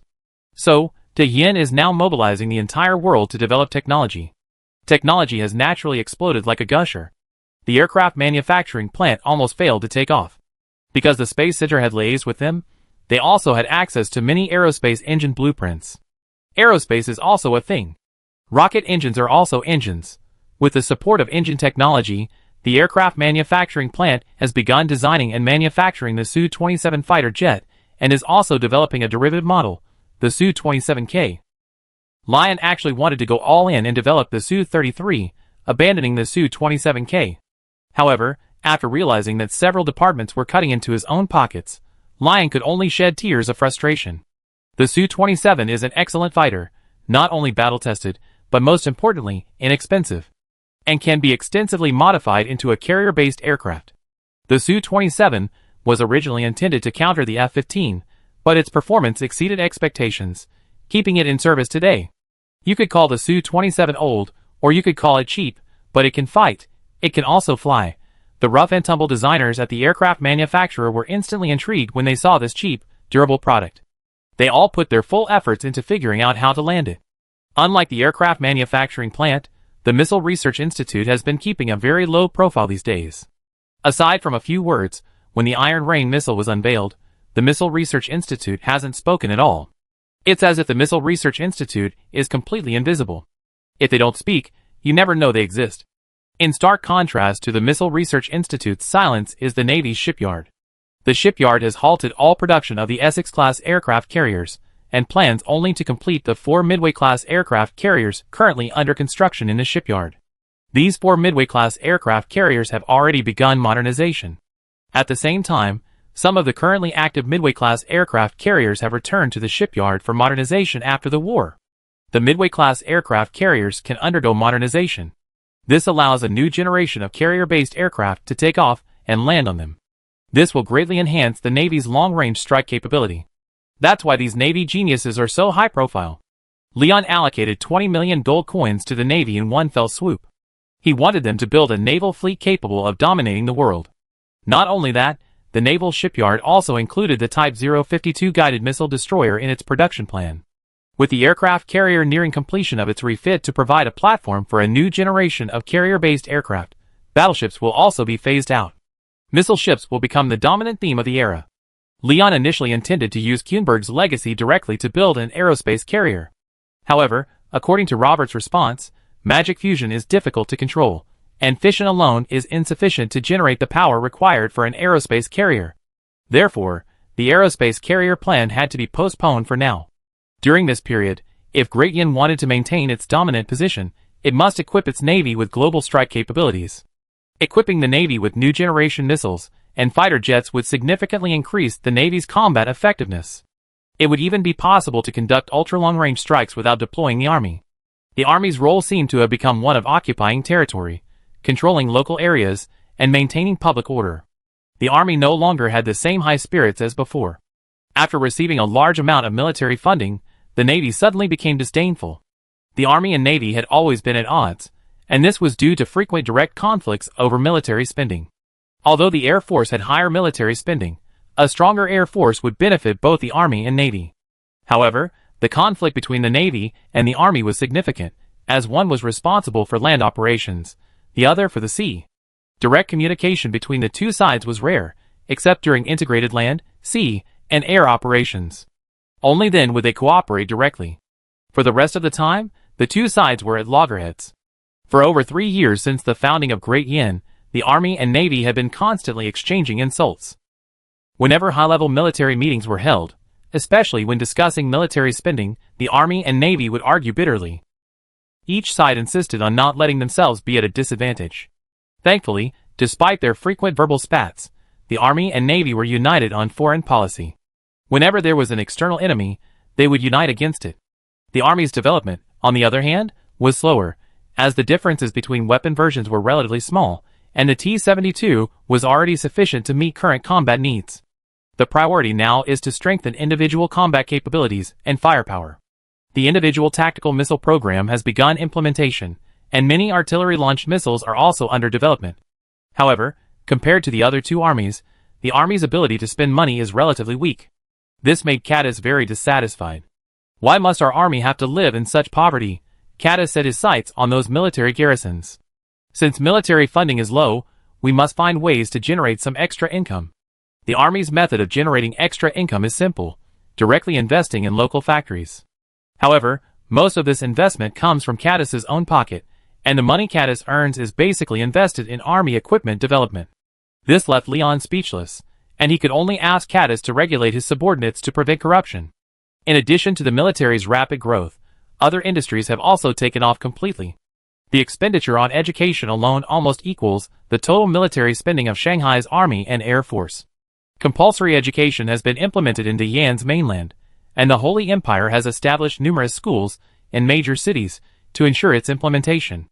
However, some remote areas still struggle to implement this policy, so Lion is increasing its investment to ensure that these areas will also enjoy compulsory education by this time next year. Lion is deeply concerned about the future generation of the Yin, and has dispatched numerous grassroots cadres to these remote areas to personally teach them, encouraging them to prioritize their children's education. The Yin may suffer, but its children must not. Beyond education, the manufacturing industry has also undergone a transformation. Factories are no longer the same as they were 3 years ago. Chapter 8:11. Other industries also gain momentum, and traditional industries have completed their transformation. A large number of advanced technologies have been introduced, factory systems have been improved, and the latest equipment has been installed. This has significantly increased the industrial capacity of factories, not only meeting military needs, but also meeting expectations for the production of civilian supplies. All factories throughout Dayin can meet the needs of not only the local population, but even those of the Holy Empire and the Elven Empire. And this is just the local factories. Factories established in other countries' territories produce no less than the local factories. After learning of this situation, Lion has begun to limit factory production. If factory production exceeds people's demand, a large surplus will be created. The accumulation of these products will ultimately only bring disaster to the Yin. Since the Yan's factories are almost all nationalized, Lion can take the simplest and most direct approach to limiting factory production. For some non-essential luxury goods, Lion will limit production to ensure that demand and production are balanced without wasting productivity. As for necessities, like canned food and other daily necessities, essential to the people of the Yin, Leon stated that they should produce as much as possible. After all, any excess can be stored in the warehouse for future use. Especially for products like canned food, their shelf life is beyond imagination. After all, in Leon's world, our great Daing once produced meat with a shelf life of decades. How's that joke? A sailor brought a piece of meat with him at the age of 18, only to die of old age on the ship before it even started to mold. Lion didn't want his men to eat zombie meat. Whoever wants to eat zombie meat can eat it. As for the lower classes, they shouldn't eat it at all. Lion had already begun expanding Great Yan's welfare benefits to neighboring countries, especially the Holy Empire. Although Lion couldn't simply copy all of its own welfare benefits and distribute them to the hundreds of millions of people in the Holy Empire, if it did, Great Yan's entire welfare system would be completely paralyzed. That's hundreds of millions of people. How could they possibly provide them with the same benefits as the people of Great Yan? The GDPs of the two countries were completely disparate. But the Holy Empire was still considered Great Yan territory. So, without hesitation, Lion chose a compromise. That was to significantly reduce welfare benefits, and then distribute them to the hundreds of millions of people. Although the benefits were only 20% to 30%, it would already improve their lives. After all, the current policies, combined with the jobs Lion offers, are more than enough to provide these lower-class people with a decent income. As for how to raise the welfare benefits of the Holy Empire's citizens to the same level as those of the people of Great Yan, this depends on whether the Holy Empire can be reborn within the next 5 years, shedding its former status as an agriculturally backward nation and becoming a fully fledged industrialized nation. Everyone is resting and developing, including Lion. The capital is being rebuilt, and the cabinet is diligently working every day. The military was responsible for the battles on the front lines. As the leader, Leon only needed to inquire about them from time to time. As for whether he should be worried about the general's control of the army, Hans would report all the most important intelligence from Dian to Leon every day. This included, but was not limited to, military and other matters. So Leon could rest easy and be a hands-off boss. He could stay home and enjoy life peacefully. Of course, this enjoyment of life would only last for the next few years. For those few years, there would be little chance of a large-scale war in Dian. The only wars would likely be the Unification War in a few years, and the upcoming war with the gods. In the Duke's mansion, the sun was already high in the sky outside the window. The autumn sun wasn't blazing, but the room still felt slightly warm. However, the protagonist, Leon, was lying in bed. Even though it was already noon, Leon was still sound asleep. It had been a long time since he had indulged himself so much.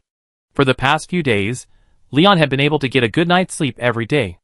Almost no one came to disturb Leon. The only uncertainty was his daughter and wives. Leon was still asleep when the door opened.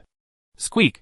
Leon's door quietly opened, and Yuli cautiously stole in, looking at the sleeping Leon with a sly grin. "Daddy! Get up! The sun's out on your butt!" Yuli climbed onto the bed and patted Leon's face. "Stop it. Let Daddy sleep a little longer." Leon seemed to recognize his daughter's voice, and dazedly replied. The Queen Jean and Yuli instantly erupted upon hearing this. "Dad! Didn't you say yesterday you'd take us out to play today? Can't you get up?" Yuli said fiercely, about to stretch out her sinister hands. Poor Leon had no idea his little friend had been corrupted by those women. Leon said nothing, still sound asleep. Then, Yuli reached out and scratched Leon's waist. Leon, sound asleep, was instantly awakened. Leon suddenly stood up, and Yuli, who was sitting on him, was instantly thrown away. Ouch! Yuli panicked in midair. Leon, upon hearing Yuli's voice, reacted instantly and grabbed Yuli, who was about to fall to the ground. He grabbed Yuli by the collar. "Little Yuli? What are you doing?" Leon said with a harmless look on his face. Yuli was instantly embarrassed. As Leon's daughter, she naturally understood that when Leon showed that expression, it was dangerous. "Daddy, Mommy told you to go downstairs for lunch. We'd be out playing later," Yuli said with a cute expression, completely losing her queenly gene. "Okay, then, did little Yuli eat well?" Leon put Yuli down, patted her adorable head, and said, "Of course I ate. I ate a lot," Yuli blurted out, but the next moment, Emochi's voice rang out from the door. "No! Sister didn't eat a single bite. Mommy was about to feed her, but she said she wanted to call Daddy." Emochi's words completely betrayed Yuli. Yuli then silently lowered her head and tiptoed to escape the room. Leon grabbed her by the collar, sending Yuli flying. The girls who were waiting for Yuli's return at the dining table saw Leon coming down the stairs, and also saw his two daughters in his arms, one in each hand. But what left everyone speechless was the girl's posture. Emochi was held in Leon's arms, while Yuli was being carried down, and Yuli had a look of despair on her face. When Yuli saw her mother, Yunchi-chi, she immediately started complaining. "Mom, Daddy's bullying me." Whoa. Just as Leon was about to open her mouth to explain, Yunchi-chi's face darkened. Then, a second later, Leon suddenly realized he was about to fall. Chapter 8:12. Yunchi-chi's words silenced Leon. Leon glanced at Yuli, whom he was carrying. Yunli seemed to know her mother was backing her up, and she placed her hands on her hips, a fearless expression on her face.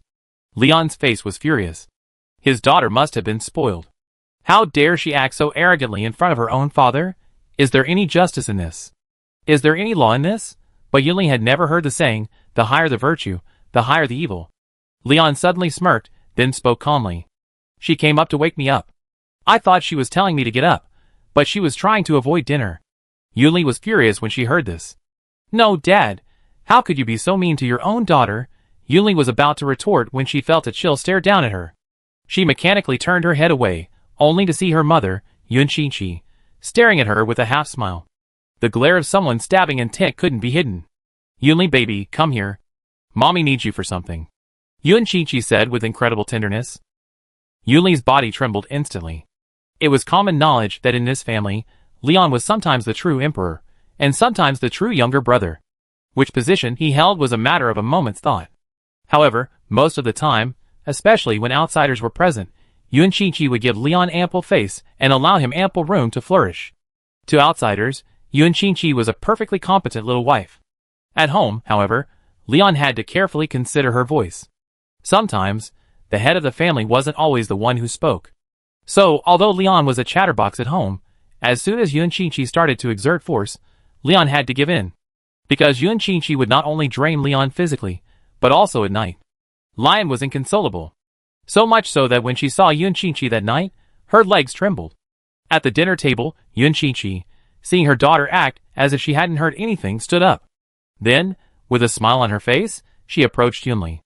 I heard you lied to Mom, right? Upon hearing this, Yunli hugged Lion's thigh. The corners of Lion's mouth twitched when he saw this. Because this daughter was truly hilarious, she always come to her dad when she had something to do, and then hit him when she had nothing to do. Lion, is it really necessary to keep this little girl around? As if she could sense that her mother, Yun Qingqi, was about to kill her, Yunli not only clung to Lion tightly but also played the victim. Dad, Mom's going to bully me again. Dad, you're the best dad in the world. You definitely helped me, right? Yunli's eyes widened, blinking at Lion. Lion's heart fluttered, and he glanced at Yun Qingqi beside him. Finally, they decided to strike back, engaging in a mixed doubles match. That afternoon was one Yunli would never forget. Looking at her parents about to attack her, Yunli abandoned them and turned to hug Heyu. Heyu, Mom, save me. Heyu smiled, then lifted her up. Little Yunli is so naughty.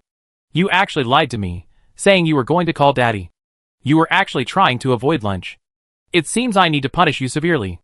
Hearing Heyu's words, Yunli's heart instantly sank, but she hadn't given up yet.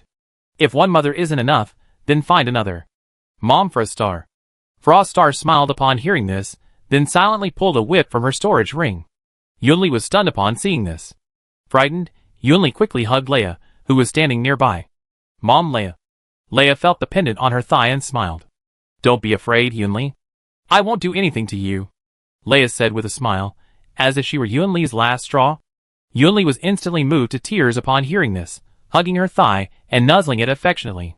Mom, Leia is the best, Yunli said with a smile, but the next moment, her smile was gone. Leia grabbed Yunli and lifted her up. I got you. Refusing to eat is not good behavior. So just listen to your parents' advice. Yunli was instantly devastated. What had happened to this world? Why was it so hostile to her? Tears welled up. In the car that afternoon, after her loving lesson at noon, Yunli lay in the back seat with a look of despair on her face. It was as if the world no longer held any meaning for her. Yun Qingqi, watching his daughter in this state, couldn't help but chuckle. Will you dare to do that again? Yun Qingqi gently scratched Yunli's nose. Yunli, hearing this, dived into Yun Qingqi's arms. Bad mom. Bad dad. I hate you. Yunli turned into a spitting top, spitting in Yun Qingqi's arms. Yun Qingqi was instantly at a loss for words. Leon, sitting nearby, saw his daughter in this state and silently took out a lollipop. Oh, which kid is still crying? If you cry any more, you won't get your lollipop. If you cry any more, Daddy will eat it. Leon tried to tempt her with delicious food, but Yunli, the foodie, instantly took flight. She snatched the lollipop from Leon's hand and put it in her own mouth, still looking proud and turning her head away. Humph. Just because I eat your candy doesn't mean I forgive you. A lollipop is all you need to get rid of me. Not enough, Mochi, standing by, watched Yunli eat the lollipop, her small eyes gleaming with longing. I want one too. But Emochi silently lowered his head. The next second, a large hand rested on Emochi's head. Little Emochi has been very good today. You even ate 3 bowls of rice. Daddy's rewarding you with a lollipop. Leon placed a larger lollipop in Emochi's hand. Emochi smiled instantly. Yunli looked from her own smaller lollipop to Emochi's, which was twice as large, and instantly collapsed. Everything in the car was just a minor incident, and they soon arrived at their destination. Beside a stream. As the greening project in Liongrad progressed, a small portion of the coal mountains surrounding Liongrad had been transformed into small earthen hills, now covered in abundant greenery. But beneath these small earthen hills lay countless coal mines. But that was enough. As the capital, Liongrad itself needed more of a positive outlook. The Lion Group's autumn outing was also to inspect the greening situation. Beside a stream, Yunli, the troublemaker, instantly unleashed his true nature.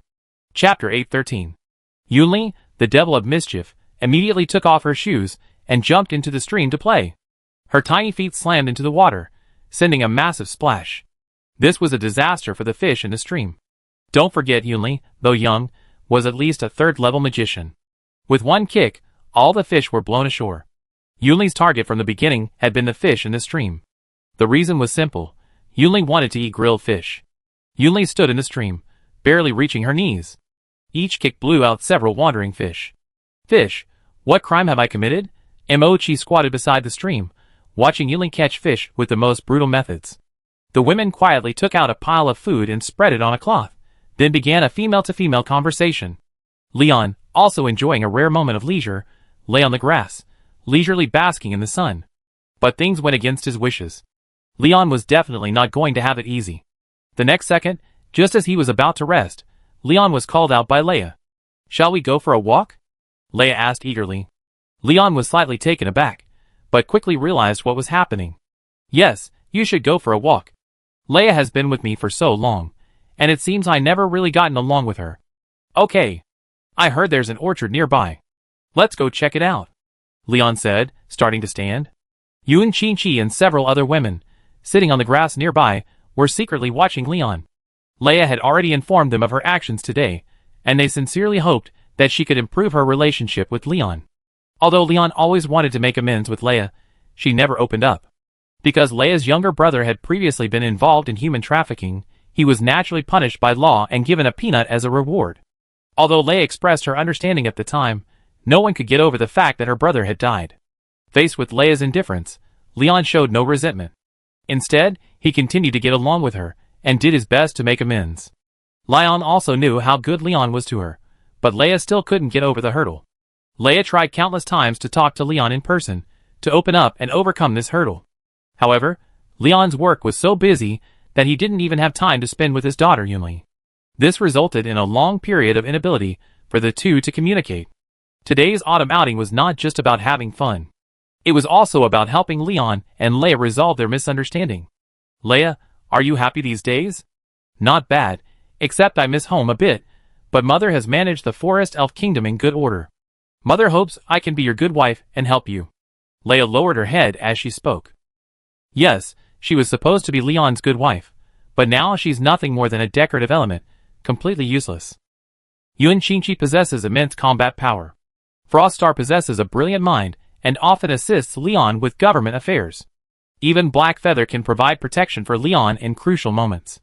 As for herself, Leia thought about the Cold War she and Leon had been having these days, and she couldn't help but feel a little annoyed. What's wrong with you? Lion couldn't help but ask, seeing the somewhat depressed Leia. Just as Leia was about to look up to argue, she saw Leon's face, and also noticed the few gray hairs on Leon's head.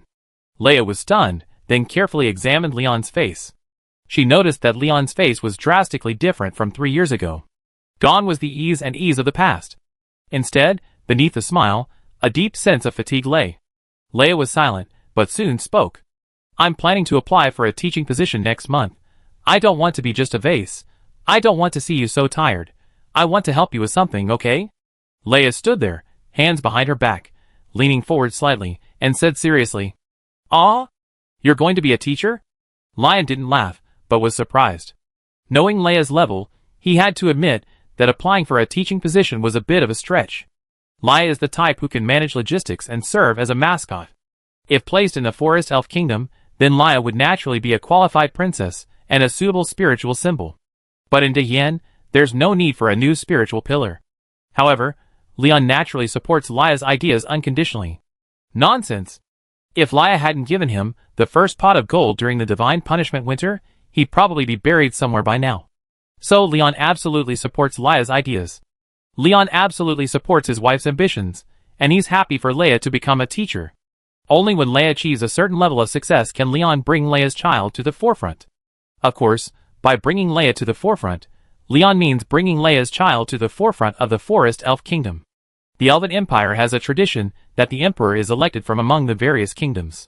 This means that if Leia has a child, Leon can manipulate it and make his child the next Emperor of the Elven Empire. Leon has only two options for dealing with other countries. Either completely destroy their kingdom and annex it, or gradually convert them into his own people. But this isn't a fiefdom. It's actually just a pretext for forming a new government.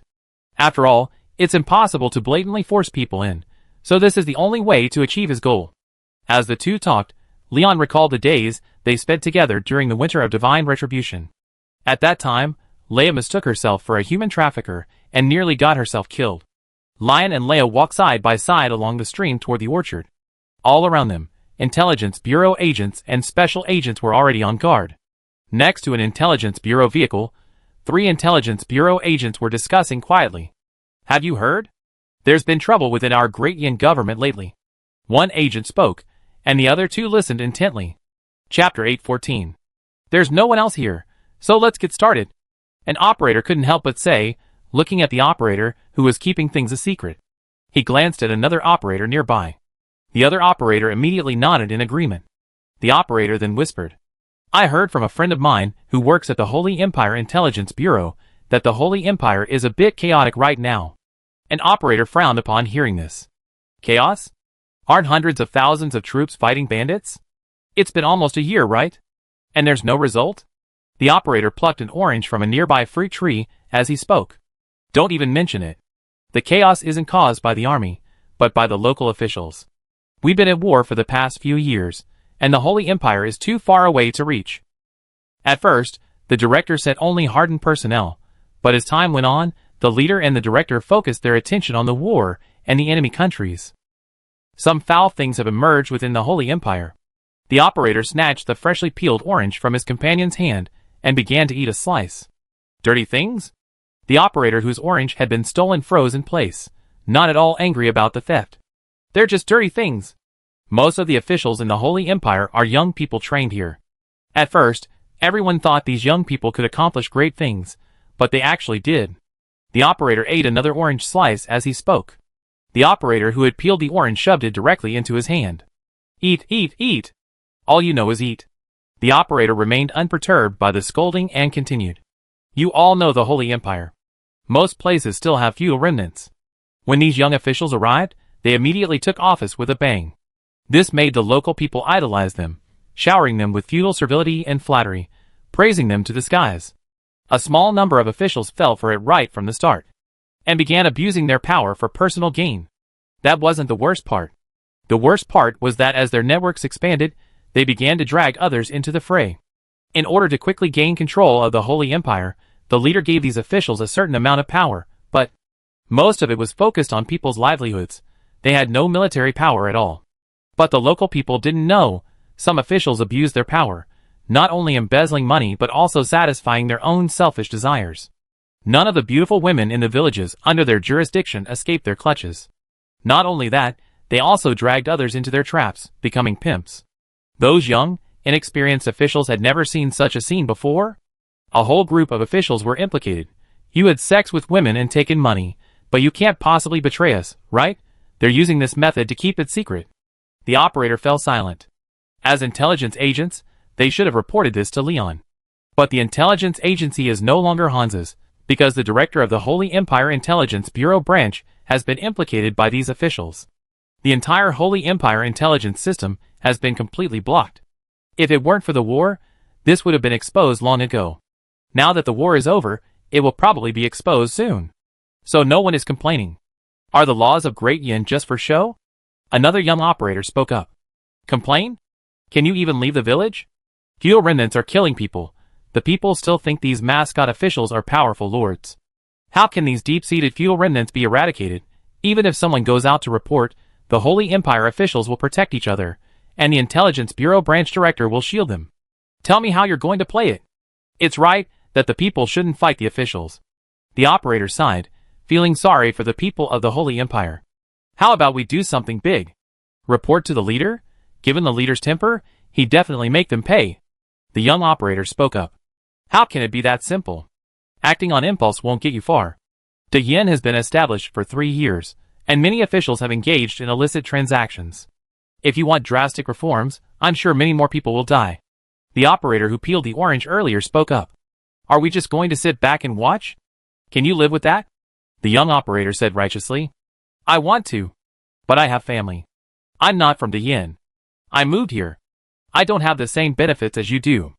I'm trying to become a Yin person, so I can't make any mistakes. If we report it, will we face retaliation in the future? The orange peeling operator said dejectedly. Some senior officials in the Intelligence Bureau have vested interests. Even if Leon can protect them for a while, what will happen once the hype wears off? Who can guarantee they won't be oppressed and ostracized? This is the tragedy of the small fry. The young operator fell silent after hearing this. But just then, a voice rang out. Go on, I haven't finished yet.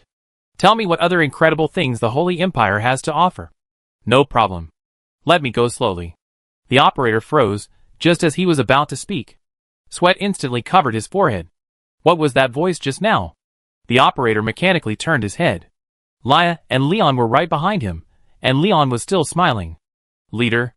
The 3 of them hurriedly said. Sweat beads were already dripping from their foreheads, and the intelligence officers' backs were instantly wet. Don't be afraid. Speak slowly and explain everything clearly.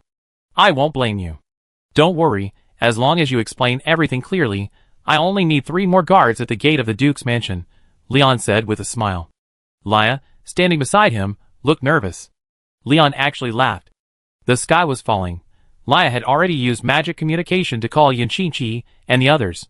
Hearing this, no one could laugh, except for one person, Leon. That was Leon, who was extremely angry. The 3 of them exchanged glances, and finally spoke. Alongside, in the Holy Empire's Violet Duchy. This was now the Great Yin Violet Province. But many feudal remnants still existed. Because most of the people here had been brought from the east to fill the Violet Duchy's population gap. But there were still some Violet people. In an inconspicuous little village, a young man was being held down by several strong men. The boy's eyes were bloodshot, and he looked murderous. Because the local officials were taking his fiancée away, the boy's fiancée was a village beauty, and the officials had taken a fancy to her beauty, and wanted to use her to curry favor with their superiors. How could the boy agree? But how could he possibly convince the officials? And so, this scene unfolded. The village chief was earnestly trying to persuade the young man, whose eyes were red and roared like a wild beast. But he was unable to break free from the strong men, and could only watch helplessly as his fiancée was taken away. He eventually passed out from grief. The village chief, overcome with grief, could only sigh. Why did he do this? The boy was the first in the village to go to school in town, and he was studying at Dian. So he naturally knew that this corrupt official was a man who deserved death. Chapter 8:15. Eric, can you face reality?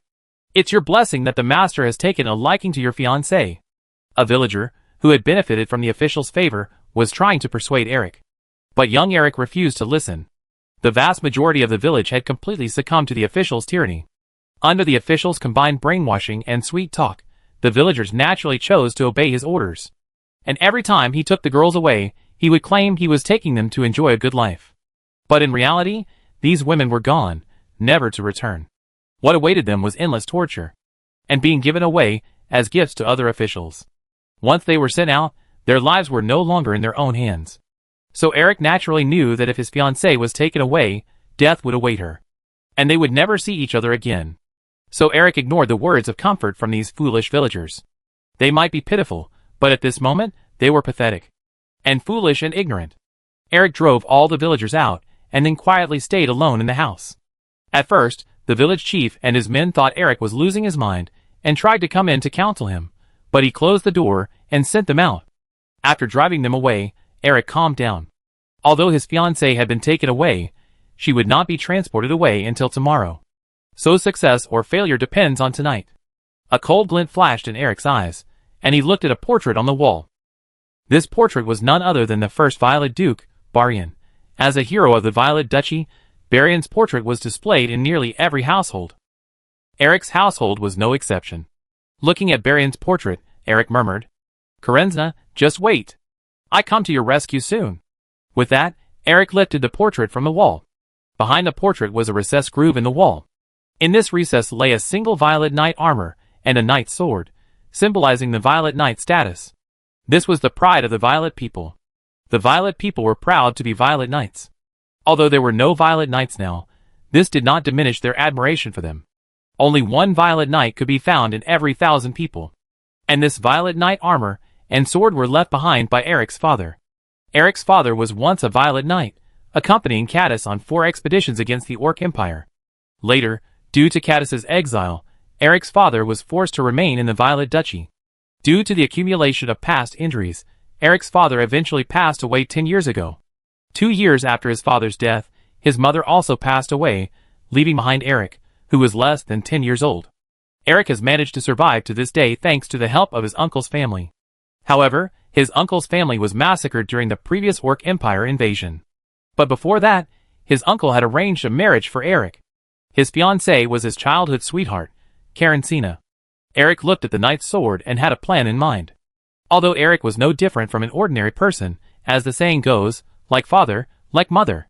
Eric had no achievements in magic or fighting spirit, but his swordsmanship was exceptional. It could be said that with just a long sword, Eric could kill several first-level fighting spirit knights. With a desperate attack, he could even replace a second-level fighting spirit knight. And as Karenina's childhood sweetheart, Eric knew that if Karenina knew that she and he would never see each other again, she would probably commit suicide. So, Eric had a plan in mind. If he couldn't take Karenina away, then he would die with her. At night, the Violet Duchy was very quiet. Eric put on his father's armor, took the knight's sword, and headed straight for the courtyard where Karenina was imprisoned. In the courtyard where Karenina was imprisoned, several women huddled together. As time went on, they began to notice something was amiss. The women who had been taken from the village previously had never returned, not even a letter. This surprised them, and they began to grow suspicious. Karenina and Eric were close friends, and Karenina naturally learned from Eric that the dog official's actions were wrong and absurd. So, while she was imprisoned, she explained the situation to the women, and they quickly understood. But what could they do now? Several first-level Dochi knights were guarding the door. They were powerless, and had no way of escaping. I can only pin my hopes on others. Gazing at the moon outside the iron window, Karenina muttered. Eric. Outside the courtyard, on the street, Eric, clad in knight armor and holding a knight's sword, quietly approached the courtyard. Though Eric was careful, the clanging of his armor still alerted the guards. Who is it? The guards immediately drew their weapons and moved towards Eric. Eric remained silent, simply unsheathing his knight's sword and slashing at a guard. At first, the guards, seeing a knight approaching, assumed he was an assistant sent from above. After all, who else could afford to support a knight here except these corrupt officials who lining their own pockets?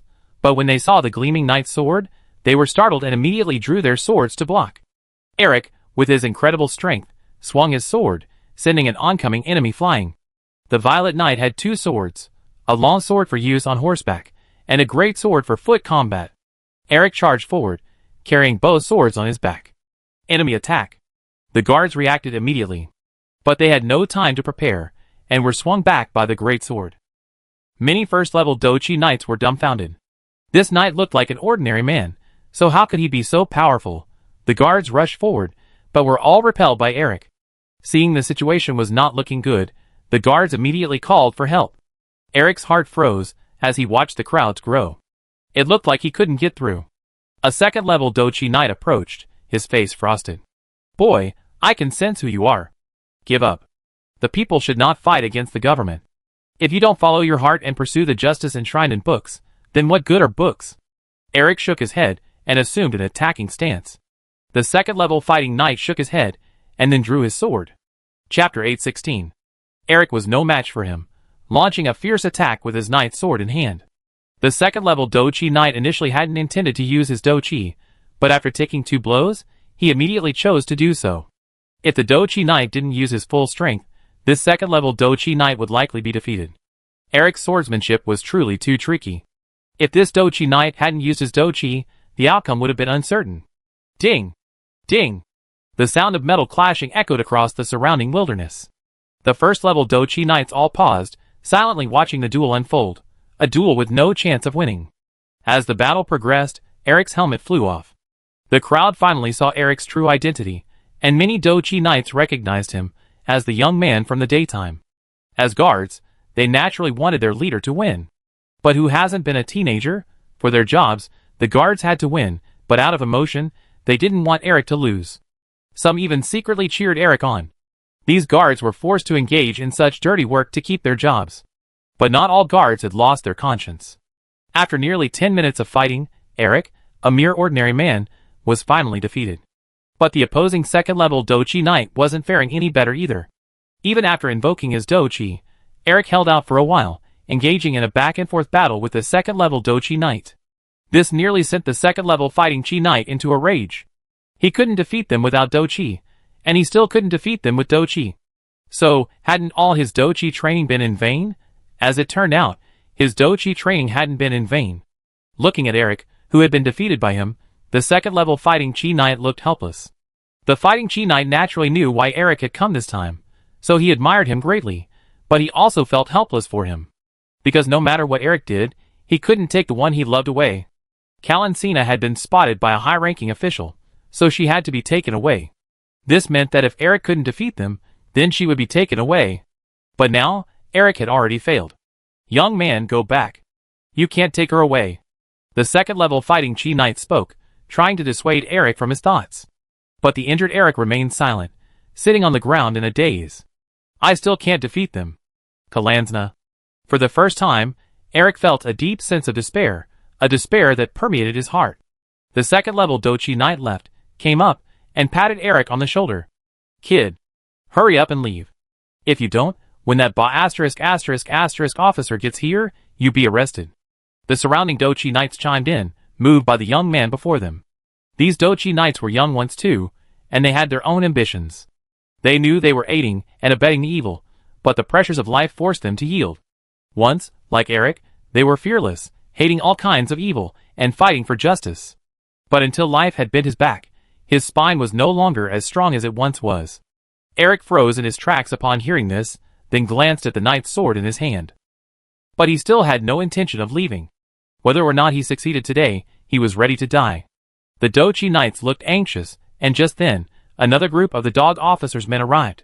This group was completely different from them. These Dochi Knights were completely evil. The Dochi Knights, who had just fought Eric, and his men at least had some conscience. But the group that had arrived had almost completely thrown their conscience to the wind.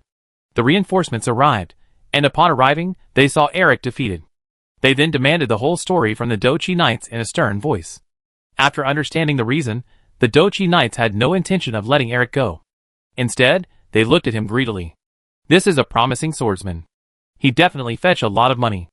I'm sure some officials will be interested. Upon hearing this, his companions nodded in agreement. Eric was quickly tied up and imprisoned in the courtyard, but separated from Carancina. In the days that followed, the two had no chance to meet. Eric actually wanted to create an opportunity. But those unscrupulous fighting knights wouldn't give them any chance.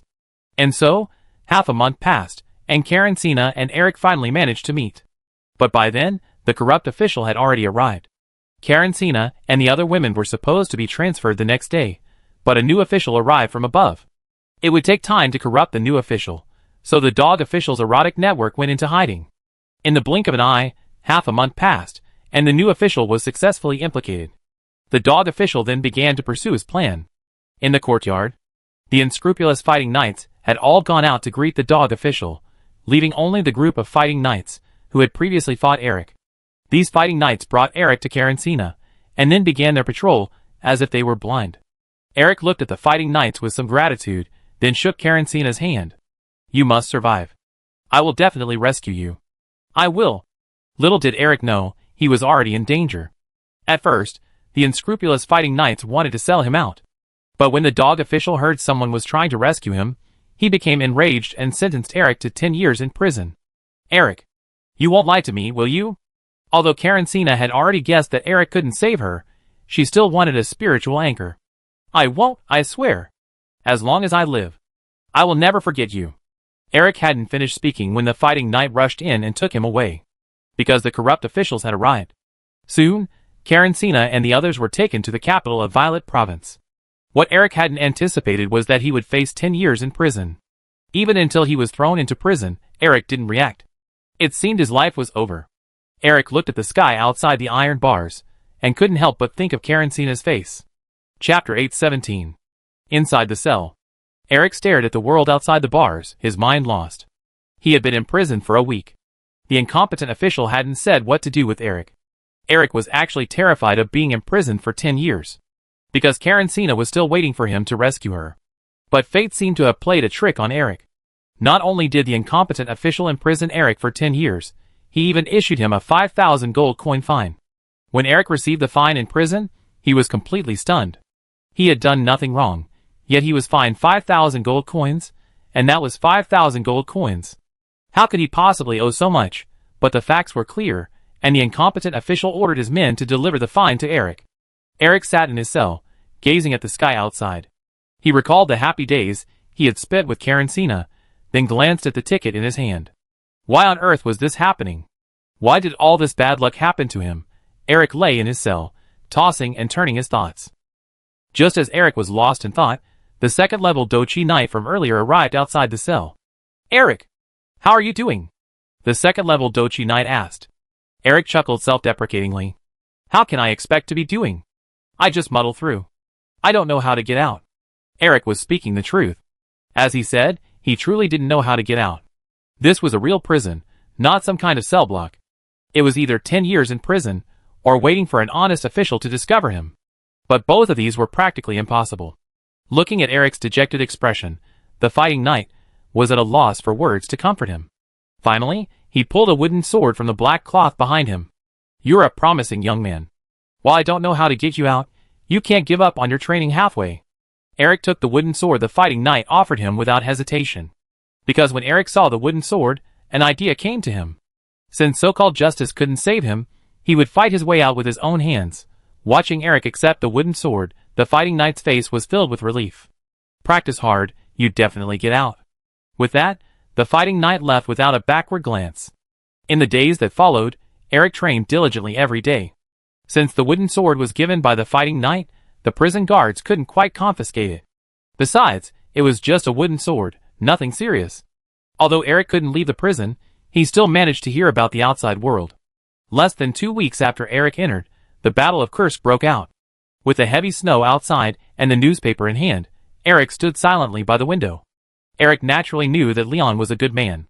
He also knew that some of those who followed Leon were good people, but fate had unfairly led Eric and his companions to encounter bad people. Eric hated neither Leon nor Diane, but these corrupt officials. After half a month of training, Eric still hadn't managed to cultivate a single ounce of Do-Chi.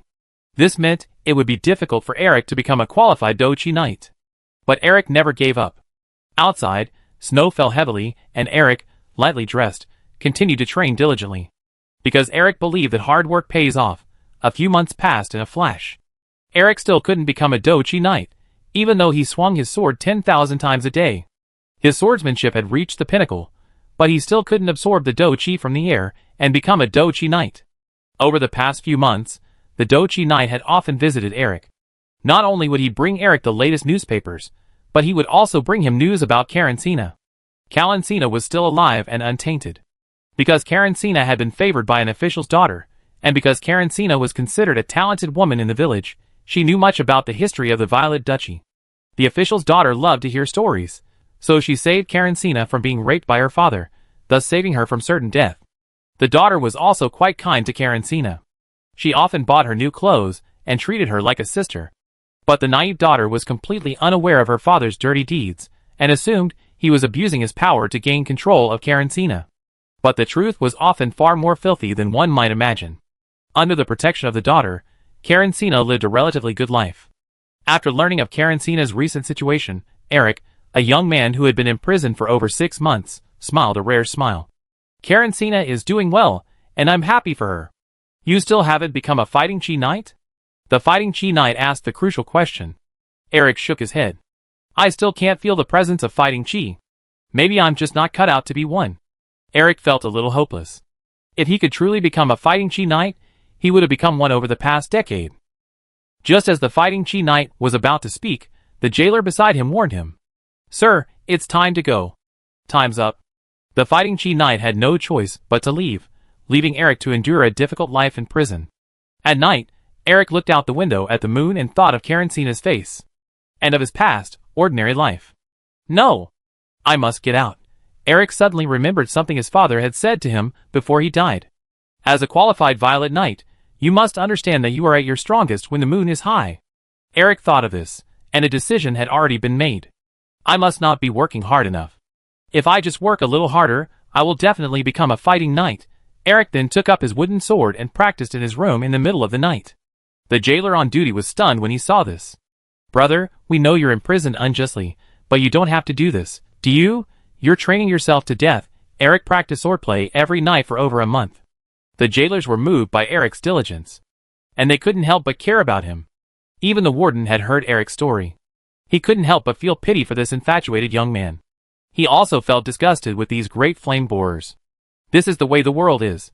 Where there are good people, there are bad people. Power and money always breed corruption.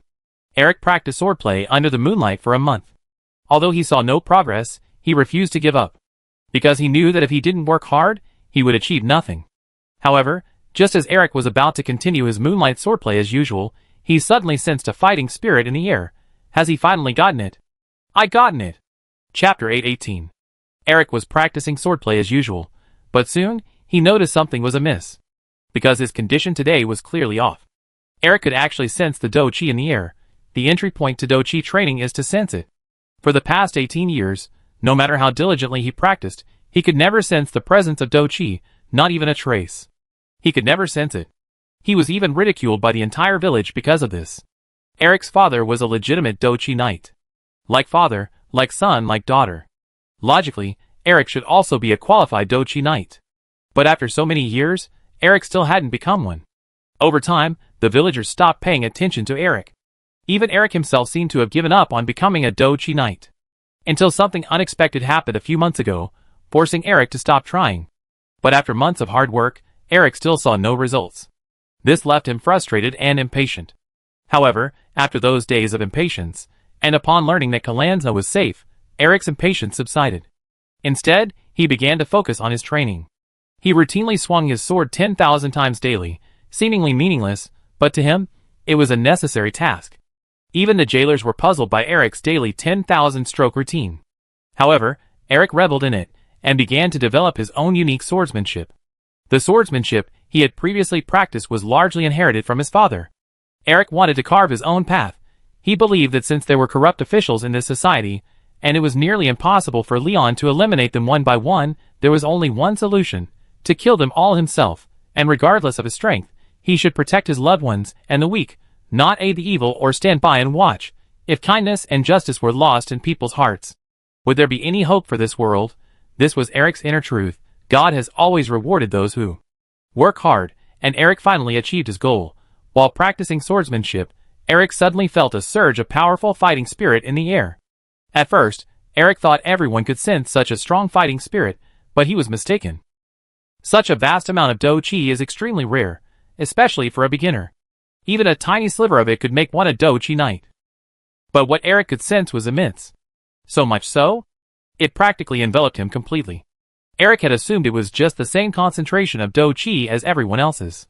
The next second, Eric attempted to absorb the Do Chi. It would have been fine if he hadn't, but the act of absorbing the air immediately caused trouble. Nearly all the Do Chi in the vicinity of the prison surged toward Eric's room. Not only that, even the Do Chi from the surrounding towns was converging toward Eric. The warden quickly noticed this and, upon leading his men over, spotted Eric sitting cross-legged, and saw the Do Chi in the air so thick it seemed to be condensing into something substantial. "Warden, what's going on?" A jailer couldn't help but ask. "This kid's going to make it," the warden said excitedly. "What? We're going to drown him." The jailer was confused. The warden couldn't help but knock him on the head. "I told you to study, but you insisted on feeding pigs. He's going to become a Do Chi Knight, understand? I'm not telling you to drown him." The jailers suddenly realized what was happening, and then they all looked at Eric in the cell. This kid is a prodigy that only appears once in a century, or even a millennium. There are very few people in history who can absorb Do Chi to this level for the first time, the warden said with a look of shame on his face. This young man is too amazing, isn't he? The jailers couldn't help but swallow their saliva when they heard this. Is this the legendary if you don't fly, you soar to the sky? However, Eric in the cell had no idea that he was being watched like a monkey. Eric was now absorbed in Do Chi with all his heart. He could sense that the Do Chi in the air seemed to be gathering because of him. He didn't even need to guide it. It naturally flowed into his body. This scene made Eric laugh and cry. In the past, absorbing even a trace of Do Chi had been incredibly difficult, but now it was eager to flow into him. Eric instantly felt as if the past days had been wasted. Soon, Eric's cultivation level skyrocketed after absorbing the Do Chi. He soared from ordinary to the third level Do Chi Knight in the blink of an eye. This left the warden and the others dumbfounded. Oh my goodness! What's wrong with this kid? How could his cultivation level rise so ridiculously? Level 3 in the blink of an eye? Not only that, but what shocked them even more. Eric's cultivation hadn't just reached the level of a level 3 Do Chi Knight. His cultivation was still skyrocketing. In the blink of an eye, he had reached level 5. The warden and the others outside were terrified. A level 5 Do Chi Knight could blow this prison up. The warden was only a level 3 Do Chi Knight. But level 5 wasn't the end. After 18 years of accumulation, how could this be all? Eric had reached the peak of level 8. And just when everyone thought he reached the end, Eric continued to break through. He absorbed the last bit of air into his body, then broke through the shackles, and entered the ranks of a level 9 Do Chi Knight. The warden and the others outside were dumbfounded. Is this still the Eric they knew? Eric had completed a lifetime's journey for others in just 6 months. After completing his breakthrough, Eric opened his eyes. Though he could feel the abundant Do Chi within him, he was still somewhat bewildered. Eric didn't know how strong he was now. Could he rescue Kalanza? The moment he opened his eyes, he was instantly terrified. A large group of people stood at the door, staring at him as if he were a monkey, their eyes filled with shock. Many of the jailers had collapsed to the ground, unable to withstand the pressure. Because Eric had just broken through and hadn't had time to gather his breath. Seeing everyone fall to the ground under his pressure, Eric immediately gathered his breath and looked at them with an apologetic expression. But their previous composure was gone. From this moment on, Eric's fate had been rewritten. Chapter 819. Eric turned a passive position into an active one, breaking through to the 9th rank Do Chi Knight. This immediately put pressure on the dog officer. As a law-abiding citizen, Eric naturally didn't rush out. Instead, he waited in the cell like a lord. Eric knew he had become a hot potato. If the dog officer didn't want to escalate the situation, he would have to find a way to deal with him.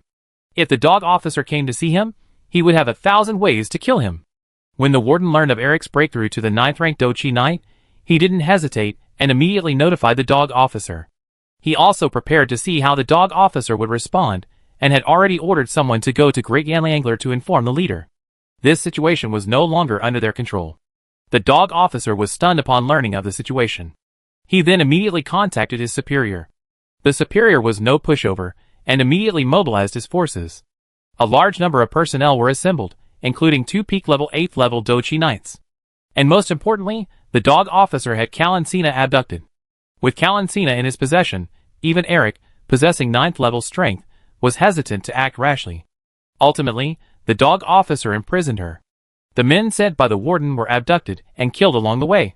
Even the warden himself died after a slip in the water. Almost all the prison guards died under mysterious circumstances.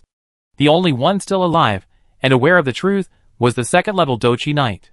But that 2nd level Do Chi Knight was also hunted down and killed. The imprisonment of the 9th level Do Chi Knight, combined with this corrupt, embezzled, and seduced industry, was enough to prompt Leon to send the National Defense Forces to cleanse the Holy Empire. But before his death, the knight shared this with a close friend, an agent in the Intelligence Bureau. This close friend was later transferred to the Great Flame Intelligence Bureau in Liongrad. This is the same operator who just told the story. After all, this is Liongrad. If those people reach out here, then Great Flame is practically finished. Beside the orchard, Lion stood listening to all this. Leia, standing beside him, was sweating. Because Lion's body had almost lost all warmth. Lion was so furious that his face turned pale. As if noticing something was wrong with Lion's expression, the operator asked tentatively, "Leader? Are you okay?" Keep talking. I'm fine, Lion managed to say. Over half of the officials in the Holy Empire have been affected by this network. Because their influence is so immense, others can't speak out. Once they do, they face endless retaliation. A conservative estimate, at least 100,000 people in the Empire have been wrongly murdered, and 50,000 women have been. The operator trailed off. This you? Lion was about to raise his hand, but before he could utter a word, his vision suddenly went dark and he collapsed. This terrified the others. Feeling Leon's cold body, Leia panicked. Lion? Leon! Don't scare me. The operators inquired about whether to send Leon to the hospital, informed their superiors, and searched for Yun Chi and the others. But by then, Leon had already fallen into a coma. Long-term hard work and late nights had left Leon's health in a state of decline. 20-something should be the prime of life, but Leon already possessed the maturity and experience of someone in his 30s or 40s. Anyone else would have died suddenly from such intense work. If it weren't for the 9th-rank fighting knight and the fountain of life, Leon might have died young. The last incident with the hallucinogens had already infuriated Leon, pushing him to the brink of collapse. This time, his rage had completely overtaken him, causing him to pass out. Soon, Yun Chi and the others arrived. Although Yun Chi never gave Leon face at home, at this moment, seeing Leon, his face as pale as a leaf in the wind, Yun Chi could no longer remain calm. What happened? Where is Hans? Yun Chi spoke coldly, simultaneously infusing Leon with magic power, and using healing spells to restore his bodily functions. Madam. The operators, not wanting to waste time, repeated their previous words. Now it was Yun Chi and the others' turn to remain silent. Yun Chi looked at Leon, leaning against his lap, and for a moment, felt sorry for him. As everyone was talking, Hans arrived by helicopter. Yun Chi was about to scold Hans, but the words died in his throat at the sight of his dark circles and haggard face. Madam. Hans took off his hat. Princess Zoe arrived and took over Yun Chi's treatment. What happened? Why is Leon in such poor health? Zoe investigated, puzzled, but soon understood. When Caddis was fighting, his health was similar to Leon's. In the end, all he could say was a sigh. Afterward, Caddis Carl and other powerful figures arrived. The 3 operators were nearly stunned. Every time a powerful figure approached, the operators repeated what they had just said. But the operators dared not express even the slightest dissatisfaction. A single orchard gathered nearly all of De Yan's top forces. Yunli stared blankly at Leon, who was being held by his mother, Yun Chi. What happened to Dad? He was just chatting and laughing with me. Why did Dad just fall asleep the moment he said he'd sleep? Yun Chi picked up Leon and silently got into the car. Caddis and his group wanted to follow, but they didn't dare, fearing they would interfere with Leon's treatment. In the end, Zoe stayed close to Leon. Watching the car drive away, Caddis and the others in the orchard had gloomy expressions. This is definitely not that simple, Caddis said. Although Carl was usually carefree, he was silent now, like a wise man, as if pondering something. Since it's on such a large scale, Leongrad has probably been affected, Carl said. A few witches sat nearby. Though silent, they were the anchor of the army. Have they been kicked in the head? The front lines are tight, and the rear is tight? Winster shook his head, puzzled. There's no time to lose. There's no point in discussing this. Let's get started. Should we conduct a full cleanup or start with Leongrad? Hans, a man of action, spoke directly with a plan. Caddis patted Hans's shoulder. Ask your wife. You should also get some rest. Your health isn't much better than Leon's. After this operation is over, you should rest for a while. Hans lowered his head and remained silent. Even in the evening, the royal guards guarding Leongrad received orders to blockade the capital. Gudry also received orders to assemble the armored forces. Yun Chi donned the armor she hadn't worn since marrying Leon. I heard you guys made Leon sick? Chapter 820. Within half an hour of Lion's coma, the royal guards received the order to declare martial law. At first, the 5 divisions of the royal guard stationed in Leongrad believed it was a fake order. After all, who would issue a martial law order during peacetime? But they still carried out the order with skepticism. Because the highest order for the royal guards came from the leader, they were bound to obey unconditionally. And Yun Chi, as the leader's wife, naturally had the power to issue orders. But if it were Lion who issued the order, the royal guards would have carried it out without hesitation. But Yun Chi's order. The royal guards divisions reluctantly followed the martial law order. However, it turned out that the martial law order was genuine. The royal guard soon received the order from the military headquarters. With the military headquarters and Yuan Qingqi's order, they completely sealed off the entire Lion-grad. The royal guards, however, were somewhat baffled. Why was martial law being imposed so late at night? Even many workers returning home from get-off work were dumbfounded. According to the martial law requirements, since no specific orders had been issued from above, they were now required to implement the first level of martial law. That was to seal off Lion-grad and prohibit all vehicles from leaving. However, vehicles from outside the city were allowed to enter Lion-grad. The guards were baffled, as were ordinary people. Even the Great Yan officials were baffled. They had just gotten off work when they discovered the city was under martial law. Furthermore, this order had come from high-ranking military officials, leaving some ordinary officers unaware that martial law had even been issued. Gudri hadn't even figured out who had issued the order. The 1st Armored Division had already boarded a military train and headed for the Holy Empire. The order Gudri received wasn't from military headquarters, but rather a phone call from the Duke's palace to Gudri's headquarters. And after the call from the Duke's palace ended, Caddis personally called Gudri and instructed him to obey the order he had just received. Gudri was stunned when he received the order, for it wasn't any other order, but an order for the 1st Armored Division to march to the Violet Province, and to await further instructions.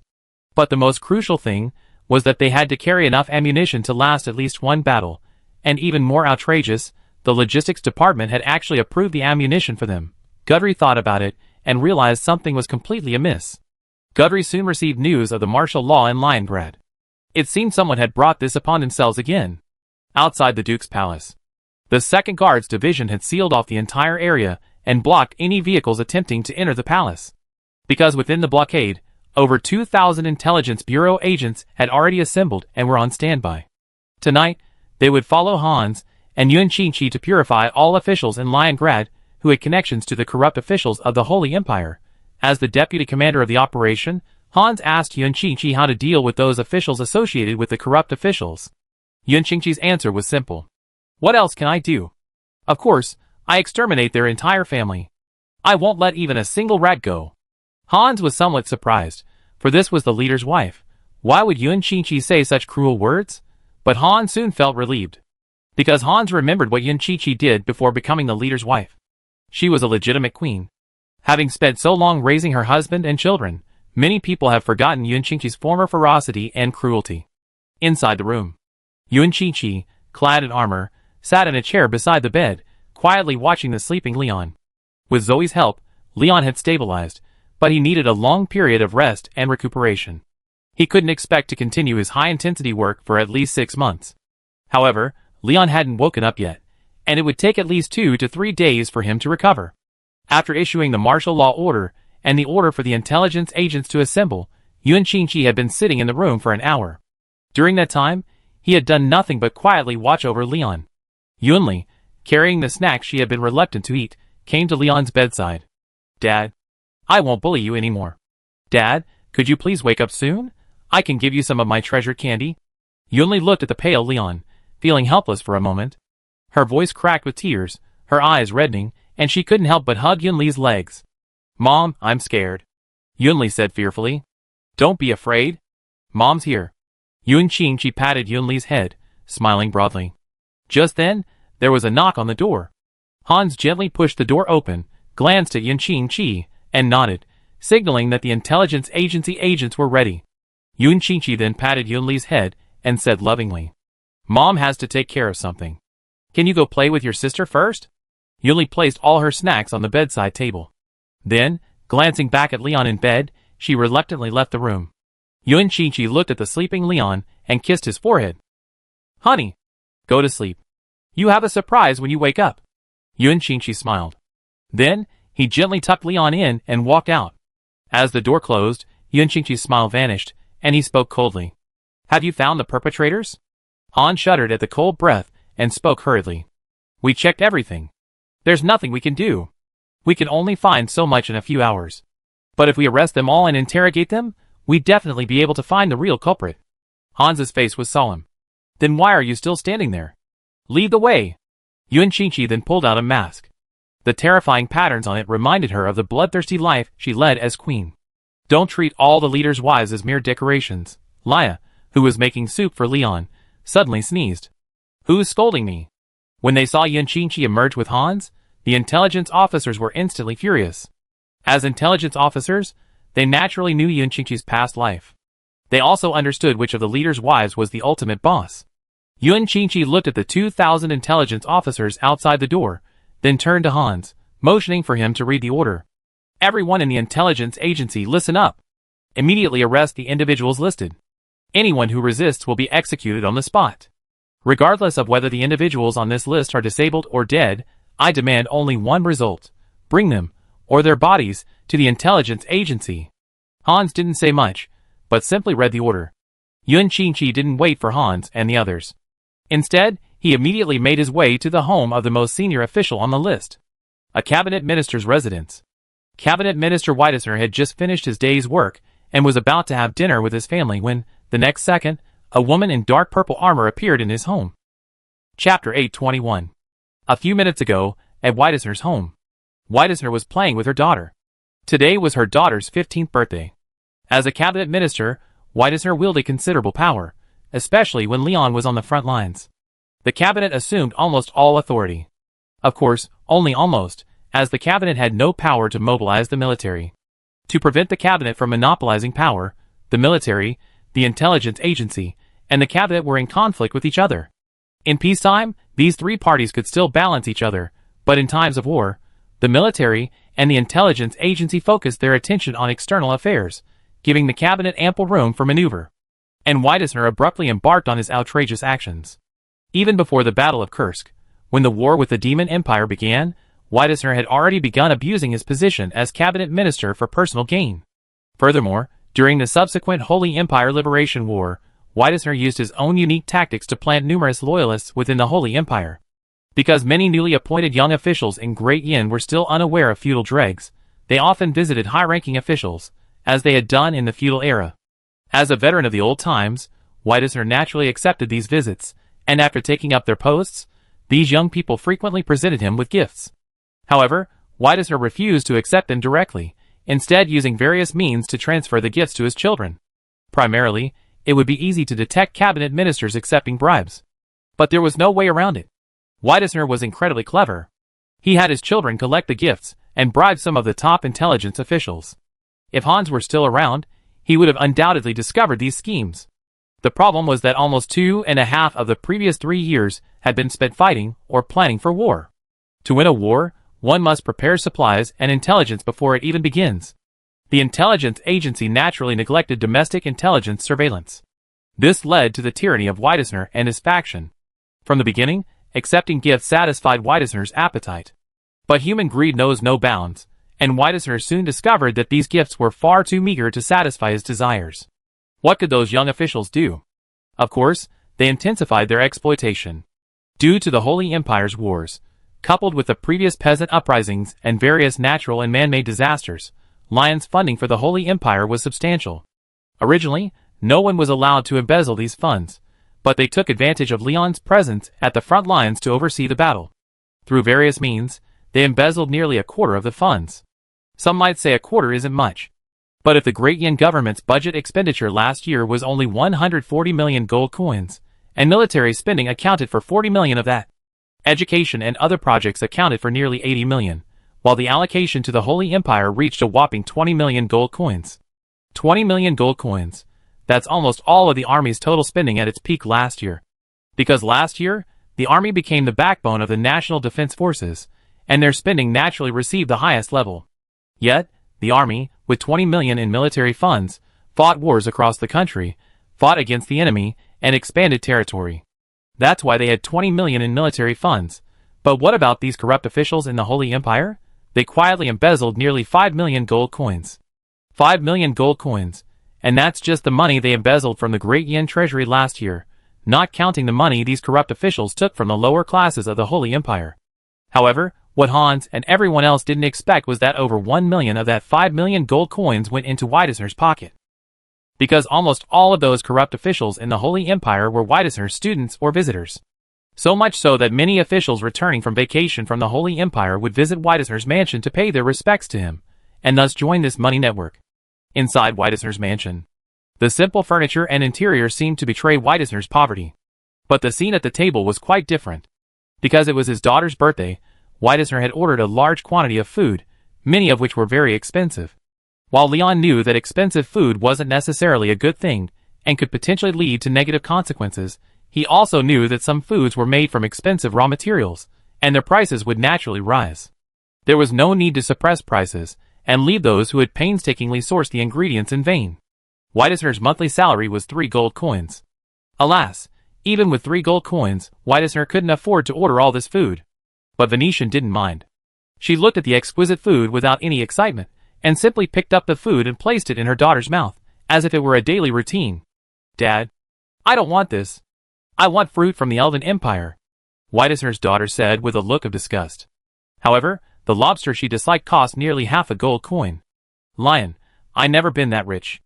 At my poorest, I only had 3 copper coins." But as a cabinet minister, Whiteisner didn't reprimand his daughter after hearing her complaints. Instead, he said nonchalantly, Okay, tomorrow I order the Elven Empire to send us a batch of the most delicious food. Okay?" Whiteisner pinched his daughter's face, saying lovingly, "The best? I don't want the best. I want the most expensive," the daughter said with disdain, recalling her days in school. "All my classmates are so poor. What class are they in? What class am I in? My father is a cabinet minister. I must live a luxurious life." What my daughter didn't know was that almost all of her classmates were also sons of ministers. And the poor kid she often looked down upon was actually Cadis's grandson. Hearing his daughter's words, Whiteisner smiled. "Okay, but remember, don't tell anyone about our wealth. Got it?" The daughter nodded. The wives and other relatives around them couldn't help but laugh. Even if they knew, what would it matter? With our current supporters, even if Leon wanted to touch us, he'd have to consider his own strength, because Whiteisner already controlled several of the Holy Empire's armies. Just as everyone was about to end this joyful birthday party, Yuan Qingqi appeared. "Who are you?" Whiteisner's face was wary. And an 8th-level magician hidden within Whiteisner's mansion immediately emerged. Yuan Qingqi remained silent, simply staring at the table full of dinner worth over a dozen gold coins. "Speak!" Whiteisner had just shouted when, in the next second, he flew straight out and embedded himself in the wall. Yuan Qingqi then wiped his hand, which hadn't made any contact. The 8th-level magician was stunned. Just then, Hans and his men had already broken through the door. Chapter 822. Hundreds of intelligence agents burst through the door, and even the most sluggish person reacted. This is a massive purge. The 8th-level magician, seeing the situation was not right, was about to flee. But the next second, he was pinned to the spot. The 8th-level magician looked at Yuan Qingqi and said in horror, "Madam, I have nothing to do with him. I'm just a paid bodyguard. Madam." "Ah! Ah! Ah!" The 8th-level magician opened his mouth to protest, but the next second, a strange gray flame ignited. He was instantly engulfed, and the excruciating pain made his body tremble violently. "Madam, I was wrong. Please have mercy and just let me go." The 8th-level magician tried to beg for mercy, but Yuan Qingqi's expression remained unchanged. In the end, the 8th-level magician was burned to a skeleton. The people who witnessed this dared not even breathe. It was as if, in Yuan Qingqi's eyes, torturing someone to death was a trivial matter. "Whiteisner, I hope you can tell me the truth. Everything about the Holy Empire," Yuan Qingqi said, then looked at Hans. Hans immediately dispatched his men to begin the interrogation. But Whiteisner remained silent, as if trying to exonerate himself. Whiteisner felt a tinge of joy in his heart, because it was Yuan Qingqi who had brought his men to settle accounts with them. What courage could the leader's wife have? As long as he kept silent, he would be able to wait for his followers to help him the next day after he was single. And there were 200,000 troops within the Holy Empire who obeyed his orders. If Leon wanted to make a move on him, he would have to consider those 200,000 troops of the Holy Empire. Although confident, Whiteisner still felt a little confused. Why was Yuan Qingqi leading the team this time? As if sensing Whiteisner's thoughts, Hans ordered his men to find a way to extract some information. But the intelligence agents believed that Yuan Qingqi's presence made it difficult to use the intelligence agency's 18 styles of interrogation. Seeing the somewhat timid intelligence agents, Whiteisner's daughter assumed they were afraid of her father. So she spoke confidently. "You bunch of peasants. Why don't you just let us go? Do you know who my father is?" The intelligence agents were instantly amused. They had seen too many children of high-ranking officials arrested. Their first question was, "Do you know who my father is?" The intelligence agents were amused, and Hans's expression was a little embarrassed. After hearing this, Yuan Qingqi removed his mask and smiled kindly. This stunned the girl, but soon the young lady's evil intentions returned. Dad, why is she prettier than me? Hearing his daughter's outrageous speech, Whiteisner's face was completely humiliated. Shut up, Whiteisner began. The daughter was clearly dissatisfied and wanted to refute him. At home, everyone revolved around her. Why should she listen to all these people now that they arrived? Why? You all have to listen to me. Yuan Qingqi looked at Whiteisner. So you're not mute? Lord Whiteisner, can you please tell me about your crimes? I need to get back to him and the children. Can you please hurry? Whiteisner sneered. What crime have I committed? What crime have I committed? Your Excellency, you're so well advised. Yuan Qingqi laughed instead of getting angry. Since your Excellency is unwilling to speak, I help you. After saying this, Yuan Qingqi looked at Whiteisner's daughter. Whiteisner didn't react at first. Then, Yuan Qingqi blew gently, and his daughter's body instantly erupted in flames. The daughter let out a heart-wrenching scream. Whiteisner tried to step forward to help, but was pinned down by the operators. It doesn't hurt, it will soon. Yuan Qingqi whispered like a demon. You're not even the leader's wife. You're a witch. A devil. A beast. Come at me if you dare. Whiteisner raged, his eyes red as he glared at Yuan Qingqi, eager to kill him. Witch. Devil? Yuan Qingqi laughed heartily upon hearing this. I, too, want to take care of my husband and children, but what have you done? Leon is still unconscious. Check your consciences and ask yourselves, are you worthy of Leon's trust? Yuan Qingqi gritted his teeth. Whiteisner sneered upon hearing this. Unconscious? That's what he deserves. He could be enjoying himself. So why does he work so hard? He has a beautiful woman by his side and power at his disposal, yet he still works like a lowly laborer, slogging through the day and returning home exhausted. His abilities are clear, but he constantly challenges the impossible, seeking to benefit every ordinary person. How is that even possible? This world is inherently unfair. Everything he does is laughable to us. I'm also grateful for his diligence, which gave us this opportunity. Whiteisner dropped the pretense and immediately tore off his hypocritical mask. Yuan Qingqi remained calm upon hearing this, as if he had just heard something quite ordinary. Hans, I have an idea that might get him to talk. Yuan Qingqi then looked at Whiteisner's daughter and her family, who had been burned to ashes. From now on, every second you hesitate, I kill someone. Yuan Qingqi spoke with incredible calmness. Hans was stunned upon hearing this. Is this still the leader's wife? What's the point of this? The operators were also stunned. The Yuan Qingqi in his memories wasn't like this? Why was he so brutal? Beast! Beast! Come at me if you dare! Whiteisner was instantly furious. He already lost a daughter. He couldn't afford to lose his family again. Whiteisner's family members were also stunned, huddling together. But Yuan Qingqi wouldn't let this stop him. Stop! The operators received the order and began to attack the family. With one strike, a man was gone. As the head fell, Whiteisner finally lost his composure. His wife was already dead. The head rolled to his legs, as if asking, why didn't you save me? Stop! I say!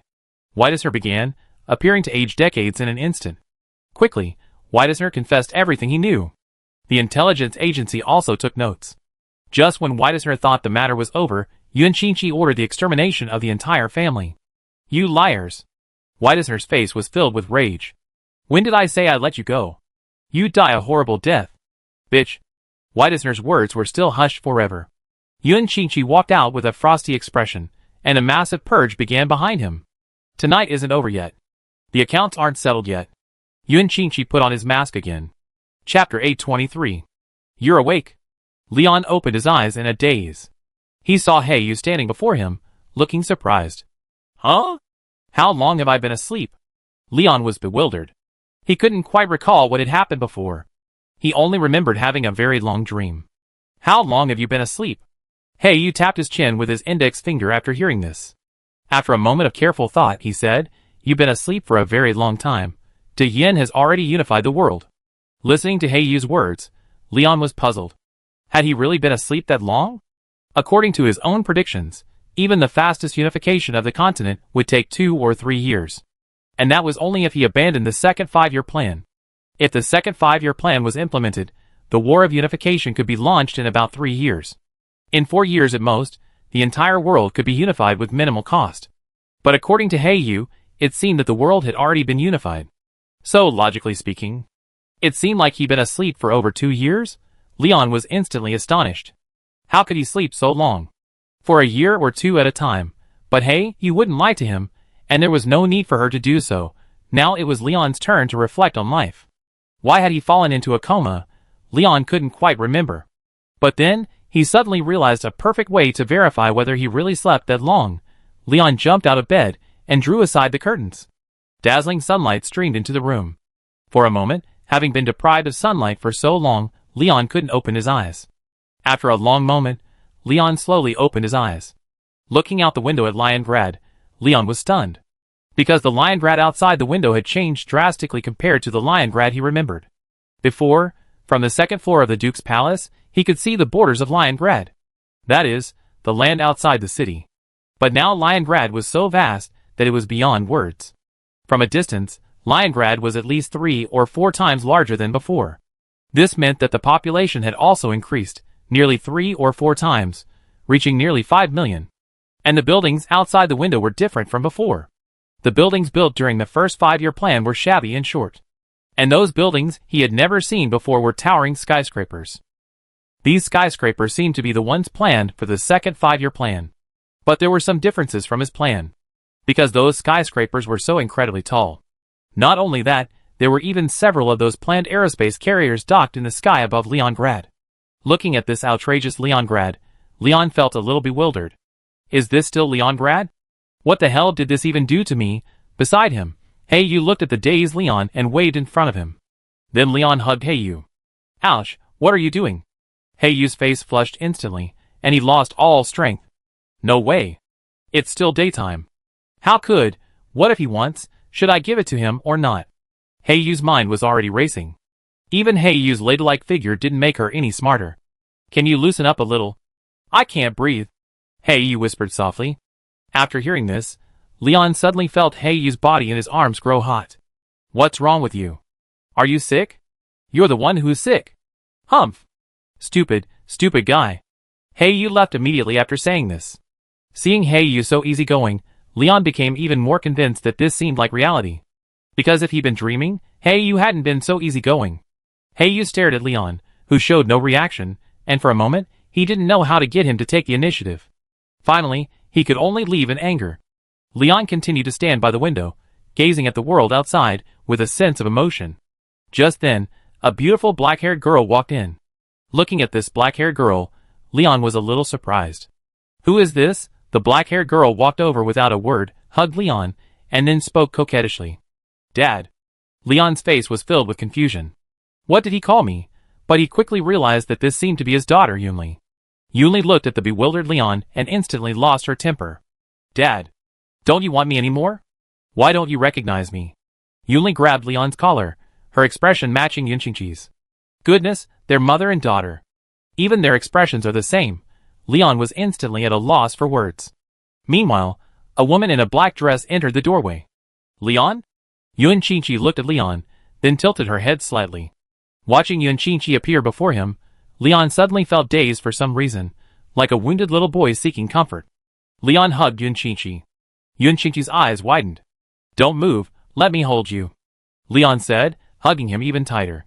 His daughter, Yunli, watched her parents display their affection, and her lips curled up. No! Daddy is mine. Leon heard this, feeling both amused and embarrassed. Just then, the other girls arrived. They all took turns hugging Leon. Just as Leon was sighing, Yunqingqi suddenly said, Thank you for your hard work. Leon was puzzled. Huh? Yunqingqi touched Leon's face, then pressed his own against his, speaking tenderly. Thank you for your hard work, respected leader. Yunqingqi said, pushing Leon into the crowd of women. Before Leon could react, he had already begun his leisurely life. What Leon didn't know was that it was truly a dream. Looking at Leon, who was sleeping soundly on the bed, yet smiling, the women all smiled. Beside the bed, except for Yunqingqi, the other 4 women all stood guard. They had already learned that Yunqingqi had gone to help Leon deal with the matter. All they could do now was to wait by Leon's bedside, waiting for him to wake up. Xuanqing felt a little guilty. She was somewhat involved in cabinet affairs, but still hadn't noticed these corrupt officials like Whitesner. Xuanqing was extremely annoyed. Compared to Froststar's annoyance, Flameheart remained clueless, unaware of what had happened to Leon. But looking at Leon lying in bed, all she knew was that he was ill, and she was furious. Hey, you slammed his head. Hey, you? How can you be so useless? Why does Leon have to handle everything alone? This is how things are in the dragon's lair. Even Leon helps her with her own chores. Compared to the other 3 women, Leia considered herself even more useless. After all, she was truly worthless. The 4 women in the room each had their own thoughts, but without exception, they were determined to make those who had hurt or betrayed Leon pay a heavy price, inside the Holy Empire. The officials in the network sneezed in unison. Someone seemed to be targeting them. The women resolved to offer their blessings to Leon. Good night, sweet dreams tonight. Chapter 824. Just as Leon drifted off to sleep, the Great Purge began outside. For the people of Great Yen, the Great Purge was not unfamiliar, it was very familiar, as almost everyone there had experienced it before. Though those who survived were clean, they had all experienced it around them, or witnessed it before. So when the residents of Liongrad noticed the streets filled with CIA agents, they instantly understood that the CIA had launched another Great Purge. The residents were no longer surprised by the CIA's purges. Then, the residents skillfully returned to their homes, closed the doors and windows, and stayed inside. Wouldn't going out now be suicide? It would be better to wait for news at home. No matter what, the results would be known the next day. The people of Great Yen slept peacefully, while Yanqingqi and Hans began to list and kill. In Liongrad alone, there were no fewer than 200 people with connections to those corrupt officials of the Holy Empire. And that's not the worst part. The most terrifying thing is the complex composition of these 200 officials. As a cabinet minister, Whitehurst's involvement is already quite abstract, but the rest of the people on the list are no less involved. Not only are there some high-ranking officials, but even the names of several ministers appear, unsurprisingly. Looking at these ministers, Yuan Qingqi couldn't help but have a thought. Is it because there are too many ministers? That's why these scoundrels appear. If there were no ministers, would there be no scoundrels? Genius. This idea is absolutely brilliant. This time, the Intelligence Bureau's operation didn't involve interrogation first, then conviction. The Intelligence Bureau must obtain solid evidence before arresting anyone. If you have any financial connections to those corrupt officials of the Holy Empire, be prepared to be shot by the agents. The Intelligence Bureau agents have received authorization from Hans. No matter life or death, only results. For Hans knew this had to be done before Leon woke up. And it had to be done beautifully. So these 200 officials suffered a great deal. In the middle of the night, they broke into their homes, even dragging many of them from their beds, still half asleep. The result was a period of severe torture, followed by interrogation to extract information, and then a series of bullets were loaded, each one shot for a family photo. At the beginning of the operation, many officials hadn't reacted. As the operation progressed, it eventually alerted these officials with hidden agendas, and they began to try every possible means to escape Leon Kohler. Some of the more clueless officials chose to leave directly via the main road. Outskirts of Liongrad. 5 divisions of the Imperial Guard had completely sealed off Liongrad. To prevent these officials from escaping by plane, the Imperial Guard deployed a large number of anti-aircraft guns. And armored vehicles were parked at every entrance and exit. They simply blocked the road with armored vehicles. And blockade and curfew signs were posted in the distance. There were only 2 types of people who tried to break through the checkpoints: those who didn't see clearly, and those with ulterior motives. As expected, 5 or 6 officials and their families attempted to leave via the highway, but were blocked by the Imperial Guard. These officials, watching the guards blocking the road, were already half-hearted. Death awaited them. Unlike these clever ones, those with even a modicum of common sense chose a different path. Many officials mobilized their networks, attempting to leave Liongrad by rail or water. But without exception, they all failed. Because Liongrad was now a land of inflow and outflow. Even supplies and goods destined for foreign countries were trapped within Liongrad. Realizing their impossibility of escape, these officials ultimately sought refuge. Sector 4. Remyat, having just completed his hallucinogen mission, led his team on the night shift. An hour or 2 earlier, Remyat and his team had spotted the CIA vehicle speeding down the street. Sector 4 was already chaotic, but after the hallucinogen incident, the situation had been rectified, but it would still require continued effort. So, the security forces established an exception for the sector. That means a curfew in District 4. The other 6 districts barely have this special treatment. Of course, this curfew isn't set in stone. Workers leaving their shifts at night are allowed to walk the streets, but only on their way home. or anywhere else except District 4. In short, District 4 must remain quiet at night. Remiat and his team have been implementing the curfew for 2 weeks. In the beginning, they could still catch a few people wandering around in the middle of the night. But with the implementation of the curfew, such incidents have become rare. Captain, have you heard? The Intelligence Bureau is launching another massive purge tonight. And our comrades back at the Duke's mansion say they've been placed under martial law. What's going on? A security guard, bored, couldn't help but ask. Don't ask questions you shouldn't ask. Just do your job. It doesn't matter if it's a massive purge or not, we just have to defend our posts. Remiat shook his head, his face serious. The soldier scratched his head sheepishly, and continued his guard duty. Remiat turned calmly, and gazed into the distance. Despite his calm demeanor, Remiat was panicking deep inside. This was truly a massive purge. And the Duke's mansion was sealed off, which meant something serious was going on. Just as everyone was contemplating their thoughts, several stealthy figures flashed through the alley. Who? Remiat immediately raised his MP5. The remaining security guards also raised their weapons. Remiat and his men exchanged glances, then immediately gave chase. In the alley, a family of 4 was fleeing. Just yesterday, they were high-ranking officials of Dian and their families. As the man ran with his family, he glanced back in the direction of Remiat and his men. As expected, Remiat and his men quickly caught up. The man couldn't help but curse. Damn it! I'm a director, and I'm being chased by a bunch of peasants. A woman nearby couldn't help but speak up. Just shut up. Take the children and run. The man remained silent, then carried the 2 children. He secretly slipped a piece of paper into his daughter's clothes.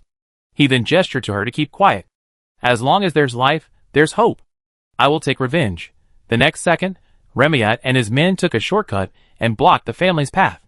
The man immediately tried to turn back with his family, but a dozen CIA agents were chasing them from behind. Watching the CIA agents in the distance, Remiat and his men knew something was seriously wrong. What was going on with this family of 4? Why was it worth mobilizing so many troops? Chapter 825. The family of 4 was stunned by this scene. This was like a wolf in front and a tiger behind. 5 security forces soldiers stood in front of them, and behind them stood a dozen intelligence agents. It could be said that this had successfully blocked the road. The man put the children down and asked his wife to protect them. Why are you running? Remiat asked, as required by his job. But the man didn't speak to Remiat at all. Instead, he turned back to the intelligence agents. Can you let us go? I can give you money, the man said, raising his briefcase. He opened it, revealing the stack of gold scrolls inside. But the intelligence agents didn't seem moved at all. What a joke. These intelligence agents weren't just ordinary intelligence agents, they were Hans's trusted confidants. If Hans knew they dared to accept the bribe, they'd probably be in the CIA's prison that very night. Seeing the CIA agents remain unmoved, the man before him continued his temptation. How much do you make a month? So what? Just let me go, and these thousands of gold coins are yours. Believe me, there's absolutely no harm in letting us go. Remiat was bewildered as he listened to the man's words. At that moment, the CIA agents swarmed over, attempting to subdue the family of 4. The man panicked upon seeing this. Although he knew the CIA might kill his entire family, he still wanted to fight for it, to ensure the safety of his wife and children. And most importantly, the man was fully aware that if his family were captured, they would likely face dire consequences. For, though he was a minor official, he held a crucial position within the Holy Empire's corrupt network. This was why the intelligence agents pursued him relentlessly. The intelligence agents, drawing on their experience, could sense that the man before them was no ordinary man. He must know something secret. The agents began to approach the family of 4, and made gestures as if they were preparing to subdue them. Remiat and the others immediately surrounded them. The man, seeing the situation was not right, gritted his teeth and picked up his daughter, then left his wife and son behind and ran. Remiat and the others immediately raised their guns. But the next second, a dark figure appeared before them, kicking Remiat away with a single kick and easily defeating several other security forces soldiers. The intelligence agents rushed to help. But without exception, they were all easily dispatched by the men in black. Only then did everyone realize that the man in black was no ordinary person, but a true Dochi Knight. A large number of Intelligence Bureau operators were defeated. Before being defeated, the last one had already reported the situation to his superiors and requested reinforcements. But it seemed the reinforcements didn't arrive so quickly. After defeating Remiat and his men, The man in black walked directly up to the man and grabbed him. He chose to take the man away without caring about his wife and children. Before he was taken away, the man looked anxiously at his daughter, but he didn't dare to remove the piece of paper from her body. Because if he really went to get that piece of paper, the man in black would definitely kill his daughter. Ramiat lay on the ground in agony. He couldn't help but complain inwardly. I just got back from vacation, and I only been on duty in District 4 for half a month, and now I'm in such a mess. But just as Ramiat was about to get up to intercept, Ramiat witnessed the scene. After serving in the security forces for half a year, Ramiat had learned to read people's expressions. After all, in daily missions, many criminals often exploit psychological factors to interfere with or deceive security forces. So, it's important to learn to read people's minds. Ramiat endured the pain and remained silent. The man's family, seeing this, wanted the men in black to take them away, but without exception. The men in black chose not to take anyone else. At this moment, the Intelligence Bureau's fighting knights and magicians arrived. Several fighting knights, their bodies gleaming with light, rushed out. Several attacks descended, attempting to intercept the men in black. The men in black hurriedly took the men away. The family of three stood helplessly bewildered. The intelligence agents helped each other to their feet, finally preparing to detain the three family members. But then Ramiat spoke up. Wait! That little girl has a piece of paper. The intelligence agent's gazes instantly focused on the little girl. The little girl was instantly terrified, and she put her hands over her chest, trying to protect the paper her father had thrust into her. The intelligence agents attempted to take the paper away by force. Seeing these intelligence agents planning to take it by force, the little girl threw herself to the ground, throwing a tantrum. She even pulled out the paper, and prepared to swallow it right there. They had no qualms about asking these intelligence agents to kill. But now, the intelligence agents were dumbfounded. They immediately stopped what they were doing, as if trying to comfort the little girl. But the little girl was clearly agitated, ready to hug herself. The female security officer, upon seeing this, immediately intervened. She began to comfort the little girl. Don't be afraid, little girl. I won't harm you. The paper in your hand can protect you. If you hand it over, you and your mother will be safe. The female soldier tried to soothe her. But the little girl refused to believe it. Those uncles will definitely kill us all. I don't believe your story. The little girl began. The female security officer shook her head and spoke. But have you ever thought about this? If we really wanted to, we could kill you right now, or use your mother as a threat. The female soldier spoke, cautiously approaching the girl. But the girl still didn't believe it, and then addressed the intelligence agents. I need a promise. The girl burst into incredible wisdom. The intelligence agents looked at the piece of paper in their hands, and ultimately chose to compromise. No matter what was on the paper, they had to take the risk. Because they had no other choice. After all, the men in black had already taken the official away. Chapter 826. The Intelligence Bureau agents finally questioned Hans, who agreed to make a promise to the girl. He would guarantee the safety of the girl, her mother, and her brother, but she had to hand over the paper. The girl wanted to help her father, but she had been influenced by Diane's upbringing, so she naturally knew what he had done. What he had done was indefensible, and from the moment he abandoned them, he was no longer her father. After receiving Hans's promise, the daughter decisively handed over the paper. Ramiat, the person closest to the girl, closed the paper after reading the first line. This paper was not for him to read. The Intelligence Bureau agents nearby exchanged glances, and ultimately decided that the captain would examine the contents of the paper. But just as the captain was about to examine it, Ramiat gave him a cautious look. Although the Intelligence Bureau agent captain was puzzled, he decided to examine it anyway. The first sight of it terrified the intelligence officer. It read, by corrupting Diane officials, gradually gaining control of the military, and thus achieving the revival of the empire. Seeing this, the operator knew he couldn't bear to read any further. He immediately put the paper away. Then he ordered the girl and her family to be brought back to the Intelligence Bureau. Although he had promised not to harm the girl's family, they still had to be under the Intelligence Bureau's surveillance. The girl and her family had no objections. If he had objected, he would probably have been dead. Finally, after a night of cleaning, almost all officials within Liongrad, who had connections to the Holy Empire's corrupt network, have been apprehended. Half of these officials have already met the Goddess of Light, and half of the remaining half are already half dead. Only a small number of more valuable officials remain imprisoned. The rest have basically been placed in urns. The paper was also presented to Hans, and he was overwhelmed by its contents. Due to the policies regarding the Holy Empire, coupled with the weakening of the Holy Empire's control during the war, such a vast territory naturally harbored a lot of corruption. Many former nobles of the Holy Empire chose to go into hiding during the Holy Empire's liberation war. They also sent their top talents to quietly infiltrate Diyin. Then, through various means, they were sent to serve as officials in the Holy Empire. With these officials, these remnants began to find ways to corrupt Diyin officials. This led to the scene that had previously infuriated Lion. Hans looked at the plan with a heavy heart. These are no ordinary remnants of the Empire, we must strike hard. Hans then returned to work, dark circles under his eyes. Yuan Qingqi had successfully returned to the Duke's mansion. The first thing he did upon returning was to wash the blood off his body in the bathroom. Looking at the blood-stained armor, Yuan Qingqi's face tinged with helplessness. He had finally decided to stay home and take care of his husband and children, but these people repeatedly crossed Leon's boundaries, even infuriating him. Yuan Qingqi suddenly realized that the so-called cabinet was a joke. Isn't this the cabinet's own fault? Yuan Qingqi removed his armor, revealing a perfect figure. Then he gently entered the bathtub. After a busy night, he could finally relax. But the next second, the bathroom door flung open. Heyu rushed in. Heyu? What are you doing? Yuan Qingqi was puzzled. Leon's almost awake. It's too late. Let's shower together. Heyu stripped off his clothes at lightning speed and dove into the water with a flying dragon-like leap. He nearly splashed the entire bathtub. Yuan Qingqi, Leon, lying in bed, suddenly woke up.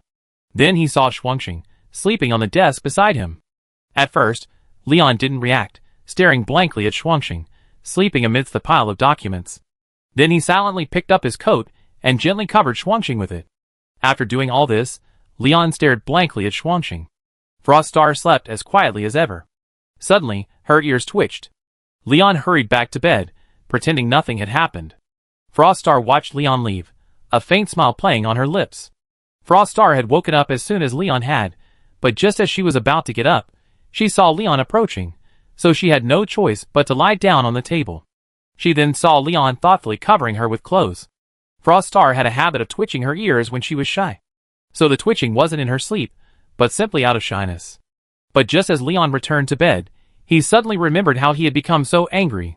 Then, he hurriedly stood up and prepared to call Hans. The next moment, Yuan Qingqi, dressed in a cool bathrobe, pushed open the door and walked in. Leon? Are you awake? Yuan Qingqi's face was filled with excitement, and he immediately hugged Leon. He wanted to rub Leon into his body. Leon was stunned. Let go! But Yuan Qingqi showed no intention of letting go, and instead held him tighter. Just when Leon was about to suffocate, Yuan Qingqi finally let go. Smelling Yuan Qingqi's freshly bathed fragrance and seeing the vast expanse of white, Leon almost lost control. But then, Leon suddenly remembered that he had something else to do. Hurry up and call Hans. I need to discuss something with him, Leon said anxiously. Don't worry. Do you want Hans to deal with those Holy Empire officials? Yuan Qingqi said calmly. Lion nodded silently. Yuan Qingqi then smiled easily. Last night, I took Hans with me to eliminate all the officials in Lion's Galarian who had ties to the Holy Empire. Yuan Qingqi spoke casually, as if describing something perfectly normal. Lion was somewhat surprised, but he still summoned Hans to inquire about the previous night's actions. He hurried to his desk and began to process the pile of documents. After a day of not working, he was almost drowned by the pile of documents. Yuan Qingqi stopped Lion. What are you doing? Yuan Qingqi shook his head, then gently pinched Lion's slightly haggard face. The entire cabinet is already waiting in the hall. Yuan Qingqi began. Huh? Now it was Leon's turn to be stunned. What does it mean the cabinet is waiting in the hall? Leon entered the hall, bewildered. Then, all 12 cabinet ministers submitted their resignations. Leon looked at the resignations, then at the cabinet ministers, speechless for a moment. What are you doing? The Prime Minister spoke. Leader, the cabinet has betrayed your trust, so we have unanimously decided to resign. You should form a stronger cabinet, instead of letting a bunch of old-fashioned people like us sit there and wait for nothing. Leon looked at these old men, feeling a complex mix of emotions. Originally, he had thought these old men were still useful, but with the country's development, they were finding it increasingly difficult. They held some feudal ideas, but also some reformist ones, but they couldn't keep up with the times. There was no room for them on the ship of the new era. Chapter 827. Looking at the cabinet ministers, who had submitted their resignations. Leon considered refusing, but ultimately decided against retaining them. These ministers were chosen by Leon out of desperation. At that time, De Yin simply didn't have any spare capable ministers. In fact, there were few who could be used. Perhaps they could find plenty to fight in wars, but there were truly few ministers to govern the country. Given the situation in the Xin territory before, it was simply impossible to retain any talented people. These tall men among the short ones were always a desperate move. Although they were somewhat mediocre, they were still marginally useful. De Yin began to operate under such circumstances. Leon also considered renewing the cabinet, but seeing these diligent old men, Leon ultimately chose to give them a chance. But facts proved that Leon was too kind. And the enemy took advantage of Leon's kindness. "Are you really planning to resign?" Leon asked. "Leader, our abilities and virtues are simply unworthy of the position of cabinet minister. We thank you for the opportunity you gave us in the past. But we have betrayed your trust." A cabinet minister spoke. After hearing this, Leon finally nodded in agreement. He then ordered Hans to send people to protect these cabinet ministers and ensure they had a peaceful old age. Soon after, news that shocked the entire Great Yin spread. Leon had fallen ill from anger. Upon hearing this, the people of Great Yin were stunned. Many even went to the Duke's palace to confirm the truth. But it all proved true. However, before the people could recover, another bombshell broke. The cabinet had been dissolved. This truly shocked the entire Great Yin. But beyond the shock came silence. The cabinet's dissolution was likely related to last night's events. The people of Great Yin had their own information channels, and news spread quickly among the people. So, naturally, they knew something had happened at the home of Cabinet Minister Whiteisner the previous night. For a time, there were many speculations about the reason for the cabinet's dissolution. But the Great Yin authorities remained silent. Because Lion was already nominating names for the new cabinet. After 3 years of development, Great Yin had seen many corrupt officials, but also many capable ministers. Time would tell, including these officials. It had been over 3 years since the first parliamentary representatives took office. Originally, Lion had planned to rotate them every 5 years. But now it seems that a 3-year rotation is more reliable. Because a considerable number of these parliamentary representatives have already been eliminated by intelligence agents. These parliamentary representatives are elected by the people, but facts have proven that, tempted by money and power, many have lost their integrity. It can't be helped. If you were presented with a mountain of gold and silver, wouldn't you be tempted? Only a very small number of parliamentary representatives have maintained their integrity. And these parliamentary representatives will be re-elected as parliamentary representatives in the next parliament. Leon did nothing all day and simply picked up the performance reports of local officials. At the same time, have Hans notify the Intelligence Bureau and send the investigations of these officials. Both sides will work together to assess these officials' performance. Cabinet ministers don't necessarily have to be incredibly smart, but they must be capable. And a cabinet minister must possess one quality, an immunity to money and other influences. Whiteisner is a lesson learned. So, On began selecting officials from within the Holy Empire without hesitation. Some might ask, given the numerous corrupt officials within the Holy Empire, why choose cabinet ministers from the Holy Empire? Let's look at it from another perspective. The Holy Empire's corrupt officials are well known. Are there no officials in the Holy Empire who aren't corrupt? The answer is, of course, yes. And these non-corrupt officials are undoubtedly very capable. Either they're mudslides, or they're loners and antisocial. Otherwise, why wouldn't they be brought in to be corrupt? The Holy Empire is like a monster spawning cage. These inexperienced officials are placed there. These officials were like adventurers fresh out of the novice village. Full of confidence, they entered the monster spawners to spawn. As a result, quite a few adventurers were completely defeated in the Goblin Cave. But others, like mudslides, fought their way out of the monster spawners. And they even achieved impressive results. Leon's eyelids twitched as he looked at some particularly impressive officials on the performance report. Wow, he found several SSRs in this hive of poison infestations in the Holy Empire, because a dozen or so young officials had successfully enriched the areas they served in over the past year or two. After multiple investigations, it was confirmed that these officials' achievements were not fabricated.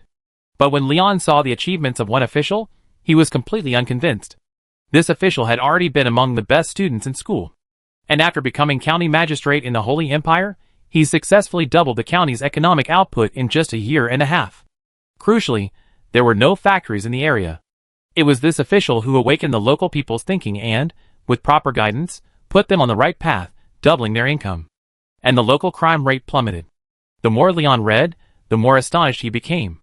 Looking at the achievements that filled more than a dozen pages, Leon's mouth twitched. Oh my God, are you kidding me? If I'm not sick or angry, you torture me?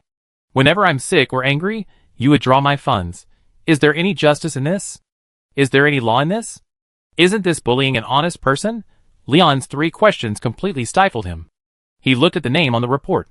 Winston. I think I seen this name in a newspaper in Diyen. Leon couldn't remember it for a moment. After pondering for a long time without success, Leon continued to look through the performance report, preparing to select the rest of the cabinet. While flipping through it, Leon suddenly realized he seemed to have forgotten something.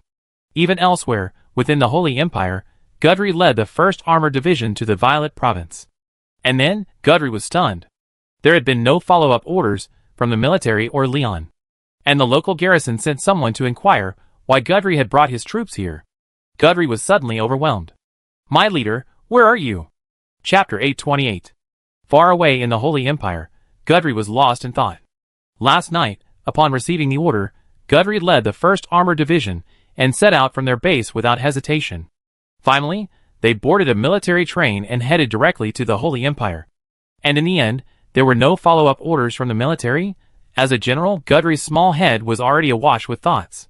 No! 9 out of 10 times wrong. Gudry summoned the chief of staff, the political commissar, and several of his brigade commanders. They sat together and began to discuss why the military had transferred them to the Holy Empire. But the problem was, they pondered and discussed for 5 hours. No conclusion was reached, and not a single word of follow-up information came from the military. Gudry then ordered his soldiers to rest and await further orders. He himself remained by the telegraph. They waited and waited. Until evening, upon learning that Leon had awakened, Caddis and his men rushed to the Duke's palace. In the evening, Gudry received the news that Leon had fallen ill from anger. Gudry, belatedly finally realized what was happening. These Holy Empire officials were truly audacious. They dared to tamper with the Emperor's power. And most importantly, they had actually angered Leon to the point of illness. Gudry sensed something was amiss. He immediately ordered all soldiers to prepare for a 24-hour battle. Gudry had a premonition that the Holy Empire was about to be ravaged by bloodshed again. Inside the Duke's palace, the commanders of Cadiz were inquiring about Leon's condition. Zoe had examined Leon during the day. For at least the next 6 months to a year, Leon would find it difficult to work at such a high intensity. The National Assembly, convened urgently, unanimously approved Leon's leave. And it wasn't an order, it was more of a notice. Leon himself hadn't even considered it. He hadn't even requested leave yet. The National Assembly had already approved it, granting him a year's leave. But Leon couldn't just sit back and relax, so he decided to expand the Intelligence Bureau. Find 2 deputies for Hans. At Hans's current level of stress, he'd probably fall ill like Leon after another 6 months. Initially, the National Assembly was somewhat opposed to expanding the Intelligence Bureau. After all, the current Intelligence Bureau was already large enough to monitor almost the entire world. But what good would it do to monitor the entire world? Once corruption sets in, no matter how powerful an organization is, it will ultimately become a parasite that drains national energy while achieving nothing. To prevent Hans from falling ill, Leon urgently gave him a 7-day leave. Because Leon truly didn't want Hans to follow in his footsteps. At first, Hans tried to struggle, proving he could still do it, until he saw the guards blocking his door. Tina, standing by, thought Hans had committed some crime and his career as an official had ended. Frightened, Tina fiercely shielded Hans, saying with a stubborn expression, "Uncle, run. I hold him back." Hans couldn't help but chuckle at Tina's childish yet endearing behavior.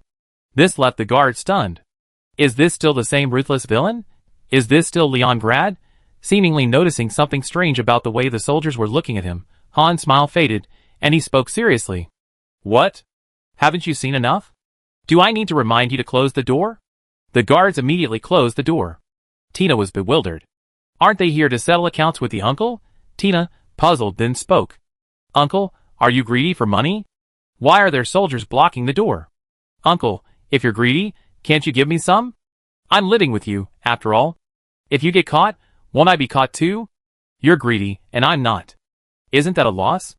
Hans's hand, which was about to touch Tina's head, stopped midair upon hearing this. Is this even Mandarin? Hans's mouth twitched as he watched Tina, who wore a smirk and looked harmless. Then he gently tapped Tina on the head. If I were a corrupt official, I'd be the first to sell you out. Tina raised her head, her face scornful. TSK. If you dare sell me out, I sell you out first. I'm not that easy to bully, you weakling. Hans couldn't help but hold his head against his forehead, then asked, Can you beat me? As Hans spoke, he stretched out his claws, grabbing Tina's face and kneading it. Bad uncle. Just wait. I'm a first-level magician now. 30 years in the East, 30 years in the West. Don't look down on a poor young girl, Tina said stubbornly. Hans couldn't contain himself after hearing this. You aren't Poochie. Ha ha ha. Hans burst out laughing. Tina looked at Hans, who was mocking her, and her face instantly turned red as a monkey's butt. Uncle! Don't laugh at me. Tina stormed off, leaving Hans still laughing. Only after she was out of sight did Tina calm down. She spoke with anticipation. If I just make you laugh, I'd be healthier. Your dark circles are getting worse. Hans had no idea that Tina, who was just a little girl in his eyes, had already done so much for him. And was unaware that Gudry, far away in the Holy Empire, had already begun simulations. Inside the headquarters.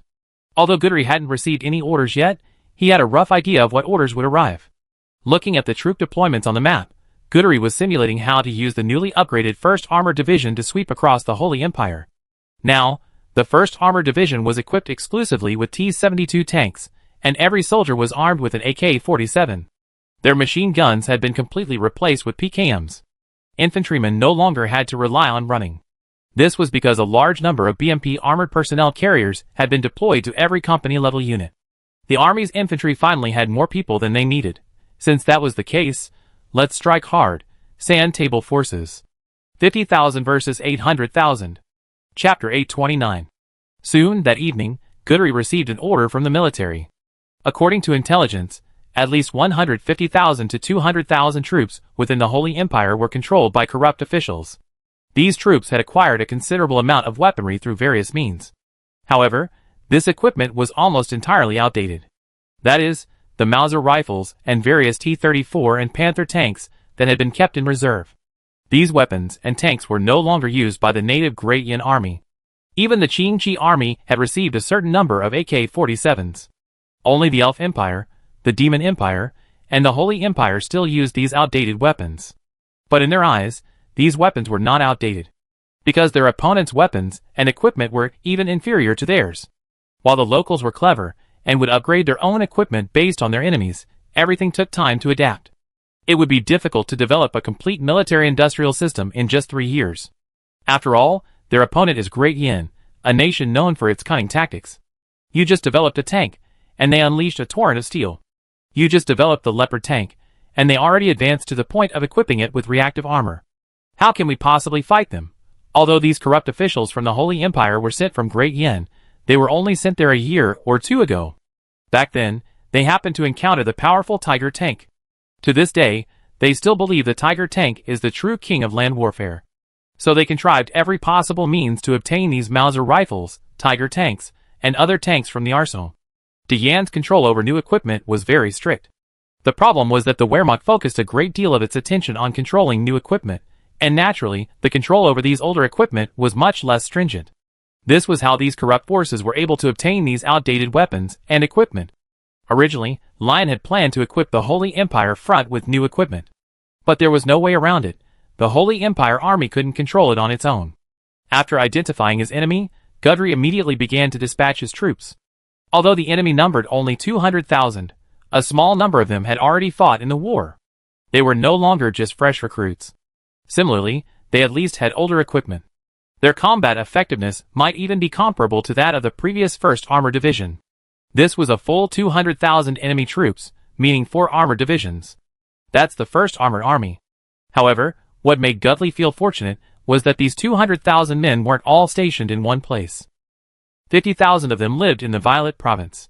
100,000 were concentrated near the imperial capital, and another 50,000 were scattered across the eastern coastal areas of the Holy Empire. And, quite interestingly, these 50,000 men were almost all pawns of the Holy Empire's smuggling industry. Stationed in the coastal areas, they not only exploited the local population, but also engaged in looting and smuggling themselves. And yet, these coastal officials turned a deaf ear to this. Because the vast majority of them had already joined that web of corruption. These corrupt forces had already considered themselves the masters of the Holy Empire. A small number of them were simply motivated by greed, while the majority were remnants of the empire. Through this corrupt network, the remnants of the empire were able to win over officials throughout the Holy Empire and thereby control it. Controlling the military was their most crucial step. However, this step was foiled by Gudry. Upon learning of Gudry's presence in the Holy Empire, the corrupt officials of Violet Province immediately reported the situation to the remnants of the empire. At first, the remnants of the empire were extremely nervous, but after noticing any movement from Gudry for a long time, their worries were finally at ease. But to be on the safe side, the remnants of the empire still dispatched the 50,000 troops from Violet Province to the vicinity of Gudry. Because they knew that Leon had discovered their dirty tricks, they adhered to the principle of striking first. In addition to these 200,000 troops, the remnants of the empire secretly prepared another 400,000. These 400,000 troops were almost all former rebels, but they were all absorbed by the remnants of the empire. At the time, the Holy Empire was devastated by natural disasters and man-made calamities, leaving the people in dire straits. Before the Holy Empire's Liberation War began, the entire Holy Empire boasted over 1 million rebels. But these rebels were a mixed bag.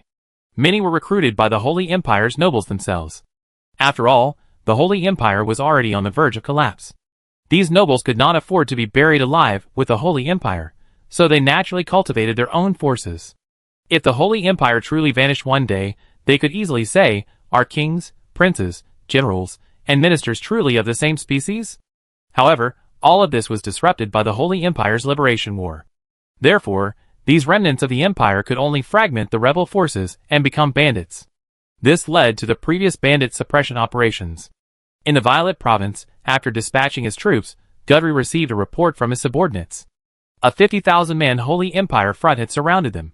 And these 50,000 were the same 50,000 troops listed on the list. Gudry acted decisively. He immediately reported the situation to military headquarters and ordered his soldiers to be prepared for a counterattack at any time. I'm not sure if I want to kill you, but if you strike first, I promise to beat you so badly that even your mother won't recognize you. As a sign of respect for his opponent, Gudry didn't rush to send out tanks. Instead, he sent a BTR-80 formation from the armored unit, accompanied by military warriors. Patrols were formed to warn the 50,000 soldiers. Although these 50,000 soldiers were likely the pawns of corrupt officials, 50,000 soldiers were a considerable labor force, and using them to build railways and roads was a good option. If Gudry's were still a colonel, he would have unhesitatingly ordered the complete annihilation of the enemy. But the problem was that Gudry's was now a renowned general, and he had to take responsibility for his actions. And he had to consider the connection between war and politics. So now, besides studying the military theory of large-scale combat, Gudry spent his days reading the biographies of famous emperors and ministers of the past. From their experiences in handling government affairs, he cultivated his own political ideology. However, just as Gudry's was consulting with the military, these 50,000 men recklessly launched an attack. A T-34 tank fired directly at a speeding BTR-80. But the BTR-80 was moving too fast. The shot undoubtedly missed. The BTR-80 crew, upon seeing this, nearly lost their minds in shock. They immediately maneuvered their 14.5mm machine guns and began pounding the T-34. Forget whether we can defeat it or not, just fire it. Besides, I can call for help. If you're brave enough, call for help too. Chapter 830. The BTR-80 was still struggling against tanks. After a brief exchange of fire, the 14.5 caliber machine gun struggled to penetrate the T-34's defenses. After all, these T-34s were almost all infused with magic metal, which dramatically increased their resistance to damage in certain areas. After suffering a disadvantage in the initial round of fire, the BTR-80 retreated without hesitation and reported the enemy's siege. Upon hearing this, Gudry immediately ordered his troops to close the defenses. He also utilized traditional army skills. He requested fire support from the Air Force. There was an air base in the northern region of Violet Province. Originally, this air base was used to target the Orc Empire. However, with the establishment of a larger air base in the Qingxi Kingdom, it became less important. However, a number of Air Force fighters were still left behind. And to ensure the safety of Purchit in Violet Province, Lion has deployed the Air Force's newest attack aircraft at this air base. The infamous A-10, also known as the Warthog. The Warthog attack aircraft are deployed to prevent anyone from stealing important technological products from Purchit. Anyone who dares to steal would have to cross the Gobi Desert, which stretches for hundreds of kilometers. If anyone steals anything from Purchit, the A-10 will immediately take off and patrol the Gobi Desert for hundreds of kilometers. Once the A-10 finds a target, it will show them the power of the Avenger cannon. Although Lion and his team lack depleted uranium ammunition, this poses no challenge to the Air Force. The Air Force can always come up with alternative methods to achieve the desired goal of increasing penetration. They continue to pursue the strategy of changing the warhead material. Among the many magical metals, they found a material that could replace depleted uranium for use in warheads.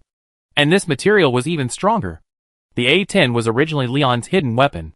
After all, once this thing was released, it would be incredibly effective against enemy ground units. Especially when the enemy didn't even have reactive armor. The A-10 would be incredibly effective, so the Air Force secretly manufactured over 100 A-10s. But only 20 were actually hidden at various air bases. Another 80 were still in the aircraft factory's top-secret warehouses. At Violet Air Base, an A-10, painted in a ferocious style, waited on the runway. The air base had received orders from Air Force Command to provide fire support for Guderian's 1st Armored Division. Beside the runway, a female pilot said goodbye to her fellow female soldiers. She was the pilot of the Warthog and one of the first female pilots of the new generation of Great Flame fighter jets. Since women's physical fitness is indeed inferior to men's, this means they may not be able to withstand the terrifying power of the new generation of fighter jets. But there are still some who stand out. So Leon selected a group of female pilots and sent them to Violet Air Force Base to fly the A-10. In the original world, the A-10 was almost exclusively piloted by women. There are many theories as to why the A-10 requires female pilots. The most common one is, depleted uranium bombs will hit your balls. Another theory is that the Warthog does not put as much pressure on the pilot as other fighter jets, making women more suitable for the A-10. But no matter what, those who become Air Force pilots are no weaklings. Both they and the others deserve respect. The female pilot then boarded the A-10 and quickly launched the aircraft towards the position of the Guderian 1st Armored Division. The 1st Armored Division was defending its position. At this moment, the enemy was recklessly attacking the 1st Armored Division. The 1st Armored Division self-propelled artillery and howitzers roared, attempting to intercept the advancing enemy. But these enemies, relying on their vast numbers of armored units, were relentlessly piling on their lives. At first, the vanguard armored units, after experiencing the anti-tank drills of the 1st Armored Division soldiers, became instantly subdued. They immediately retreated, making all necessary preparations before launching their attack again. These enemy forces had never imagined that the 1st Armored Division could possess such formidable combat power. After confirming that the RPGs in the hands of the Armored Division soldiers could destroy tanks, the remnants of the Empire immediately dispatched their treasured magicians. Let these magicians reinforce the tanks. The 1st Armored Division actually had magicians, quite a few of them. But Gudry had always used them as his trump card. Gudry would never use this last trump card unless it was absolutely necessary. So Gudry requested air support. Violet Air Base was only 300 kilometers away. They arrived almost instantly. The front line. Soldiers of the 1st Armored Division, AK-47s in hand, were hiding in the trenches, avoiding enemy fire. Although the enemy's equipment was a level lower than theirs, the problem was that the 1st Armored Division wasn't even that familiar with its own equipment. Just after the break-in period, they were sent to the Violet Province to carry out a cleansing operation. The soldiers of the 1st Armored Division had a hard time expressing their suffering. Having retained relatively ancient combat methods, the first thing these soldiers did after experiencing bombardment was to call for their artillery mates to fire. They never even bothered to ask for air support. Army, you can even ask for air support? The army never considered that they had become the absolute protagonists. In fact, even if Leon told these soldiers that they were the protagonists, the army wouldn't believe it. Have you ever seen a protagonist who was completely broke? The enemy forces, protected by magic, decisively launched a second attack. Seeing these magical shields, the 1st Armored Division felt an inexplicable sense of familiarity. Why did this scene feel so familiar? Dwarfs, demons, are you thinking about us? We have no objection. The evening sunset is beautiful, but only if there's no smoke. The enemy launched an attack. The army soldiers realized they couldn't immediately destroy the advancing enemy. The Rocket Artillery Battalion commander was already planning to provide fire support. The position couldn't be lost. Just then, the sound of engines suddenly emanated from the distant sky. The soldiers on both sides looked up as a fighter jet flew low, not far above them. Watching the enemy attacking in a roughly straight line, the female pilot's mouth widened with a smile. After determining the enemy's position, she pressed the cannon fire button without hesitation. All they saw was flames erupting from the A-10, and a cloud of dust billowed from the ground before them, seemingly shattering everything. At the same time, they heard the sound of an explosion upon landing. Only when the plane flew away did they hear the sound of the cannon fire. That distorted crackling sound. The soldiers of the 1st Armored Division were stunned. That scene was truly shocking. As the dust settled, everyone finally got a clearer look at the enemy. Many tanks were destroyed. Many soldiers were unable to fight. Only a few surviving soldiers remained. If you were facing a ground-laden aircraft and could hear its cannon fire, then congratulations. You survived? As for the reason? Ask your junior high physics teacher. Chapter 831. After licking the ground 5 or 6 times, the A-10 Warthog finally emptied its GU-8 Avenger cannons over 1,000 rounds of ammunition. Then it departed gracefully. The A-10 possesses powerful ground attack firepower. And in previous lives, only a few major powers possess ground attack aircraft. For example, the Su-25 attack aircraft, which rivals the A-10 in popularity. Ground attack aircraft are primarily used for ground attack operations, providing powerful fire support for ground units. They are also considered the ultimate weapon on the battlefield. All armored units are practically helpless against ground attack aircraft. This isn't groundless. The conditions for employing ground attack aircraft are extremely stringent. All ground attack aircraft deployments must be based on one prerequisite: the complete loss of the enemy's air defenses. So, this brings us back to the original question: why can only major powers afford this? Because only major powers have the ability to completely destroy the enemy's air defenses. Without air defense and air superiority, even an endless torrent of steel will be reduced to dust by a .30 caliber Gatling gun. The ground attack aircraft known as the can opener is no mere figment of the imagination. In Leon's previous life, his country also had ground attack aircraft. That aircraft was the soon-to-be-retired Q-5. Although the Q-5 was no longer up to date, it had fulfilled the mission entrusted to it by its era. Weapons and equipment are like this, and so are the personnel. On the front lines, the A-10s licked the ground, blinding the enemy. The Tiger tank was completely shattered by a single blow. The entire hull was wrecked beyond recognition. The crew members were painted red inside the tank's cab. And the Tiger tank no longer had to worry about ventilation, because this Tiger tank had become an open-top version. The enemy commander exclaimed upon seeing this. "What's the big deal? Soldiers don't fear bloodshed. Keep attacking. Eat them. We are iron-willed generals. What are we afraid of?" The enemy remained unmoved. On the other side, Guthrie himself was stunned. He knew the Air Force was powerful, but he hadn't imagined its weaponry had been upgraded to this level.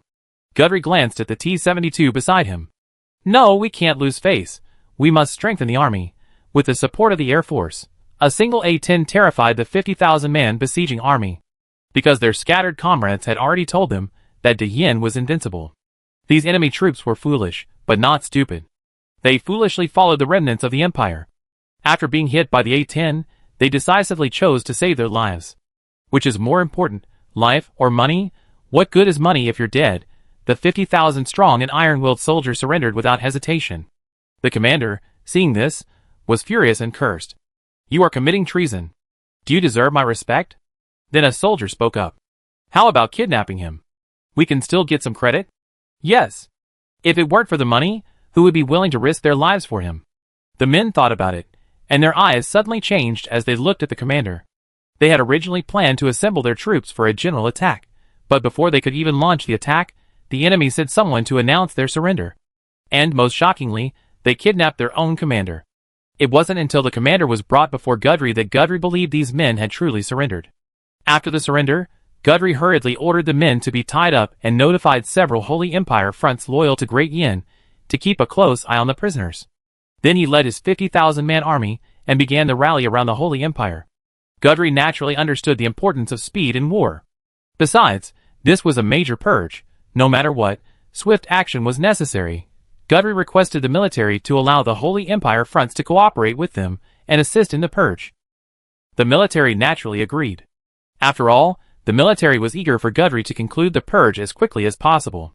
Leon was still ill, so the military naturally didn't want to drag it out. After all, the Holy Empire fronts were half their sons. The military couldn't just pretend nothing had happened. A father spanking his son is perfectly justified. Gudry immediately began the rally around the Holy Empire. Over into Yin. As the sun set, Lion, who had spent the day sifting through cabinet members, finally paused. These were likely Lion's last few days of work for the next 6 months. Lion was swiftly selecting cabinet members. Although the previous cabinet had been disbanded, they hadn't yet resigned. These veterans wouldn't step down until the next cabinet took office. So, Lion only needed to select the cabinet members now. As long as the new cabinet was in place, Lion could say everything was settled. Just as he put down his pen, Hans had his men deliver the work report to Lion. Leon was just about to eat when he saw the report and took a quick look. The results were incredibly satisfying, and his mood lifted. The Intelligence Bureau had simply slaughtered all officials in Liongrad connected to the Holy Empire's corruption network. They had essentially ransacked their homes and exterminated their entire clans, leaving no one alive. Nearly 5 million gold coins were found in the homes of over 200 officials. Leon wasn't angry, because he had already guessed the figure. And it was just a drop in the bucket. The Holy Empire hadn't even begun raiding their properties yet. That would allow for additional funding for the military and Great Yin. Leon was pleased with the treatment of these magicians.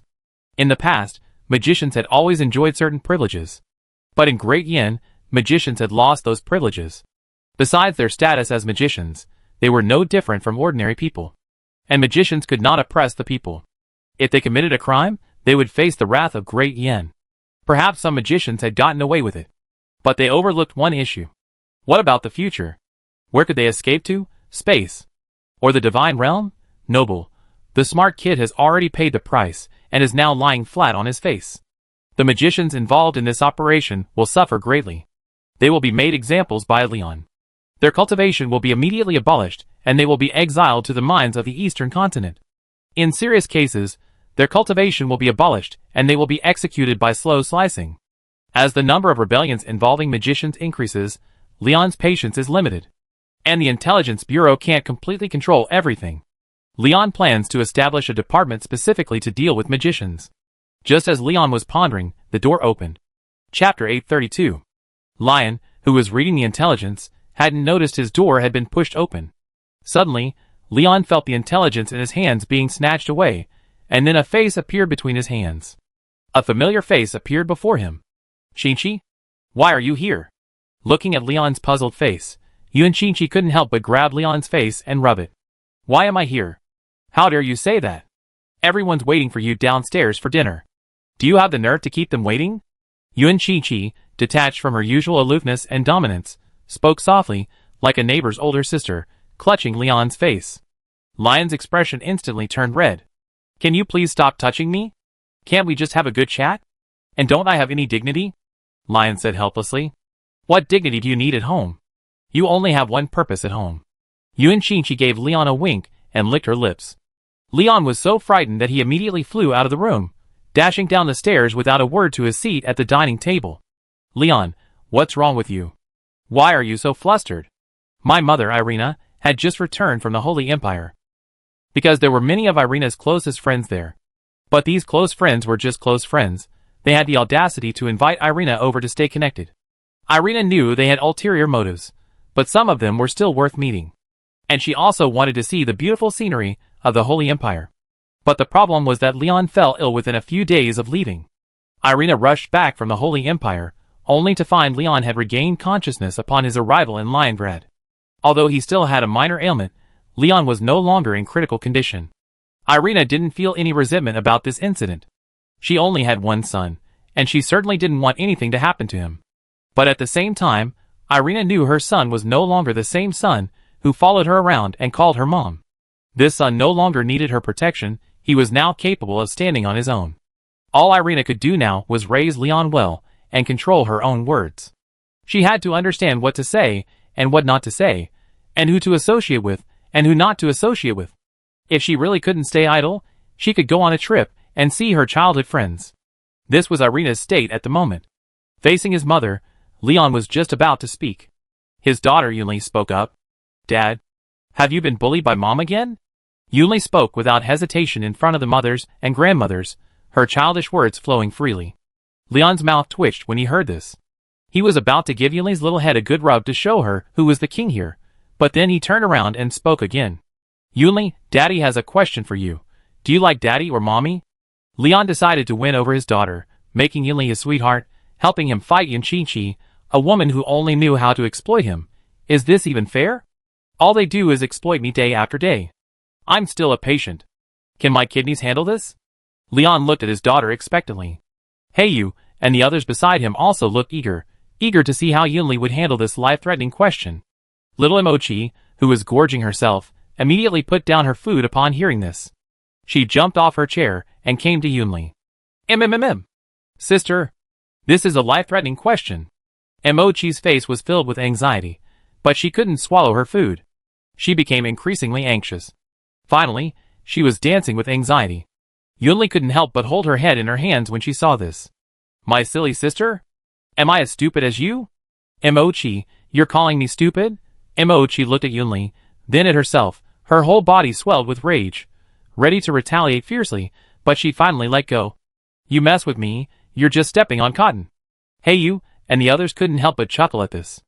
Mochi is so funny. Don't bully your sister. Leon tapped Yunli on the head gently. Bad dad.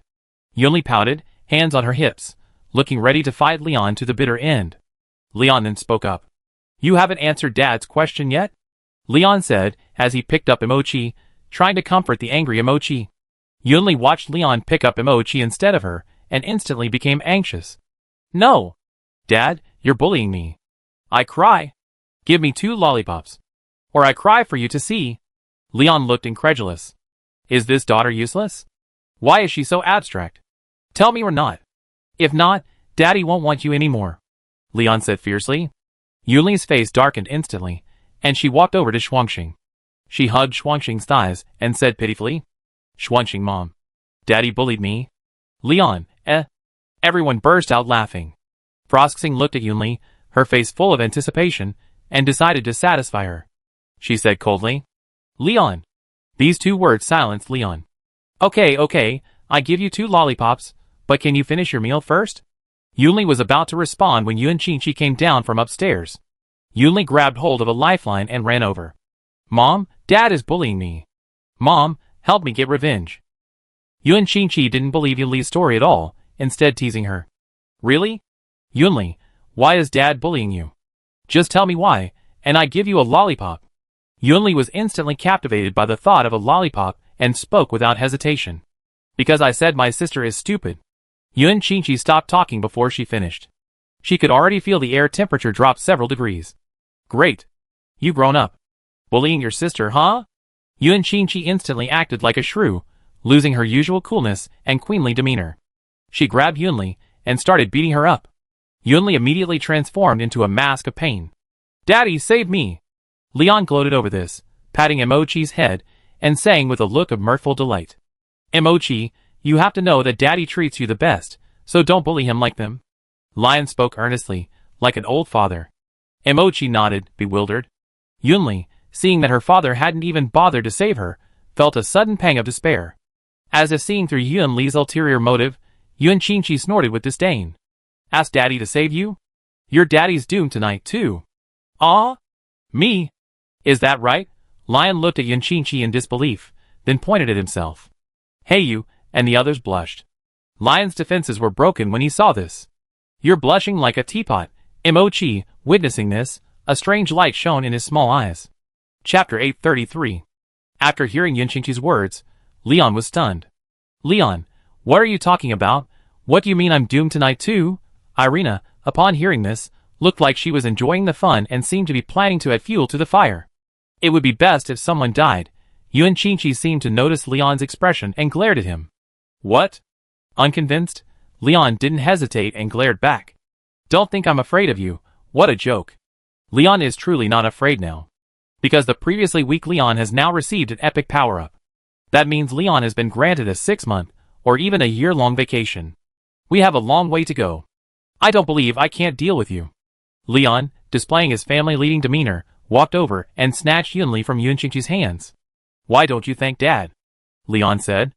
Yunli said with a proud expression. No, you stinky daddy. After saying this, Yunli trotted off and hugged Mochi beside her. My sister still smells better. Hee hee. Yunli gave him a perverted look. Leon's face instantly changed when he saw this. But before he could say anything, Yun Qingqi sat on top of him, grabbing Leon by the collar. Have you become so arrogant? Who gave you the guts to talk to me like that? Yun Qingqi said fiercely. Leon looked at Yun Qingqi, who was so close to him, and then at her disdainful expression. Leon, feeling frustrated for a long time, said, How can this be tolerated? It's tolerable. What's unbearable? Leon attacked directly. Yun Qingqi was stunned. Not a buddy? Everyone's here, and you're kissing me in front of everyone? Yunli saw this, and a strange look flashed in her small eyes. What are Mom and Dad doing? Yunli glanced at Emochi and suddenly came up with an idea. She followed suit and kissed him. This shocked everyone watching. Yunli. What are you doing? Why are you kissing your sister? Shuang Xing was the first to lose her composure, standing up from her seat. Yunli spoke directly and confidently. My dad has a wife, so why can't I have one? This statement instantly set everyone's CPUs into overdrive. How could this be so outrageous? Is this even Mandarin? Shuang Xing covered her forehead with her hands, her mind unable to process for a moment. Yun Qingqi nearly fell off Leon's lap after hearing this. Is this still his daughter? She shouldn't be like this. I thought to myself, I'm not that perverted. Isn't it said that like fathers, like daughters? Could it be a genetic problem? Yun Qingqi fell into deep thought. Leon was also confused. Who did his daughter learn this from? As a qualified leader, Leon sensed something was amiss and spoke up. Yinli? Tell me honestly, Daddy, who taught you all this? Leon said seriously. Yunli casually moved her hands behind her back, raised her head slightly, and said with a darting glance. No. I just think my sister smells good. Leon's face fell upon seeing this. A child who lies isn't a good child, is he? Leon immediately stood up, and went straight upstairs to Yunli's room, then immediately activated his mental power to search. While it felt awkward to go through his child's things, Leon felt it was necessary to thoroughly investigate. The result was a shock. Leon found several books under Yunli's bed, but they didn't seem to be anything serious. Leon picked them up and took a first look, nearly dropping them, but he still managed to pronounce the titles. The Untold Story of Leon and Yun Qingqi. Dragon Knight Leon? Lion's Secret? Leon gazed at the pile of books, lost in thought. Where on earth did these books come from? Leon flipped through them twice, then, in a rage, threw them to the ground and exclaimed. It's indecent. Indecent. The descriptions were so explicit. Fortunately, Yunli didn't understand some of the knowledge in the book. Otherwise, something bad would have happened. Lion looked at the handwriting on the book and suddenly remembered. It looked like the handwriting of someone he knew. Lion took the book and walked downstairs, then spread it out on the table. Tell me, everyone, which masters wrote these books? Lion smiled. Yunli simply lowered her head, like a child who had done something wrong. That's not right. She was a child after all. Shuangxing and the others looked puzzled, except for one person. Shuangxing picked it up curiously, glanced through it briefly, and a blush spread across her face. Yun Qingqi picked up the book about Leon and Yun Qingqi. After glancing at it for a moment, he gave Leon a sly grin, a look that said, you know what I mean? This book is truly remarkable. Who wrote it? Unlike Shuangxing and the others, Yun Qingqi wasn't shy. Instead, he read with increasing amusement, licking his lips and looking at Leon with a strange look. Lion instantly lost his composure under such staring. And at that moment, Leon finally remembered whose handwriting was on these books. Lion suddenly glanced at someone at the table. The person's face was as red as a braised shrimp, and steam was still rising from their hair. Miss Hayu, please explain why you brought these books out? Lion said with a smile. Huh? What are you talking about? I don't understand. I didn't. Don't talk nonsense. Hayu denied it 3 times in a row. Leon's face was filled with rage. Still trying to quibble, huh? Do you really think I don't know you're always peeping outside? Hayu shuddered violently, and the other women looked shocked. But there was no hint of ridicule. Shuangxing poked Hayu. Hey! Invite us next time. Now it was everyone's turn to be stunned. Huh? That silenced everyone, and dinner passed in silence. Everyone was busy eating, except Yun Qingqi. Until bedtime, Yun Qingqi was still gazing intently at the book. Leon was reading with a headache. Can you please stop reading this book? You look a little scared. Why do I look a little scared? A terrifying red light flickered in Yun Qingqi's purple eyes. It's okay. I'm not scared at all. Let's go to sleep. Leon shrank back, then tightened his blanket around himself. Yuan Qingqi threw the book aside and spoke. Why are you sleeping? You're doomed tonight. I just learned some knowledge from the book. Let me put it into practice. Chapter 834. Just when On was being exploited. In the Northern Orc Empire, the war had been raging for some time. And interestingly, since the last Iron Feather missile attack, both the Orc Empire and Urus had chosen to remain silent and act like grandsons. But would acting like grandsons mean they wouldn't be beaten? The answer, of course, was no. Soon, they would face a fierce attack from the Qingqi army. This time, the Qingqi army was completely different from previous ones. They had an additional unit to oversee the battle. The Imperial Guards division was observing the front lines from behind. If the Qingqi army showed signs of collapse, the Imperial Guards division would immediately take action. The Orc Empire's capital. Bahamut had already left the capital with his army and concentrated almost all of his forces on the front lines. The Orc Empire's capital had naturally become a hollow shell. But the Orc Empire's capital had unknowingly become a transit center for the rear, used to supply the 800,000 troops on the front lines. The few remaining garrisons in the Orc Empire's capital naturally understood the capital's importance. So, they gathered their few remaining forces to defend the capital. Because the Orc Empire now faced not only external enemies, but also peasant uprisings within Bahamut's territory. If we weren't careful, tens of thousands of rebels could appear around the Orc Empire's capital. And someone would even shout, so, it's easier to capture the capital than to get in. Bahamut naturally didn't want this to happen. He even more didn't want to return to the Orc Empire's capital after the war ended, only to be told that the capital had fallen. Thanks to the Orc Empire's soldiers' resolute defense, the Orc Empire's security level had skyrocketed. The surrounding rebels were unable to find a way to attack. They could only watch. The Qingqi army was currently locked in a stalemate on the front line, with the hundreds of thousands of troops, led by Bachmut. Faced with Bachmut's iron formation, the Qingqi kingdom was unable to break through its defenses.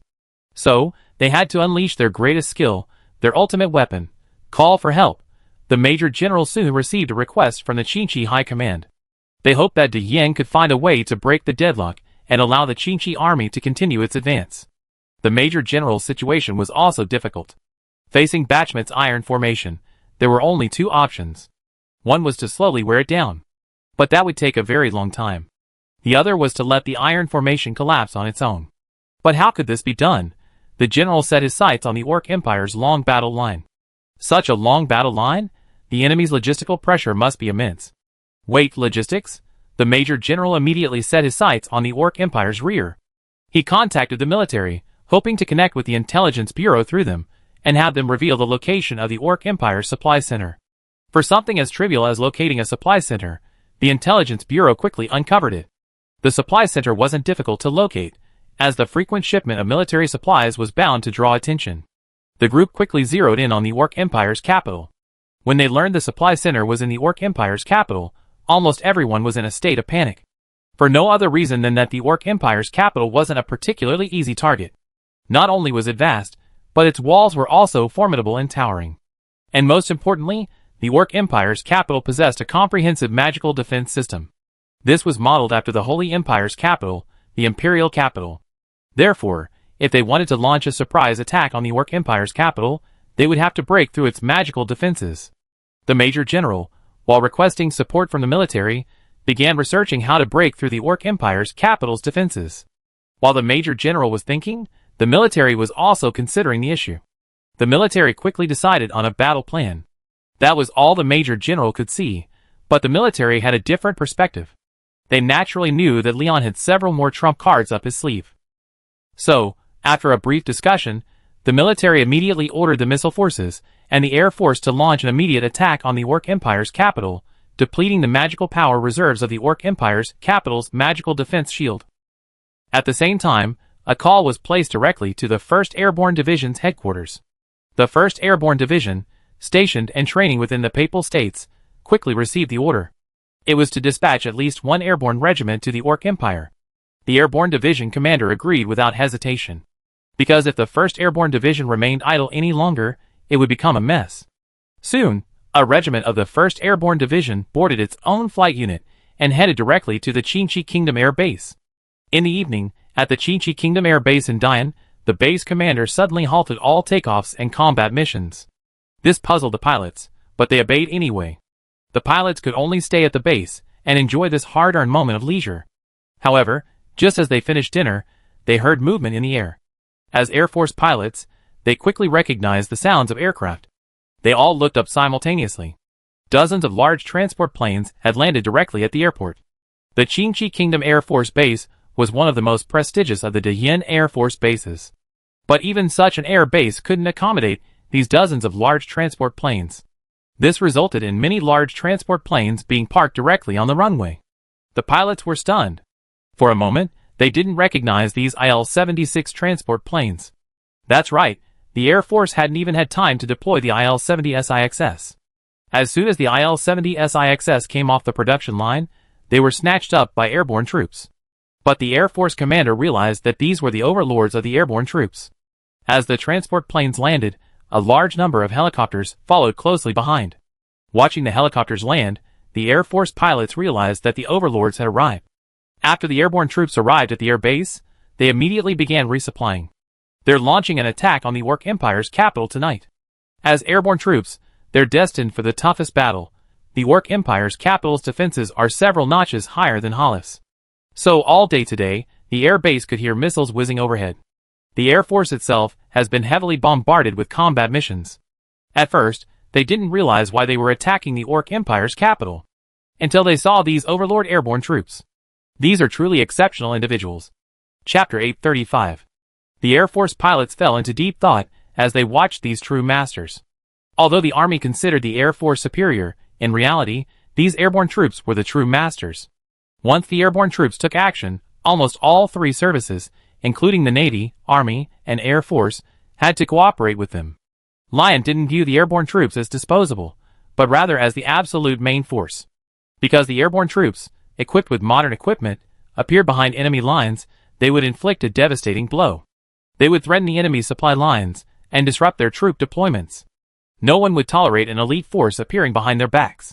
Almost all the aviation fuel from the entire Air Force was prioritized for the airborne units. The air base also provided ample food for the over 3,000 airborne troops, ensuring that they would be well fed and well watered. This was the first time the airborne troops had entered the Qingqi Kingdom Air Base. They entered this particularly famous air base for the first time. This air base boasted 12 runways. Once fighter jets took off from here, they could reach the Holy Empire, the Orc Empire, the Demon Empire, and the Elf Empire. It was arguably the most important air base in Diyin. The Air Force pilots watched the paratroopers feasting in the cafeteria. As pilots, they were somewhat dissatisfied with the paratroopers' excessive eating. They considered the paratroopers to be the Army in an Air Force shell. So, they subconsciously distanced themselves from the paratroopers. The Qingqi Kingdom Air Base possessed 15 A-10 attack aircraft. So, there are 50 female pilots. They are the treasures of the Qingqi Air Force Base.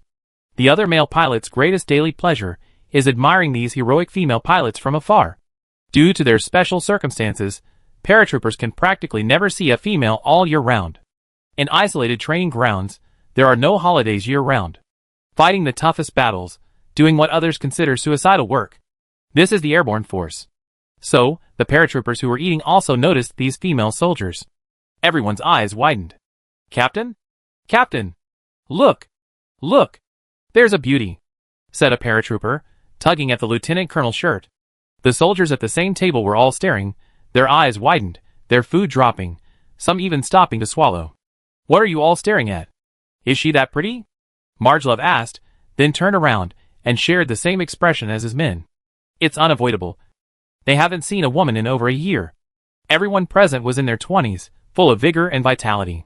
The gazes of over 3,000 people made the female soldiers feel very uncomfortable. But the discomfort was only temporary. After dinner, the airborne troops began preparing for their move. A large number of transport aircraft were making final preparations. The airborne regiment consisted of 3,600 men, 4 battalions and 1 commando unit. As captain, Marjlov oversaw the commando unit's 300 men. The commando unit possessed the largest number of Mi-8 helicopters and Mi-24 attack helicopters. They were the vanguard of the airborne troops. As such, their status within the unit was very high. This, in turn, fostered a soldierly, savage personality, though of course, this savage personality varied depending on the situation. Marjlov and his men were sorting their equipment on the runway. However, there was an unwritten rule among the commandos. It wasn't mandatory for soldiers to have uniform weapons. This meant you could modify your weapons to suit your needs and carry ammunition and equipment suitable for your needs. Commandos didn't have to look good, but they had to be able to fight. This caused the commandos' appearance to plummet. They looked like beggars. Some arrogant pilots naturally couldn't stand it. Especially in front of the female soldiers, they had to show off. So some pilots started boasting about how great their appearance was, even occasionally patting Marjolov and his men. Marjolov could tolerate it, but his soldiers couldn't. They knew their appearance wasn't great, but they were about to go on a life-or-death mission. They prioritized survival strategies. For them, the issue became a matter of not being able to expand their capabilities. How could this be tolerated? The commandos then let these veteran pilots experience the power of the Army's iron fist. The pilots said, "How could this be tolerated?" The two sides immediately engaged in a fight. But how could the pilots defeat the commandos who had braved the elements? The result was that the pilots were left with black eyes. The captain of Squadron A-10 approached Marjolov and spoke. "My name is Anna Selna. What about you?" Marjolov was looking at a map of the Orc Empire's capital when he heard someone calling him. He looked up and saw a blonde woman in a military uniform, smiling at him. "Anna? My name is Marjolov, and I'm their captain." Marjolov couldn't continue, because his soldiers were still beating up the pilots. At first, the two sides did have some grudges, but as the fighting progressed, they became close. After all, they were all soldiers, and fighting made them acquaintances. What the commandos hadn't expected was that these pilots could actually fight them 50-50. Marjolov tried his best to keep his eyes off his men. But just then, a soldier approached and proudly reported, "Captain, they can't beat us." He smiled, revealing a huge set of white teeth. Marjolov was furious. The soldier was confused. "Captain, are you talking? We won. I beat 3 of them alone." Puff. Anna, standing nearby, couldn't help but burst out laughing. These paratroopers were so blunt, they couldn't beat around the bush. "Lieutenant Colonel Marjolov, are these the soldiers under your command? You're quite an interesting person for leading such soldiers," Anna whispered.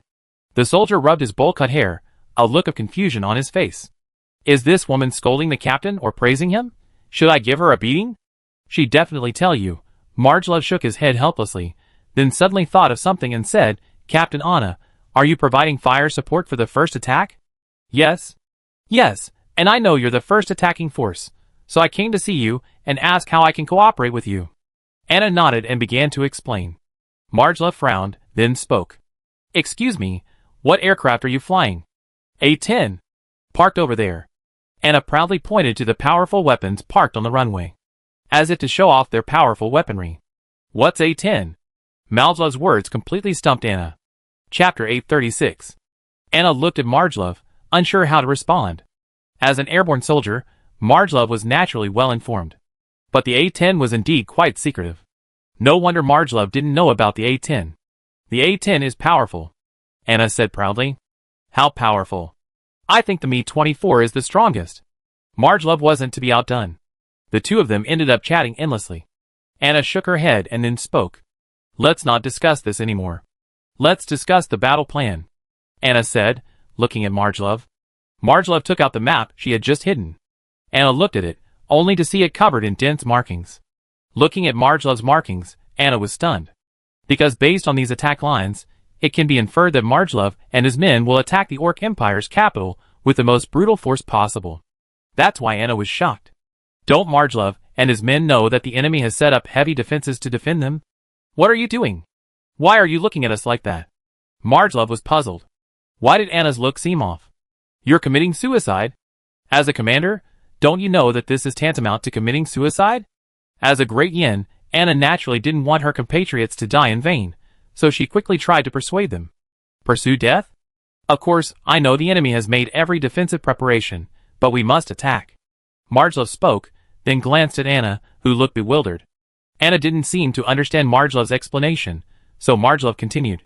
"Our commando unit is to plunge into the enemy's encirclement and force them to deploy forces to encircle us. This will create a gap in their defenses, and at that point, the main force will launch the real attack." Marjolov finished speaking, then glanced at his watch and saw it was already 7 o'clock in the evening. "We have to hurry." Marjolov ignored Anna's stunned words and began explaining the battle plan to her. "Since you're here to provide us with fire support, then listen carefully and fulfill your duties.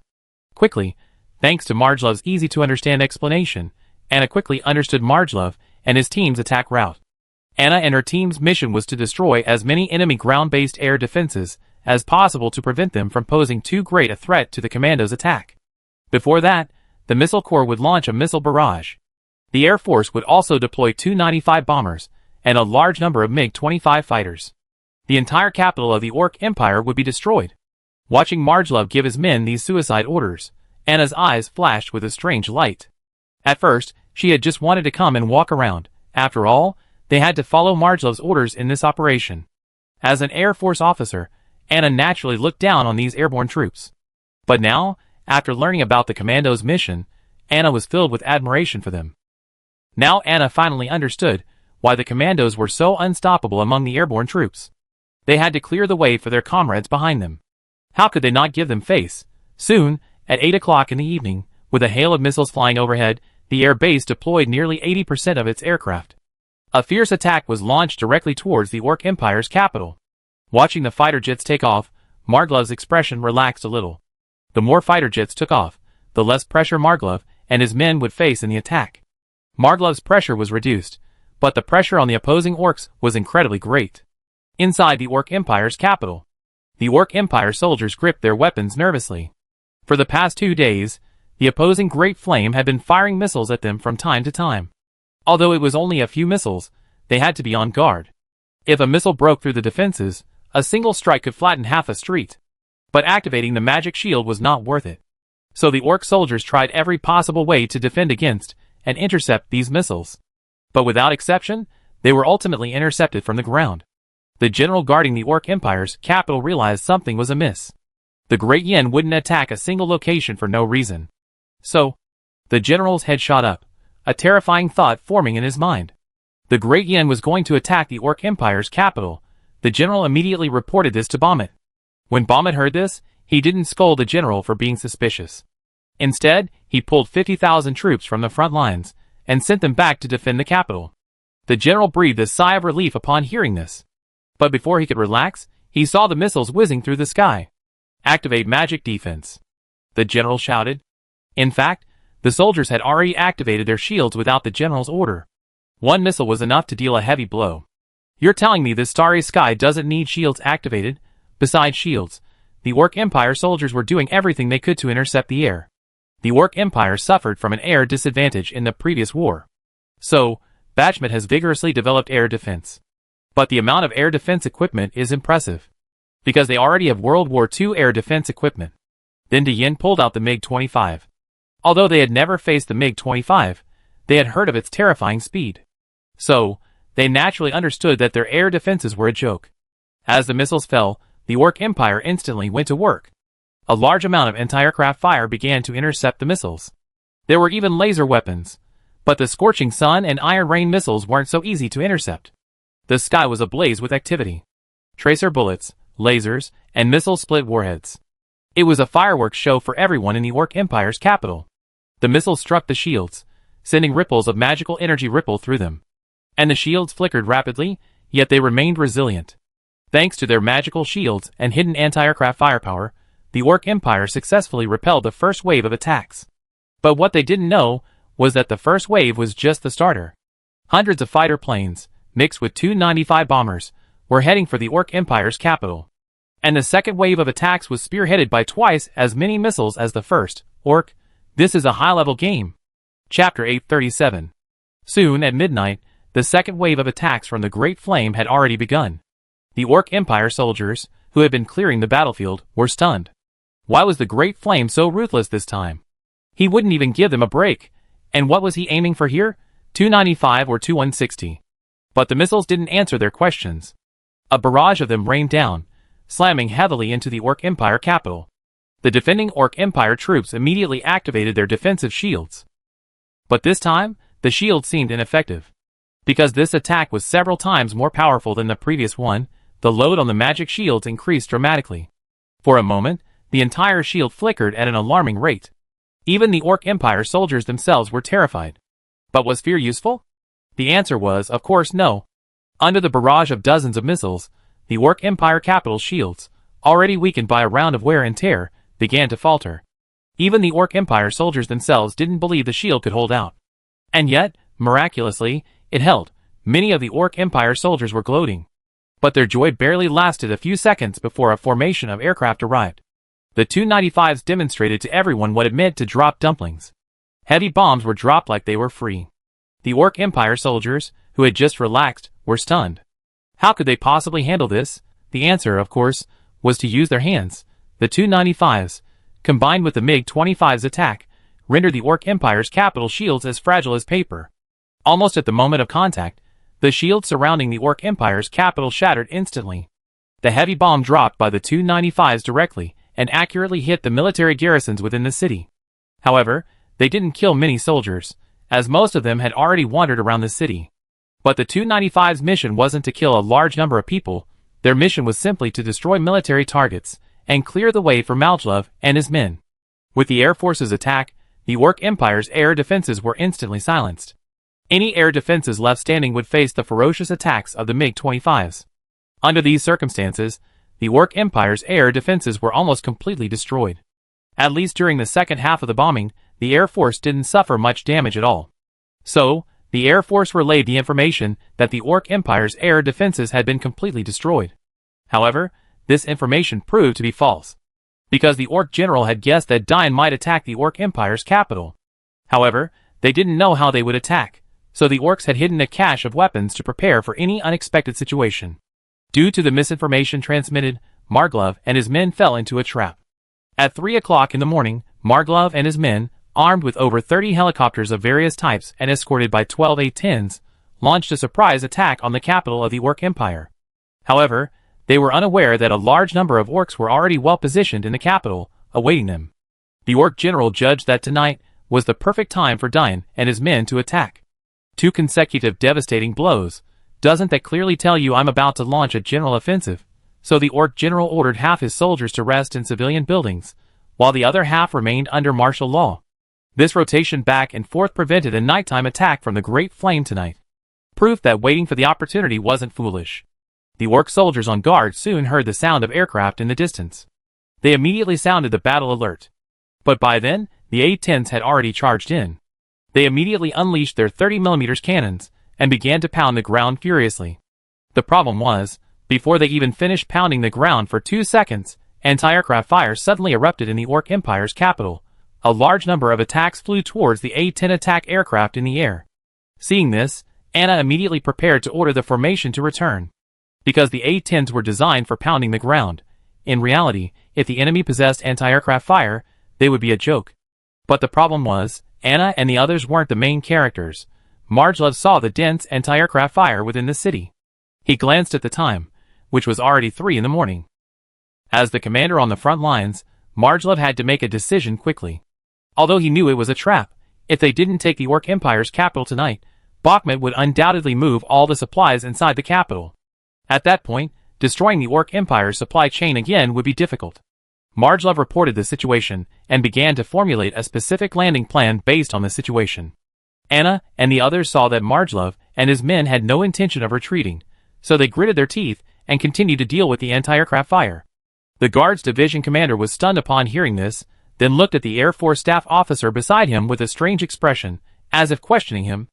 Is this the intelligence your Air Force provided? The Air Force staff officer was now embarrassed. The Guards Division commander knew he couldn't decide the situation on his own. So he decisively contacted the Airborne Division commander and the military headquarters.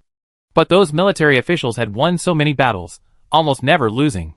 So, even with anti-aircraft firepower, they thought, what good was it?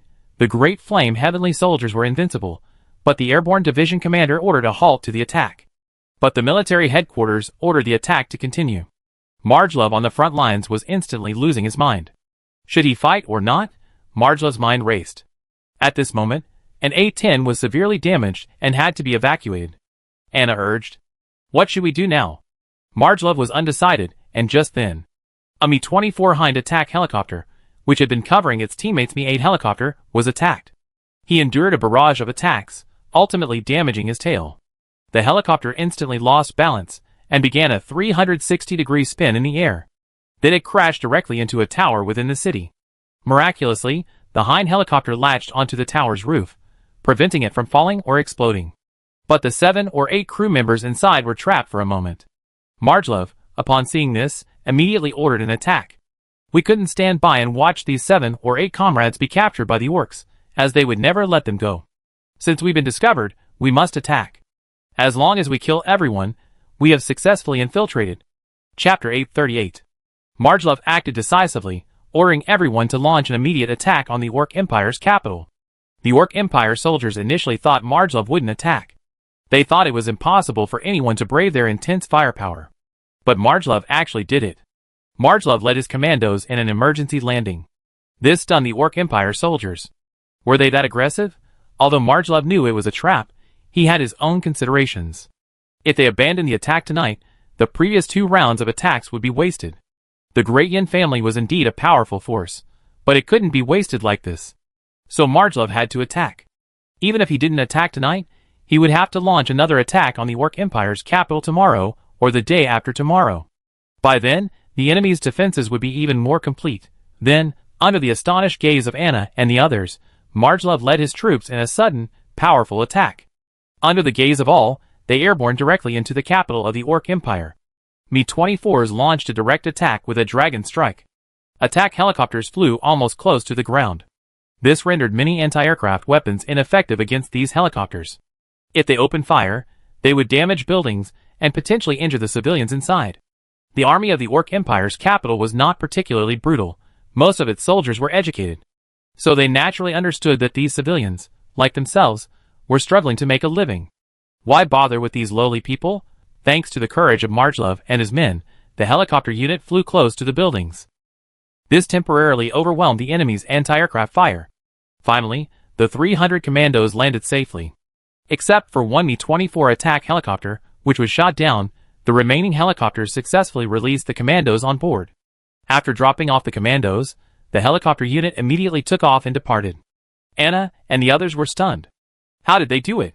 Were they not afraid of death? At first, Anna, like the other pilots, had a fixed view of these airborne troops. They were a bunch of old-school soldiers. A bunch of old-school soldiers who only knew how to fight by relying on their superior weapons. But only now did Anna realize that these old-school soldiers had always been the backbone of their air force. Anna received the order to retreat and cast a deep glance at the small black spots on the ground. Take care. Inside the city, Marjolov led nearly 300 commandos to a successful landing.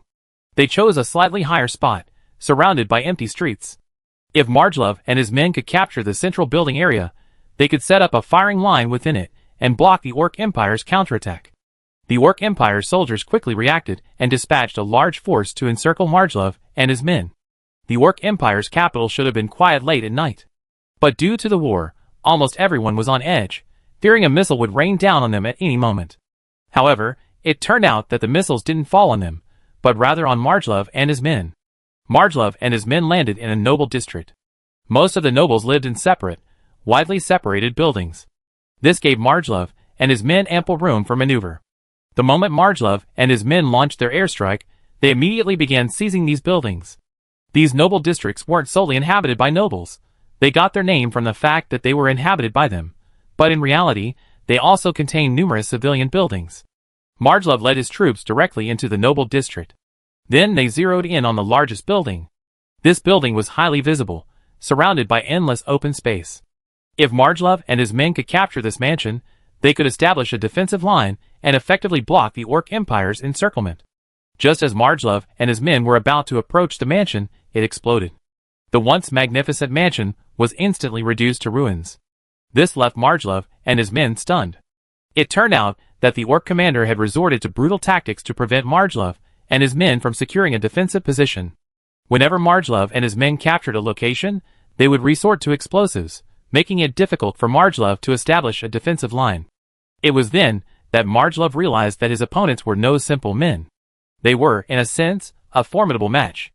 Marjolov abandoned these highly visible buildings and headed for the densely populated civilian settlements within the built-up area. Finally, during this desperate maneuver, Marjolov discovered a perfectly suitable defensive position. That was the tower from the beginning. This tower was located in the center, but it was surrounded by 4 long corridor-style buildings, which directly encircled the tower. And outside these 4 long corridor-style buildings was a street that circled around it. This area seemed to be a market. After surveying the situation, Marglove breathed a sigh of relief. Luckily, this wasn't a civilian residence, otherwise an unequal battle would have ensued. As soon as Marglove and his men entered the market, thousands of Orc Empire soldiers surrounded the outer perimeter. Seeing this, the soldiers couldn't help but breathe a sigh of relief. And just as Marglove was performing a desperate pivot, the crew of the Mi-24 helicopter on the tower managed to descend from the tower to the ground. The soldiers couldn't help but marvel at the tower's sturdiness. If it weren't sturdy, it wouldn't have been able to withstand the weight of the Mi-24. Then their lives might be lost. After Marglove led his soldiers to capture the market, he immediately ordered them to prepare for defense. But what Marglove and his men hadn't anticipated was the presence of Orc civilians within the market. Because the market was so important, and the rent was so high, many Orc civilians simply couldn't afford the surrounding rents. They had no choice but to live within the market, saving money. It was a saving, but it also meant they ran into Marglove and his men. Marglove and his men were bloodthirsty. Watching these Orc civilians being brought before Marglove felt a surge of anxiety. Being surrounded by Orc Empire soldiers was already a headache. And now these civilians had joined in. Marglove was speechless. The air base commander was even more speechless. Someone had to pay the price for the false intelligence. And the air base commander undoubtedly bore the brunt of the blame. Chapter 839. While the higher-ups were shifting the blame, Marglove and his men were still fighting on the front lines. The Orc Empire army immediately dispatched soldiers to encircle Marglove and his men.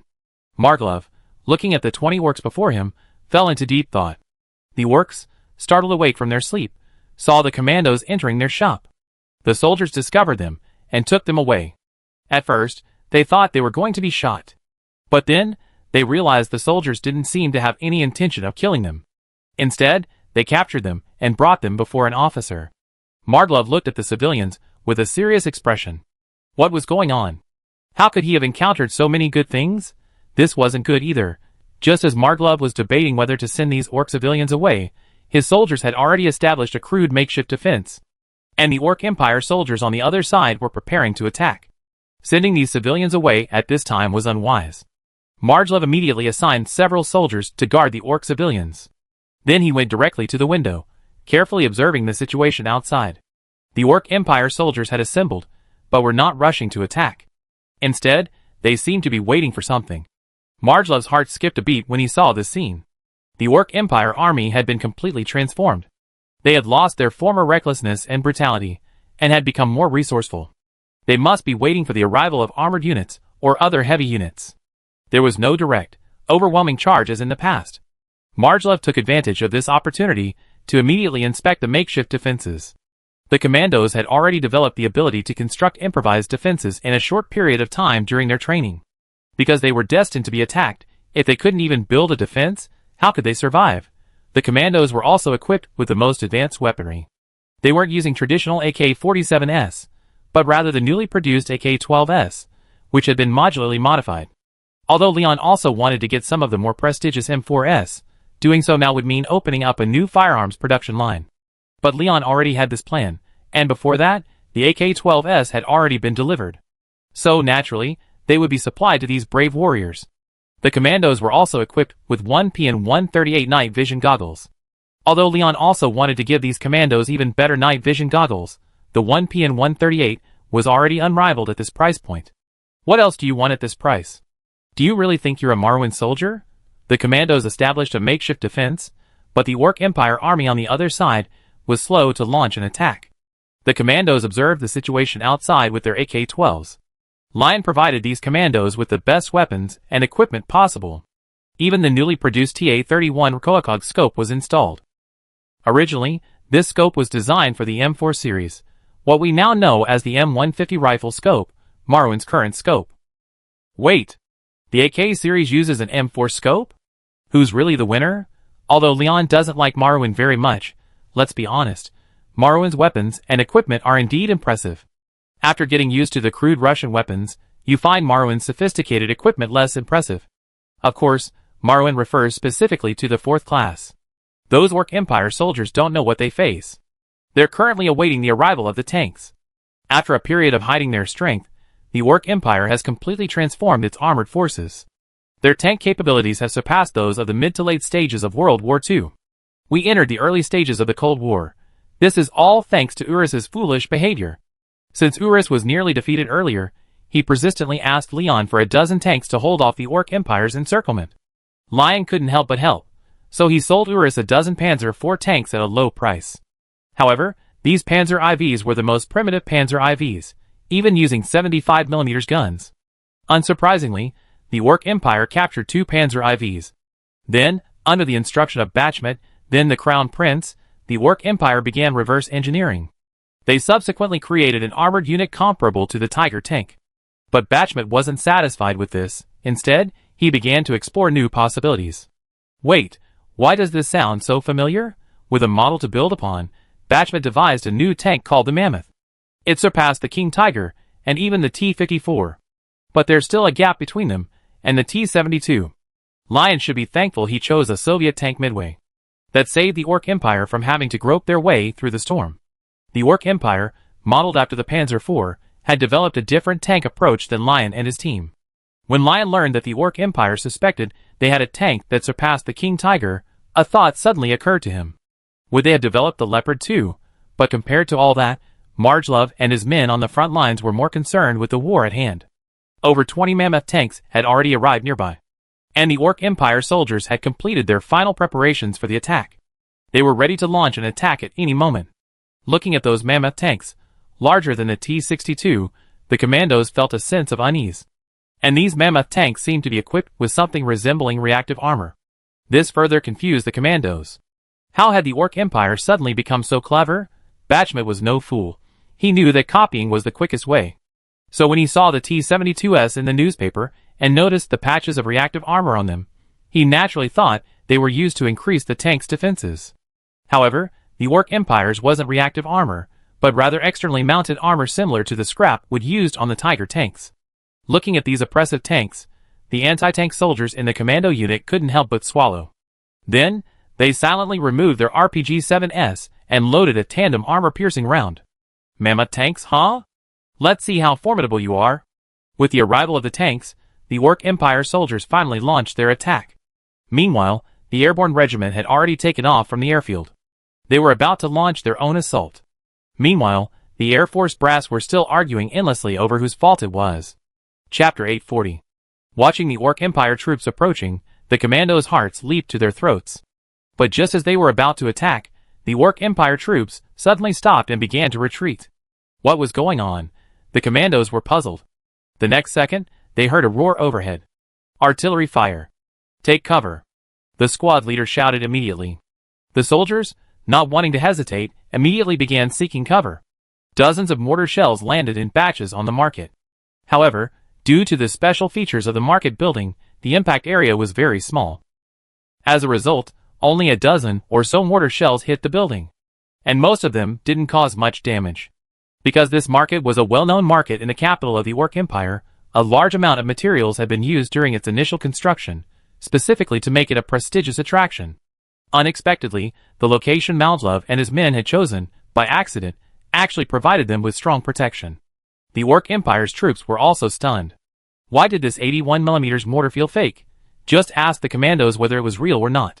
Even if the soldiers took shelter inside the building, they were still unable to raise their heads due to the massive shockwave and sound. Don't try to imitate those movies where they face the enemy mortar and shoot from behind. In reality, when a mortar explodes near you, the only thing you can do is seek cover and use it as your own tombstone. With luck, you survive. With bad luck, this is your grave.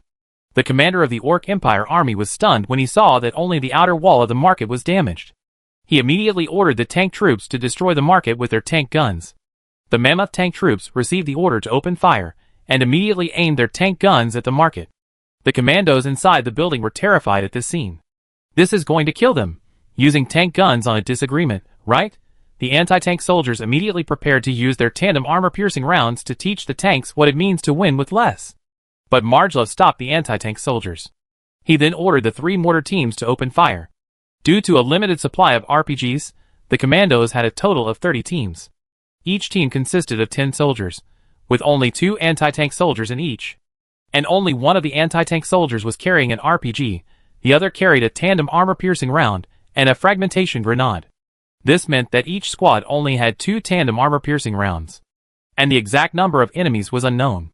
So, without hesitation, Marjolove chose to use mortars for suppressive fire, attempting to hinder the enemy's advance. If used properly, the 81mm mortar could pose a threat to armored units. The commandos carried a limited number of rounds, so the mortar operators were almost exclusively elite.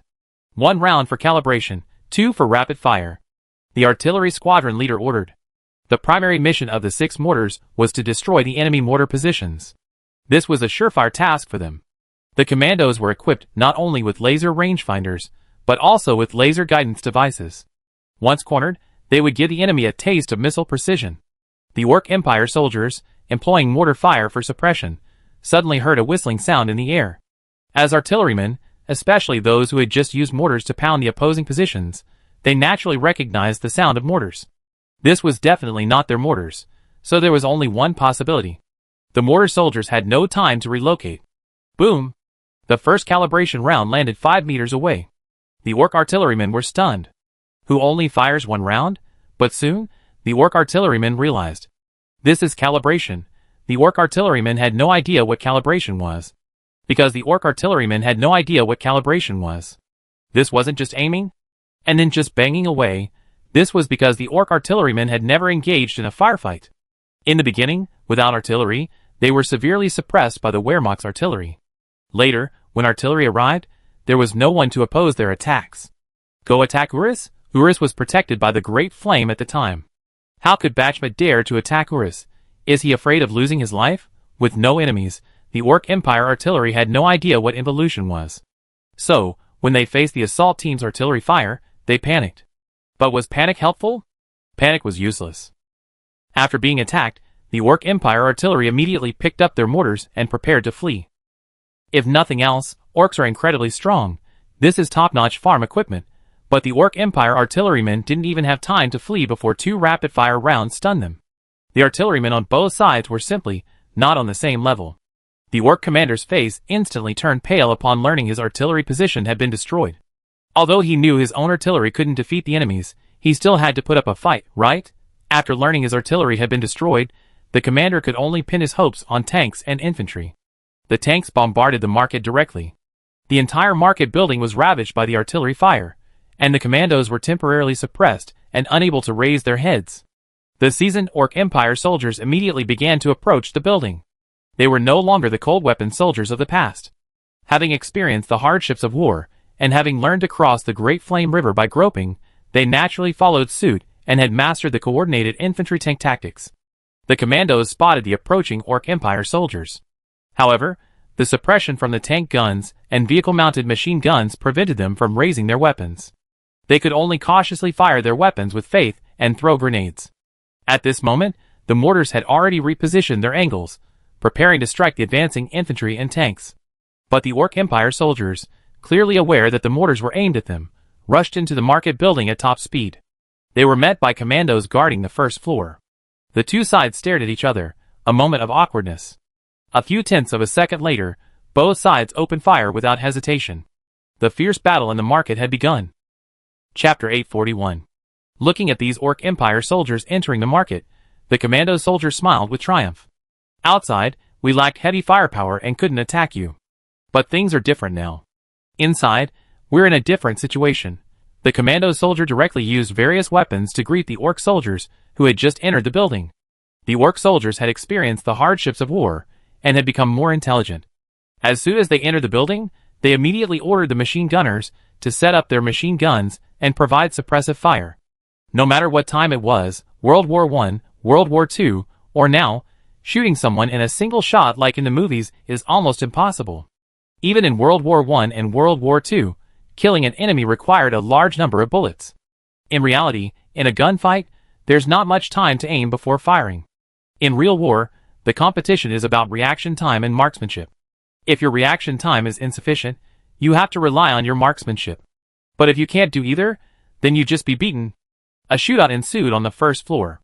The Orc Empire soldiers copied the MG42, creating their own machine gun. But the Orc Empire only learned the basics, completely unaware of the machine gun's purpose. The Orc Empire copied the MG42 and made unauthorized modifications. They changed its caliber to 12.7 millimeters and added a bipod. The increased caliber naturally increased the weight, instantly exceeding 80 kilograms. The general-purpose machine gun became a heavy machine gun. And once the bipod was removed, the Orc soldiers found it difficult to control the recoil of the replica machine gun. Moreover, they had no rate of fire limit at all.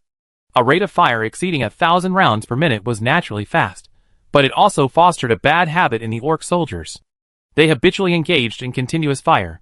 It wasn't until later that the Orc Empire soldiers understood that the machine gun's ultimate function was short bursts. The two sides engaged directly on the first floor. Facing the Orc Empire's numerical superiority, the commandos didn't engage head-on. Instead, they used grenades and faith fire to try to stop the enemy's advance. Their mission wasn't to kill or repel the Orc Empire soldiers. It was to hold them back as long as possible. If it was 1 against 5, they might still be able to fight, but the Orc Empire wouldn't give them a chance. In other words, they wouldn't give them a chance to survive or hold them back. The Orc Empire commander sensed Marglov and his men's intentions. He unhesitatingly mobilized more soldiers from the surrounding area to take out Marglov and his men in one fell swoop, then continued to disperse and defend, preparing for further attacks. In order to quickly capture the commando's position, the Orc Empire commander not only dispatched over 1,000 soldiers to launch a direct attack, but also mobilized nearly 2,000 from surrounding areas to siege Marglov and his men. Marglov had never imagined that he would be the focus of the Orc Empire commander's attention. Even in the papal state of Halef, only 2,000 cold weapon soldiers were dispatched to siege them.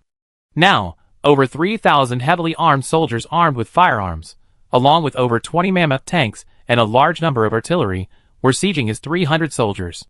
Though the commandos were battle-hardened, they held the Orc Empire's advance firmly back on the first floor. But defeat was inevitable.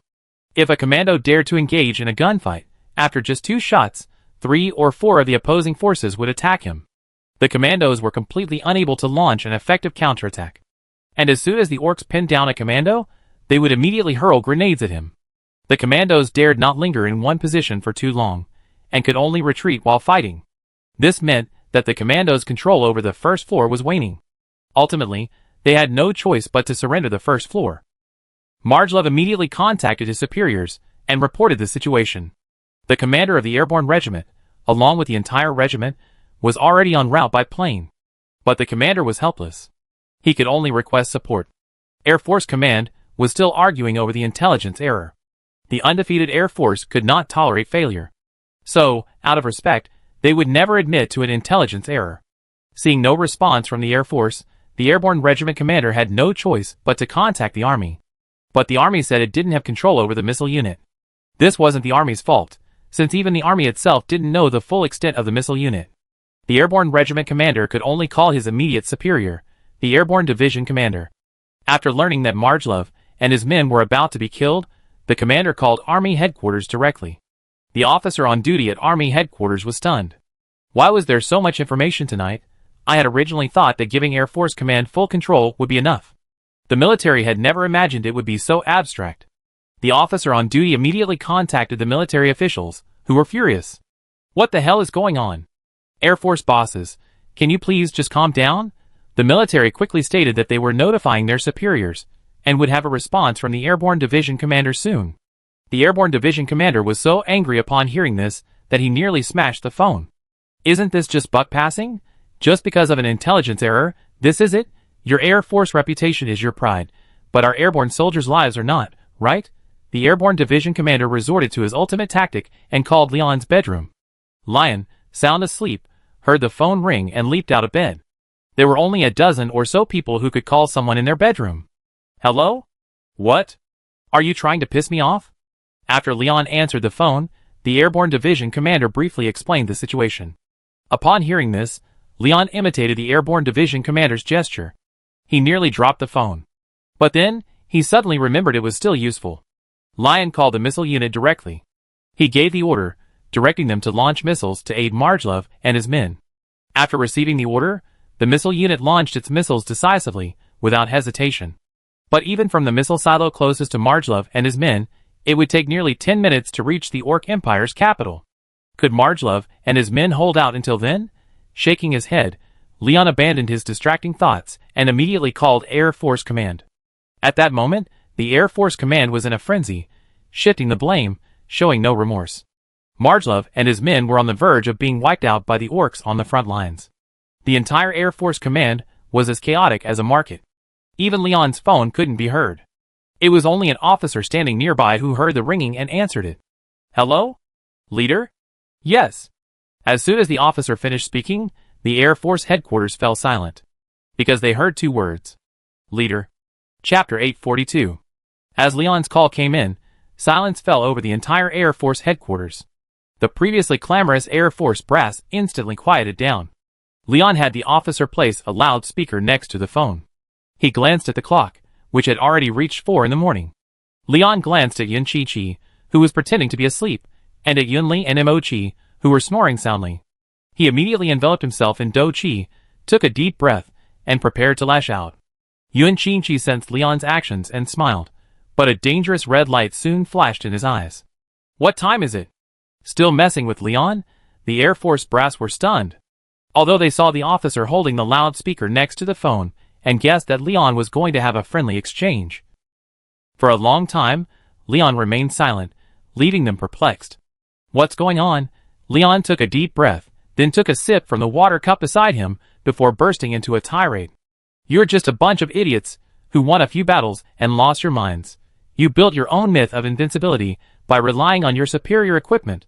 But what you high-ranking officials don't know is that your so-called invincibility isn't due to your brilliant decisions. It's due to the bravery of the soldiers on the front lines, and the disparity in equipment. I'm not saying that in these previous wars, even if you had a dog tied to your side, and made him your Air Force commander, you'd still be invincible. Carl, ? Leon launched into a barrage of insults, leaving everyone present stunned. This was the first time Leon had used such foul language. How could it not be? Leon was practically mad with rage. The fighting on the front lines was raging, and Marglov and his men were nearly killed by the Orc Empire soldiers. Tell me you old idiots are still arguing like this. What the hell are you arguing about? If you had the time to argue, why not just have the air base and fighter jets to support Marglov, instead of just blaming each other? Leon held his forehead in anger, then calmed down and continued. What are you still standing there for? Why don't you send fighter jets to rescue Marglov and his men? I'm making this clear today. If Marglov and his men are gone, then you can leave headquarters and get to the front lines. After Leon finished speaking, he hung up the phone and sat down in a nearby chair, trembling. The military needed some fresh blood.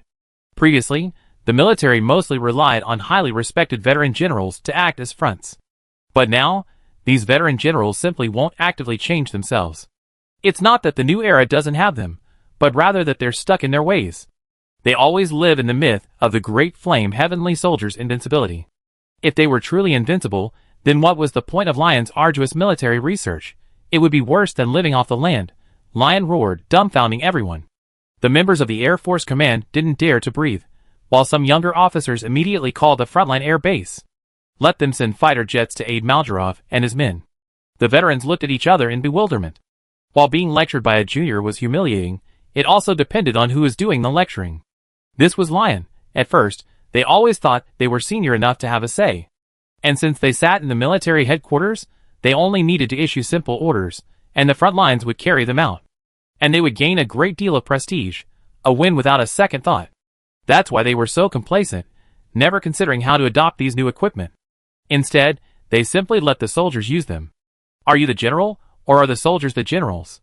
If the soldiers could command themselves, what would you generals do? The senior officers, who relied on their seniority, were still stunned, while the younger officers had already started calling various Air Force bases. The Qinchi Kingdom Air Force Base alone was definitely not enough, judging by the level of anger Lion had just shown. He was definitely furious. It's never too late to mend the fence after the sheep have been lost. Air Force Command must rush to Malbro's aid. Lion's roar immediately galvanized the entire Air Force Command. It also alerted Marshal Carl, who was still soundly asleep at home. When Carl heard the whole story, he was completely stunned. Why did Lion suddenly explode? Is this still the Lion I know? Instantly, Carl's sleepiness vanished, and he hurried to Air Force Command. Almost every air base near the Orc Empire was in full motion. Every fighter jet ready took off. It doesn't mean they're forming a formation and moving out together. In the Duke's bedroom, Leon slumped in a chair, taking a long time to recover. What's all this? How can such an abstract thing exist? Leon couldn't help but shake his head, then lifted the isolation. But the next second, he suddenly felt someone hug him. Are you okay? What happened? Yuan Qingqi stood behind the chair, hugged Leon, and nuzzled his head with his cheek. It's nothing, just a small thing. Did it disturb you guys? Leon shook his head, as if to say something trivial. No, I was awake when you got up. And is this really a small matter? Yuan Qingqi snorted coldly, and finally made Leon a cup of tea.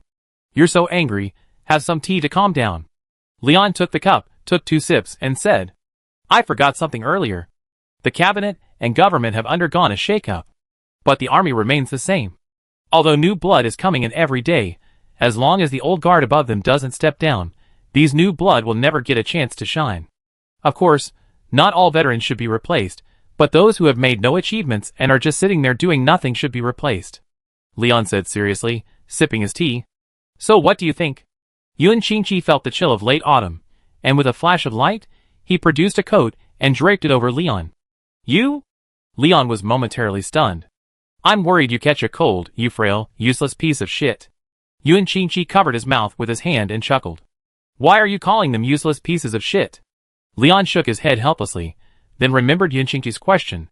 I intend to seize this opportunity to carry out a wave of military reforms. To give those lower-level officers more opportunities for advancement. They've been honing their skills at the bottom for long enough.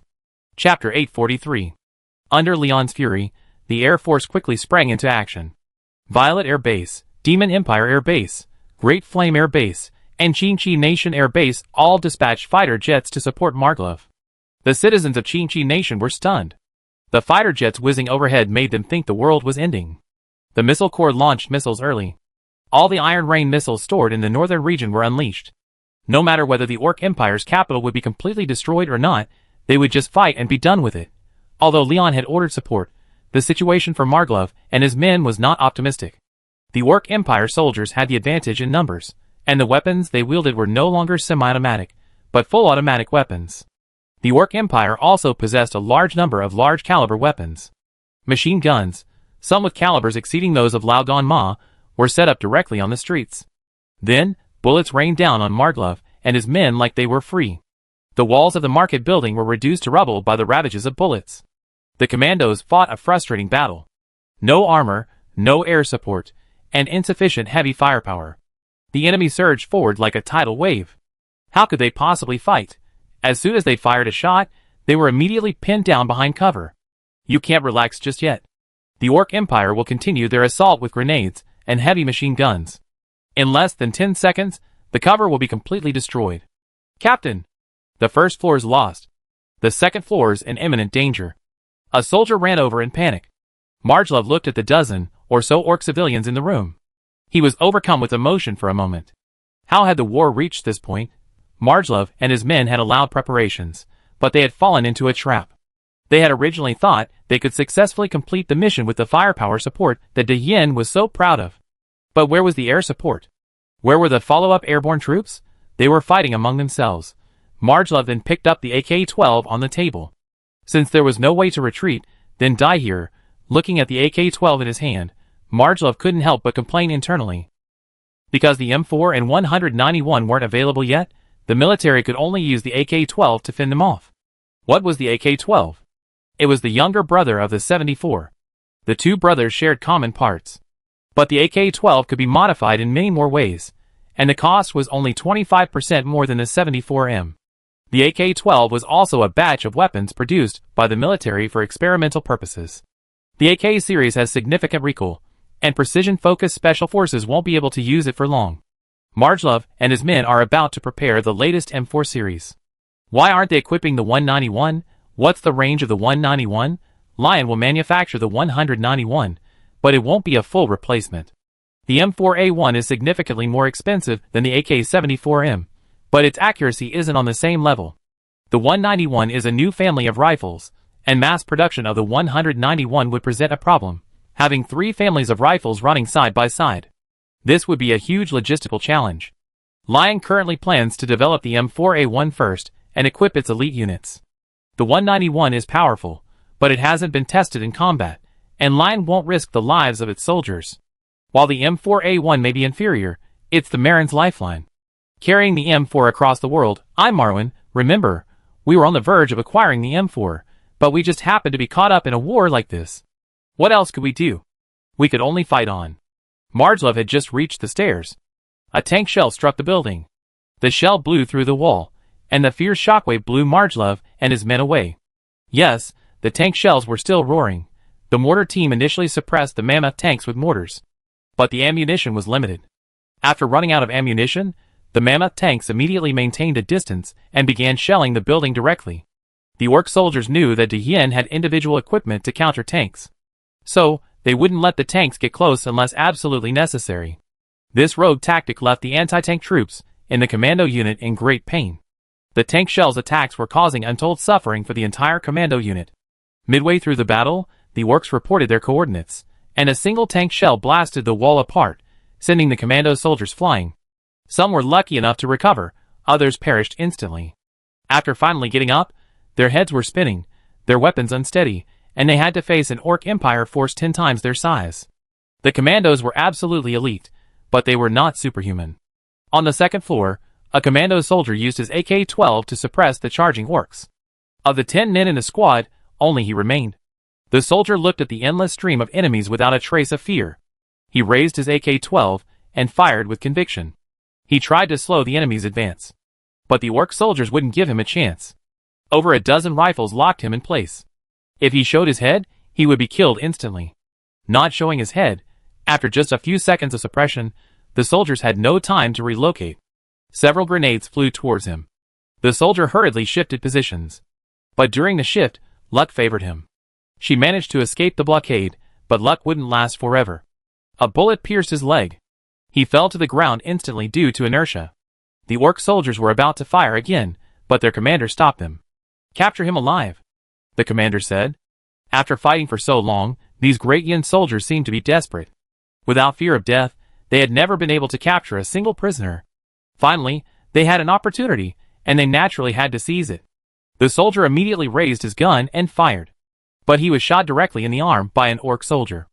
The commando soldier, having lost his right hand, instinctively reached for the pistol at his waist with his left, but was also shot. The commando soldier, paralyzed, lay on the ground in agony. He had already guessed what the orc soldiers were thinking. They wanted to capture him alive. The soldier's face was agonized. It wasn't because of the pain, but because he didn't want to be captured alive. The soldier was only 20 years old. He remembered the lie he had told his mother. "Mom, I'm just an ordinary logistics soldier. Nothing will happen." "Don't worry, Mom. How could I lie to you? I will definitely come back alive, marry a beautiful wife, and make you happy." The soldier felt the orc soldiers approaching, tears streaming down his cheeks. With his last remaining strength, he pulled the grenade ring on his waist. Bang! Chapter 844. As the soldier detonated the glory thunder, the entire second floor was completely lost. Marjlov, who had just recovered from the explosion, struggled to his feet with the help of the surrounding soldiers. Although Marjlov had no obvious external injuries, he felt very uncomfortable. It seemed as if his internal organs had been dislocated by the shockwave. Marjlov struggled to reach the second floor to defend himself, attempting to stop the attack of the Orc Empire soldiers. But before he could descend the stairs, a soldier, carrying another soldier with a broken leg, struggled up from the second floor. "Captain, the second floor is lost," the soldier said in disbelief, as if stating something impossible. "How many of us are there?" Marjlov said, suppressing his anger. "About 50. The deputy commando captain spoke nearby. Hearing this, Marjlov's face was filled with disbelief. This is a commando unit. And it's only been fighting for 2 hours. How could there be so many casualties? Seeing Marjlov's face filled with disbelief, the deputy commando captain spoke. "There really are only a little over 50 left. During the time you requested support from your superiors, over 100 soldiers died in just half an hour." The deputy commando captain remained silent. Marjlov's fury was unbearable. Wasn't it agreed that everyone would cooperate? But what happened now? 250 commando soldiers tragically perished. These weren't just ordinary soldiers. During the Battle of Horif, which lasted a whole day, the commando unit only suffered 60 casualties. But now, there were fewer than 60 survivors from the assault team. Marjlov, their commander, had once said he would bring them all back alive. After clearing the second level, the Orc Empire soldiers immediately began preparing to attack the third level. Marjlov's anger quickly subsided. He needed to lead the assault team to hold on. Maljlov no longer dreamed of breaking through the enemy blockade, instead pinning his hopes on the airborne regiment. The Air Force and other military forces were completely untrustworthy, only their own people were somewhat reliable. The facts proved that the airborne regiment had done everything they could. They were on their way, but with no Air Force support, there was no one to destroy the enemy's air defenses. What could be done? The airborne regiment had no chance of landing. The airborne regiment was extremely anxious, and even the regimental political commissar wanted to launch a low-altitude assault with attack helicopters, because they were the few weapons capable of posing a ground threat to the enemy. But the airborne troops were held hostage by the division commander. He couldn't risk the entire regiment. A trade-off had to be made. So, it was impossible for Maljlov and his men to wait patiently for the airborne regiment's support. The airborne regiment wasn't coming. In fact, Maljlov had guessed this. Because the Air Force was holding back, the airborne troops wouldn't attack at all. To do so would simply send more people in to die. Maljlov was just fooling himself. The Orc Empire soldiers downstairs launched their attack, and they did so at top speed. The market staircase was extremely narrow, making it difficult for the Orc Empire soldiers to launch a large-scale attack. So they sent small squads to attack. But Maljlov and his men, taking advantage of the terrain, deployed a large number of grenades. They pinned the orcs down in the stairwell. Since the orcs couldn't launch a large-scale attack, they were pinned down. Every squad that came up gave Maljlov and his men experience packs. But too many experience packs could easily overwhelm them. Every grenade used meant one less grenade the assault team carried. And with the Orc Empire's advance, Maljlov and his men's space for maneuver was reduced to just the third floor. The Orc Empire's tanks noticed this, and began bombarding the third floor with their tank guns.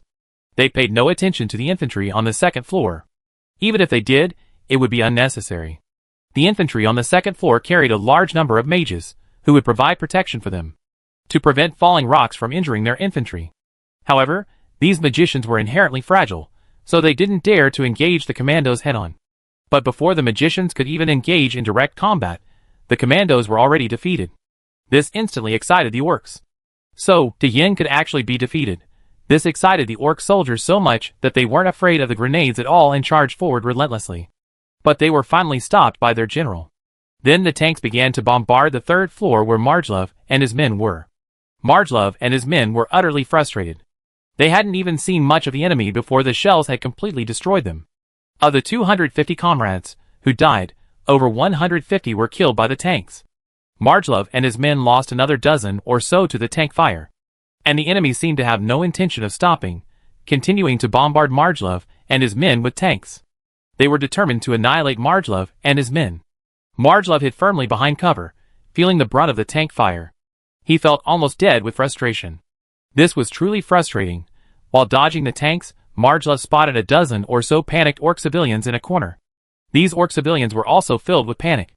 There were supposed to be more orc civilians, but some had already been blasted to pieces by the tank guns. After breaching the outer shield, the tank guns continued to fire into the breach. This caused a torrent of metal fragments to scatter throughout the building. Maljlov cursed the Air Force countless times in his heart. If the Air Force had provided support, then why were the tanks so rampant here?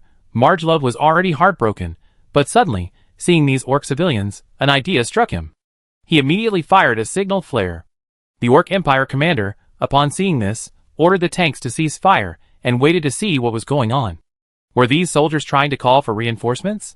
But the next second, the Orc commander received the news from Maljlov and his men that there were still Orc civilians in the building. The Orc commander's immediate reaction was, "Civilians? Where are they?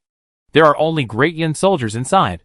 The ceasefire lasted less than 2 minutes before the Orc Empire tanks resumed their fire. Maljlov and his men, including the Orc civilians, had completely given up hope. Has the Great Yin military leadership become so corrupt? Every time the tank gun fired a round, a commando died. Chapter 845. Maljlov and his men suffered increasing casualties under the fire of the tank guns, until, in the end, only a dozen or so soldiers in the commando group were still able to move. But at this moment, the Orc Empire's tanks continued their rampage. They had no fear of the commando's counterattack at all. Just now, the commando had attempted a counterattack by firing a tandem armor-piercing round. But these mammoth tanks were firing from nearly 800 meters away. How could your RPG possibly reach 800 meters? In reality, for an RPG, even if equipped with a tandem armor-piercing round, The optimal range should be between 100 and 200 meters. Some anti-tank rocket launchers even have a 50-meter protection mechanism. While 50 meters isn't far, statistically speaking, it's the limit for flying metal fragments. This means that even if you're standing 49 meters away, you could still be injured by flying metal fragments. War is no joke, but some people treat it like one. Margelove was already writing his suicide note. Of course, it wasn't addressed to his family. All the commandos had already written their suicide notes before setting out. Margelove wrote this note to tell Leon the reason for the commandos' demise. Lion already knew, and support was arriving soon. But Margelove and his men couldn't hold on any longer. The entire third floor had been nearly flattened by the tank fire. Margelove and the dozen or so remaining commandos approached the stairwell. Because this place was relatively safe, the Orc Empire soldiers were near the second floor staircase. The tank guns couldn't possibly destroy the entire third floor. And this was under the protection of the magicians. Without them, the building would have collapsed long ago.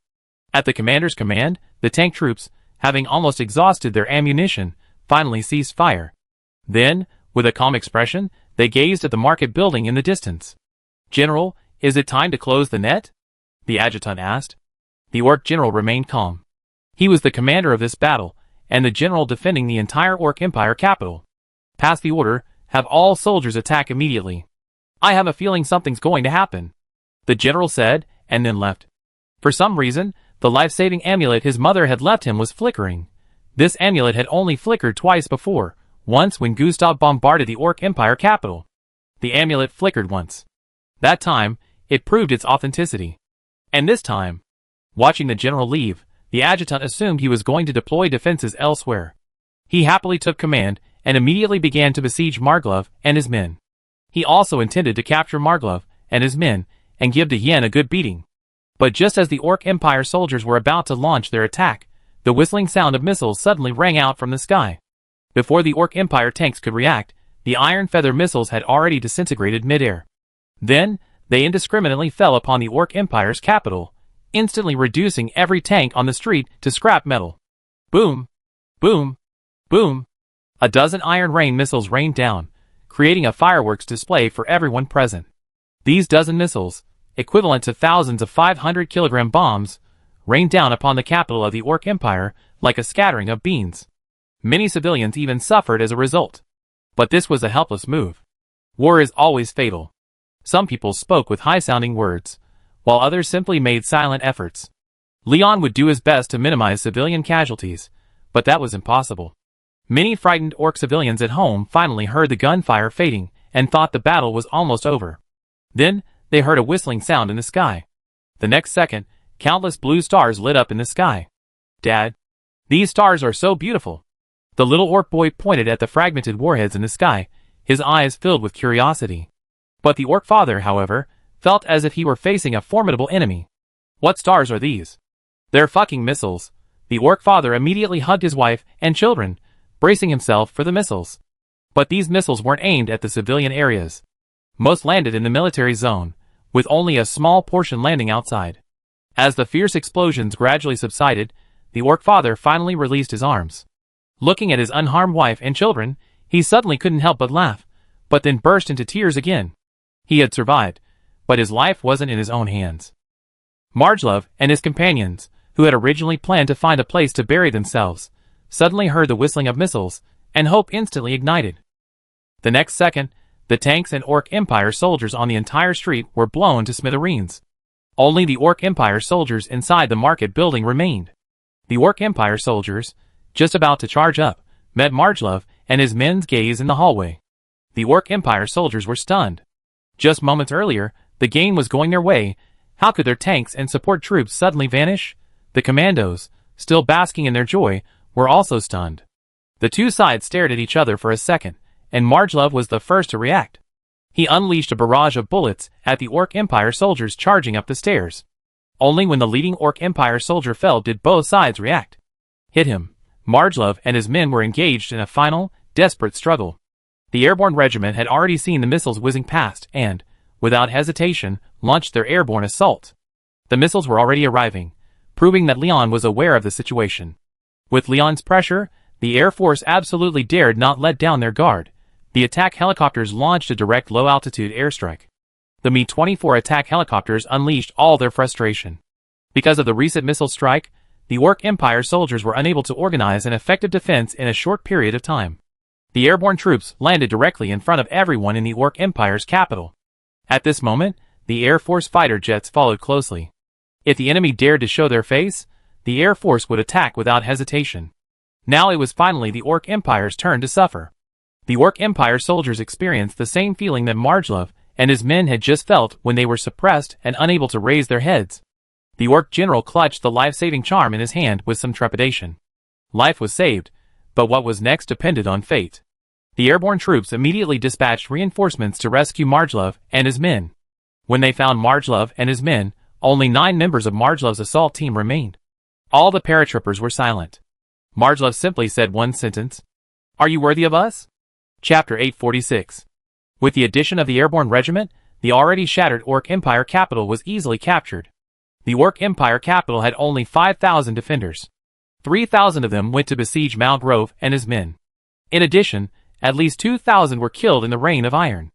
And over 1,500 were still fighting Malgrove and his men.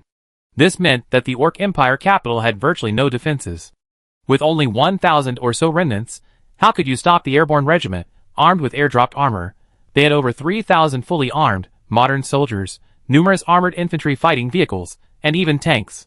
Would they fight you with their heads? In less than an hour, the airborne regiment secured the key buildings of the Orc Empire capital. At the same time, over 1,000 soldiers were dispatched to eliminate the remaining Orc Empire soldiers. The airborne regiment quickly discovered the nearly annihilated commando unit. Seeing Marjlov's furious face, all the soldiers of the airborne regiment fell silent, not daring to even look Marjlov in the eye, because they had already said so before the operation. Marjlov and his men would lead the charge, with the airborne regiment following. But arriving later would leave some room for maneuver. Marjlov wasn't angry at the airborne soldiers. He simply lost control of his emotions for a moment. Marjlov also knew that these soldiers couldn't decide for themselves whether to provide support, they could only follow orders from their superiors. Without air support, the airborne regiment wouldn't dare to land. An intelligence bureau helicopter landed in front of Marjlov and his men. "Lieutenant Colonel Marjlov? Come with us. The leader wants to see you. Bring your men and all the fallen soldiers back," said an intelligence director. Marjlov nodded, then looked at the airborne soldiers nearby. "Do us a favor and gather up these bodies." The airborne soldiers nodded silently and began to clean up the battlefield. But the process of cleaning up was exhausting. Many of the fallen commandos could not be pieced together. Especially many were killed by tanks, and some had fired glory bombs. In the end, only 120 of the more than 280 bodies were found intact. The remaining 160 bodies were almost all missing limbs, and some were completely gone, reduced to mincemeat. Many airborne soldiers began to retch on the spot. They could imagine the horrific nature of the battle, but they hadn't imagined the commandos would suffer such a horrific fate. The entire airborne regiment was filled with depression. Even the regimental commander, after capturing the entire capital of the Orc Empire, showed no sign of joy. The commando helicopters landed once more, but this time, they were there to take the commandos home. But these commandos would never return home alive. The pilots carefully carried the bodies of the commandos aboard, one by one. As the commandos' dedicated pilots, they naturally remembered the names of the commandos they had carried. Looking at the bodies piled high in the cabin, the pilots were in disbelief. They couldn't believe that the dozen or so men they transported by one helicopter were gone. Until they saw the list of casualties on Marjlov's death list, the pilots fell silent. After refueling in the Orc Empire's capital, the helicopters immediately flew to the Chinchi Kingdom Air Base. There, they would complete their final resupply before returning to Leningrad. The helicopter pilots' usual laughter and joy were gone during the flight. Instead, they were filled with repression. Not even a word was exchanged during the flight, as they flew silently to the air base. Finally, at 8 o'clock in the morning, the helicopter formation delivered the remains of these heroes to the air base. Why are they heroes? 300 commandos braved the attack of tanks and guns, brutally killing over 1,000 Orc Empire soldiers. And knowing it was a trap, despite receiving erroneous orders, they resolutely leaped into the Orc Empire's capital. Even at the last moment, they never considered surrendering. If they weren't heroes, what were they? In the air base, numerous pilots were watching the helicopters that had just landed. The pilots recently learned that their air force had made a serious mistake. So they planned to apologize to the commandos. Anna and other Air Force representatives were waiting near the helicopter formation. Looking at Marlov and the others who had just disembarked from the helicopter, they were about to speak when they froze, because they saw blood seeping from the cabin. The helicopter formation leader jumped out of the helicopter, looked at Marlov and the others, and spoke. It'd take another half-hour for the helicopter to refuel.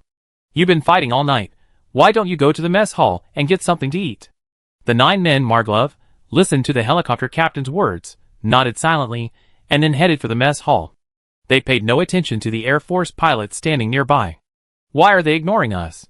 An Air Force major couldn't help but ask. The pilots present felt ashamed. But the helicopter captain launched into a tirade. Why? What right do you have to criticize them? Shut your filthy mouths. The entire commando unit, number 290, is lying in the cockpit. If you bark again, I rip your mouths out. The helicopter captain was also furious. They were already flying slowly. After delivering the commandos to the Orc Empire's capital, they immediately returned to the Air Force base for supplies. However, to their surprise, the Air Force hadn't deployed. So the helicopters had to resupply themselves and then take off for the Orc Empire's capital. But by the time the helicopters arrived, the commandos were almost completely wiped out. They also wanted to go in to provide support, but were stopped by the airborne regiment commander. So the helicopter pilots were furious. With the helicopter captain's loud roar, the entire air base fell silent. What had they heard? 290 men gone. Just last night, they were still here, laughing and competing with each other. And so early in the morning, they were gone? Everyone at the air base was silent. The remaining 9 men, including Maltlov, sat in silence in the mess hall. But just as they were silent, Leon broke his leave, donned his uniform, and rushed to the Air Force headquarters. Chapter 847. Early the next morning, almost all the Air Force brass returned to headquarters. Many even rushed in without even having breakfast. They had received word that Leon would raid Air Force headquarters that morning. Many who hadn't participated in the operation the previous night had also heard the news. They rushed to headquarters as fast as they could, eager to show off their abilities before Leon. But little did they know, they would face Leon's wrath today. Leon was already sharpening his blade, ready to strike at these disrespectful, overbearing veterans. Furthermore, Air Marshal Karl was not at work today, having wisely chosen to stay out. If Karl were here, it would have a significant impact on them. And Karl's absence today was clear. It allowed Leon to wield his blade freely, without needing to consider his own thoughts. Leon sat in Air Force headquarters early in the morning. Many of the Air Force brass, who arrived later, dared not even breathe. What's wrong with the leader today? Why does something feel so off? Leon calmly looked at the seated Air Force brass, watching their fidgeting. Leon couldn't help but let out a sarcastic smile. Are you scared now? Then why were you still arguing in headquarters last night? Even though you knew the front needed support, if you focused your arguments on the war, Maltlov and the others wouldn't have suffered such heavy casualties. Perhaps in the eyes of you high-ranking officials, these 300 men are just 300 men, perhaps gone and gone. But these 300 men represent 300 families. If this had happened on the front lines, in the midst of a fierce battle, perhaps Leon wouldn't have been so furious. But you clearly made the decision to airdrop Marlov and his men, yet you didn't provide follow-up support. You're simply worried that even with follow-up support, Marlov and his men wouldn't be able to complete their mission, which would be a disgrace to the Air Force. Is the Air Force's reputation that important? Is an undefeated record really that important? To preserve your Air Force's supposed undefeated record, you abruptly abandoned 300 Wehrmacht soldiers on the front lines. Check your consciences. Can you live with it? Leon was furious, but he didn't show any expression. Because he was waiting for an opportunity. Everyone hadn't arrived yet, so he should wait a little longer. After all, only when everyone was there could he go on a killing spree. Finally, around 8 o'clock, almost all the high-ranking Air Force officials had arrived. Except for 2, who had participated in the command the night before, and felt somewhat burdened. These officials were still fast asleep. Their colleagues wanted to send someone to notify them, but were stopped by the intelligence agents. After learning of the intelligence agents' actions, those familiar with these officials chose to remain silent. Jumping in now would mean walking into a fire pit. Finally, at 10 o'clock in the morning, these officials finally arrived. They saw Leon, seated at the head table, looking at them with a half-smile. These high-ranking officials thought to themselves that something was amiss, and were about to flee. The intelligence agent at the door locked it. It was over. Leon slammed the documents in his hand onto the table and said, "You 3 stay, the rest of you get out." This time, Leon showed no respect at all, not even addressing them by name. The three high-ranking Air Force officials exchanged glances. It was unclear what Leon was up to. The other high-ranking Air Force officials, relieved, fled in panic. Watching these fleeing officials, these three thought to themselves that something was amiss. But it was too late. The rearmost Air Force officer thoughtfully closed the door. Lion silently drank the last sip of tea from his cup and gently placed it on the table. The three of them breathed a sigh of relief. It seemed Leon was in a good mood. But one shouldn't be too confident. The next second, Leon erupted in rage. Do you know how many people died last night? Leon's words instantly silenced the three men. The three high-ranking Air Force officers exchanged glances, and a younger one spoke nervously. Who are you referring to? Leon slammed the document into his face and roared. Need I ask? Of course, those commandos you betrayed. Leon's roar instantly echoed through the crack in the door. The group of officers standing outside the door instantly stopped breathing. They exchanged bewildered glances. Luckily, I wasn't on duty last night. If I had been, I probably wouldn't have escaped such a harsh rebuke. But is this just a scolding? Of course not. Lion looked at the three men bowing their heads before him, his rage growing even greater. The commando team had 300 men, and in the end, only 9 remained. How will you repay those 290 lives? Is it because of your Air Force's supposed reputation and undefeated record that you're sending the commandos to their deaths? Although in your Air Force's eyes, the commandos are simply going to die, that's not your place to make irresponsible comments. It was their decision to serve as a suicide squad. When did it become your turn to dictate their decisions? How much does the Army get in a year? Has they ever abandoned a single unit? And what about you? What about your Air Force? Your annual military budget is more than the Army and Navy combined. But how have you repaid me? Have you ever done the Army justice? Has the Army ever said anything bad about you? Has the Army ever wronged you? But how are you treating the Army? Is the Army an outsider? Speak up. Lion was practically collapsing by the end of his outburst, his blood pressure instantly rising. The three Air Force brass tried to argue, lowering their heads and speaking quickly. Leader, last night was an emergency. I don't want to hear your nonsense. I just want one result. I want you three to be court-martialed. Make you apologize to the Army. Make you apologize to those 290-plus families. Leon said without hesitation, then smashed his teacup. The intelligence agent at the door pushed open the door and entered. Seeing this, the Air Force brass finally panicked. Leader, please listen to our explanation. Before the three Air Force brass could finish their words, they were immediately escorted out by the intelligence agent who had broken in and gagged them. The intelligence agent was furious. Before the operation, they had already known about the foolish actions of the three Air Force brass. Of course, they could have remained silent, but what if one day they asked the Air Force for help, and the Air Force refused? Those who do evil will eventually perish. They must pay for their mistakes. Chapter 848. Lion unleashed a barrage of criticism at the three high-ranking Air Force officials. But the three couldn't refute him. Seemingly exhausted, Lion sat down in his chair and spoke. You have made contributions to Great Yen. I give you one last shred of respect. The three of you should surrender to the military court. Your families will be safe. With Lion's temper, this whole family would be doomed. Don't tell Lion that the family shouldn't be affected by the consequences. If you don't implement the system of collective responsibility, will your family dissuade you? The system of collective responsibility may be somewhat inhumane, but in times of war, it can minimize the occurrence of crime. Current Great Yen itself is somewhat distorted. The military and politics are completely separate. There's even no consensus between the two sides. The National Defense Army is expanding, while the Great Yen officials are not training officials quickly enough. This means that there is a large territory without a formal official to manage it. The Holy Empire alone is enough to make the Great Yen officials digest it for a long time. As for the Elven Empire and the Demon Empire, a more moderate approach was adopted. Cultural output was employed to assimilate the enemy as much as possible. Preparations were made for a future war of unification, minimizing bloodshed and casualties. The situation in Great Yen itself was also not optimistic.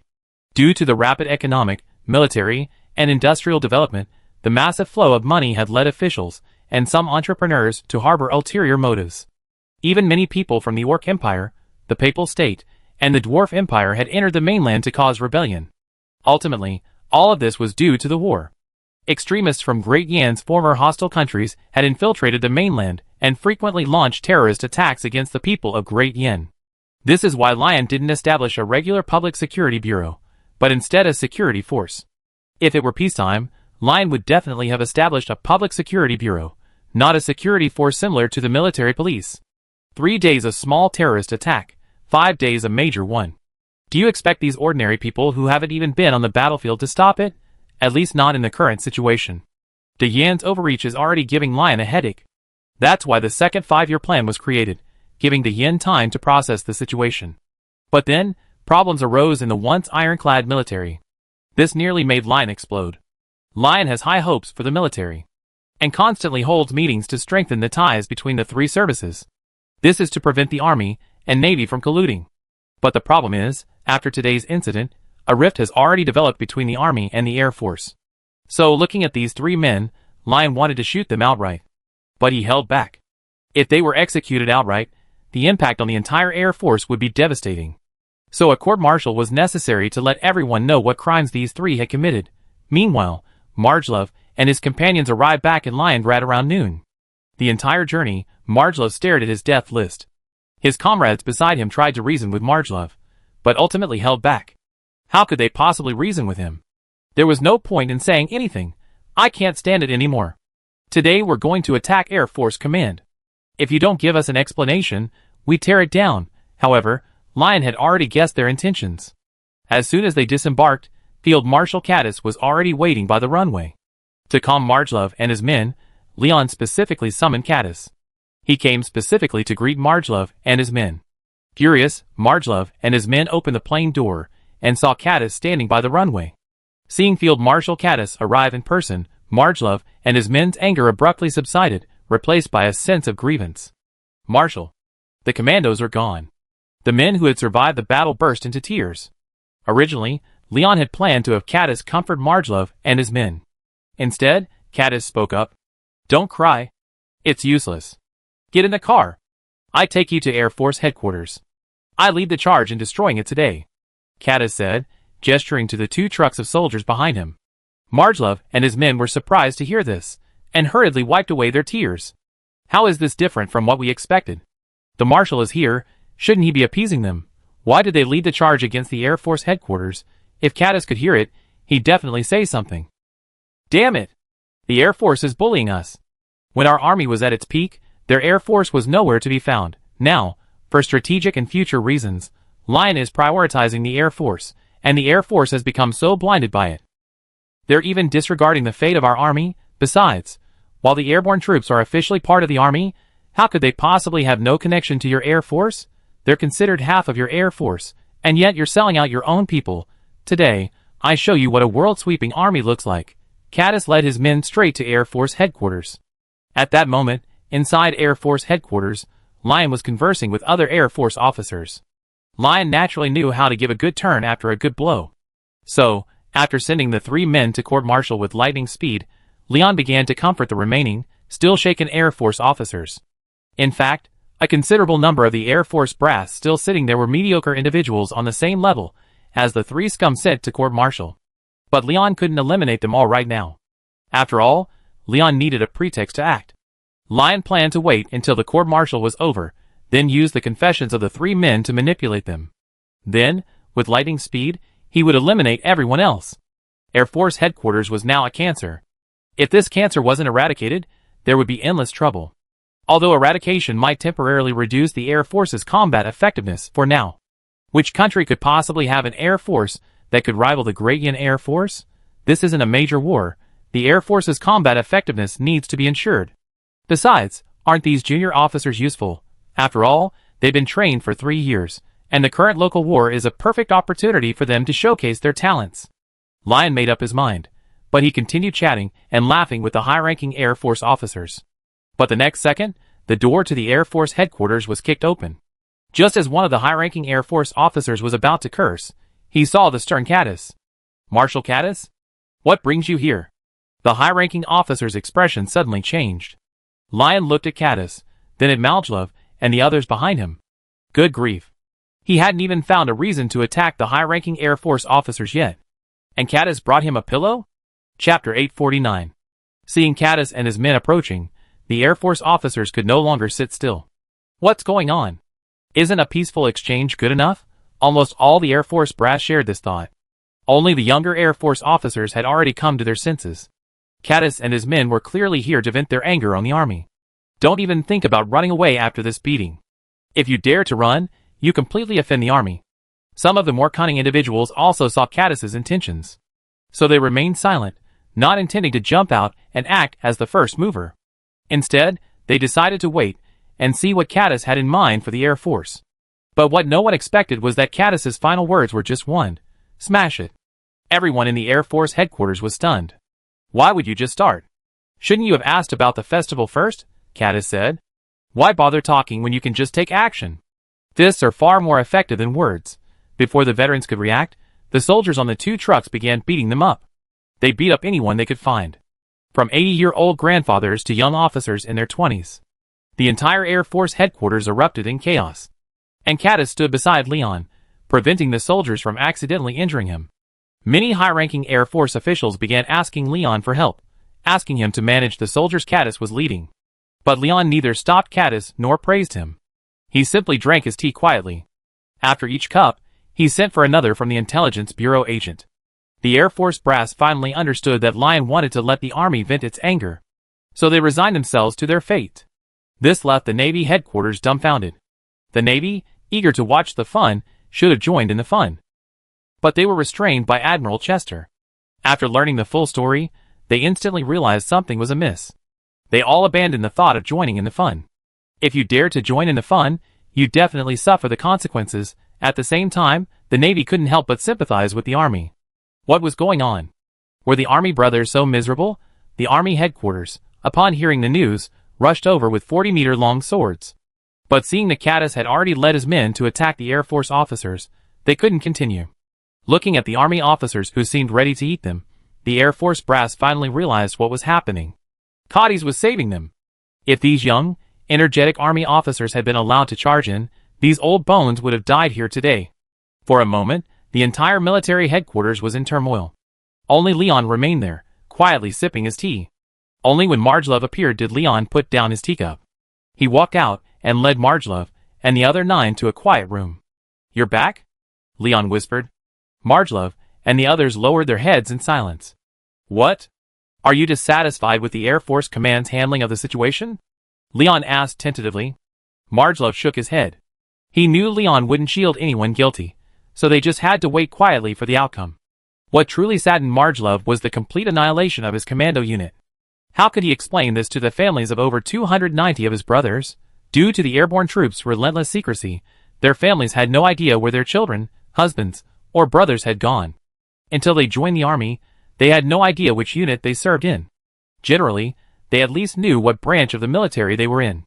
But whenever these families asked, they were met with complete indifference. As a trump card, the airborne troops must be as minimally visible as possible. If the enemy knew they had become an independent unit, they would undoubtedly be on high alert and target them. After all, you wouldn't want to be in the middle of a battle only to have your home taken away by the airborne troops, right? Looking at Margelove, who was troubled, Leon knew it was time to make the airborne troops public. The airborne troops had been established for nearly a year. They made their debut in the Battle of the Western French Empire, but it didn't attract much attention. It wasn't until the subsequent Papal State air raid on Horif that the airborne troops gradually gained prominence. This made other nations aware of the existence of the airborne troops. This raid on the capital of the Orc Empire had already exposed the airborne troops as their trump card. Lion no longer needed to hide his intentions, and could now give an explanation to Margelove and the others. The airborne troops will be announced soon. From now on, they will be truly independent from the Army, just like the Guards. They will enjoy the same treatment as the Guards, and will have priority in requesting air support. For all the commandos who died this time, their death notices will be personally delivered to their homes by your division commander. Lion patted Margelove on the shoulder, reassuring him. Margelove saluted. Thank you, leader. Margelove naturally understood that with Lion's promise, everything would work out for the best. Don't thank me, you airborne troops deserve it. You earned it, Lion said with some shame. Ultimately, it was Lion's own lack of decisiveness. If Lion had been more courageous and given the airborne troops more power, perhaps such a tragedy wouldn't have happened. The sacrifice of the commandos made Lion realize his mistake. It also made Lion realize the corruption within the Air Force Command, and the need to further strengthen the airborne troops' firepower. Lion has already ordered the arsenal to develop tanks and new infantry fighting vehicles for the airborne troops. Give the airborne troops a significant boost in strength. Let the enemy understand what airborne troops are. Leader, I don't think I'm fit to be a commando anymore. Strike Team Captain. Just as Leon was gazing off into the distance, lost in thought, Margelove's words nearly made him stumble. Lion looked at Margelove in surprise. Didn't you say you're quitting? Seeing Leon's shocked expression, Margelove lowered his head, then said firmly, I truly can't handle the role of commando team captain anymore. The other 8 were stunned upon hearing this. They wanted to keep their captain, but they knew Margelove was a man of his word. Don't worry, I give you 3 months off. Go home and think it over. Lion was speechless. But Margelove's words silenced Leon. I'm the only one left in my family. Chapter 850. Listening to Margelove's words, Leon was momentarily unsure how to respond. For the Margelove family's deaths were inextricably linked to the Papal States. Let's give you a vacation. De Yin is so big, you can get out and about, and see this beautiful world, Leon said with a smile, trying to comfort Margelove. And Margelove, upon hearing this, understood Leon's good intentions. After all, not everyone could be the leader of the commando unit, and it wasn't a good idea for him to just walk away. But now, Margelove's mind was a mess. The destruction of the commando unit had dealt him a heavy blow. For a moment, Margelove didn't know how to face the world. Or rather, he didn't know how to face life. Watching his comrades sacrifice before him, Margelove's inner trauma was difficult to heal. Understood. Margelove finally accepted Leon's 3-month vacation. Watching Margelove accept the vacation, Leon breathed a sigh of relief. He had been worried that Margelove wouldn't accept the leave.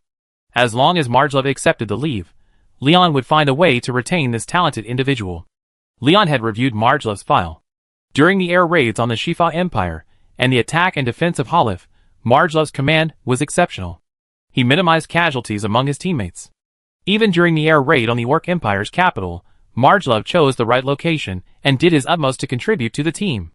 As Leon concluded his conversation, he greeted the 9 men one by one and spoke to them earnestly. Go back and wait for news. We have it soon. Everyone nodded and left. Even elsewhere, inside the Air Force headquarters, the Air Force leaders had been practically dumbfounded by the Army soldiers.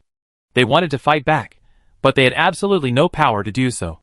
And Kata sat off to the side, leisurely in a chair, sipping tea like Leon. With nothing to do, what else could he do but drink tea?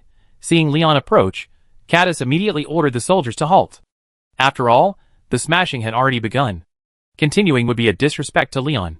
Doesn't Leon have any respect? Lion, you better give me some. Despite Leon's order to silence them, word quickly spread of the Air Force brass being collectively assaulted by the Army. And for missing the opportunity, the 3 Air Force brass were court-martialed. The outcome was shocking. These 3 high-ranking Air Force officials not only possessed a single fighter jet, but also abused their power for personal gain, embezzled public funds, and racked up all sorts of other accusations. Their sentences were instantly reduced from life imprisonment to death. Even 1 life wasn't enough to warrant execution. The entire Great Yin region was instantly in uproar, with many students petitioning Leon to conduct a thorough investigation of the military. These students were driven by the public. As the war escalated and continued, the military's growing power meant it was prone to breeding scum. While they didn't know how many scum had emerged within the military, the people at the bottom of society felt their presence firsthand. In Leongrad, Great Yin, where Hans lived, the Intelligence Bureau exercised strict control over Leongrad. Soldiers from Leongler received their pensions, but what about those from other regions? Since they were guilty of both embezzlement and corruption, why would they be allowed to receive their pensions? The military could manipulate these 2 issues. But what about the inadequate payment of pensions? Their families would naturally protest, even though these high-ranking military officials had bribed local officials. But for the people of the Yin, high pressure can never silence the people. You might appear free of rumors on the surface, but in reality, the tide of public outcry could overthrow you at any moment. At first, these uneducated people didn't know how to redress their grievances. The local officials had already been bribed, and their poverty made it impossible for them to travel to Leongler.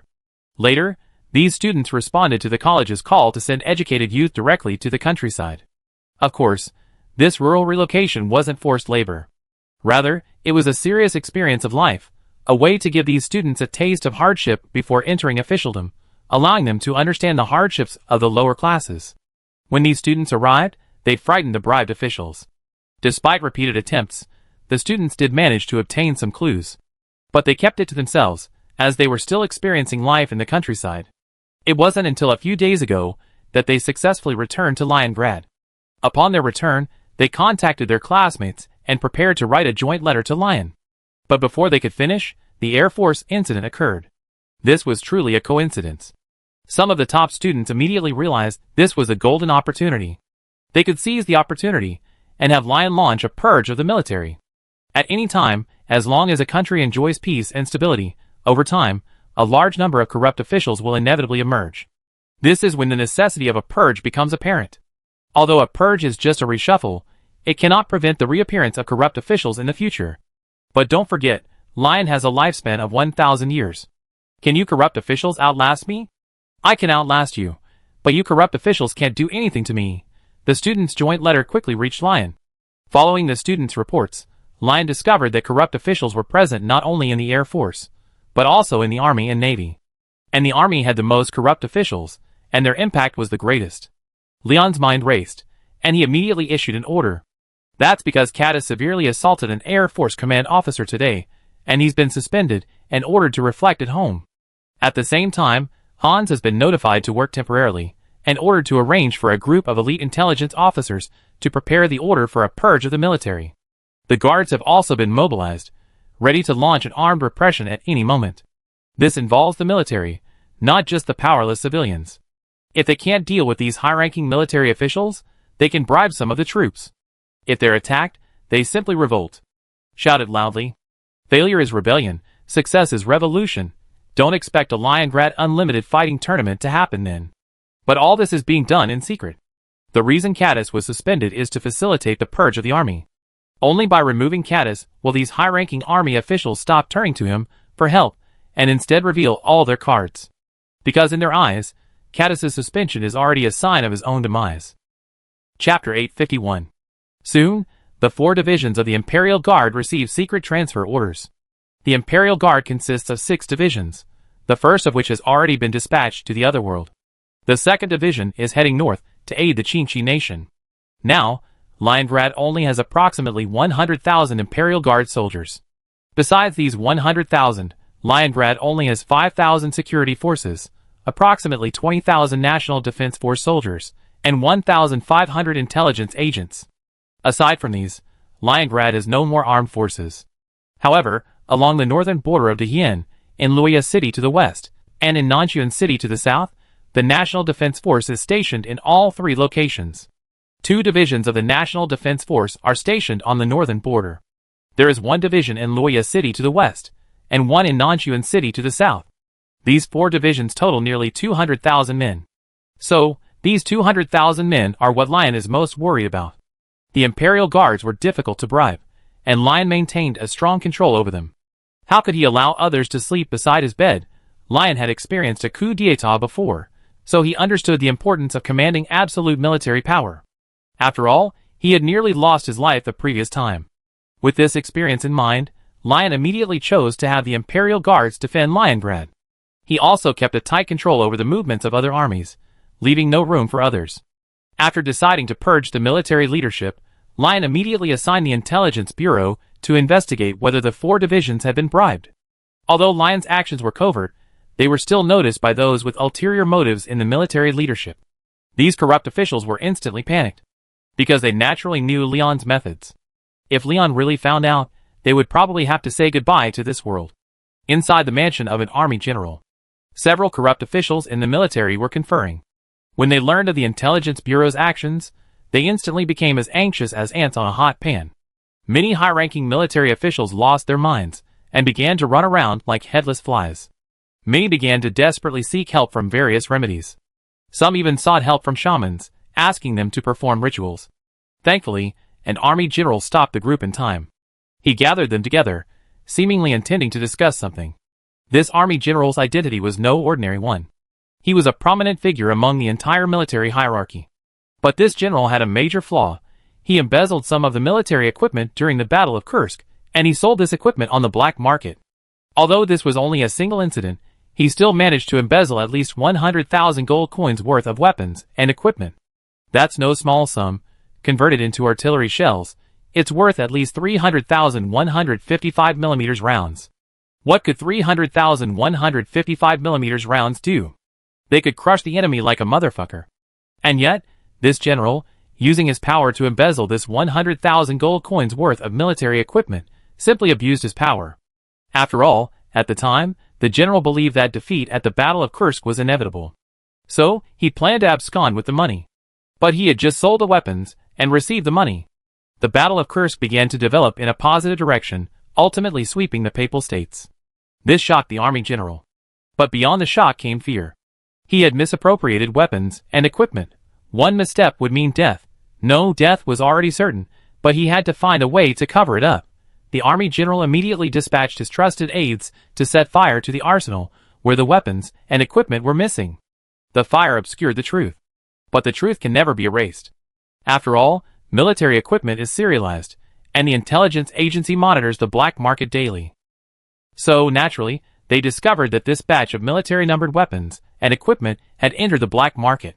But as the intelligence agency investigated further, they discovered that the situation was quite complex. They discovered that it involved not just one general, but several. This was at a stalemate in the Battle of Kursk. After learning of the situation, Hans did not allow them to continue the investigation, but instead ordered them to seal the files and revisit them later. If further investigation reveals anything, it would have a significant impact on the front lines. However, this file was unsealed today. The Intelligence Bureau then dispatched agents to the black market, apprehending all those who had received the weapons and bringing them back to the Bureau for interrogation. Problems arose from the first interrogation. It was discovered that there was indeed a corrupt official within the military.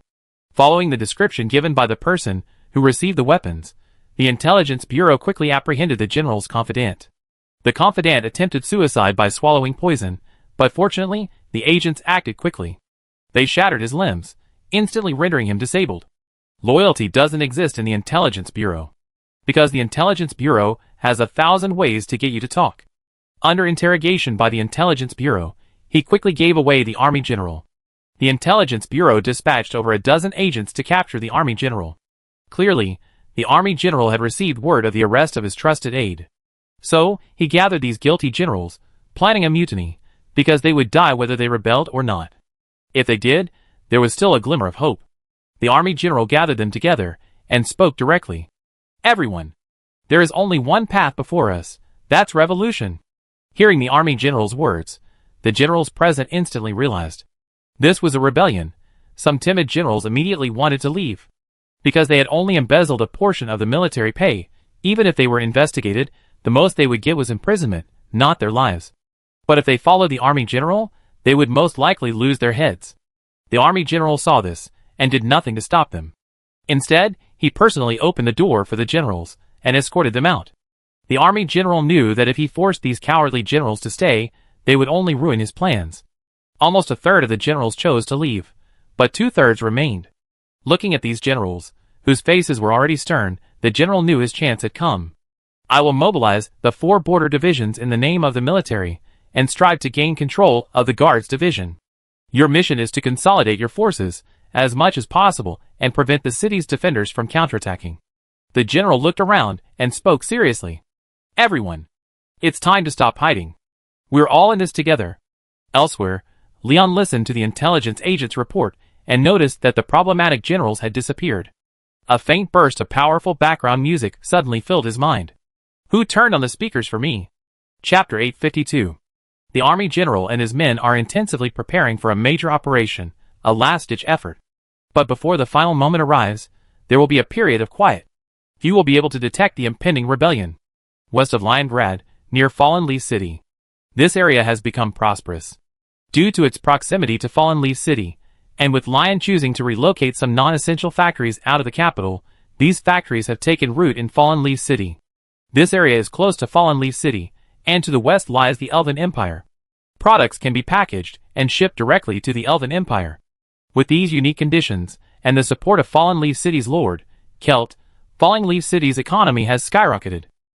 Kelt and Alina wake up smiling every day from their dreams of Fallen Leaf City.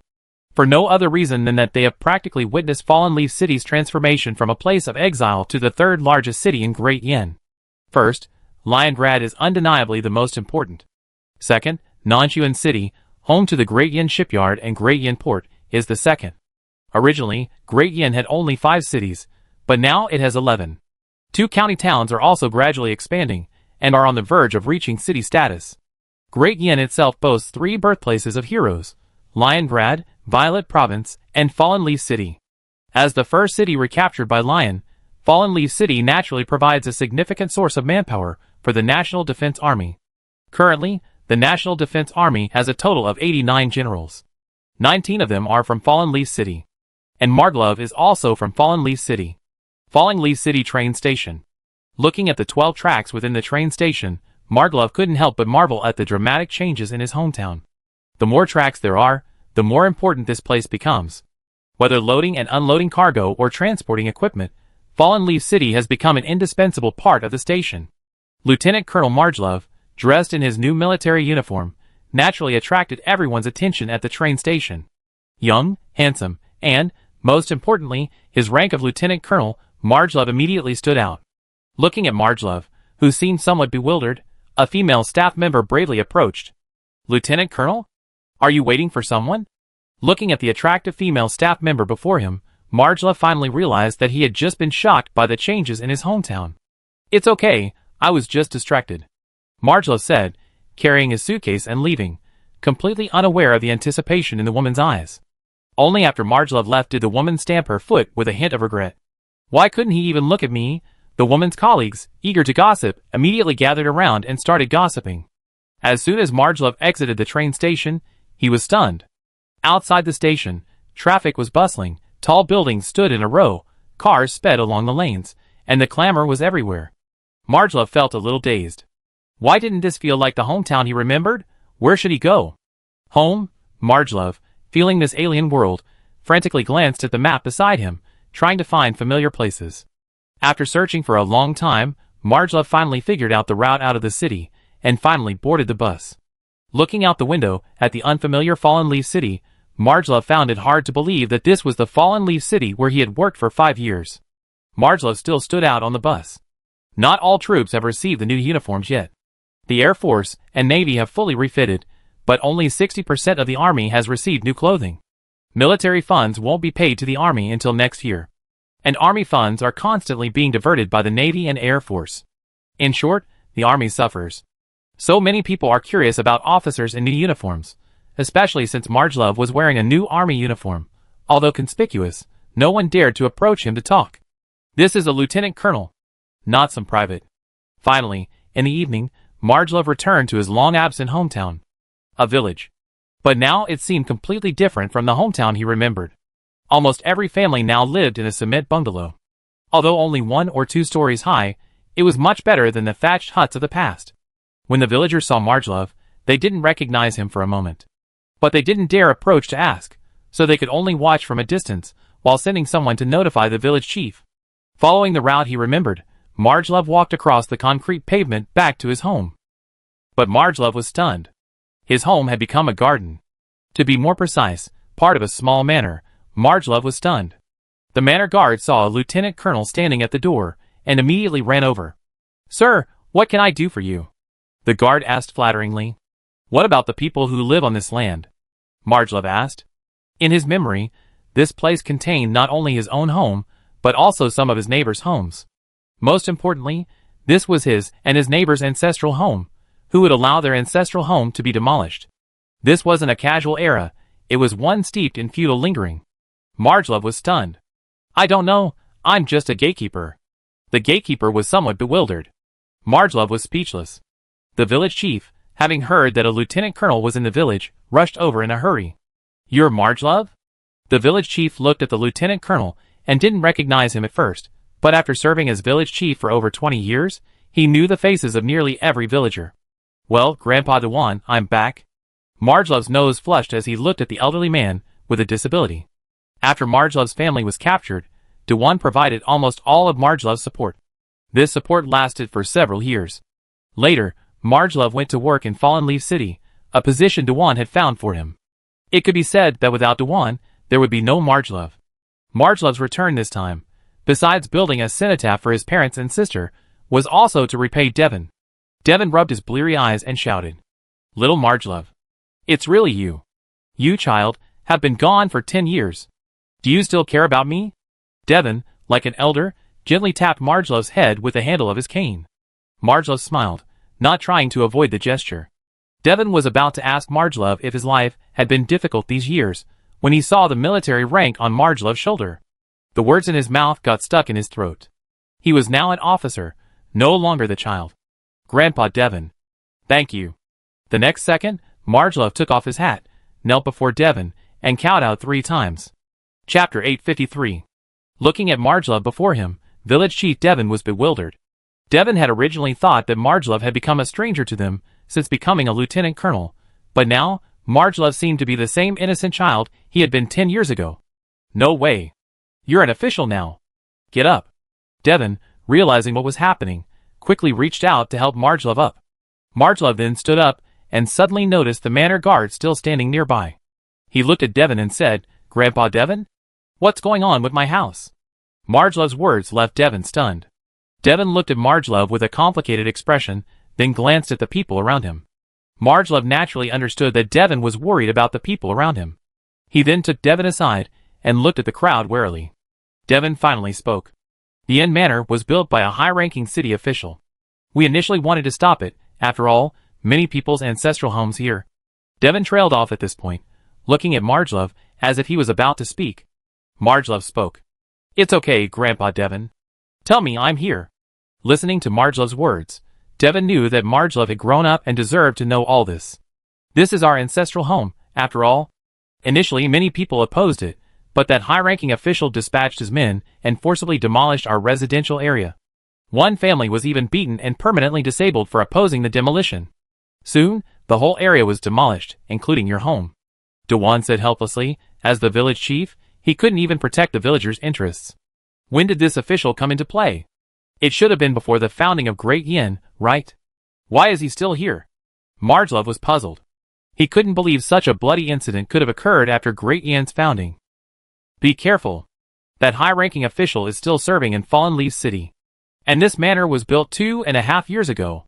Dewan's face suddenly changed when he heard Margelove's words. He quickly pulled Margelove aside and looked around, making sure no one was paying attention before speaking. How is this possible? Margelove was stunned. He couldn't believe the perfect Great Yin he had imagined could be like this. Although the Air Force had betrayed Margelove and the commandos, Margelove still held onto hope and love for this country. But after hearing Dewan's words, Margelove's heart wavered. He knew Dewan wouldn't lie to him, and there was no need for him to do so. So, Margelove believed Dewan's explanation. And judging by the looks from the crowd around him, Dewey hadn't lied. After a long pause, Margelove spoke. "So we're just going to call it quits?" Dewan shook his head, helpless. "But what else can we do? If the people don't fight the officials, how can we fight them?" Margelove was a bit confused after hearing Dewan's words. Then he looked at his uniform. The people don't fight the officials? Wasn't he just an official? Dewan watched Margelove's actions, and finally realized that the Margelove before him was no longer the young boy he once was. He was now a full-fledged officer of the Great Yin Army. Still, Dewan shook his head and spoke. "It's best you don't get involved in this matter.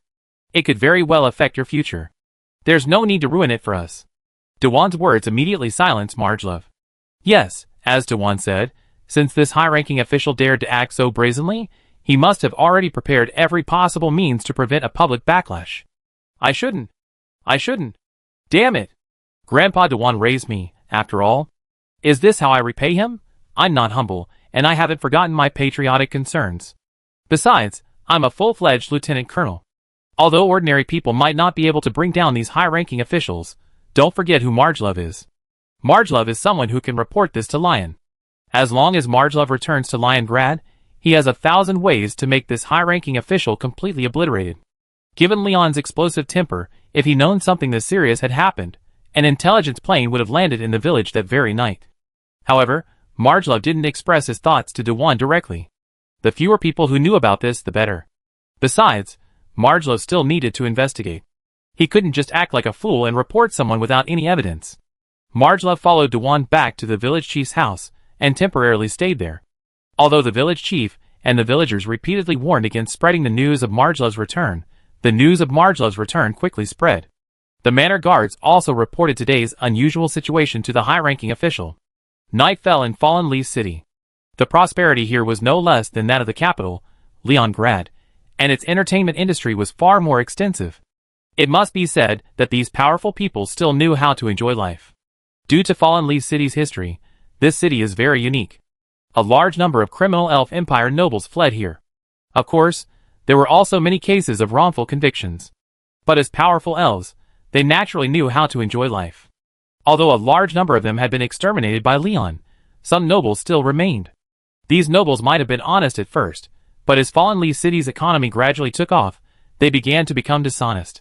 In a secret, high-end entertainment club in Fallen Leaf City, several government officials from Fallen Leaf City were enjoying themselves. Due to the unique nature of the Yin and the unique era in which Mu de Yin lived, Lion has cracked down on these industries with great force. You won't find these kinds of entertainment clubs in Leningrad. Of course, if you really want to see a show and drink, Leningrad's Capitol Theater and its various bars are the best places. But you're not going there for those things at all. De Yin may appear incredibly prosperous on the surface, but in reality, one wrong step could wipe out 3 years of hard work and thousands of years of planning by Kunberg. So, at this moment, Lion had no desire for pleasure. The people of De Yin lived a strict life. And Lion's own life was anything but extravagant. Aside from his wives, his life was practically impeccable. The people had no complaints and responded to Lion's call. But even with this call, Luya City, as a local city, had already violated Lion's policy. And there were more than a dozen such entertainment clubs. Chapter 854. Inside the entertainment club. A dozen high-ranking officials from Luya City were fixated on the scantily clad women before them. Some even took direct action. The women wore smiles, but their eyes were filled with fear, as if anything horrible would happen if they resisted. A portly man with a large head and large ears sat on a sofa, enjoying the clothes of the woman beside him. Just then, a servant trotted in from the doorway, his head bowed. "Master, something happened at the manor today." The servant lowered his head, not daring to look up. The last one who did was already buried in the ground. Huh? What could possibly happen? Who else in Luya City dares to mess with me? That big-breasted, brainless woman, Celtic, relies entirely on her martial arts skills. If it weren't for her, I wouldn't have had the chance to control Luya City. Ha ha ha. The fat man laughed heartily. One of the houses demolished when the manor was built belonged to a lieutenant colonel. Now he's back. What should we do? The attendant asked. Lieutenant colonel? What's a lieutenant colonel? Give him some money and tell him to leave. If he doesn't appreciate it, kill him. The fat man said nonchalantly, as if he'd done this countless times. What if he has a backer? What should we do? The attendant said cautiously.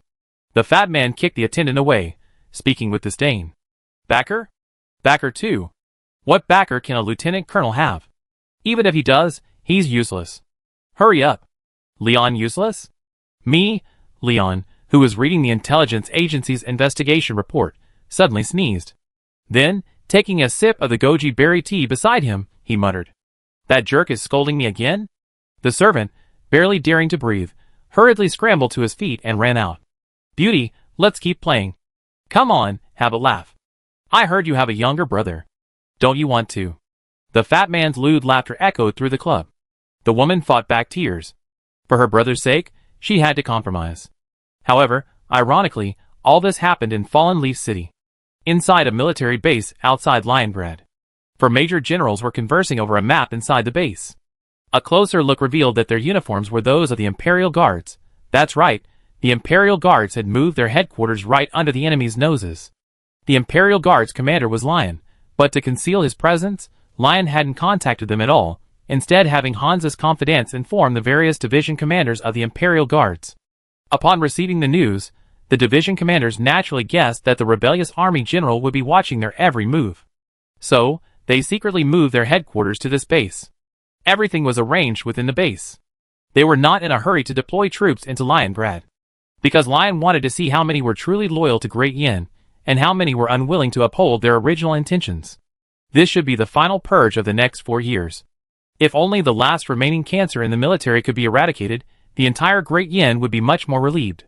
The system dictated that Lion could not resolve all of this in one fell swoop. If a one-size-fits-all approach was adopted, the system would likely collapse. That was why Lion would attack each one individually, adopting the least impactful approach. But Lion knew that eliminating the cancer within the military wasn't enough. There were bound to be corrupt officials at the local level. To eliminate these local corrupt officials, drastic measures were necessary. Lion planned to have the Intelligence Bureau dispatch personnel to form an inspection team. They would thoroughly investigate every inch of the Yan's territory, step by step. But all this presupposed was the elimination of the general, who was about to rebel. According to the Intelligence Bureau, all 4 divisions showed signs of being mobilized. This gave the 4 division commanders a headache. Has the military become so rotten? As they say, war is the ultimate tool for reshuffling the cards.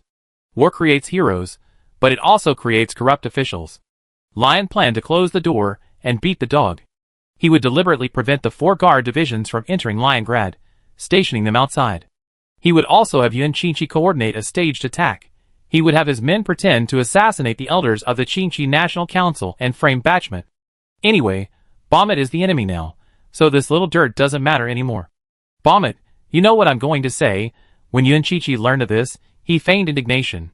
When Leon learned of this, he threw himself into a rage for his beloved. He immediately chose to dispatch 3 Imperial Guard divisions north. When the general heard the news, his face instantly beamed. This is truly heaven's help, but the general didn't become complacent. Instead, he ordered his men to keep a close eye on the Imperial Guard divisions, believing it was a trap.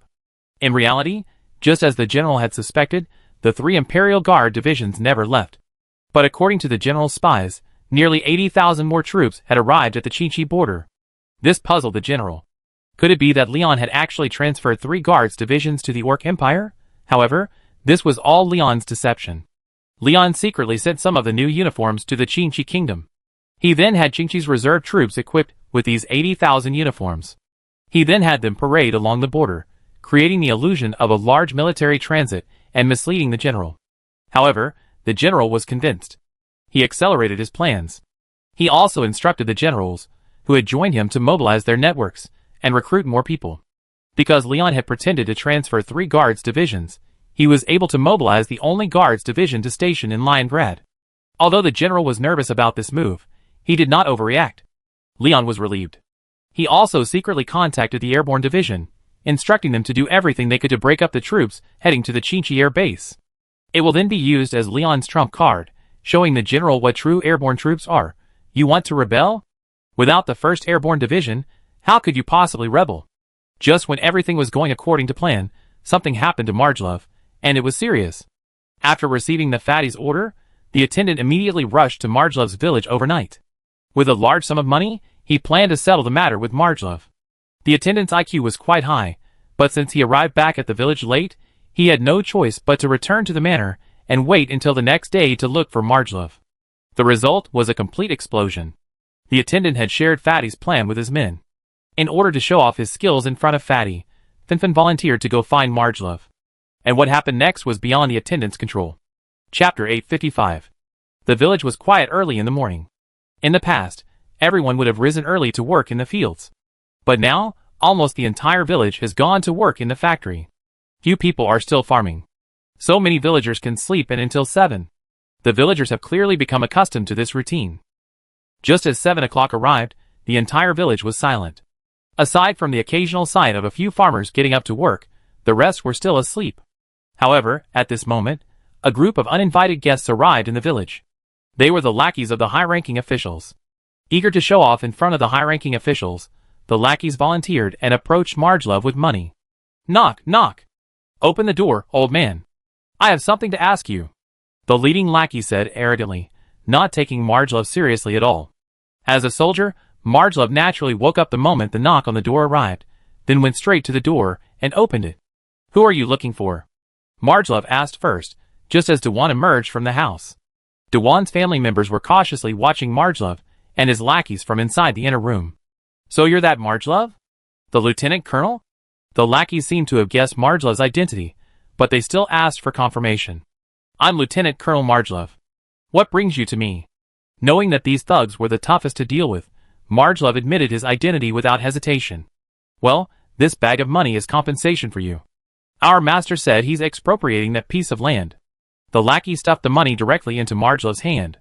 Feeling the weight in his hand, Marjolove was a little surprised, then spoke calmly. How can an ordinary piece of land be worth so much? And I'm the only one who gets this so-called compensation, right?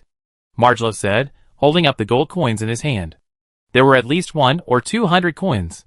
Giving me so much money to compensate myself, is it compensation or bribery? If it's compensation, why don't others get it? The leading lackey, knowing his story couldn't continue, spoke impatiently. Take it if I tell you to. Only if you take it will everyone be safe. If you don't, not only the ordinary people behind you, but also us will suffer. The lackey seemed to have thought of something terrifying, and said with a look of resignation, Really? Marjolove then turned to look at Dewan and the others, who nodded silently. He couldn't help but look up to the lackey before him. This guy at least knew how to speak to him nicely. Marjolove began. I take the money, and now what? The lackey began. Take the money and leave immediately. This isn't the place for you. The lackey glanced around. Suddenly, the lackey shuddered, as if he had seen something terrifying. He hurriedly prepared to leave with his men. Marjolove followed his gaze, and saw a burly, sinister-looking man approaching from a distance. Watching his lackeys depart, Marjolove couldn't help but wonder. Could this be a boss? Marjolove's face was solemn. At this moment, the burly man approached Marjolove. Give me the money. You can get out? The burly man said bluntly. Marjolove was stunned. What the hell was going on? Dewan, standing behind him, pulled Marjolove down, signaling him not to confront the burly man. Marjolove, upon hearing this, threw the money to the ground with a dismissive look. This successfully infuriated the burly man. What do you mean? What do I mean? Aren't you one of the manor owner's men? Marjolove asked. So what? The burly man said angrily. Your boss gave me the money. What do you want? Marjolove said coldly. Of course I want the money back. That's hundreds of gold coins. Wouldn't it be a waste to give it to you? The burly man said without hesitation. Marjolove frowned upon hearing this. He had a hidden meaning. Why? Marjolove said, pressing his hand to the small of his back. Because you're going to be dead soon. The burly man then picked up the purse and threw it at Marjolove. Powered by the burly man's strength, the bag of money flew out like a cannonball. Marjolove tried to dodge, but saw Dewan standing behind him, stunned. He could only draw his pistol and blast the purse apart. Bang! Crack! With a single shot, countless gold coins scattered to the ground. This completely woke everyone up. The burly man looked at Marjolove in disbelief. With that kind of reaction time, was he still an ordinary person? The burly man prepared to attack again, but Marjolove had already pointed his gun at him. The burly man naturally knew the power of a pistol. So for a moment, he was wary of any rash moves. At this moment, the villagers arrived, and the lackeys also returned, but with someone who seemed to be their leader. Yes, this leader was the attendant sent by the high official last night. Cook! Get over here, the attendant said. But the burly man was filled with disdain. You're worthy? Who do you think you are? Don't think you're a piece of cake just because the boss glanced at you.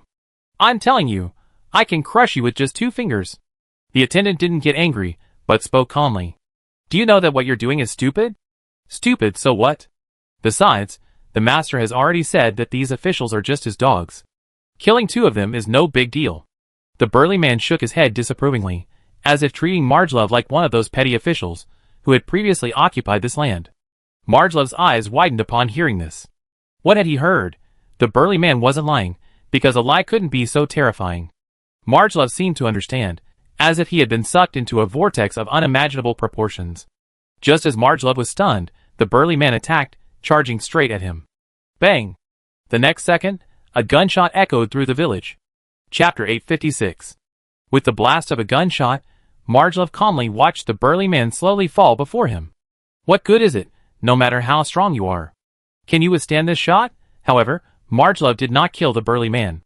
Instead, he chose to knock him to the ground, incapacitating him. Marjolove knew that if he actually killed the burly man, it would be very troublesome. Although he had wounded him, the consequences of wounding him were far less severe than killing him. The attendant, upon seeing this, did not blame Marjolove. Instead, he ordered his men to take the man away.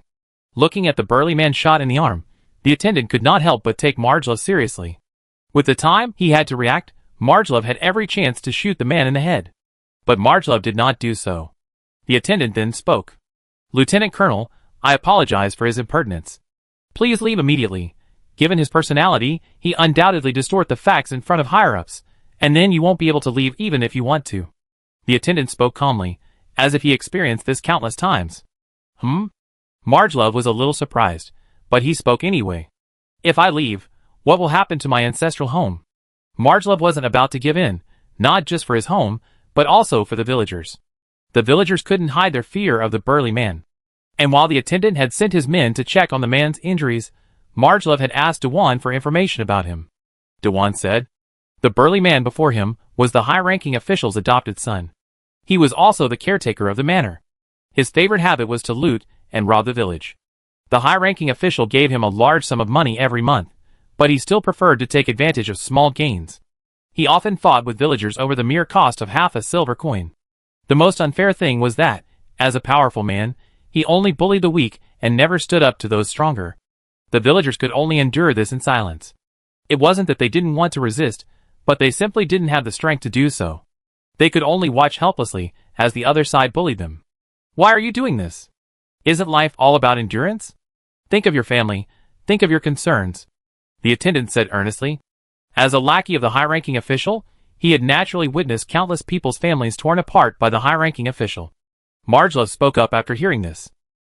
My parents and sister are no longer with us. The only thing they left me is this ancestral home. But now, it's been demolished. From that moment on, we're locked in a life-or-death struggle. Go back and tell that so-called high-ranking official to clean his neck. The Intelligence Bureau will be coming tomorrow. Margelove said goodbye to Dewan. He needed to hurry back to Liongrad. From their recent conversation, he knew that this high-ranking official seemed to have complete control over Fallen Leaf City.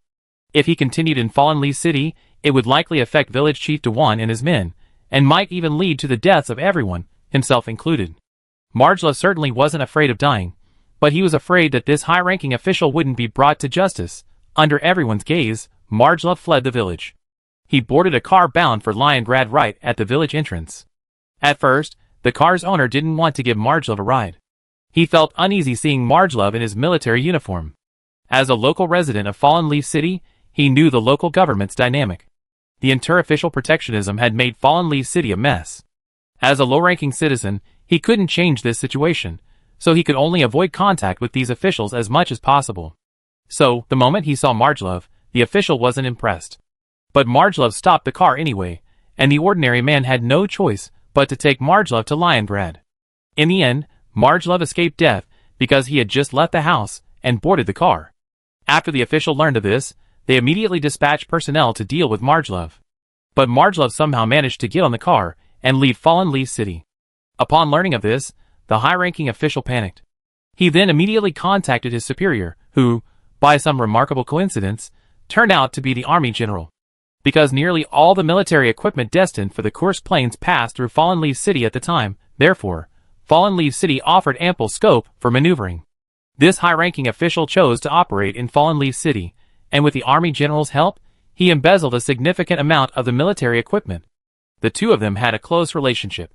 Upon hearing the news of the general's impending rebellion, the high-ranking official, without hesitation, invested the majority of his assets in it. This high-ranking official knew that if the admiral failed, he would likely be purged as well. Given the Intelligence Bureau's formidable investigative capabilities, if the admiral were apprehended, his own would surely be found. So the high-ranking official placed all his bets on the admiral. However, the official didn't take Margelove's departure seriously. How could a mere lieutenant colonel cause such a stir? Could he possibly know the leader? However, it turned out that the lieutenant colonel did know the leader. That afternoon, Margelove arrived outside the Duke's palace. After announcing his whereabouts, he entered the palace directly. When Leon learned that Margelove had come to see him, he was stunned. The Intelligence Bureau's intelligence indicated that Margelove had already left Liongrad. But now, Margelove had returned to Liongrad. What was going on? Margelove quickly met with Leon and explained the situation in Fallen Leaf City. After hearing this, Leon stared at the map in front of him with a solemn expression. Faced with these corruption issues, Leon was no stranger to them. Having weathered so many storms, remaining calm had become the norm. But he quickly issued an order. He ordered the Intelligence Bureau to bring the high-ranking official back for rigorous interrogation.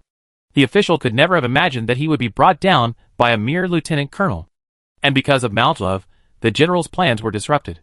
The arrest of the high-ranking official naturally led to some unearthed information during the Intelligence Bureau's interrogation.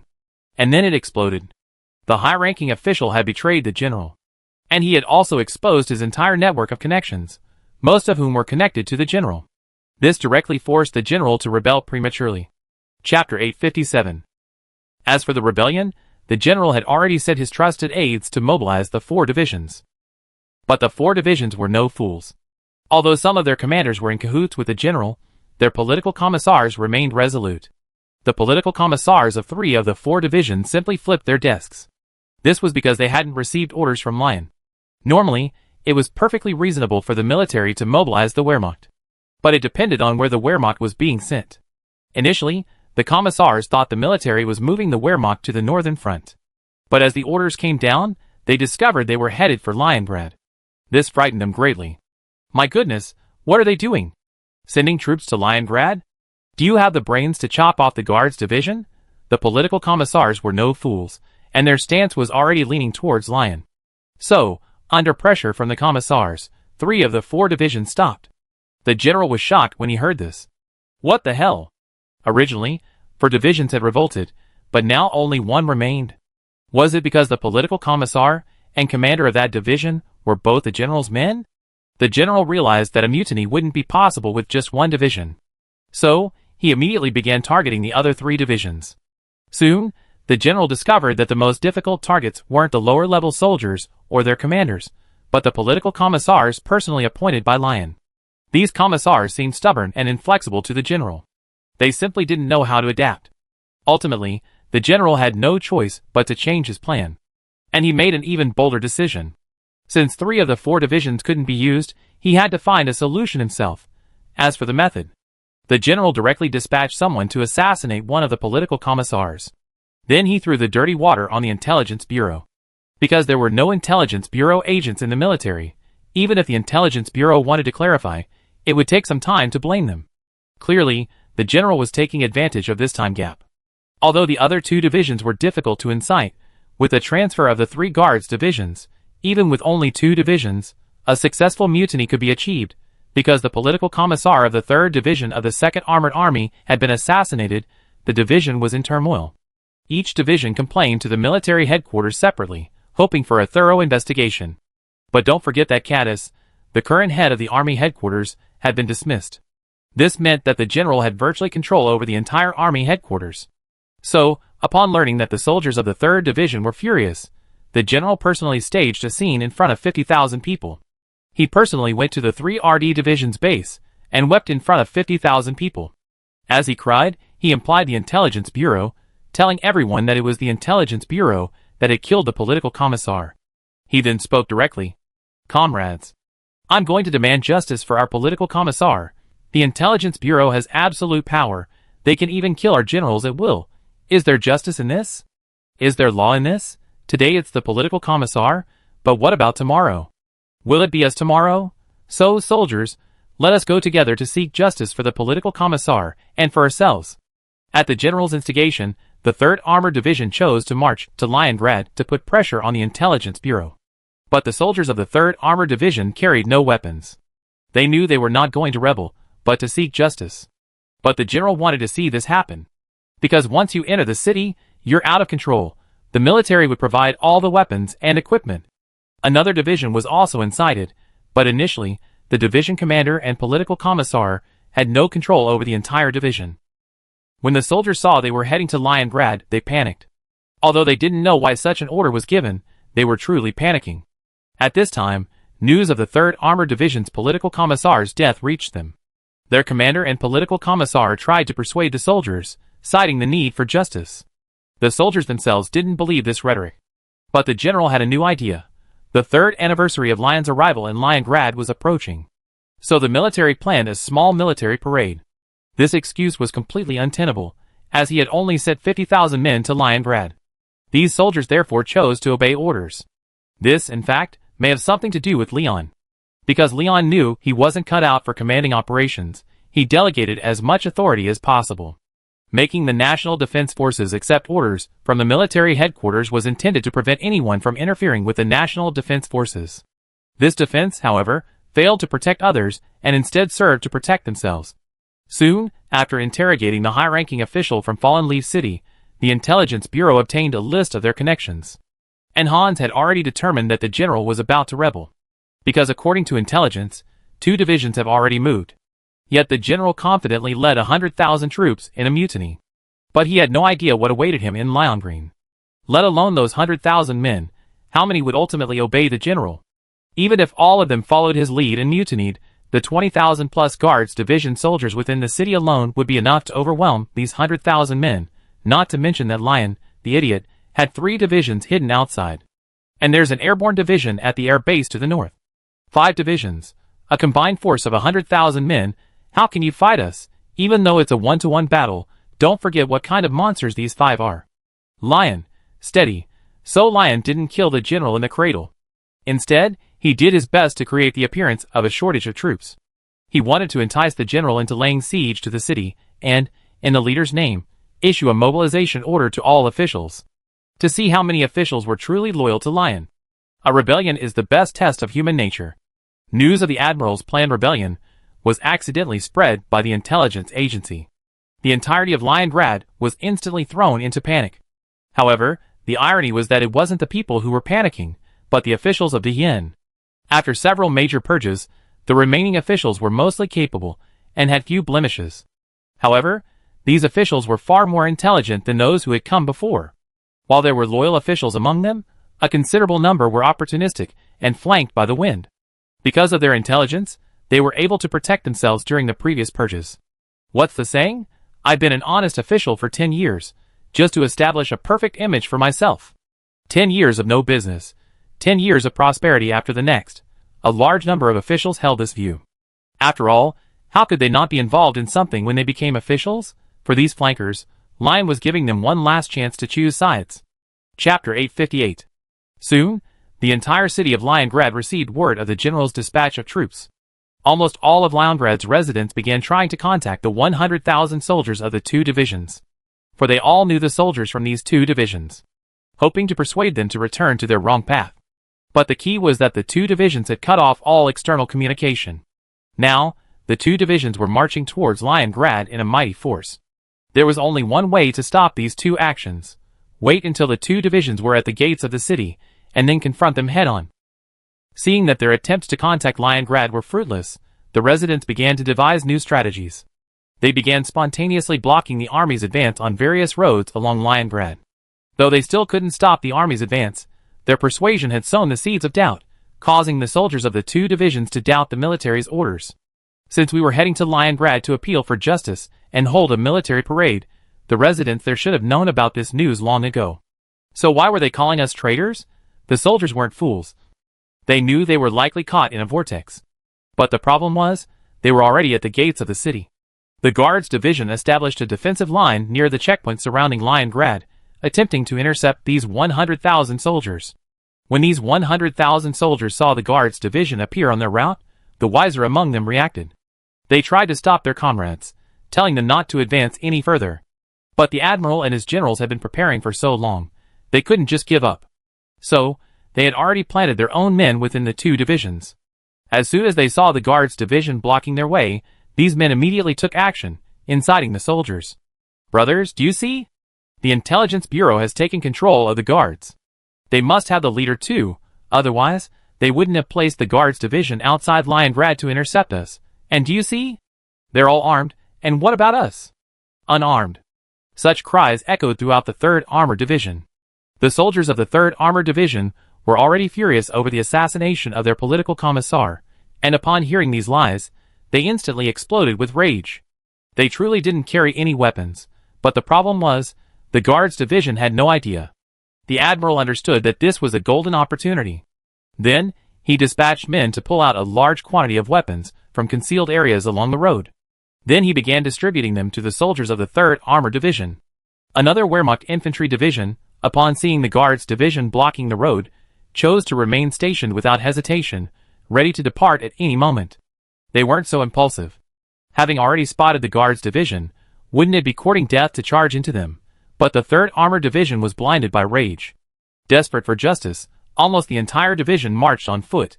Instead, they didn't see their leader, and were instead blocked outside by the Guards division. In their fury, they unhesitatingly accepted the weapons that had appeared out of nowhere. After the commander of the Guards Division saw the 3rd Armored Division successfully armed and intending to attack Leningrad, he unhesitatingly ordered the Guards Division to withdraw from the defenses. The fun had just begun. The 3rd Armored Division, originally planning to break through the defenses with an armed attack, was stunned. What was going on? Why did the enemy escape?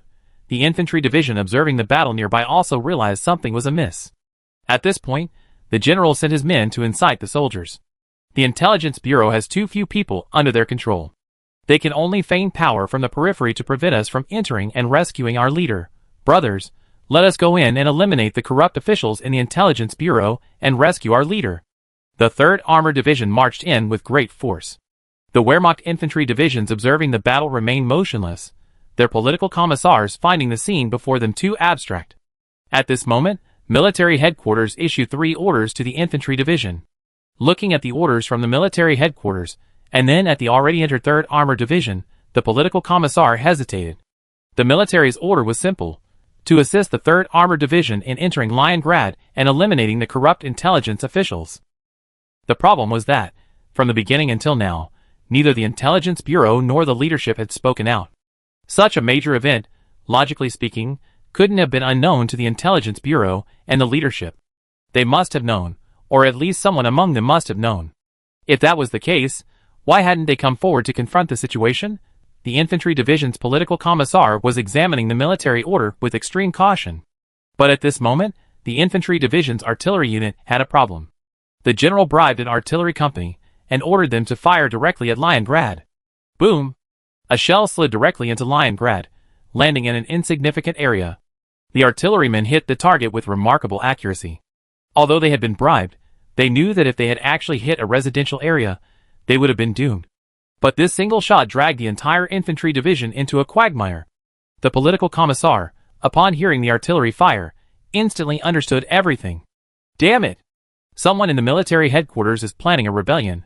The division commander, standing nearby, had also reacted, and the two of them agreed to prevent the infantry division from getting involved. The division commander immediately began to confirm the order with the military headquarters. The political commissar immediately dispatched a division headquarters guard company to contact the political commissars and instructors at all levels, instructing them to restrain the soldiers and prevent them from participating in the rebellion. But it was too late. The general's bribed men had already surrounded the division headquarters, and the men sent by the division political commissar were captured shortly after leaving. At this time, somewhere within the city, a company directly under the military headquarters had set up a mortar. Then, several mortar shells were fired in quick succession. They struck the infantry division headquarters, instantly injuring the division commander, the political commissar, and the chief of staff. Thankfully, fate favored these 3 men, miraculously allowing them to survive.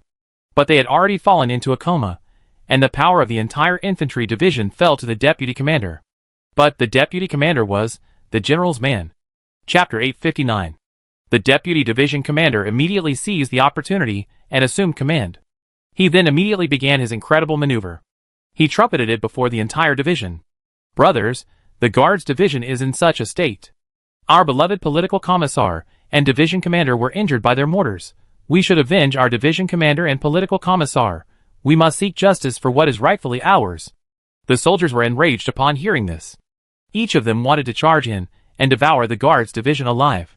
But they hadn't considered the possibility that the Guards division wouldn't even be interested in such small caliber mortars. Because the Guards division was the first to receive the latest armored units. The armored units of the Airborne Corps were not interchangeable with those of the Guards and armored divisions. This was because most of their armored units were specialized for the Airborne Corps. Some focused on firepower, while others focused on armor. However, the weapons and equipment of the Guards and armored divisions are more comprehensive. They're developing towards the hexagonal warrior model. And because the Guards divisions are small in number, they possess division-level firepower. So, most of their artillery is heavy, and even their mortars are larger than 81 mm in caliber. Even these heavy artillery pieces are mostly D-20s. And the arsenal is already planning to equip the Guards divisions with the latest artillery. How could they possibly be interested in these outdated 60 mm mortars? Guards division, I don't mind. I just think the caliber is too small. For greater convenience, the Guards division's artillery units are equipped with a number of self-propelled artillery. So the infantry division's assumption that these mortar rounds were fired by the Guards was truly overly abstract. Leningrad. Many civilians had already learned that the two divisions had begun their advance toward Leningrad. However, to their shock, the Guards division had suddenly vanished. It was as if the troops initially defending the suburban border weren't the Guards division. The security forces also received this news, but their superior, Winster, kept quiet. He didn't care whether his men were resisting or not. Because Winster was already sitting in Caddis's house, where the two old men were drinking tea.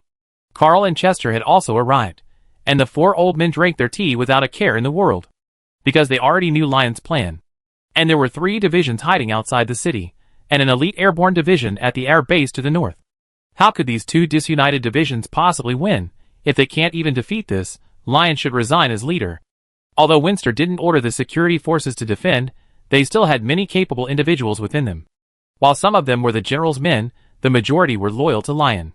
So, upon learning that the two divisions had entered Leningrad, the deputy commander of the security forces immediately ordered the security forces in each district to resist. But orders weren't set in stone. Of course, the deputy commander knew that with just the few tanks the security forces had, you could expect them to fight the terrorists. But how could you possibly imagine going head-to-head with the army? Therefore, the order to the security forces was to conduct guerrilla warfare on the ground. If they could avoid direct conflict with the two divisions, they should do so. They should harass them as much as possible until reinforcements arrived. The ordinary people were even more radical, even resorting to the Great Flame Law.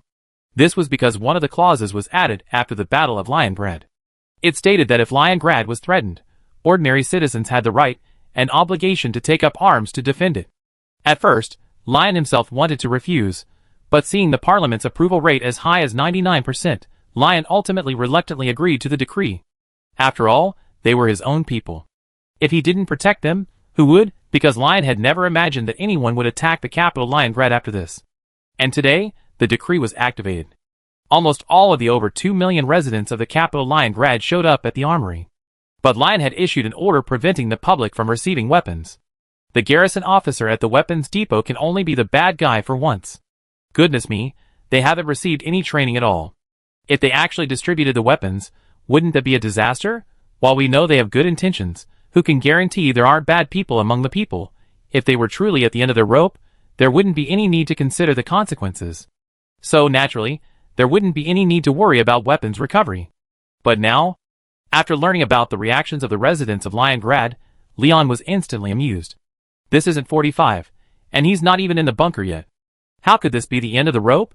The civilians, unable to receive their weapons, assumed the general was behind this, and the overwhelming public outcry instantly blocked the two divisions. Now it was the two divisions' turn to be stunned. As the Wehrmacht, they understood their purpose. So, when they saw hundreds of thousands of people blocking their way, they decisively chose to lay down their weapons.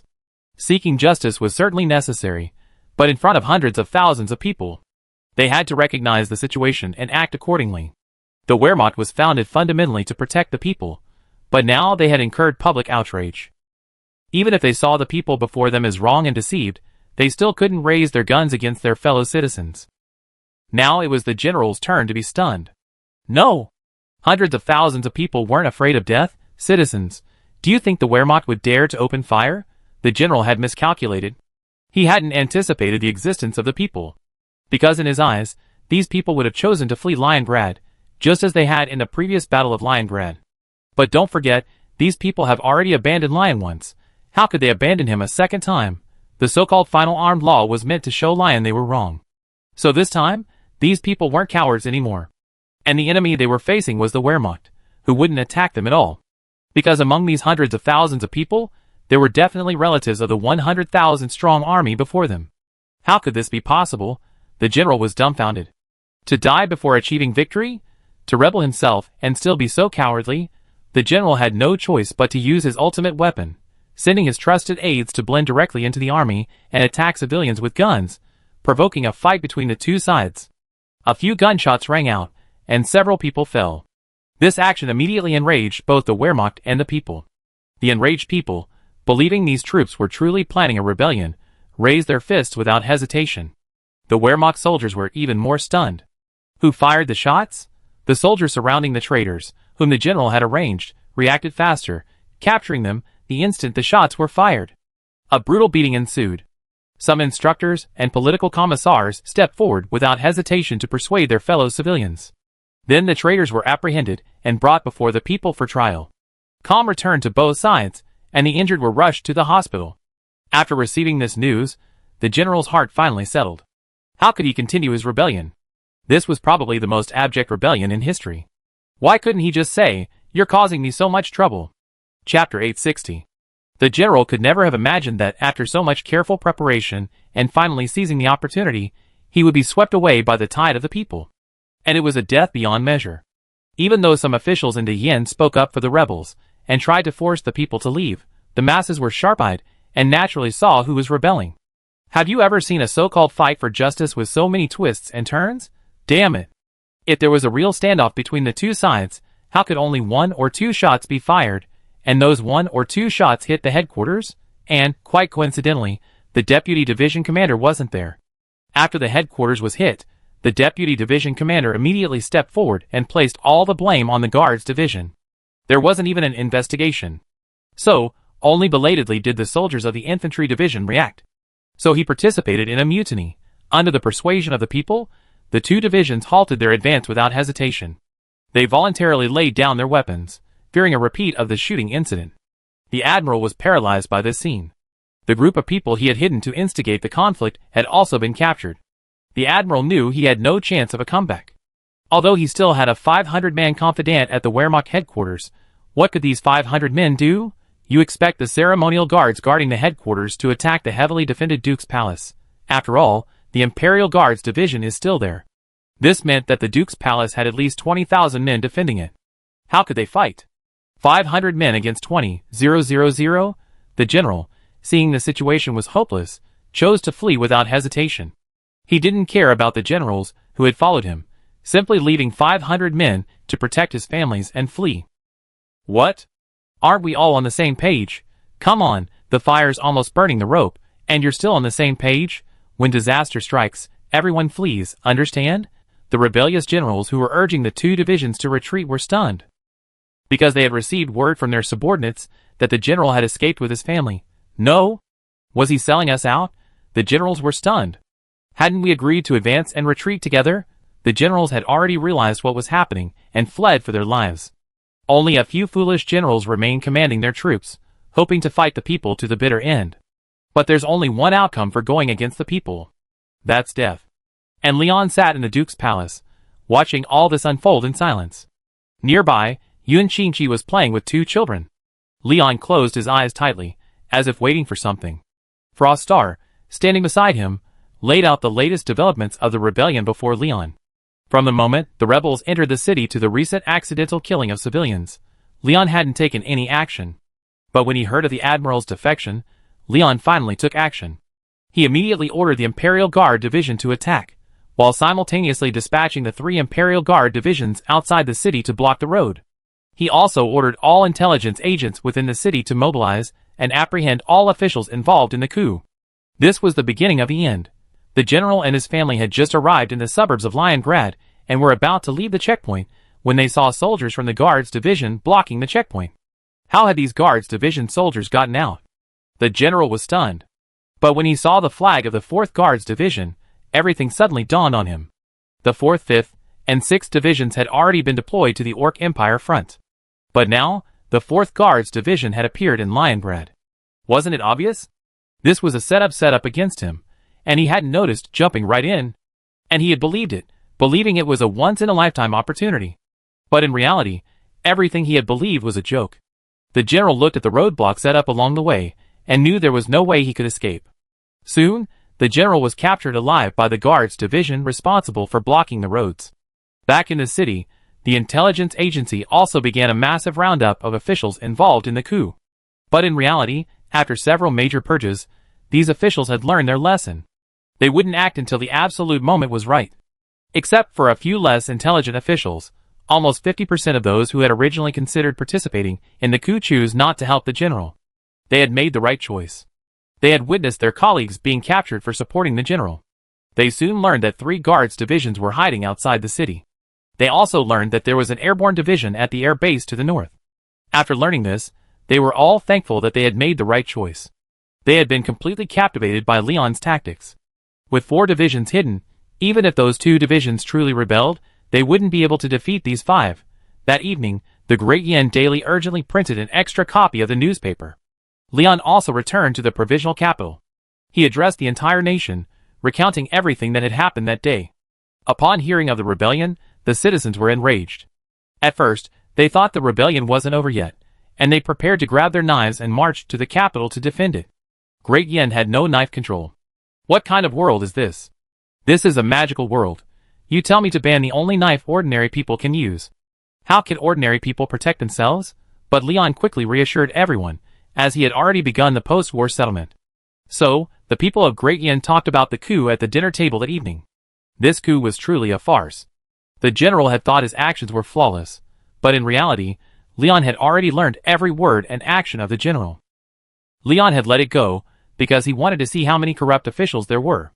The intelligence agency's investigation revealed that not only the army was involved in the coup, but also members of the Air Force and Navy. When Leon learned this, he was stunned. He then carefully examined the names on the list. He discovered that all 3 branches of the armed forces were involved. Seeing all 3 branches on the list, Leon finally smiled with relief. What are you laughing at? Xuanqing twitched her bunny ears, looking suspicious. Because only if they were all involved, I can then take action to remove those who are occupying the toilet without doing anything. Lion looked at Xuanqing's suspicious face, and couldn't help but pinch her bunny ears. Yuan Qi, who was standing nearby, saw this and immediately looked at her with disdain. Yunli followed suit, wanting to emulate Leon, but discovered that Mo Qi, standing in front of her, didn't have bunny ears. Chapter 861. The next few days were bustling in Liongrad. Although the admiral had been apprehended, many accomplices were still being apprehended. These accomplices attempted to flee, but Liongrad was already sealed off. In addition, Hansa's own elite intelligence officers were already stationed at the Liongrad checkpoint. A large number of military dogs and police dogs were also on standby at the checkpoint. All vehicles passing through were turned upside down by the dogs. Although this was a massive effort, in reality, over 30% of the fleeing insurgents were apprehended by the dogs. These insurgents resorted to extreme tactics, not only hiding in cars, but some were even so resilient as to cling to the undercarriages. Thankfully, the intelligence agents would thoroughly search inside and out. Even if the humans made a mistake, there were still the dogs. Seeing that escaping the city was impossible, many people had new ideas. They began to negotiate with the intelligence agents within the city. To more quickly apprehend these individuals, the Intelligence Bureau mobilized virtually the entire security force. Remiat and his men patrolled the city daily. After learning that rebels were hiding within the city, the people of Diyin spontaneously began reporting them. If a stranger appeared near their homes, they would report it to the local security patrol without hesitation. Remiat and his men patrolled heavily these days. Not only were they equipped with experimental M4 carbines, but they were also equipped with the maximum number of bulletproof plates, practically armed to the teeth. On the first day, a security patrol was attacked by remnants of the rebellion. One patrol was caught off guard and ambushed, killing all 6 members. Furthermore, these remnants used the Diyin people as a shield, and the security guards, armed with AK-47s, dared not fire. The power of the AK. And that terrifying recoil. So, the M4 carbine was delivered to the security forces as soon as it landed. And the security forces are mostly equipped with short carbines. This facilitates urban counterterrorism. Remiat led his squad on patrol in District 4. Under the strict control of the Great Yin government, District 4, once crowded with outsiders, has gradually become more peaceful. The Great Yin government has cracked down on illegal immigrants. What? Illegal immigrants and legal immigrants have children?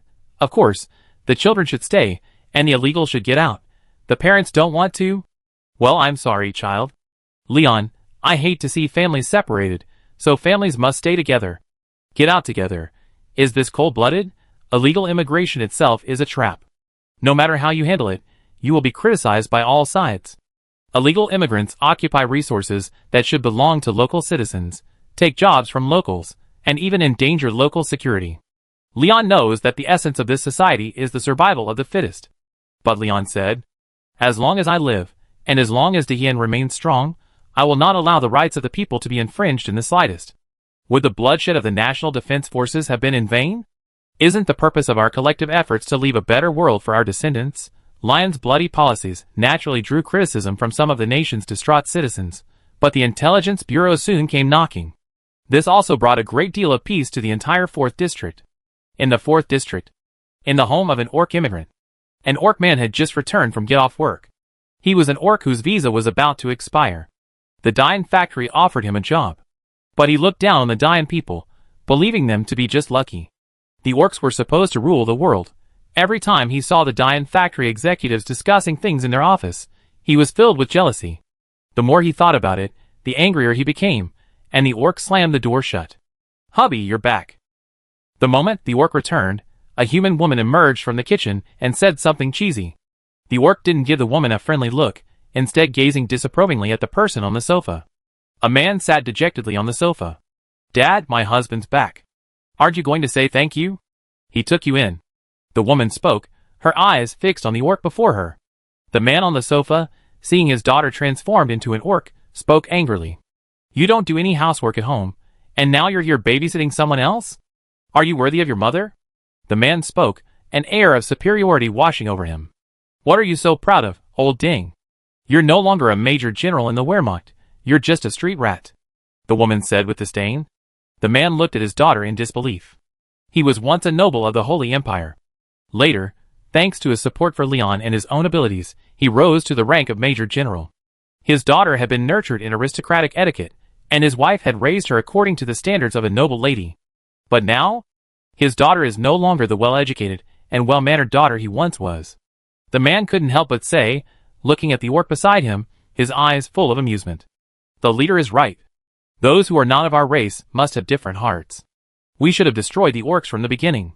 The man shook his head, speaking with some regret. The orc flew into a rage upon hearing this, and punched the man away. But the man was a general after all, and a third-level Dochi knight.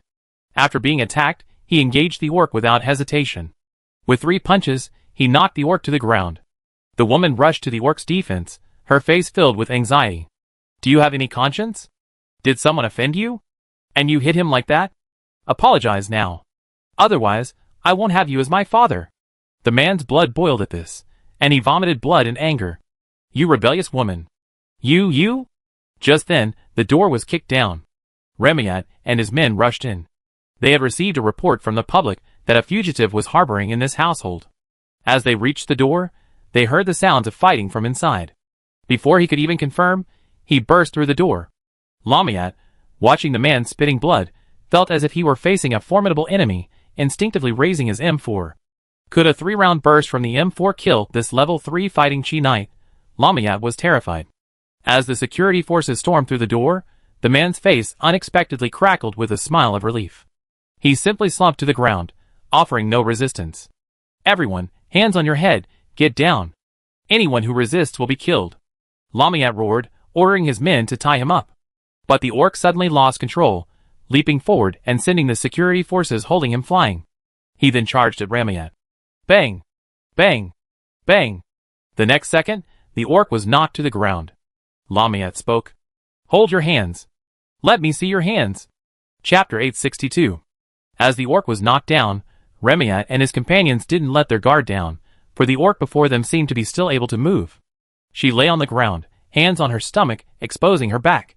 "Husband! Don't scare me."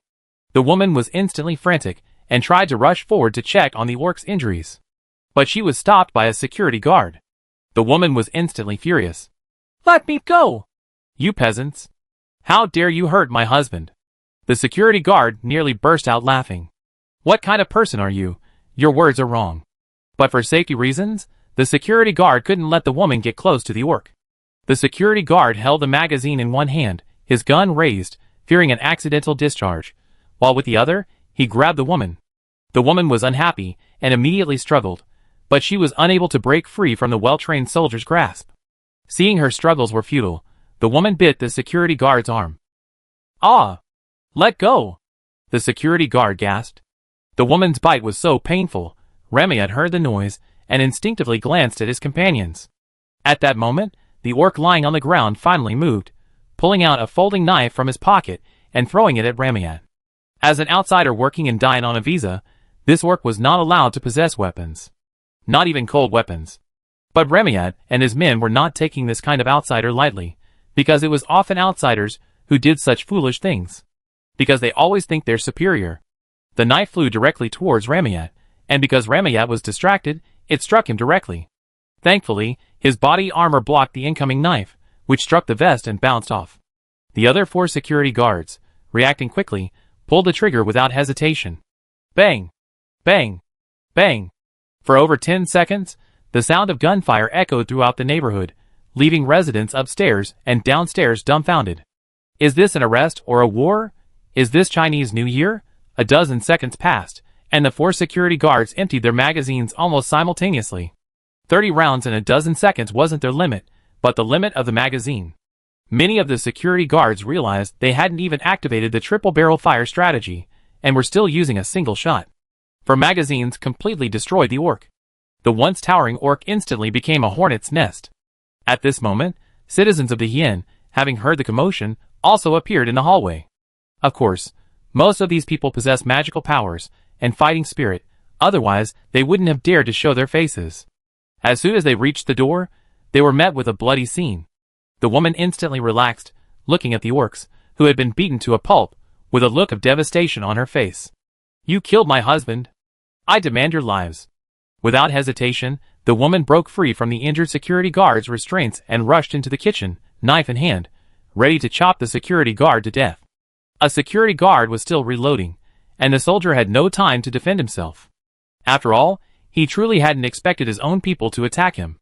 And at that moment, Remiat, quick-witted and quick-handed, whipped out the stun gun hanging from his waist. Snap! Beep! The stun gun recharged, followed by a whirring sound of electricity. Then, the woman foamed at the mouth, convulsed, and collapsed to the ground. The security guard breathed a sigh of relief upon seeing this, and then, with a sense of relief, he lowered his hand, which had been about to draw its pistol. After confirming that the orc had been killed, the woman incapacitated, and the traitorous Major General apprehended, everyone breathed a sigh of relief. The Major General was a 3rd-level Dochi Knight, making him difficult to control by normal means. But throughout history, magicians and Dochi Knights have developed their own restraint devices. However, most of these consisted of extremely large cages. After all, in the era before Leon and his men, dealing with Chi Knights and mages meant, if you don't surrender, I just chop you down. Why so many rules and regulations? Things are different now. These Chi Knights and mages are a valuable resource. Leon asked Teresa of the Great Flame Underground Research Institute to create handcuffs specifically designed to restrain mages and Chi Knights.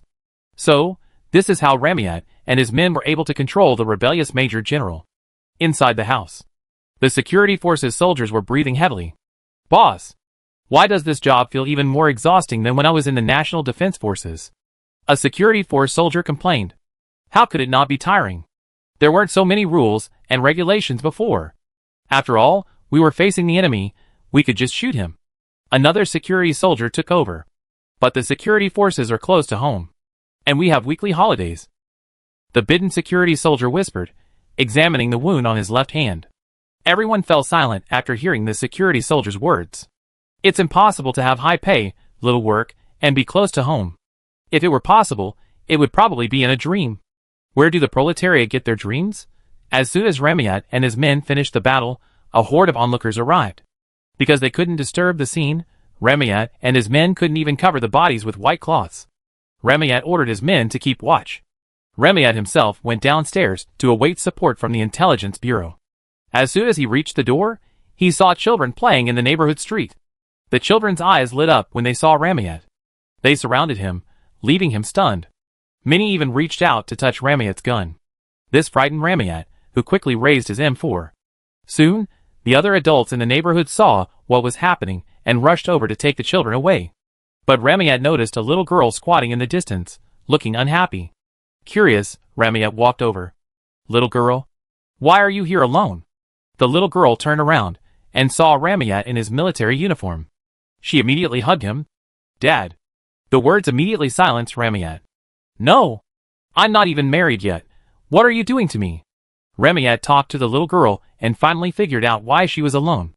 The Airborne Division commander was delivering a death notice to the little girl's mother. The little girl's father was one of those 300 commandos. Tragically, he had died in the Orc Empire's capital. Looking at the little girl, only 6 or 7 years old, Remiat was at a loss for words. Then he quietly walked to a nearby stall and bought a lollipop.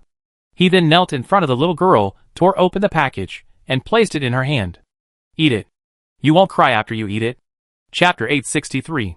The little girl stared at the lollipop Ramyet offered her, bewildered. Because, as far as she could tell, no stranger had ever been kind to her in the past few years. The father who died was only 25 years old. Shortly after her parents' marriage, her mother became pregnant. To provide a good environment for her unborn child, her father went straight to the then Violet Duchy. He then joined the Violet Army, until 3 years ago, when the Orc Empire marched south and the Holy Empire ceded the Violet Duchy. The little girl's father finally retired from the army and returned to what was then Liongrad, where he met his daughter, whom he had never met. However, the good times didn't last long. The father discovered that his daughter had a strange illness. This illness required a lot of money, but the salary the father earned from 4 years of service in the Violet Army was barely enough to cover his daughter's illness. At the time, her mother was already working at the Dian factory, but the medical system was not yet fully developed. And then, Lion simply didn't have much money for medical care. So the little girl's illness dragged on, and finally, her father, unable to bear it any longer, chose to join the National Defense Forces.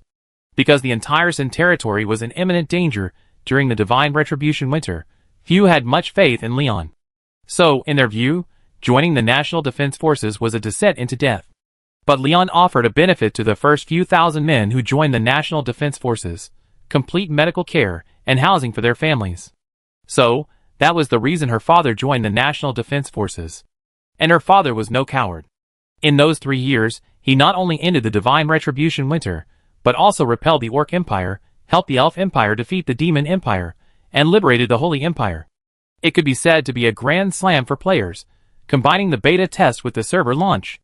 If he's still a little short of something, it might be the upcoming War of Unification. Looking at the little girl nibbling at her food before him, Ramyet felt a rare moment of relief.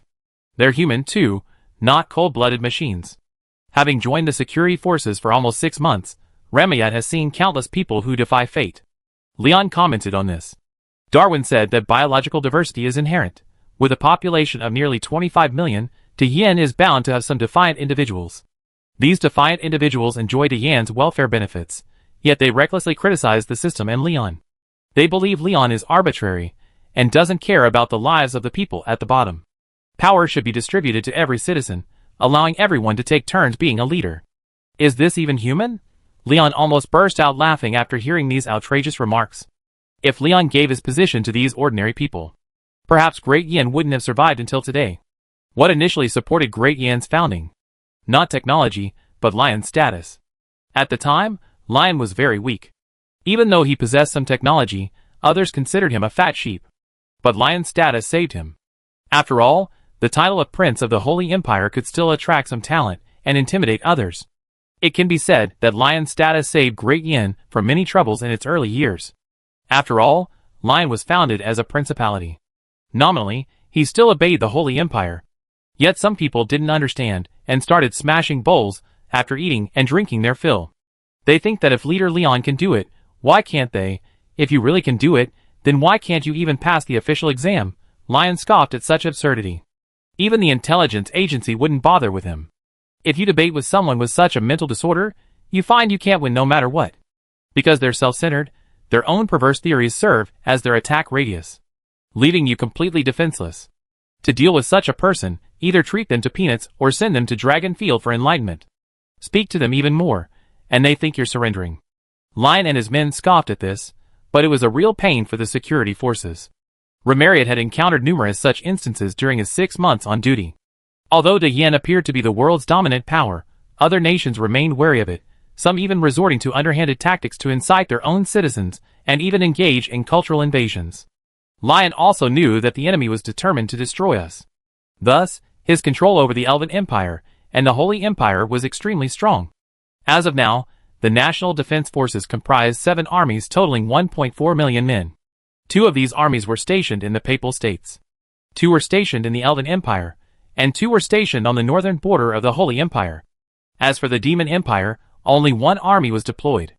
Thanks to Lion's strong control, cultural exports and brainwashing from various countries did not flow into Great Yin or its key controlled areas on a large scale. However, some did flow into the mainland. In the eyes of many in Great Yin, the Great Yin Magic Academy has always lagged behind other nations. As a result, many young magicians choose to pursue magical knowledge from outside sources. But in reality, the number of magicians currently in Great Yin is far beyond the reach of other nations. It's just that Lion hasn't made them public. These top magicians are almost all in secret positions, such as Fuxia and Pierchet. They are incredibly powerful, but the nature of their work prevents them from being seen in public. This has also led to a lack of confidence in some within Great Yin, especially after being brainwashed by foreign knowledge. They always feel that their Great Yin is far inferior to other nations. Even though Lion has publicly showcased the immensely powerful National Defense Force, these brainwashed individuals remain unconvinced, and they even spread the word to those around them. So, Remayat and his men deal with this kind of situation every day. Checking the time, Remayat glanced at the little girl. The little girl was almost finished with her lollipop, and the intelligence agency's vehicle hadn't arrived yet. Should I buy this little girl another lollipop? Remayat was speechless. Honestly, he had never had a lollipop himself. When he bought some earlier, he secretly bought an extra one, intending to try it when no one was around. But now, it seemed he wouldn't have that chance. Just then, a woman with burgundy hair came running down from upstairs. Kayla! Why are you playing down here alone? Where are your friends? You scared your mother to death. The woman was still wearing an apron, seemingly preparing dinner. Kayla lowered her head somewhat sheepishly, then suddenly remembered something and pointed at Remayat. The uncle gave me some candy. The burgundy-haired woman was instantly alert. Could it be a human trafficker? She turned around and saw Remayat, looking helpless. The public's vigilance was truly too high. Chapter 864. With the rebellion coming to an end, the entire military's malignant growth has been largely eradicated. The ills of the Great Yin Empire over the past 3 years have been virtually eradicated. In the past 3 years, the pace of progress has been too rapid. As a result, many things were not fully digested, and were almost swallowed whole, allowing many to exploit loopholes. But now, with the reshuffle of the military, the entire Great Yin Empire has finally seen the light of day. Liongrad train station. A man in a top hat, carrying a suitcase, gazed at the sight of the Great Yin Empire with a look of shock. After not returning for 2.5 years, the man was stunned by the tall buildings before him. Seeing the man's old-fashioned appearance, many passers-by looked at him with disdain. Just then, a man of similar age, in his 20s or 30s, rushed over and hugged him. Winston! I knew it! You come back! The man said excitedly. Cromwell! Aren't you the same? You also returned to report? Winston gave a skeptical look. Cromwell then puffed out his chest, and spoke with a pretentious air. The leader has words that cannot be uttered. Fuck you. Don't run. I kill you. Winston immediately pursued Cromwell. The two had a close relationship. Originally, both were natives of Liongrad. Later, they responded to Lion's call and joined the Great Flame Academy. Both were dispatched to various locations in Great Flame after only 6 months of study. Winston had been sent to the Holy Empire a year earlier, while Cromwell had been sent to the Northwestern Demon Empire to manage the enclave ceded by the Demon Empire. But today, the two, long separated, finally met again. They immediately began chatting and exchanging greetings at the train station. The locals of Liongrad were unimpressed by the sight of these country folks entering the city. But some outsiders were displeased, hoping to taunt the two to bolster their sense of superiority. A noblewoman from the Holy Empire complained to her sisters. Who understands our family? Why are there such uncultured people in Liongrad? So disgusting. That punch, the result of 20 years of practice, wouldn't have been enough for Lion. The noblewoman's sisters chimed in, as if this would elevate their status. Winston and the other woman ignored the women. Winston pulled a roast chicken from his suitcase and spoke. Stop talking nonsense and eat. The people forced it on me when I left. I guessed in the car that you'd be joining us for the report, so I held back. You kid, when you were trying to make a living in Sin City, you stared at the roast chicken in the roast chicken shop all day, your saliva dripping all over the floor. Cromwell's eyes lit up when he saw this. He grabbed a chicken leg, took a bite, and mumbled. My parents gave me life, but Winston knows me. The two of them suddenly stopped eating. Cromwell's eyes welled up. If they could have roast chicken too. How wonderful it would be. Winston patted Cromwell's shoulder and spoke. Your uncle and aunt would be so proud to see you now. Who would have thought that a former shoemaker would become an official today? Ha ha ha. You haven't been back yet, have you? Show your relatives what you accomplished, Winston said with a smile. Why go back? Let them curry favor with you. Cromwell shook his head. The two men were so engrossed in their conversation that they paid no attention to the noble ladies beside them. These exquisite ladies were instantly furious. Making so much noise in public. Do you have any sense of public morality? We're all ashamed to hear you bragging. Winston and Cromwell were both bewildered. Where did this exquisite creature come from? 3 years into the Yan's development, yet aristocratic families still possess such a distinguished individual. The two were stunned. The noblewoman, assuming they were captivated by her beauty, shook her 200-pound tiger tank-like frame with a shudder. What are you looking at? Haven't you seen a beautiful woman? The two men felt nauseous upon hearing this, and nearly vomited their roast chicken. Just then, the guards guarding the capital marched in from outside the train station, forming a neat formation. This instantly captured the attention of everyone inside. Average. The 176 cm tall honor guards, dressed in their resplendent ceremonial uniforms, moved in unison, instantly bringing the train station to a state of complete silence. Winston and Cromwell naturally witnessed this scene, but didn't take it seriously. They assumed they were here to greet someone else. After all, they were merely joining the cabinet. It's no secret that the members of the Great Yan cabinet are worse than dogs. They wake up earlier than chickens, and work harder than dogs. There's lion above, and the parliament below. These two can torture the cabinet, whose only advantage is prestige. Tiger Tank blushed at the sight of these handsome honor guards. They also noticed that the honor guards seemed to be heading their way. Tiger Tank was nearly fainting from excitement. Her sisters and friends were also very excited. But Winston and Cromwell looked grim. Could they be coming for them? Sure enough, the honor guard captain approached them. Lord Winston, Lord Cromwell. The leader has ordered a banquet at the Duke's palace tonight. Tomorrow, attend the cabinet inauguration ceremony. Winston and Cromwell exchanged glances. Oh no! They're coming for them. Winston looked dejected, while Cromwell exploded on the spot. What had he just heard? A banquet at the Duke's palace. Attend the cabinet inauguration? I'm a cabinet member? Cromwell, incredulous, grabbed Winston by the collar and couldn't help but speak. Did you hear that? We're in the cabinet. Ha ha. We're bringing honor to our family. I'm going home. I show off. Let those relatives see what the kids they once looked down upon have become. Relative, who just said we were currying favor with the powerful. Winston finally realized what was happening and became excited. Cabinet. How many people's lives are in this? Getting up earlier than the chickens. Sleeping later than the dogs? Sorry, I never said that. I, Winston, love to tell the truth. It's not true.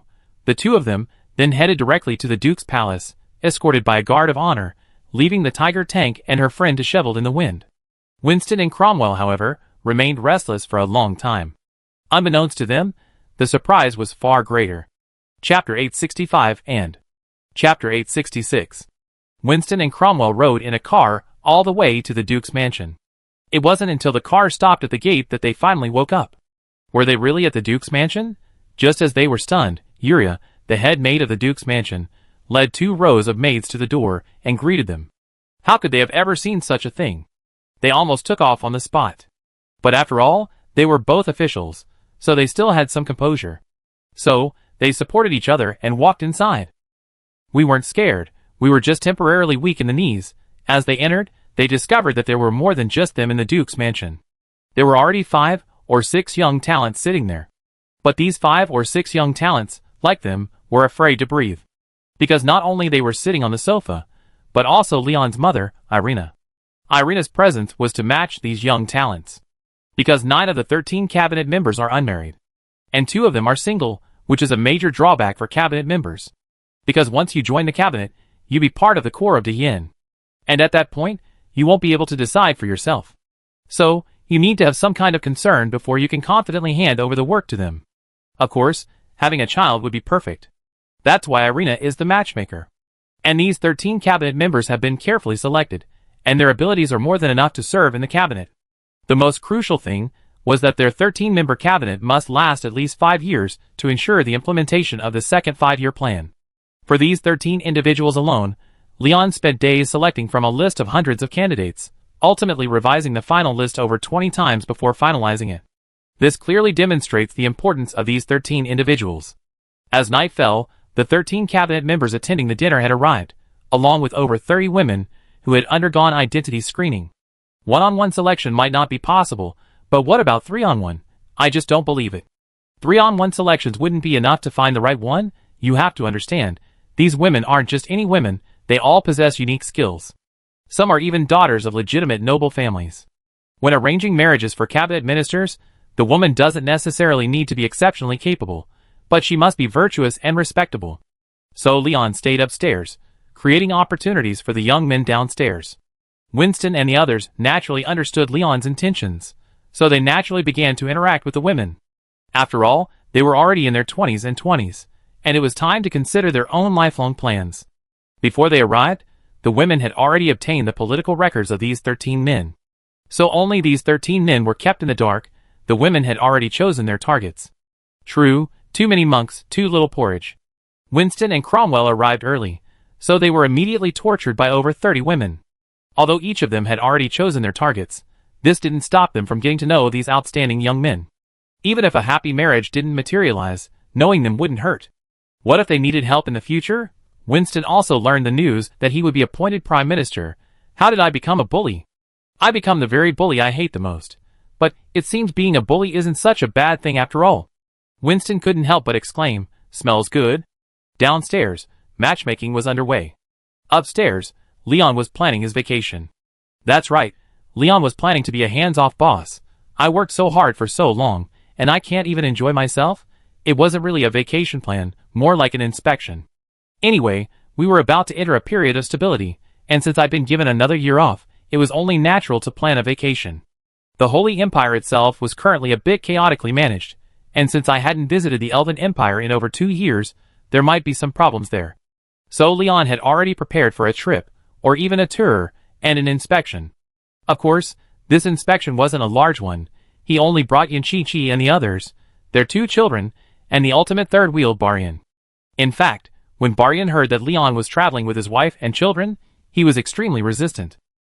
Isn't this clearly bullying an honest person? He might be a top-tier fighter, but you can't just grab a sheep and plunder it, right? Can't you just call those witches senpai? They can also act as bodyguards. Leon, do you think I dare call those witches senpai?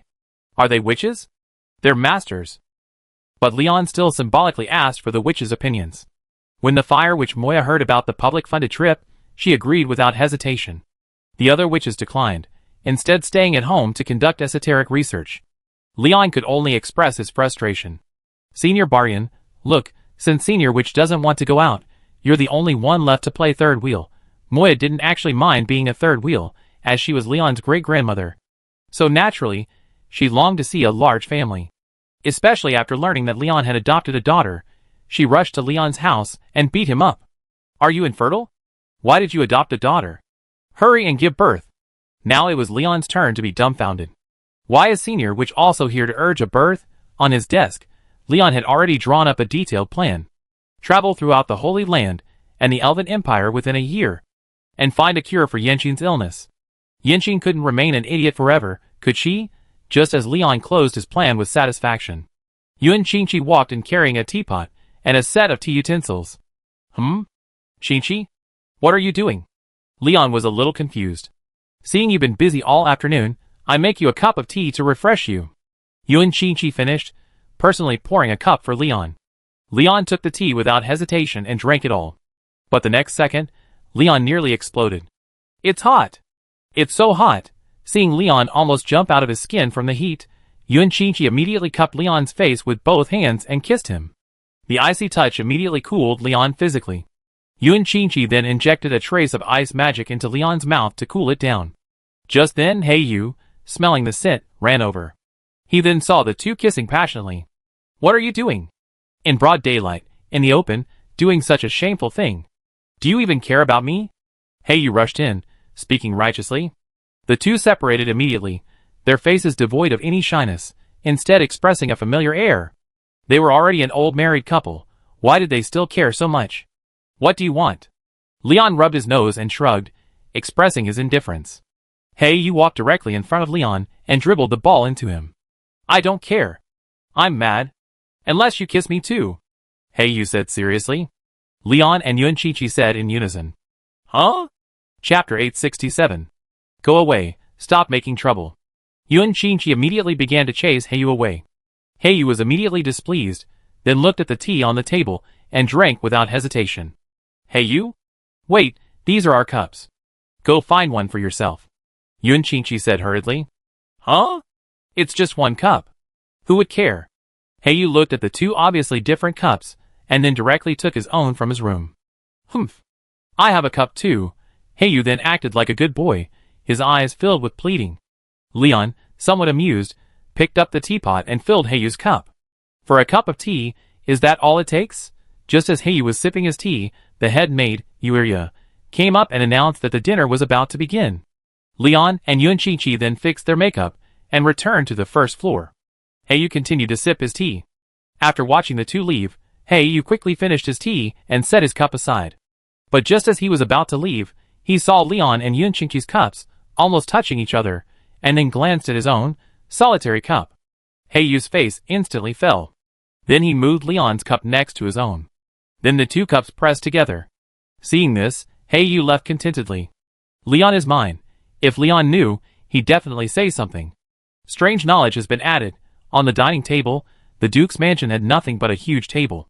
Although when Leon first arrived, the Duke's mansion was so poor that even rats had to give Leon 2 pounds of food.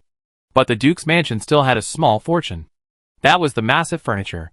It wasn't that the furniture couldn't be moved, but that thieves simply wouldn't dare steal it. These were Duke-sized pieces. If you took them and hid them from anyone, you could get away with it. But if you sold them, you'd be in big trouble. Regardless of whether they could be sold, as soon as they appeared on the market, you'd be doomed. 40 or 50 people sat at the dining table, a truly impressive sight. But Leon was no longer surprised. There were always people who liked to eat at the Duke's mansion daily, as if they didn't have a cook at home. The Witch of Knowledge, Evelyn, who was browsing an ancient tome, suddenly sneezed. Who's scolding me? Evelyn counted on her fingers, her expression changing dramatically. I'm just eating a few meals at your house. Is that even a big deal? Evelyn lost all interest in reading and, furious, went straight to Moya.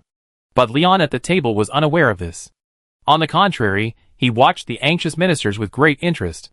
They seemed rather restless. To lighten the mood, Leon took the initiative to discuss the achievements of these 13 individuals, asking them to share interesting stories and local customs. The oppressive atmosphere finally shifted. After all, in everyone's eyes, Leon was a serious leader. Shouldn't one be cautious when speaking to a leader? But it seemed Leon didn't have that air of pride. Leon initiated the conversation, giving the 13 individuals a chance to shine. This caught the attention of the women across from him. This politically motivated dinner finally ended after they had eaten and drunk their fill.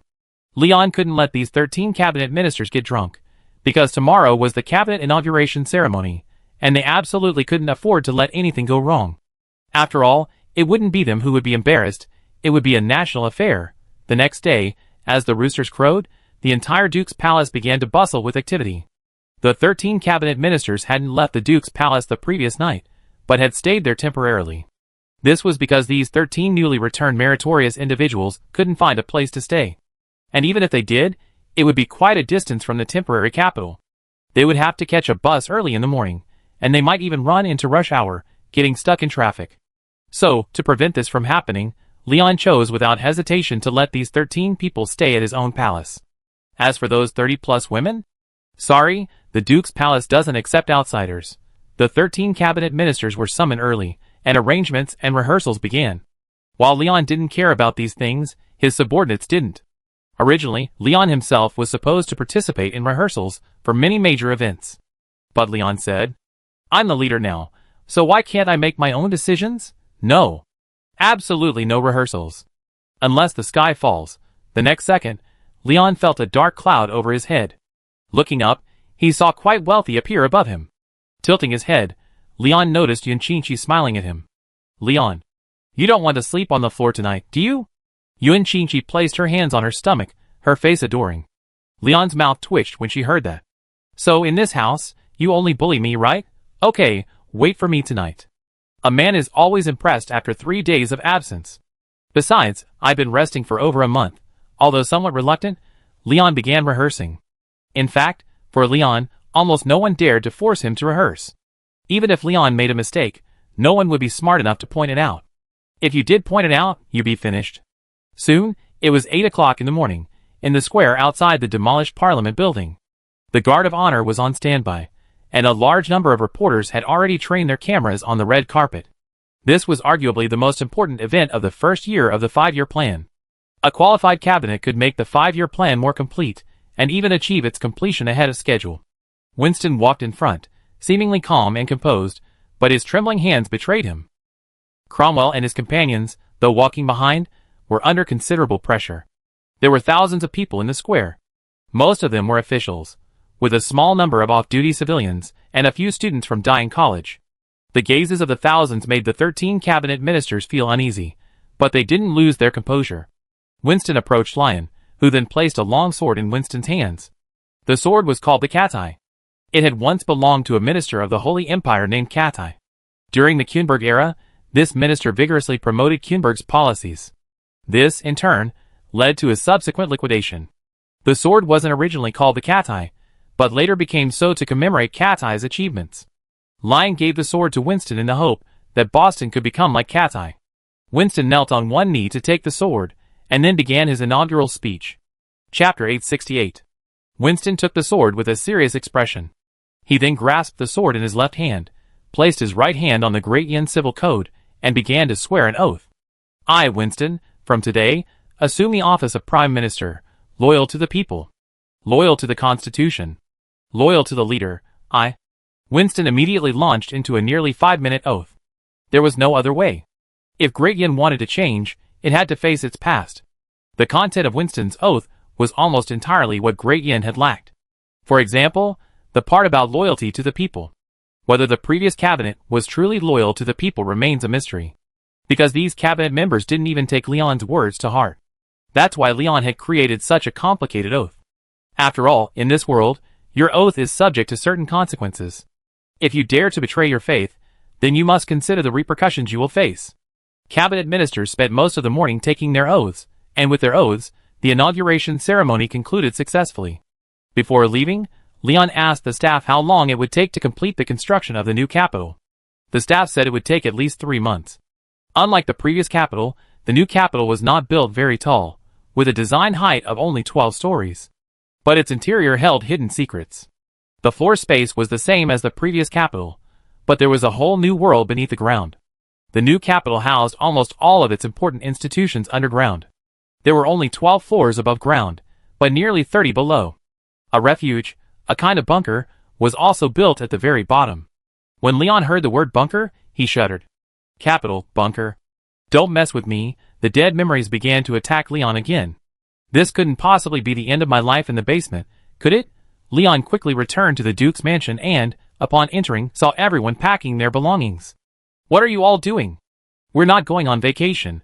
Why are we carrying so many bags? Leon couldn't help but hold his head in his hands. Yuan Qingqi herself was fine, but the problem was Heiyu. She acted like she'd never been far away, and practically moved the entire Duke's mansion out. You said you were bringing some necessities, I could accept that. But what the hell do you mean by moving out the bed? Not only that, Heiyu even wanted to take the dining table. That's a table that can seat hundreds.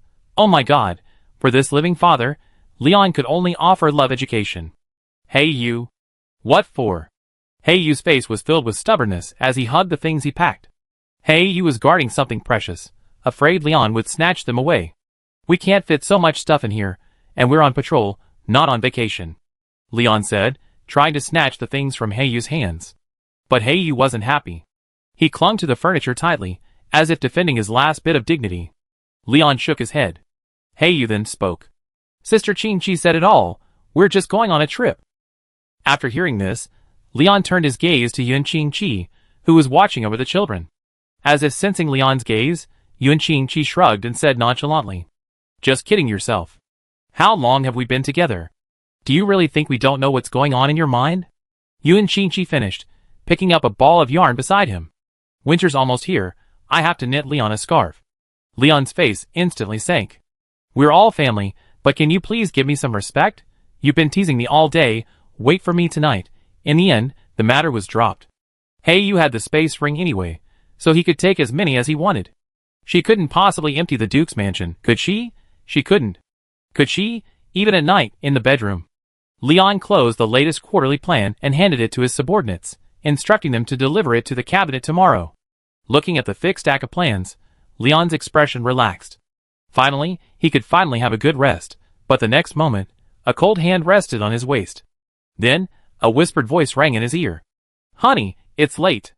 Leon instinctively shuddered. He might have been boastful, but when it came time to actually take up arms, Leon was genuinely afraid. It wasn't that Leon was afraid, but that he wasn't going to get down.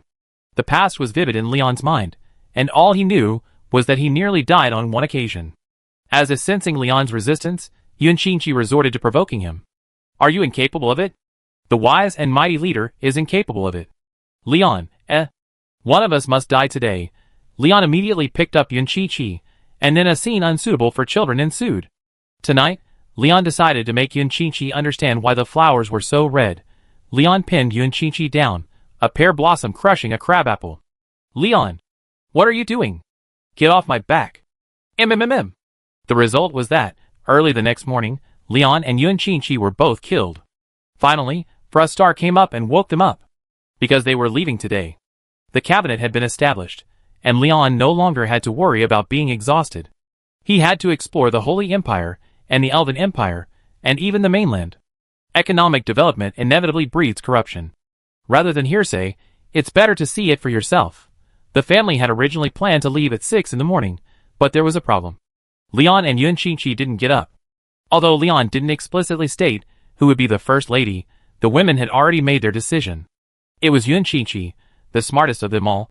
Although Yun Qingqi seemed to be consumed by bitterness every day, but that was only for Leon and the others. Yun Qingqi had never embarrassed Leon in front of outsiders. Although Yun Qingqi and Leon were the heads of the family, Shuangxing would never indulge them. Standing us up, huh?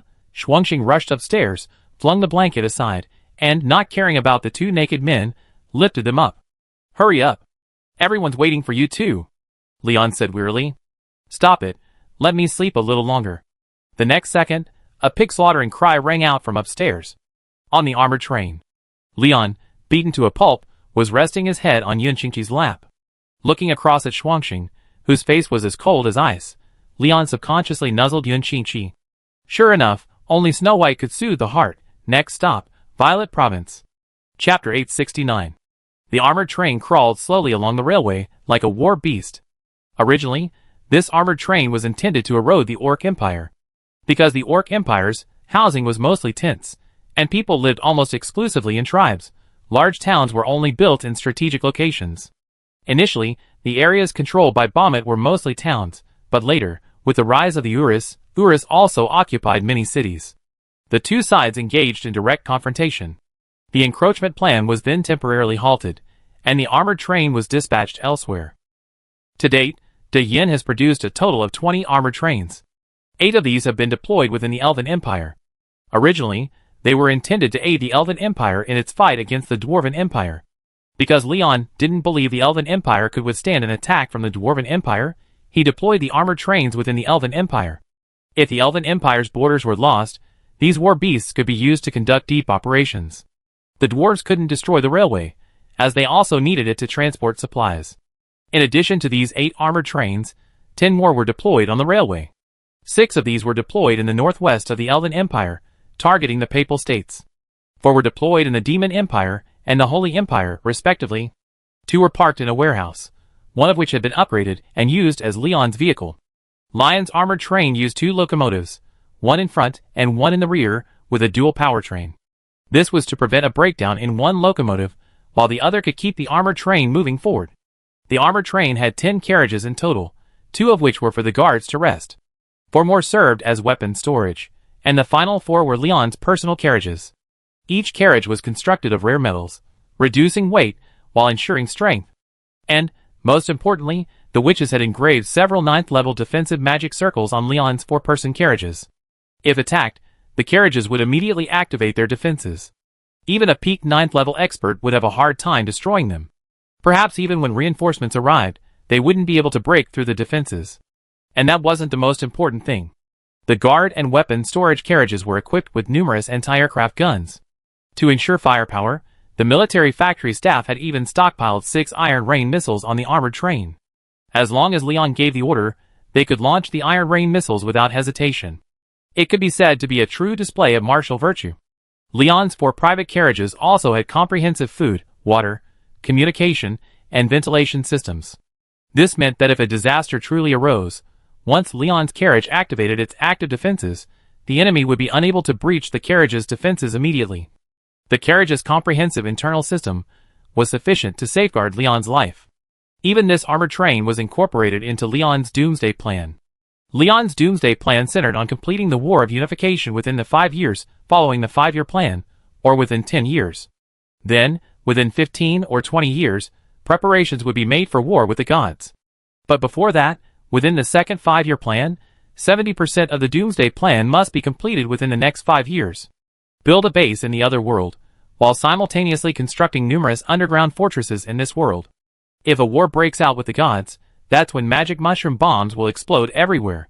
Although there won't be any radiation, the damage from the light explosion will be enough to shake the entire world. Constructing a massive underground fortress is crucial, as it depends on people's lives. This armored train is part of the doomsday plan. If a mushroom war breaks out, it will serve as an ark on land. Of course, there are corresponding arks on the sea, in the air, and in the ocean, but these are still under development. Leon is a top-tier player. He won't do anything without confidence. Even if he really has to, he have a backup plan.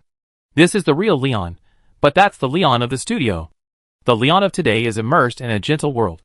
After a day's journey, Leon and his companions successfully arrived in Bellat, the capital of Violet Province. This city wasn't as prosperous as history books claim. Before that, the Orc Empire marched south, and the Holy Empire ceded the Violet Duchy. However, the Orc Empire failed to properly manage the Violet Duchy. A massacre drove all the Violet people into the Sin territory. This massacre was caused by the Orcs' greed. As a nomadic people, the Orcs saw the prosperity of agricultural civilization, so they chose the quickest way to make money, outright robbery, accumulating capital through the most brutal means. That's why the Violet Province capital of Barat was burned to the ground. Nearly the entire city was looted, and its original inhabitants were slaughtered. Although most had already fled to Great Yin, some still refused to leave and were ultimately massacred. This account has yet to be settled with the Orc Empire, but it will be sooner or later, and the time for reckoning is not far off. After this catastrophe, Barat recovered over a year later, and with Lion's economic support, it finally regained some vitality. But it was still a far cry from the Barat it once was. Lion had no solution.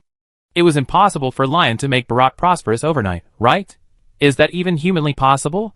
An armored train stopped in Barat, naturally attracting the attention of local officials. But the train station staff had received orders from the Liongrad Railway Administration. They were forbidden from inquiring about any information regarding the armored train. Local officials initially tried to inquire, but were immediately invited for tea by the intelligence agency. So they stopped their inquiries into the armored train. However, with their keen political sense, they seemed to have guessed that the people on the armored train were not ordinary, so they immediately notified their subordinates to manage the local people and, at the same time, to curb the local forces. If the higher-ups were just here for a formal inspection, they would have to go through the motions properly. But the problem was, Leon wasn't just going through the motions. Leon was here for a genuine inspection. That night, Leon and his family stayed on the armored train. The train station moved their armored train to a vacant track, and there were intelligence agency and guards stationed around the clock. This made the train staff even more nervous. Early the next morning, Leon and his team, disguised, boarded an intelligence agency vehicle. Then, they headed directly to the countryside outside of Barat. I want to see who's quicker, you corrupt officials, or my blitzkrieg? The village official had just woken up early this morning, and before he even had time to review the order the mayor had sent him last night, he saw a vehicle from the intelligence bureau, where Leon worked, parked at the village gate. The village official was stunned. How could there be an intelligence bureau vehicle? Do you like my blitzkrieg, bro? Chapter 870. When the village officials saw the intelligence bureau vehicle approaching their door, they realized something was amiss.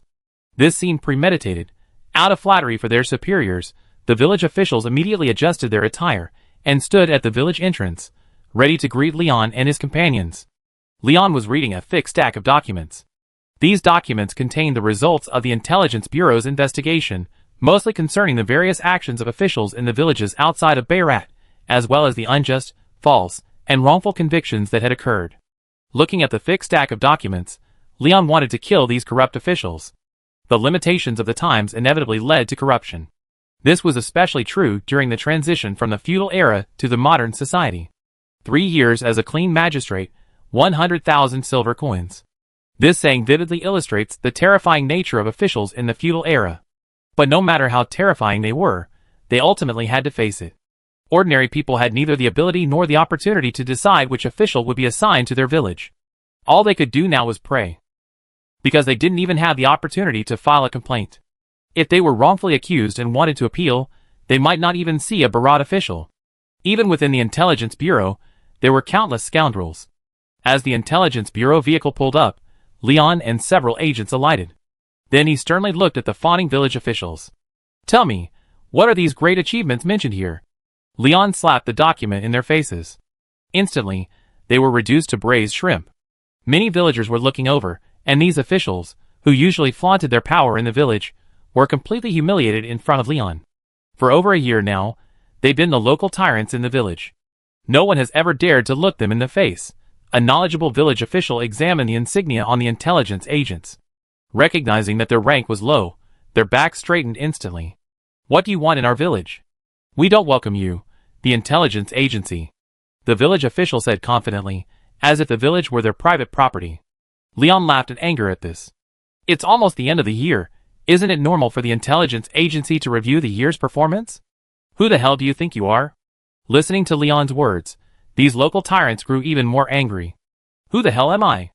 I'm telling you, no one in this village dares to disobey me," the village official declared confidently, glaring fiercely at the onlookers.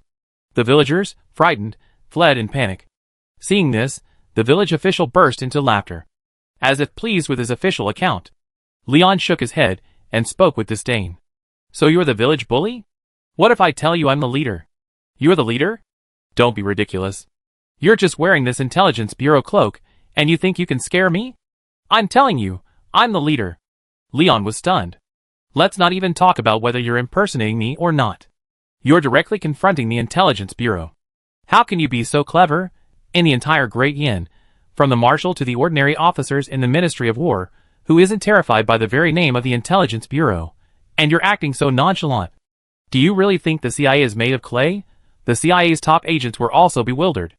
Because it was the first time they'd seen someone so stubborn. Leon spoke. "You're the leader, so who am I?" This sentence immediately silenced everyone present.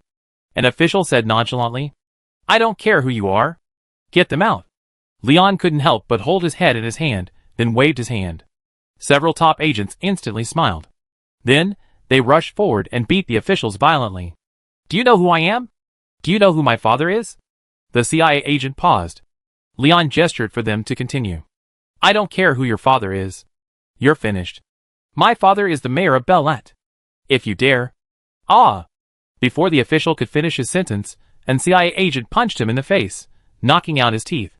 "My father, the mayor," the official whispered, but he was met with only a merciless fist. A few minutes later, the half-dead official lay on the ground, uttering in a daze, "My father. Mayor. Just wait. My father will never let you go." Bharat, working in his office, suddenly sneezed. "Who's talking about me? Is something wrong?" the mayor muttered. What he didn't know was that his eldest son had brought him such a terrible disaster. Leon's smile widened upon hearing this. He even betrayed his own father. What a double blessing. Lion then looked at the CIA agent nearby. The agent was writing down everything the official said. And he seemed eager for the official to continue.